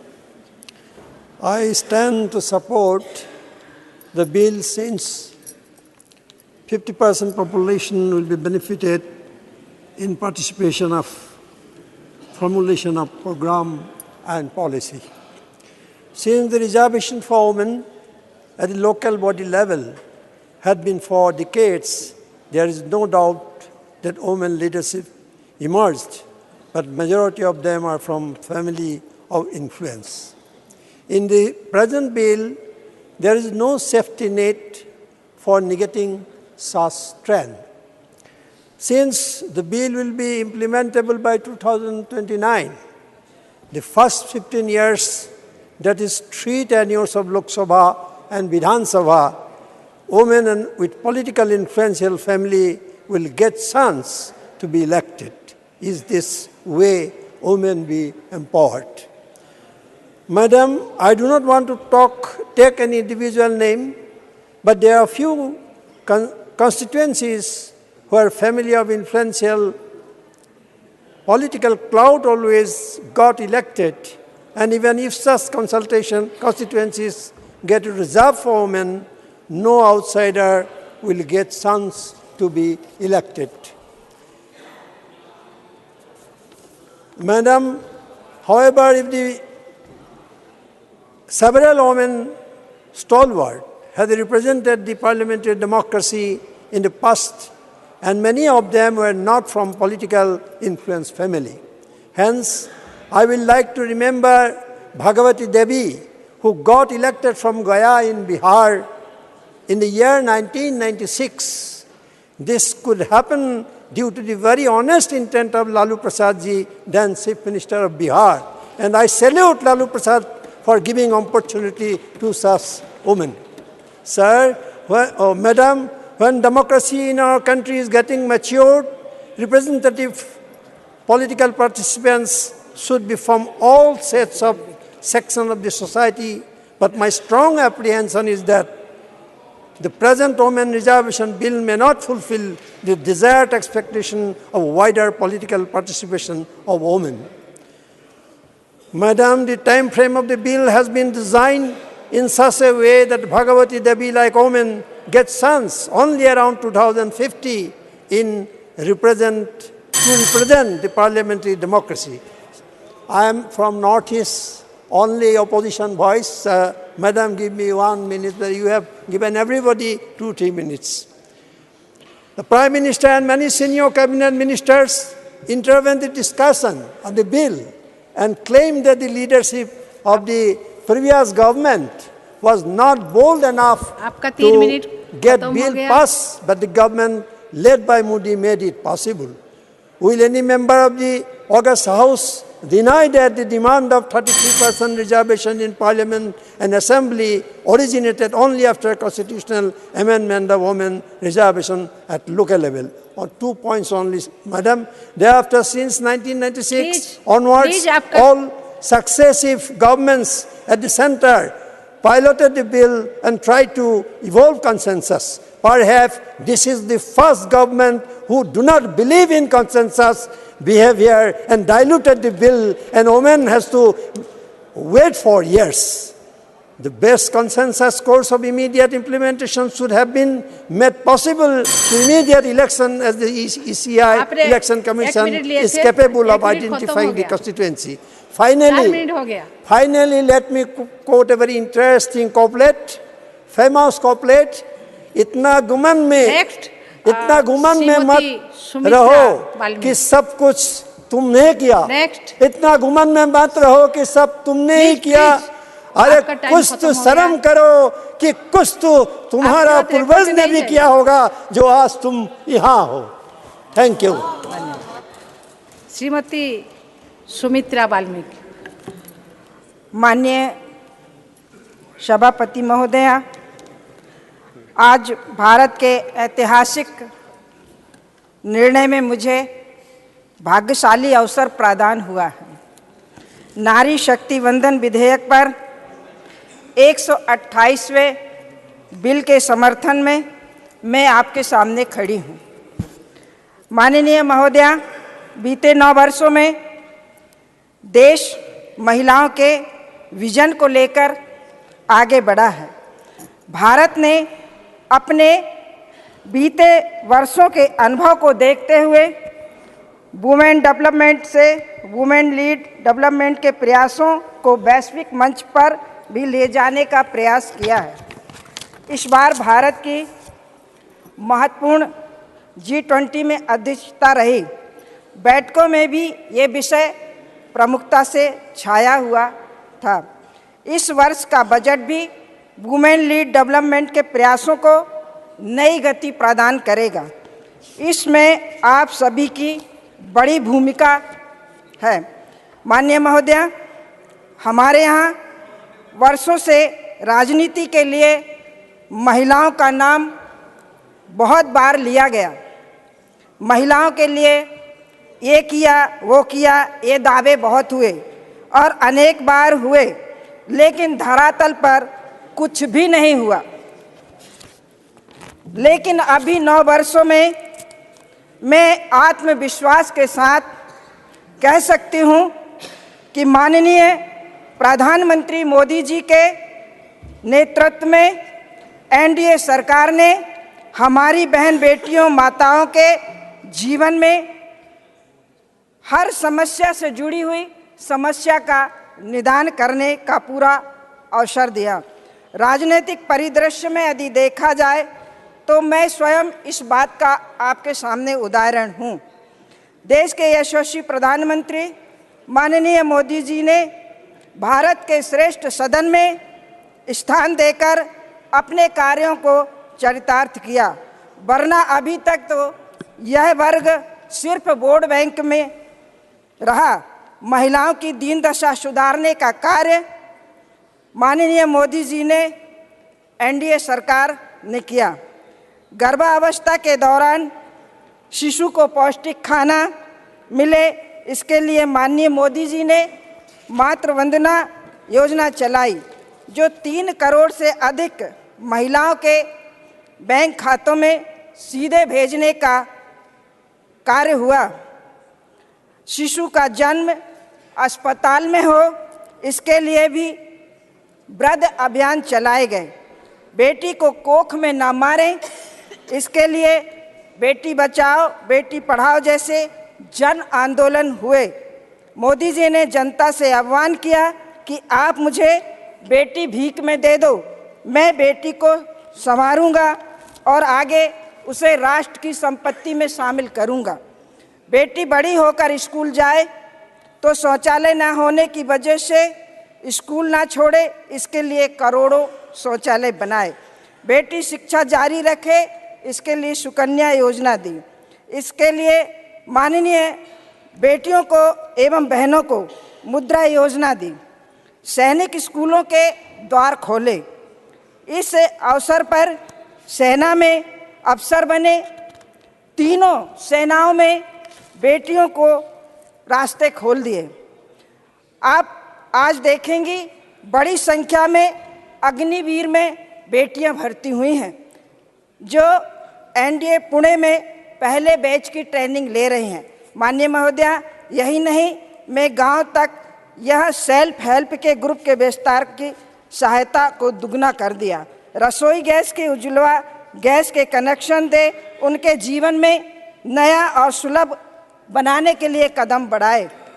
प्रधानमंत्री मातृ योजना के अंतर्गत 3 करोड़ से ज़्यादा महिलाओं को भुगतान किया जा चुका है। 5 मिनट। माननीय महोदय, बस बेटियों और बहनों के हर घर जल नल योजना के अंतर्गत कार्य किए गए। माननीय महोदया, बेटियों को अंधेरे में ना रहना पड़े, इसके लिए सौभाग्य योजना चलाई। बेटी बीमार ना पड़े, इसके लिए आयुष्मान कार्ड योजना एक ताकत बनकर उनके सामने आई। मैं कहना चाहूँगी कि आज जिस तरह से भाग्य भारत का बहनों के हाथ आगे बढ़ रहा है, इसी के लिए मैं अपनी ओर से 2 लाइनें समर्पित करना चाहती हूँ कि सामने है मंजिल तो रास्तों में आगे बढ़ना। अभी वक्त है, जो भी हो मन में वो इच्छा न छोड़ना। कदम कदम पे मिलेगा साथ भाई मोदी का, बस राह चुनने के लिए जमीन मत छोड़ना। धन्यवाद, जय Hind. Thank you. Next doctor M Thambi Durai, time 3 minute. Thank you very much, Madam. On behalf of ADMK party and former Tamil Nadu Chief Minister Palaniswamy, it's a great coincidence I rise to speak and support the bill. When a similar bill reserved 1/3 of seats, I introduced in 1998 as Law Minister under the leadership of Vajpayee ji at that time. But the time it could not be passed. Now, it is the opportunity. I congratulate the Prime Minister of Modi ji has come forward, and whatever we had dreamt at that time, it is going to be coming to the practical now. Sir, I want to say about Madam, ADMK party played a historical role in empowering of women and reservation for women in governance.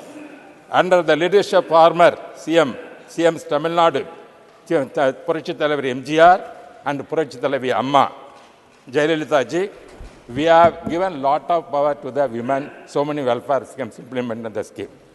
And also we have to astonish to see that even though Dravidian party said we have to give more power, 2 chief ministers in Tamil Nadu given by the ADMK party, Madam Jayalalitha ji and Amma Janaki. But other party, if they are claiming as Dravidian party, they cannot give such kind of power. This is the fact I want to tell you because empowerment. And also, Madam, sir, I would like to remind the House that under the leadership of Amma, Tamil Nadu has already enacted a law to reserve 50% of seats for women in Panchayat Raj institutions. Reservation to women had been increased from 1/3, one of the total number of seats PRI. Thus, 50% of the seats in the wards of villages, Panchayat unions, and district council reserved for women, Madam. And also, I want to say other things. In 4 elections, 1991, 2001, 2011, 2016, 4 elections, ADMK party under the leadership of Amma, the women, what we are telling empowerment women, we have to think that Madam Jayalalitha ji fought the elections and won the thumping majority, and consequently 4 times she was the Chief Minister of Tamil Nadu, historical thing which happened in Tamil Nadu, which cannot be denied. And also, sir, regarding the welfare schemes, when we are saying about empowerment of women, first of all, giving welfare schemes is more important. As our Modi ji has implemented many welfare schemes, before that, our Amma also schemed a lot of welfare schemes implemented in Tamil Nadu to empower the women and give the protection of women. For example, Madam, for female, whatever baby bachao we are telling now, that is the scheme originally originated in Tamil Nadu by under Amma, that is implemented as a baby cradle scheme to save the women children. At that time, many people used to kill the women children at that time. She saved a lot of women children. That is a scheme which applauded by throughout the world. They applauded the scheme which is giving the protecting. And also, police forces. If you take police forces, the role of the women is very important. For that, all women police stations, Tamil Nadu, first established by under Amma, particularly Amma at that time in Tamil Nadu. And also women commandos also in police service also implemented in Tamil Nadu. And also giving for education is very important. For that, first giving free bicycles and laptops and everything for women students, everything done by ADMK party at that time under the leadership of Amma. Same way, Madam, apart from that, I want to say, first of all, when MGR was alive, she made Satyavani Muthu, Srimati Satyavani Muthu, as the cabinet minister in Charan Singh government at that time. The first Brigadier occupied such kind of position in central cabinet minister. That is the achievement of the ADMK party, how we are given the more power to the man. That is the first thing that cannot be forgotten. That thing. Sir, like that, so I am telling, we have dreamt to implement. And also I am very sorry we have given a short time. At the same time, our party is a 4 members party. Still I got the late. But I have seen that some kind of difference what has happened in the House now. Most of the members spoke with the northern side. Southern states members are less because the empowerment is more given in southern states. That is because of Periyar movement. That is the achievement of that thing. That is what happened. That is why we are well aware of the thing, southern state. But most of the northern state, because the power has not given more. Now Modi ji has come forward to solve this problem and give more power to the women. That is why the bill has introduced and successfully it is coming up. Therefore, he is aware the seriousness of the situation. But political parties said, why could not they implemented 2014 onwards? I want to ask the opposition UPA government, 2010 they passed, except in the Rajya Sabha. Why they failed to introduce in the Lok Sabha and pass remaining the 4 period, they would have done that. Why they have done, I could not understand. But they are blaming this government, they have not delayed. This is the point. This is how if you take the figure, I want to tell this, yeah, just 1 minute. माननीय सांसद आपका समय समाप्त हो गया. No, I want to finish. No, 1 minute. This bill was introduced 1998 in the Vajpayee period, and also 99 also introduced by Vajpayee period, 2002 also introduced by Vajpayee period, 2003 also introduced by Vajpayee period, but they could not support that bill can be passed, not passed. But at the same time, 2010 they introduced and passed. Why this UPA government, when DMK also part of the government, why they failed to do that, I could not understand. Therefore, ADMK is a champion for the women and giving empowerment to women that then part of DMK, and they are now facing a not seriously they have done. They are only saying this kind of things. I am proud that ADMK under Purshal, the NGR and the President Amma, Palanchami, they have given more power for the women, not the DMK party or the UPA government, and the NDA is government implementing. We are the party, that is why we are supporting the NDA government and also part of the government. Thank you very much.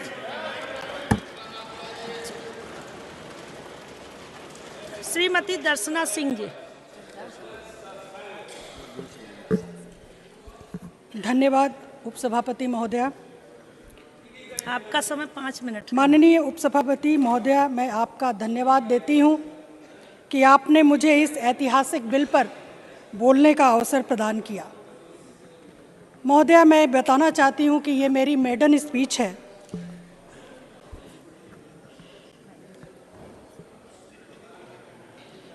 यही समय है, सही समय है, भारत का अनमोल समय है। माननीय प्रधानमंत्री जी ने अनेक अवसरों पर ये बोला है और जिसको उन्होंने धरातल पर भी लाने का काम किया है। महोदया, देश की आज़ादी के 75 वर्ष पूर्ण होने के उपलक्ष्य में देश अमृतकाल का उत्सव मना रहा है। माननीय प्रधानमंत्री जी के द्वारा महिला आरक्षण बिल को नई संसद के प्रथम बिल के तौर पर पेश करना सभी महिलाओं के लिए गौरवान्वित करने का वाला क्षण है। महोदया, ये बिल महिलाओं के राजनीतिक क्षेत्र में नारी सशक्तिकरण को सुनिश्चित करने का ऐतिहासिक कदम होगा और भारत के संविधान की प्रस्तावना और अनुच्छेद 38 में किए गए वायदे के अनुसार महिलाओं के लिए राजनीतिक न्याय की उपलब्धि का मार्ग प्रशस्त करेगा। महोदया, यह बिल संविधान के इस मूल भावना का सम्मान है। इससे पहले भी आदरणीय प्रधानमंत्री जी ने इस देश की करोड़ों महिलाओं को सम्मान देने का काम किया है, जैसे उज्ज्वला योजना के माध्यम से धुएं से मुक्ति दिलाई। इस संदर्भ में मैं आपको बताना चाहूँगी कि उत्तर प्रदेश में 3 करोड़ 24 लाख से ज़्यादा महिलाएं प्रधानमंत्री उज्ज्वला योजना का लाभ ले रही हैं, जो कि पूरे देश में सर्वाधिक संख्या है। महोदया, प्रधानमंत्री आवास योजना के तहत मिलने वाले आवास का स्वामित्व परिवार की महिला को दिया जाना, मुस्लिम महिलाओं को ट्रिपल तलाक से मुक्ति दिलाकर उन्हें नारकीय जीवन से मुक्ति दिलाने का काम करना, इस तरह के साहसिक फैसले माननीय प्रधानमंत्री जी की अगुवाई वाली सरकार ने लिया है। महोदया, मैं बताना चाहती हूँ कि देश की परंपरा एवं जीवन मूल्यों की रक्षा में महिलाओं का अभूतपूर्व योगदान रहा है। आज देश की बेटियां फाइटर जेट भी उड़ा रही हैं, देश की बेटियां सीमा पर सुरक्षा भी कर रही हैं। यहाँ तक कि अभी हाल ही में चंद्रयान 3 मिशन भी महिला वैज्ञानिक के नेतृत्व में सफलतापूर्वक पूर्ण हुआ है, जिससे कि पूरे विश्व में भारत का नाम रोशन हुआ। महोदया, हमारा देश एकमात्र ऐसा देश है जहां महिलाओं को शुरू से ही विशेष दर्जा दिया गया है। इसी देश में वर्ष के 365 दिन में 18 दिन मातृशक्ति की देवी के रूप में पूजा की जाती है और अगर गणना करें तो देवों से ज़्यादा देवियों की संख्या मिल जाएगी। हमारे यहाँ विद्या, धन, शक्ति एवं शांति की अधिष्ठात्री देवियाँ ही हैं। इतना कुछ होने के साथ ही माननीय प्रधानमंत्री जी के नेतृत्व में आज यह बिल बहनों को और मजबूत करेगा। कुछ पार्टियों के लिए महिला सशक्तिकरण एक राजनीतिक विषय रहा है, लेकिन भारतीय जनता पार्टी और आदरणीय प्रधानमंत्री जी के लिए ये एक संवेदना का विषय है। महोदया, भारतीय जनता पार्टी की सरकार ने महिला सशक्तिकरण के लिए अनेकों काम किया है। मैं उत्तर प्रदेश से हूँ। मैं आपको बताना चाहती हूँ कि उत्तर प्रदेश में 2017 में भारतीय जनता पार्टी की सरकार बनने से पहले एक बड़ा ही अराजकता का माहौल था। हमारी बेटियां, महिलाएं असुरक्षित थीं।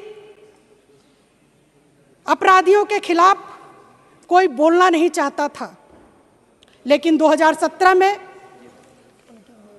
उत्तर प्रदेश में भारतीय जनता पार्टी की सरकार बनने के बाद उत्तर प्रदेश के माननीय मुख्यमंत्री योगी आदित्यनाथ जी ने महिलाओं की सुरक्षा के लिए कड़े कदम उठाए और उन्होंने एंटी रोमियो स्क्वाड का गठन किया, जिसके परिणाम स्वरूप उत्तर प्रदेश में महिलाओं की सुरक्षा सुनिश्चित हुई और आज उत्तर प्रदेश में बेटियां और महिलाएं अपने को सुरक्षित महसूस कर रही हैं। महोदया, महिलाएं बहुत ही संवेदनशील होती हैं, करुणामयी होती हैं।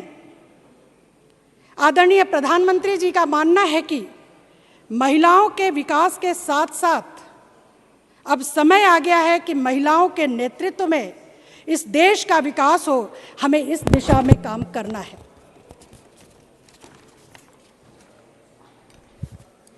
माननीय उपसभापति महोदया, महिला आरक्षण बिल को सबसे पहले इससे पहले 4 बार भाजपा सरकारों द्वारा लाया गया, लेकिन विपक्ष की नकारात्मक सोच एवं उनकी खराब नीयत के परिणाम स्वरूप ये कभी पारित नहीं हो सका। लेकिन 19 सितंबर 2023 को गणेश चतुर्थी के सुअवसर पर माननीय प्रधानमंत्री जी के द्वारा महिलाओं के पक्ष में नारी शक्ति वंदन अधिनियम विधेयक लाने का साहसिक एवं महत्वपूर्ण निर्णय लिया गया। इसीलिए हमारे यहाँ कहा जाता है कि नारी अस्य समाजस्य कुशल वास्तुकारा अस्ति, अर्थात नारी समाज की आदर्श शिल्पी है। महोदया, मेरी ये मेडन स्पीच है, बस थोड़ा सा समय और आपका लेना चाहूंगी मैं। देश में जब भी महिला सशक्तिकरण की बात होगी तब इस देश की समस्त मातृशक्ति माननीय प्रधानमंत्री जी के इस कदम की सदैव ऋणी रहेगी। महोदया, आज का भारत नया भारत है। आज का भारत युवा भारत है। आज का भारत ऊर्जा से भरा भारत है। आज का भारत महिला सशक्तिकरण का भारत है। आज का भारत माननीय प्रधानमंत्री जी के नेतृत्व में G20 की अध्यक्षता कर विश्व को वसुधैव कुटुंबकम का संदेश देने वाला भारत है।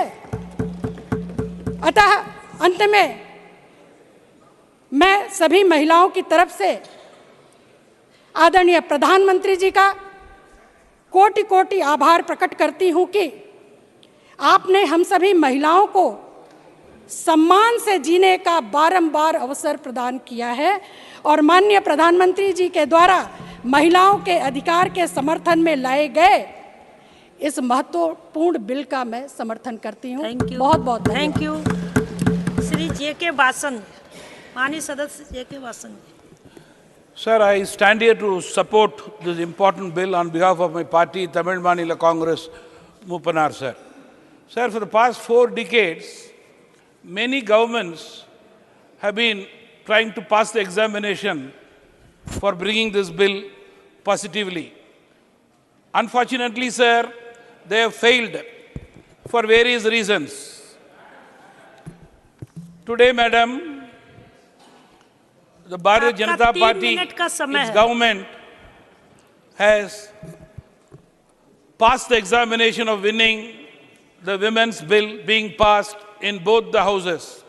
This was the dream come true for our women in the country. I thank the government and support the government on this historic day.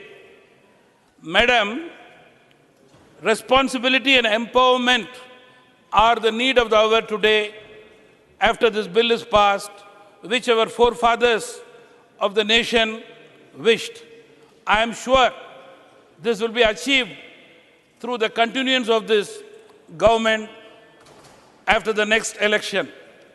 Especially, madam, this bill is being passed at the 75th year of the Amrit Kal, which is very special. Today, our women in the country are achieving exemplary goals in various fields. Army, Navy, and Air Force. They are in the top positions and doing wonders. They are examples for the world. Yesterday we discussed about women's role in space and science. Women in India excel in all fields. We see women in various capacities. Today, the first person of the country is the President of India, governors, ministers, party presidents, are all women's today. Unfortunately, legislation, we are very low. That is why we have come forward to introduce this important bill. Madam, to conclude, I wish to quote the famous and apt lines of poet Bharati, a popular and immortal poet of Tamil Nadu. பட்டங்கள் ஆழ்வதும் சட்டங்கள் செய்வதும் பாரினில் பெண்கள் நடத்த வந்தோம் ஏட்டு அறிவினில் ஆணுக்கிணங்க பெண் இளப்பிள்ளை கானொன்று கும்மியடி. To put in English, the immortal poet Bharati says, women have come to govern offices and enact laws. The world will prosper in wisdom if we respect women as equal to men. The value of men is to protect women's self-esteem. Then there will be nobody else to degrade. And now the time has arrived to fulfill our long-pending aspiration. As the representative and leader of Tamil Maanila Congress, Moopanar, I support this bill wholeheartedly and thank the government, the Prime Minister, for bringing this bill at the right time. Thank you very much. Thank you. Srimati Sangeeta Yadav.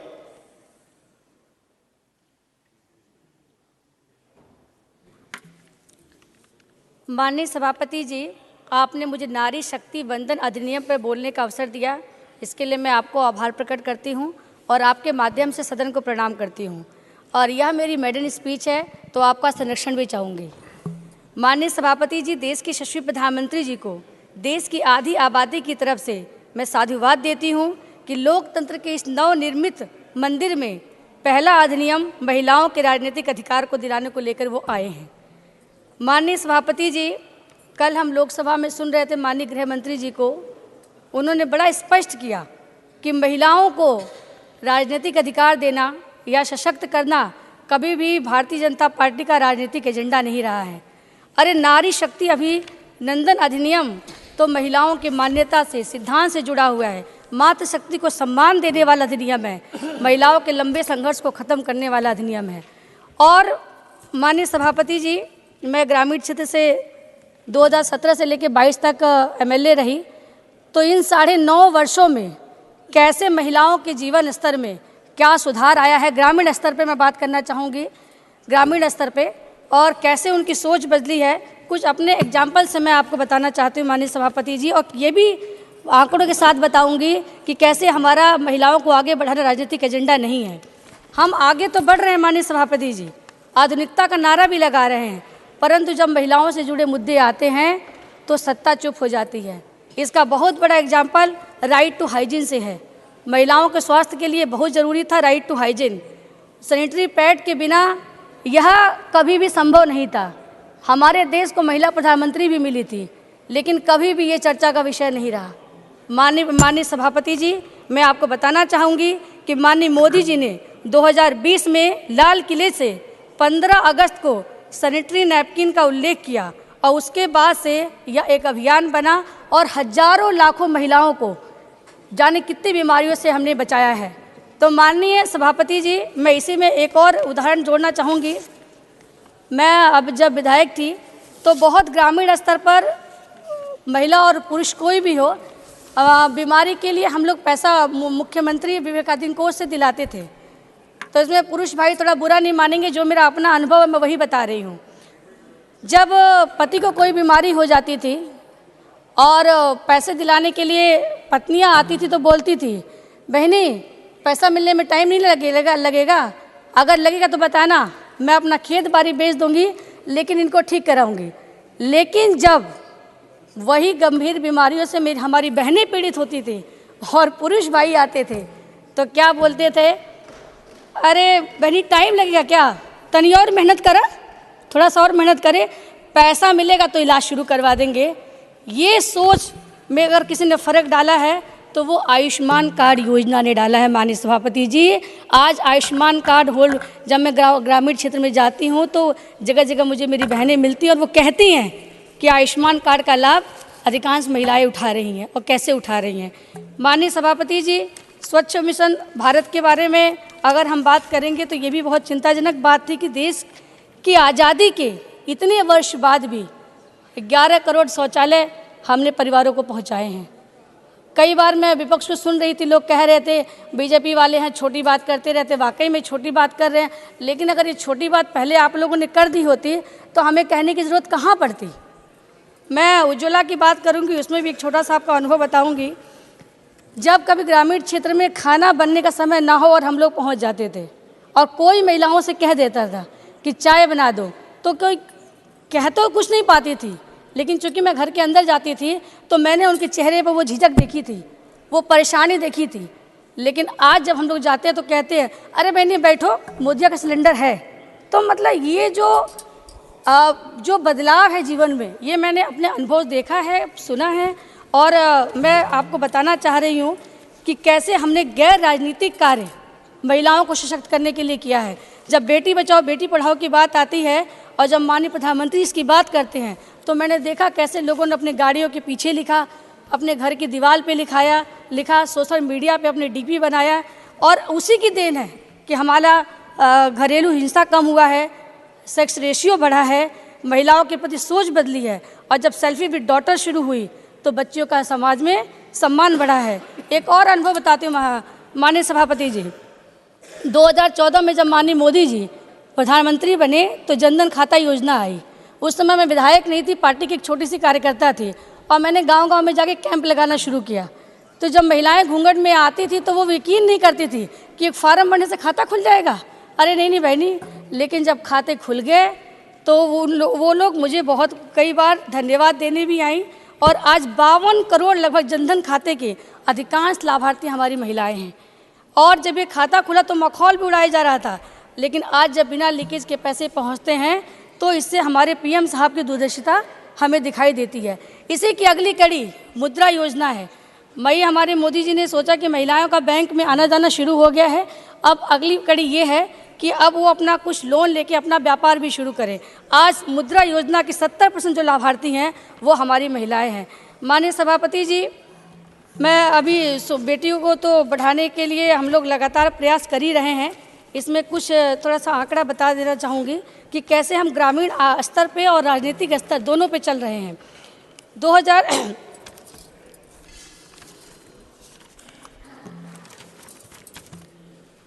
माननीय सभापति जी, हमारी सरकार ने महिला सशक्तिकरण में विशेष बल दिया है, जहां हमारे यशस्वी प्रधानमंत्री ने स्व सहायता समूह के माध्यम से ग्रामीण तबके की महिलाओं को आर्थिक और सामाजिक रूप से आत्मनिर्भर बनाने के दिशा में कार्य किया है।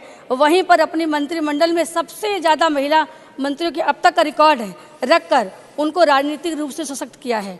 8 महिला राज्यपाल बनाने का रिकॉर्ड भी हमारी सरकार के पास भी है।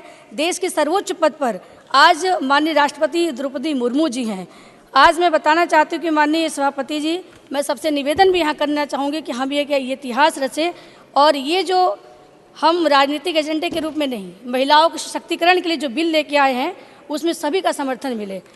मैं अभी सुन रही थी सुबह से, चूँकि मेरा अंत में काफ़ी लास्ट में टाइम आया है तो अच्छा सुनने का मौका मिला। लोग कह भी रहे थे कि ऐसे बिल की क्या ज़रूरत है, उसमें मैं कुछ 2-4 बातें रखना चाहूँगी। माननीय सभापति जी, आज भी हमारे जब देश की स्वतंत्रता के 75 वर्ष पूर्ण हो गए हैं, हमारा संकल्प है कि देश को 2047 तक पूर्ण विकसित देश बनाना है। इस उद्देश्य के लिए माननीय मोदी जी ने सबका साथ, सबका विकास, सबका विश्वास और सबका प्रयास का मूल मंत्र दिया है। लेकिन इस उद्देश्य की प्राप्ति के लिए आधी आबादी को राजनीतिक भागीदारी देना बहुत ज़रूरी है। माननीय सभापति जी, लोकसभा के 539 संसद सदस्यों में से मात्र 82 ही महिला सांसद हैं। मुझे बताते हुए हर्ष हो रहा है कि यह भी 2019 के चुनाव में ही अभी तक सर्वाधिक भागीदारी है। माननीय सभापति जी, यही हाल देश की विधानसभाओं का भी है। लगभग पूरे देश में विधानसभाओं में महिला विधायकों का औसत केवल 8% है, संसद में 15% से भी कम है। इन आंकड़ों से जाहिर होता है कि आधी आबादी को उनका हक दिलाने की बातें तो बहुत ज़ोर ज़ोर से की जाती रही हैं, लेकिन बराबरी का दर्जा कभी नहीं दिया गया। हर क्षेत्र में महिलाएं आज परचम लहरा रही हैं, चाहे वो स्पोर्ट्स हो, चाहे वो स्पेस हो। अब ये सोचने का समय है कि प्राचीन भारत की गौरवशाली नारी की गौरवशाली यात्रा कहाँ पीछे रह गई। हम तो धर्म के लिए लक्ष्मी जी को विद्या के लिए सरस्वती जी की पूजा करते रहे हैं। और इसमें मैं ज़्यादा नहीं जाऊंगी क्योंकि माननीय राष्ट्रीय अध्यक्ष जी ने सुबह बहुत विस्तार से इस पर चर्चा की है, इसलिए मैं नहीं बोलूँगी। लेकिन मैं इतना जरूर कहूँगी, भारत में अर्ध नारीश्वर के रूप में सम्मान पाने वाली स्त्री पुरुषों से कैसे पीछे रह गई, ये हमारे सोचने का समय है। और उसी परिणति के रूप में यह नारी शक्ति वंदन अधिनियम को हमारी पार्टी लेके आई, हमारी सरकार लेके आई है। आज भारत विश्व गुरु बनने की ओर अग्रसर है, जैसा कि हमने G20 की अध्यक्षता में देखा भी। G20 की बैठक में महिला नेतृत्व की भागीदारी पर चर्चा हुई। ऐसे में यह अति आवश्यक है कि देश की आधी आबादी को राजनीतिक भागीदारी बढ़ाने का हर संभव कानून बनाया जाए। माननीय अध्यक्ष जी, यहाँ मेरी पार्टी के साथ साथ अन्य पार्टी के भी नेतागण मौजूद हैं। आज जब किसी भी राजनीतिक पार्टी में हम देखते हैं तो महिलाओं की सक्रिय भागीदारी पुरुषों के बराबर ही दिखाई देती है। पार्टी कार्यकर्ता के रूप में अब भागीदारी पुरुषों के बराबर है। अब यह कार्यकर्ता के रूप से जनप्रतिनिधि बनने का सफ़र हर महिला का एक सपना है, एक इच्छा हो रहा है। और मैं ये चाहूँगी कि महिलाओं की इस इच्छा पूरी करने में पूरा सदन सरकार का सहयोग करे। मुझे हर्ष है कि भारतीय जनता पार्टी के संगठन के पद पर महिला आरक्षण तो पहले से ही लागू है। मैं माननीय अध्यक्ष जी बताना चाहूँगी कि हमारी महिला बहनें राष्ट्रीय और राज्य स्तर पर महिला मतदाताओं की हिस्सेदारी लगातार बढ़ रही है। 1971 में यह महज 48% थी, 2014 में ये 67% से भी ज़्यादा हो गई है। जागरूक मतदाता, बस मैं मेरी मेडन स्पीच है, बस 1-2 मिनट लूंगी बस। आपको ऑलरेडी मेडन स्पीच के तहत 10 मिनट समय मिला, प्लीज 30 सेकंड्स, क्योंकि कुल 70 वक्ता हैं, अभी बहुत लोग बोलने बाकी हैं। मैडम, मतदान के माध्यम से राष्ट्र निर्माण में अपनी भूमिका निभा रही हैं। अब यह हमारा समय, अब हम ये समय आ गया है कि आधी आबादी को उनको राजनीतिक सहभागिता का समान अवसर मिले। माननीय सभापति जी, अभी मैं सुन रही थी तो लोग कह रहे थे कि लेकिन इससे पहले कांग्रेस पार्टी की अध्यक्षा 10 साल महिला थी, लेकिन महिला बिल नहीं आया। प्रधानमंत्री भी महिला थी, राष्ट्रपति भी महिला रही, लेकिन ये बिल नहीं आ सका। तो मैं आज अपने सभी लोग निवेदन के साथ इस बिल को समर्थन करें। You have 3 minutes. इसी निवेदन के साथ अपनी Nothing is going on record now. 3 minutes only, sir. आदरणीय उपसभापतिज्यू, आज म नारी शक्ति बन्धन 128 संशोधन बिल 2023 को समर्थनमा म यहाँ उभिरहेको छु सिक्किम जनताको पक्षमा। र यो ऐतिहासिक दिनमा भारत सरकारलाई बधाई दिन चाहन्छु। साथमा सारा भारतका नारी या चेली सबलाई बधाई दिन चाहन्छु, किनभने आज यो बिल पारित भइहाल्छ, भोलिदेखि यो कानुन हुन्छ। अनि साथमा सिक्किम राज्यमा नारी सशक्तिकरणमाथि या अथवा उत्थानमाथि थुप्रो काम भएको छ। विशेष गरी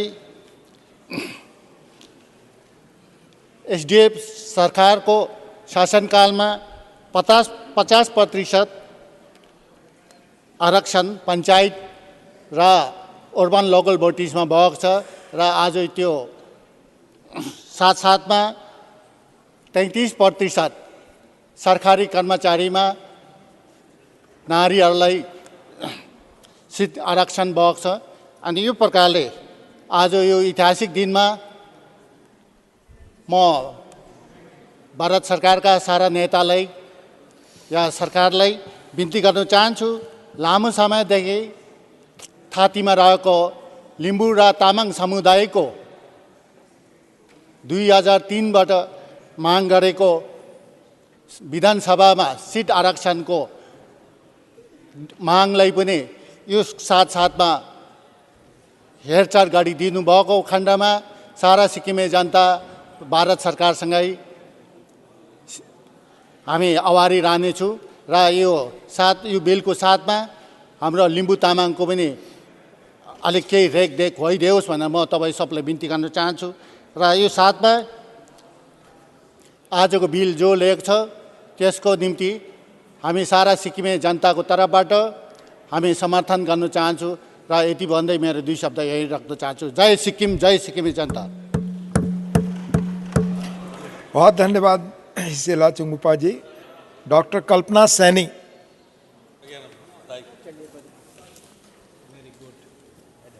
मैं आज लोकतंत्र के नए घर जिसमें आत्मा वही पुरानी है। मैं नारी शक्ति वंदन बिल के समर्थन के लिए खड़ी हुई हूँ।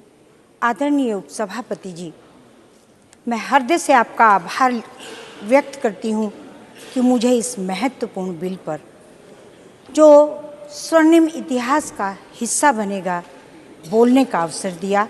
बहुत बहुत धन्यवाद। मुझे नहीं लगता कि इस पर किसी भी सदस्य का विरोध होना चाहिए। ये हो सकता है और हुआ भी है कि विभिन्न दलों ने इसमें अपना क्रेडिट लेने का प्रयास किया है। मैं अपनी बात को, चूँकि मेरे पास सीमित समय है, मैं बहुत संक्षिप्त में कहने का प्रयास करूंगी। जब सत्ता थी अंतिम छोर पर बैठी भारत की उस संघर्षशील नारी के लिए दूरगामी नीतियां बना करके प्रयास नहीं किए गए और न ही अपने भारत की इस आधी आबादी को संरक्षण देना चाहा। और तो और मेरे देश की गौरवशाली महिलाओं के इतिहास की भी चर्चा नहीं।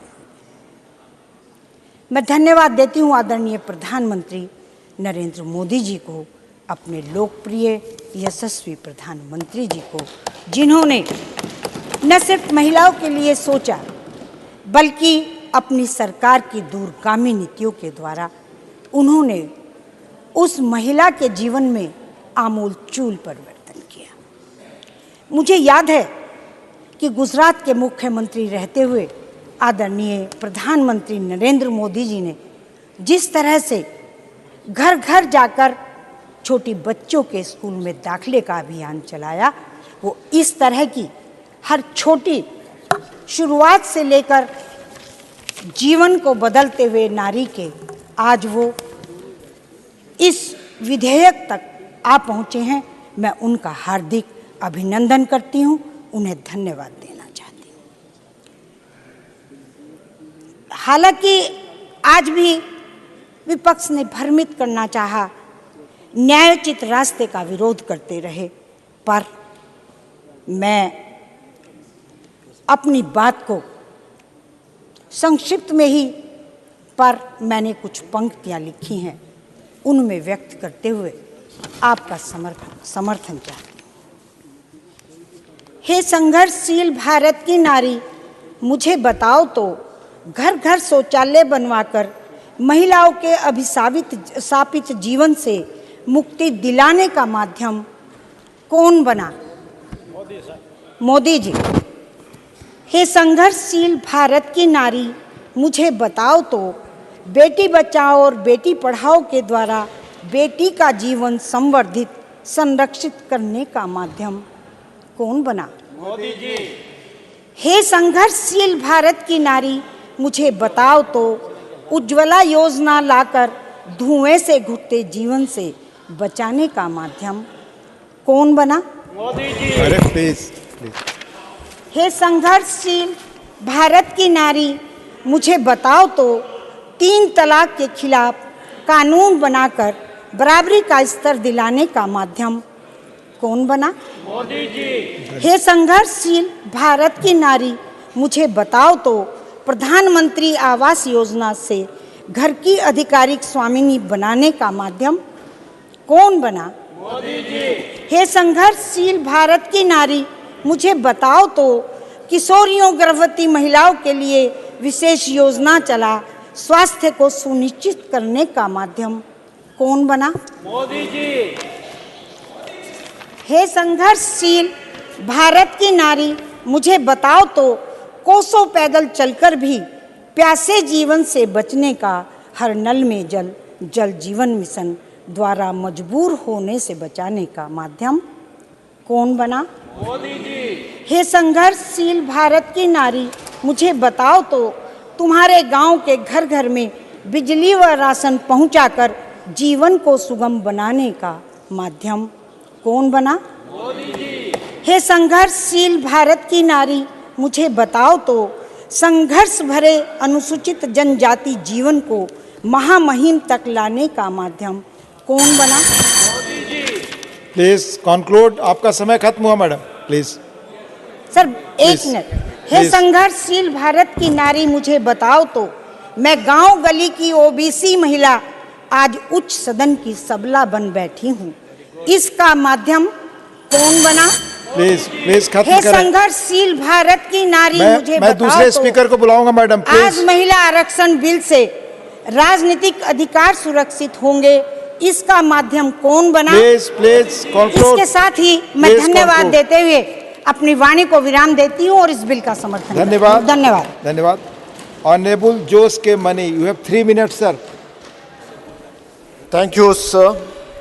Sir, about 12 years back, during the year 2011, I had an opportunity to participate in the Inter-Parliamentary Union meeting in Switzerland, along with the Lok Sabha Speaker. There I was asked to speak on a plenary session, and the topic was women empowerment. I was given a 5 minutes time, and I spoke about the greatness of India. I spoke about the first citizen of India, the president, a woman, Pratibha Patel. I spoke about the Lok Sabha Speaker, the then Lok Sabha Speaker, Meera Kumar. I spoke about the Chief Minister of Delhi, Sheila Dixit. I spoke about Jayalalitha, the CM of Tamil Nadu. I spoke about Mayavati. And I came to my small, beautiful state of Kerala. I said, the Godsom country, and the most literate state in India. And we have a reservation for the local body of 50%. And we have the best governance in the local body in India. Then I came to the subject that we have introduced in the Rajya Sabha about a 33% reservation, and the discussion. And that time, my 5 minutes, 5 minutes time has been elapsed, and I was exhausted. My microphone was switched off, and I came back to my chair. And the next speaker was called on. But the co-chairman was a lady. She came to me, to my chair, and asked, what did you say last? Did you pass it in the Rajya Sabha and Lok Sabha? I said, no, it has been introduced. Then she told me that you should pass it at the earliest, and you should take the initiative. I was just thinking, why in other country, a lady is asking me to pass a legislation? It is not of her concern. But I later came to know that being in the largest, the biggest democratic country in the world, when we pass a legislation like the women empowerment reservation for the women, there will be a compulsion for the other democratic country to pass the same bill. Having said that, the whole world is watching. Today in Rajya Sabha, yesterday in the Lok Sabha, not only the bill passing, but are they going to implement it? How candid, how sincere are the government's approach in implementing it? The Indian citizens are watching this. My only request is, you need to implement immediately 2024 election itself. What is the hassle? You say you need to go for the census and for the delimitation. You have the list of all the electoral, the female and male voters of 2019. 2 minutes, sir. No, always sir. when I speak, you are very strict. 30 seconds. I think the men should speak more for the ladies than the ladies. So last few seconds, sir. See, you call us this for the special session. If it is a special session, you need to implement a 2024. Otherwise, you should not call in for the normal session in the winter session. Why should you call here Thank now? you. So I am just asking the sincerity of it. Thank you. Please see Honorable that the bill is Shri Vivek passed Thakur. during the 2024 Vivek election Thakur ji. itself. Thank you so Nothing much. is going on. And I Manya support Vivek Thakur, please. बहुत बहुत धन्यवाद सभापति महोदय जी। आपने मुझे इस महत्वपूर्ण संविधान संशोधन विधेयक नारी शक्ति वंदन अधिनियम पर अपने विचार रखने का अवसर प्रदान किया। If not us then who, if not now then when. ये शब्द मेरे नहीं, ये कथन अमेरिका के राष्ट्रपति रहे जॉन एफ कैनेडी का है, जो उन्होंने तब कहा था जब अमेरिका में सिविल राइट्स मूवमेंट चल रहा था। आज हमारे समक्ष भी यही प्रश्न है If not us, then who? If not now, then when? Bharat की महिलाओं को उनका हक दिलाने के लिए आज़ादी के इस अमृतकाल में जो आदरणीय प्रधानमंत्री जी ने किया है, उसकी जितनी प्रशंसा की जाए वो कम। आदरणीय सभापति महोदय, 26 वर्ष हो गए जब इस संकल्पना ने संशोधन का आकार लिया था, जब भारत अपने आज़ादी के 50 वर्ष पूर्ण कर चुका था, और आज आदरणीय प्रधानमंत्री जी की संकल्पबद्धता का ही परिणाम है कि यह संशोधन पास होकर मूर्त रूप ले रहा है। आदरणीय सभापति महोदय, क्या केवल ये बोलने से कि ये बिल हमारा है आपकी जिम्मेवारी पूर्ण हो जाती है? तेरा मेरा करने से क्या भला होगा? उनके लिए मैं एक शेर पढ़ना चाहूँगा। न मेरा एक होगा, न तेरा लाख होगा, न तारीफ तेरी, न मेरा मजाक होगा, गुरूर न कर शाहे शरीर का, यह शरीर भी एक दिन खाक होगा। आदरणीय सोनिया जी की कल की लोकसभा के बहस में एक और बात कही जिससे मैं असहमति व्यक्त करता हूँ। कल लोकसभा में उन्होंने महिलाओं के संदर्भ में ये कहा कि धुएं से भरी रसोई से लेकर स्टेडियम की जगमगाती रोशनी तक स्त्री का सफर बहुत लंबा है। यह आपकी सरकारों में जरूर हुआ करता था जब स्त्री की रसोइयों से धुआं उठता था, आज उसकी रसोई उज्ज्वला से उज्जवल। यह हमारे लिए गर्व की बात है कि जहां अमेरिका जैसे राष्ट्र को महिलाओं को वोटिंग राइट देने में 120 वर्ष लग गए, वहां भारत की संविधान सभा ने महिलाओं को शुरुआत से ही समान मताधिकार दिया। क्या इसके बाद हमारी जिम्मेवारी पूरी हो जाती है? क्या हम आश्वस्त हो चुके हैं कि हमने महिलाओं को उनके अधिकार दे दिए हैं? नहीं, सितारों के आगे जहां और भी।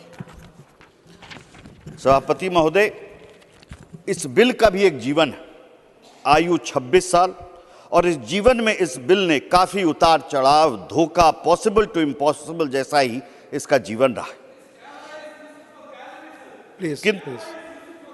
Please take your seat.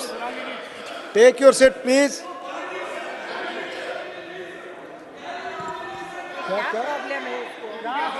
Please. Please take your seat. Please take your seat. आप बोलो। और इस जीवन में इस बिल ने काफी उतार चढ़ाव, धोखा, पॉसिबल टू इम्पॉसिबल जैसा ही जीवन रहा, किंतु आज इसके 26 साल के तप का फलीभूत होने का ऐतिहासिक दिन आज आ गया है। लेकिन इसके अनुभव और त्याग की चर्चा न हो तो चर्चा अधूरी रह जाएगी। आदरणीय सभापति महोदय, ये संशोधन लाना क्यों जरूरी था, इसकी मैं चर्चा करना चाहूँगा। महिलाओं के लिए अक्सर ग्लास सीलिंग की चर्चा होती है। ग्लास सीलिंग अर्थात वो बाधाएं जो दिखाई नहीं देती। राजनीति के संदर्भ में ये ग्लास सीलिंग की मोटाई, लंबाई, चौड़ाई कुछ ज़्यादा होती है, और उसकी बानगी में पूर्व के प्रमुख नेताओं के बयान के द्वारा सदन के समक्ष रखना चाहूँ। एक हिंदी भाषी राज्य के पार्टी के संस्थापक ने महिला आरक्षण बिल का जब विरोध किया तो कहा कि सिर्फ अमीर और शहरी महिलाओं को फायदा होगा और गरीब गांव की महिलाओं को नहीं, क्योंकि वो आकर्षक नहीं होती। और महिला आरक्षण बिल पास हुआ तो पार्लियामेंट में भी सीटी बजाने वाले लोग आएंगे। ये दुखद वाकया हो चुका है। इसके साथ जदयू के हम पूर्व राष्ट्रीय अध्यक्ष ने महिला आरक्षण बिल का विरोध करते हुए परकटी महिला जैसे शब्दों का इस्तेमाल किया था, और लालू जी ने अपने सांसद से बिल को ही सदन में फड़वा दिया था। अब आप सोच सकते हैं कि ग्लास सीलिंग के कैसे उदाहरण हैं। ये वाकया सब हो चुका है। राजनीति में ग्लास सीलिंग का एक और उदाहरण मैं आपके समक्ष रखना चाहूँगा। तमिलनाडु विधानसभा में स्वर्गीय अम्मा जी के साथ क्या हुआ ये हम सब जानते हैं। अगर सदन में 33% महिला विधायक होती तो तमिलनाडु सदन का यह दुखद वाकया भी नहीं होता। आदरणीय सभापति जी, यही ग्लास सीलिंग है जिसको दूर करने का प्रयास ये बिल करता है। ऐसा ही एक और उदाहरण मुझे याद आता है जो सीधे तौर पर इस बिल से जुड़ा हुआ है। जब स्वर्गीय गीता मुखर्जी ने बिल को प्रस्तुत किया था और लेफ्ट के हमारे साथी मौजूद हैं, कितना विरोध उनको झेलना पड़ा था, परंतु दलगत राजनीति से ऊपर उठकर महिला सांसदों ने उनका साथ दिया, और उसमें सबसे प्रमुख नाम स्वर्गीय सुषमा स्वराज जी का था। उन्होंने कहा था ऑन रिकॉर्ड कि ये बात कि अगर आप रोड पर इस बिल को लेकर संघर्ष करेंगे तो मैं आपके साथ। आप बोले। ये तब होता है जब सदन में महिलाओं का प्रतिनिधित्व बढ़ता है तो उनकी सामूहिक क्षमता भी बढ़ती है। कल लोकसभा की चर्चा में भी और आज सदन में भी चर्चा के दौरान ये बात विपक्ष के साथियों ने रखी कि आप बिल को कब लागू करेंगे, तारीख बताओ, तारीख कब बताओगे। और इसी से मुझे राम मंदिर आंदोलन का दौर याद आता है सभापति महोदय, जब हमसे ये सवाल पूछा जाता था हम पर तंज कसते हुए, राम लल्ला हम आएंगे मंदिर वहीं बनाएंगे, तारीख नहीं बताएंगे। आज क्या स्थिति है, भव्य राम मंदिर का निर्माण हो रहा है। तो मैं अपने मित्रों को यही बताना चाहूंगा, तारीख बताई नहीं, तारीख बनाई जाती है। खत्म कर रहे हैं विवेक जी। सर मुझे 10 मिनट बोला गया था सर। प्लीज आपके मुंह से तो ये बिल्कुल समय ओवर हो गया। मैं दूसरे स्पीकर को बुलाऊंगा। ये शोभा नहीं देता सर। बीच में तो ये स्क्रीन का लफड़ा शुरू हुआ कि जो 2010 में राज्यसभा में महिला आरक्षण का कानून तो पारित कर देते हैं, परंतु लोकसभा में अलायंस के बहुमत होने के बावजूद इसको अटका देते हैं। मैं अब दूसरे स्पीकर को बुला रहा हूँ। Vivek ji please 2 minute sir. No conclude कर रहा हूँ सर। मैं बुला रहा हूँ दूसरे 30 सेकेंड्स प्लीज। सर इस महिला सशक्तिकरण की योजना के 9 साल के बेमिसाल में सर एस्पिरेशन बढ़ा, कॉन्फिडेंस बढ़ा और महिलाओं के राष्ट्र निर्माण में अहम भूमिका जो आई है, इसका कई उदाहरण है जिसकी चर्चा भी इस सदन में हो चुकी है। और ये प्रधानमंत्री जी के वुमेन डेवलपमेंट के बजाय वुमेन लेड डेवलपमेंट के स्पष्ट विजन का यह सूचक है। तारीख मांगने वालों को संविधान पढ़ना चाहिए और मेरा यही कहना है कि 7 सिफारिशें। Please speak. Your speech will go on record. सभापति महोदय, nothing is going on record. No, please, Doctor. Thank you, Deputy Chairman, sir. On behalf of my party, Patali Makkal Katchi PMK, I rise to support this bill. Sir, in India, till about 100 years ago, women weren't allowed to go out of the houses.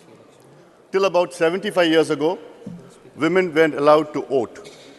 Till about 50 years ago, women weren't allowed to go to colleges. Till about 25 years ago, women weren't allowed to go to work. Today, it has all changed.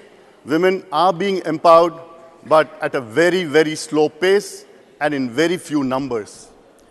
Sir, down 25 years, I'd like to see a situation in India where women are so empowered that men will try to bring in a similar bill in Parliament for themselves in this August House.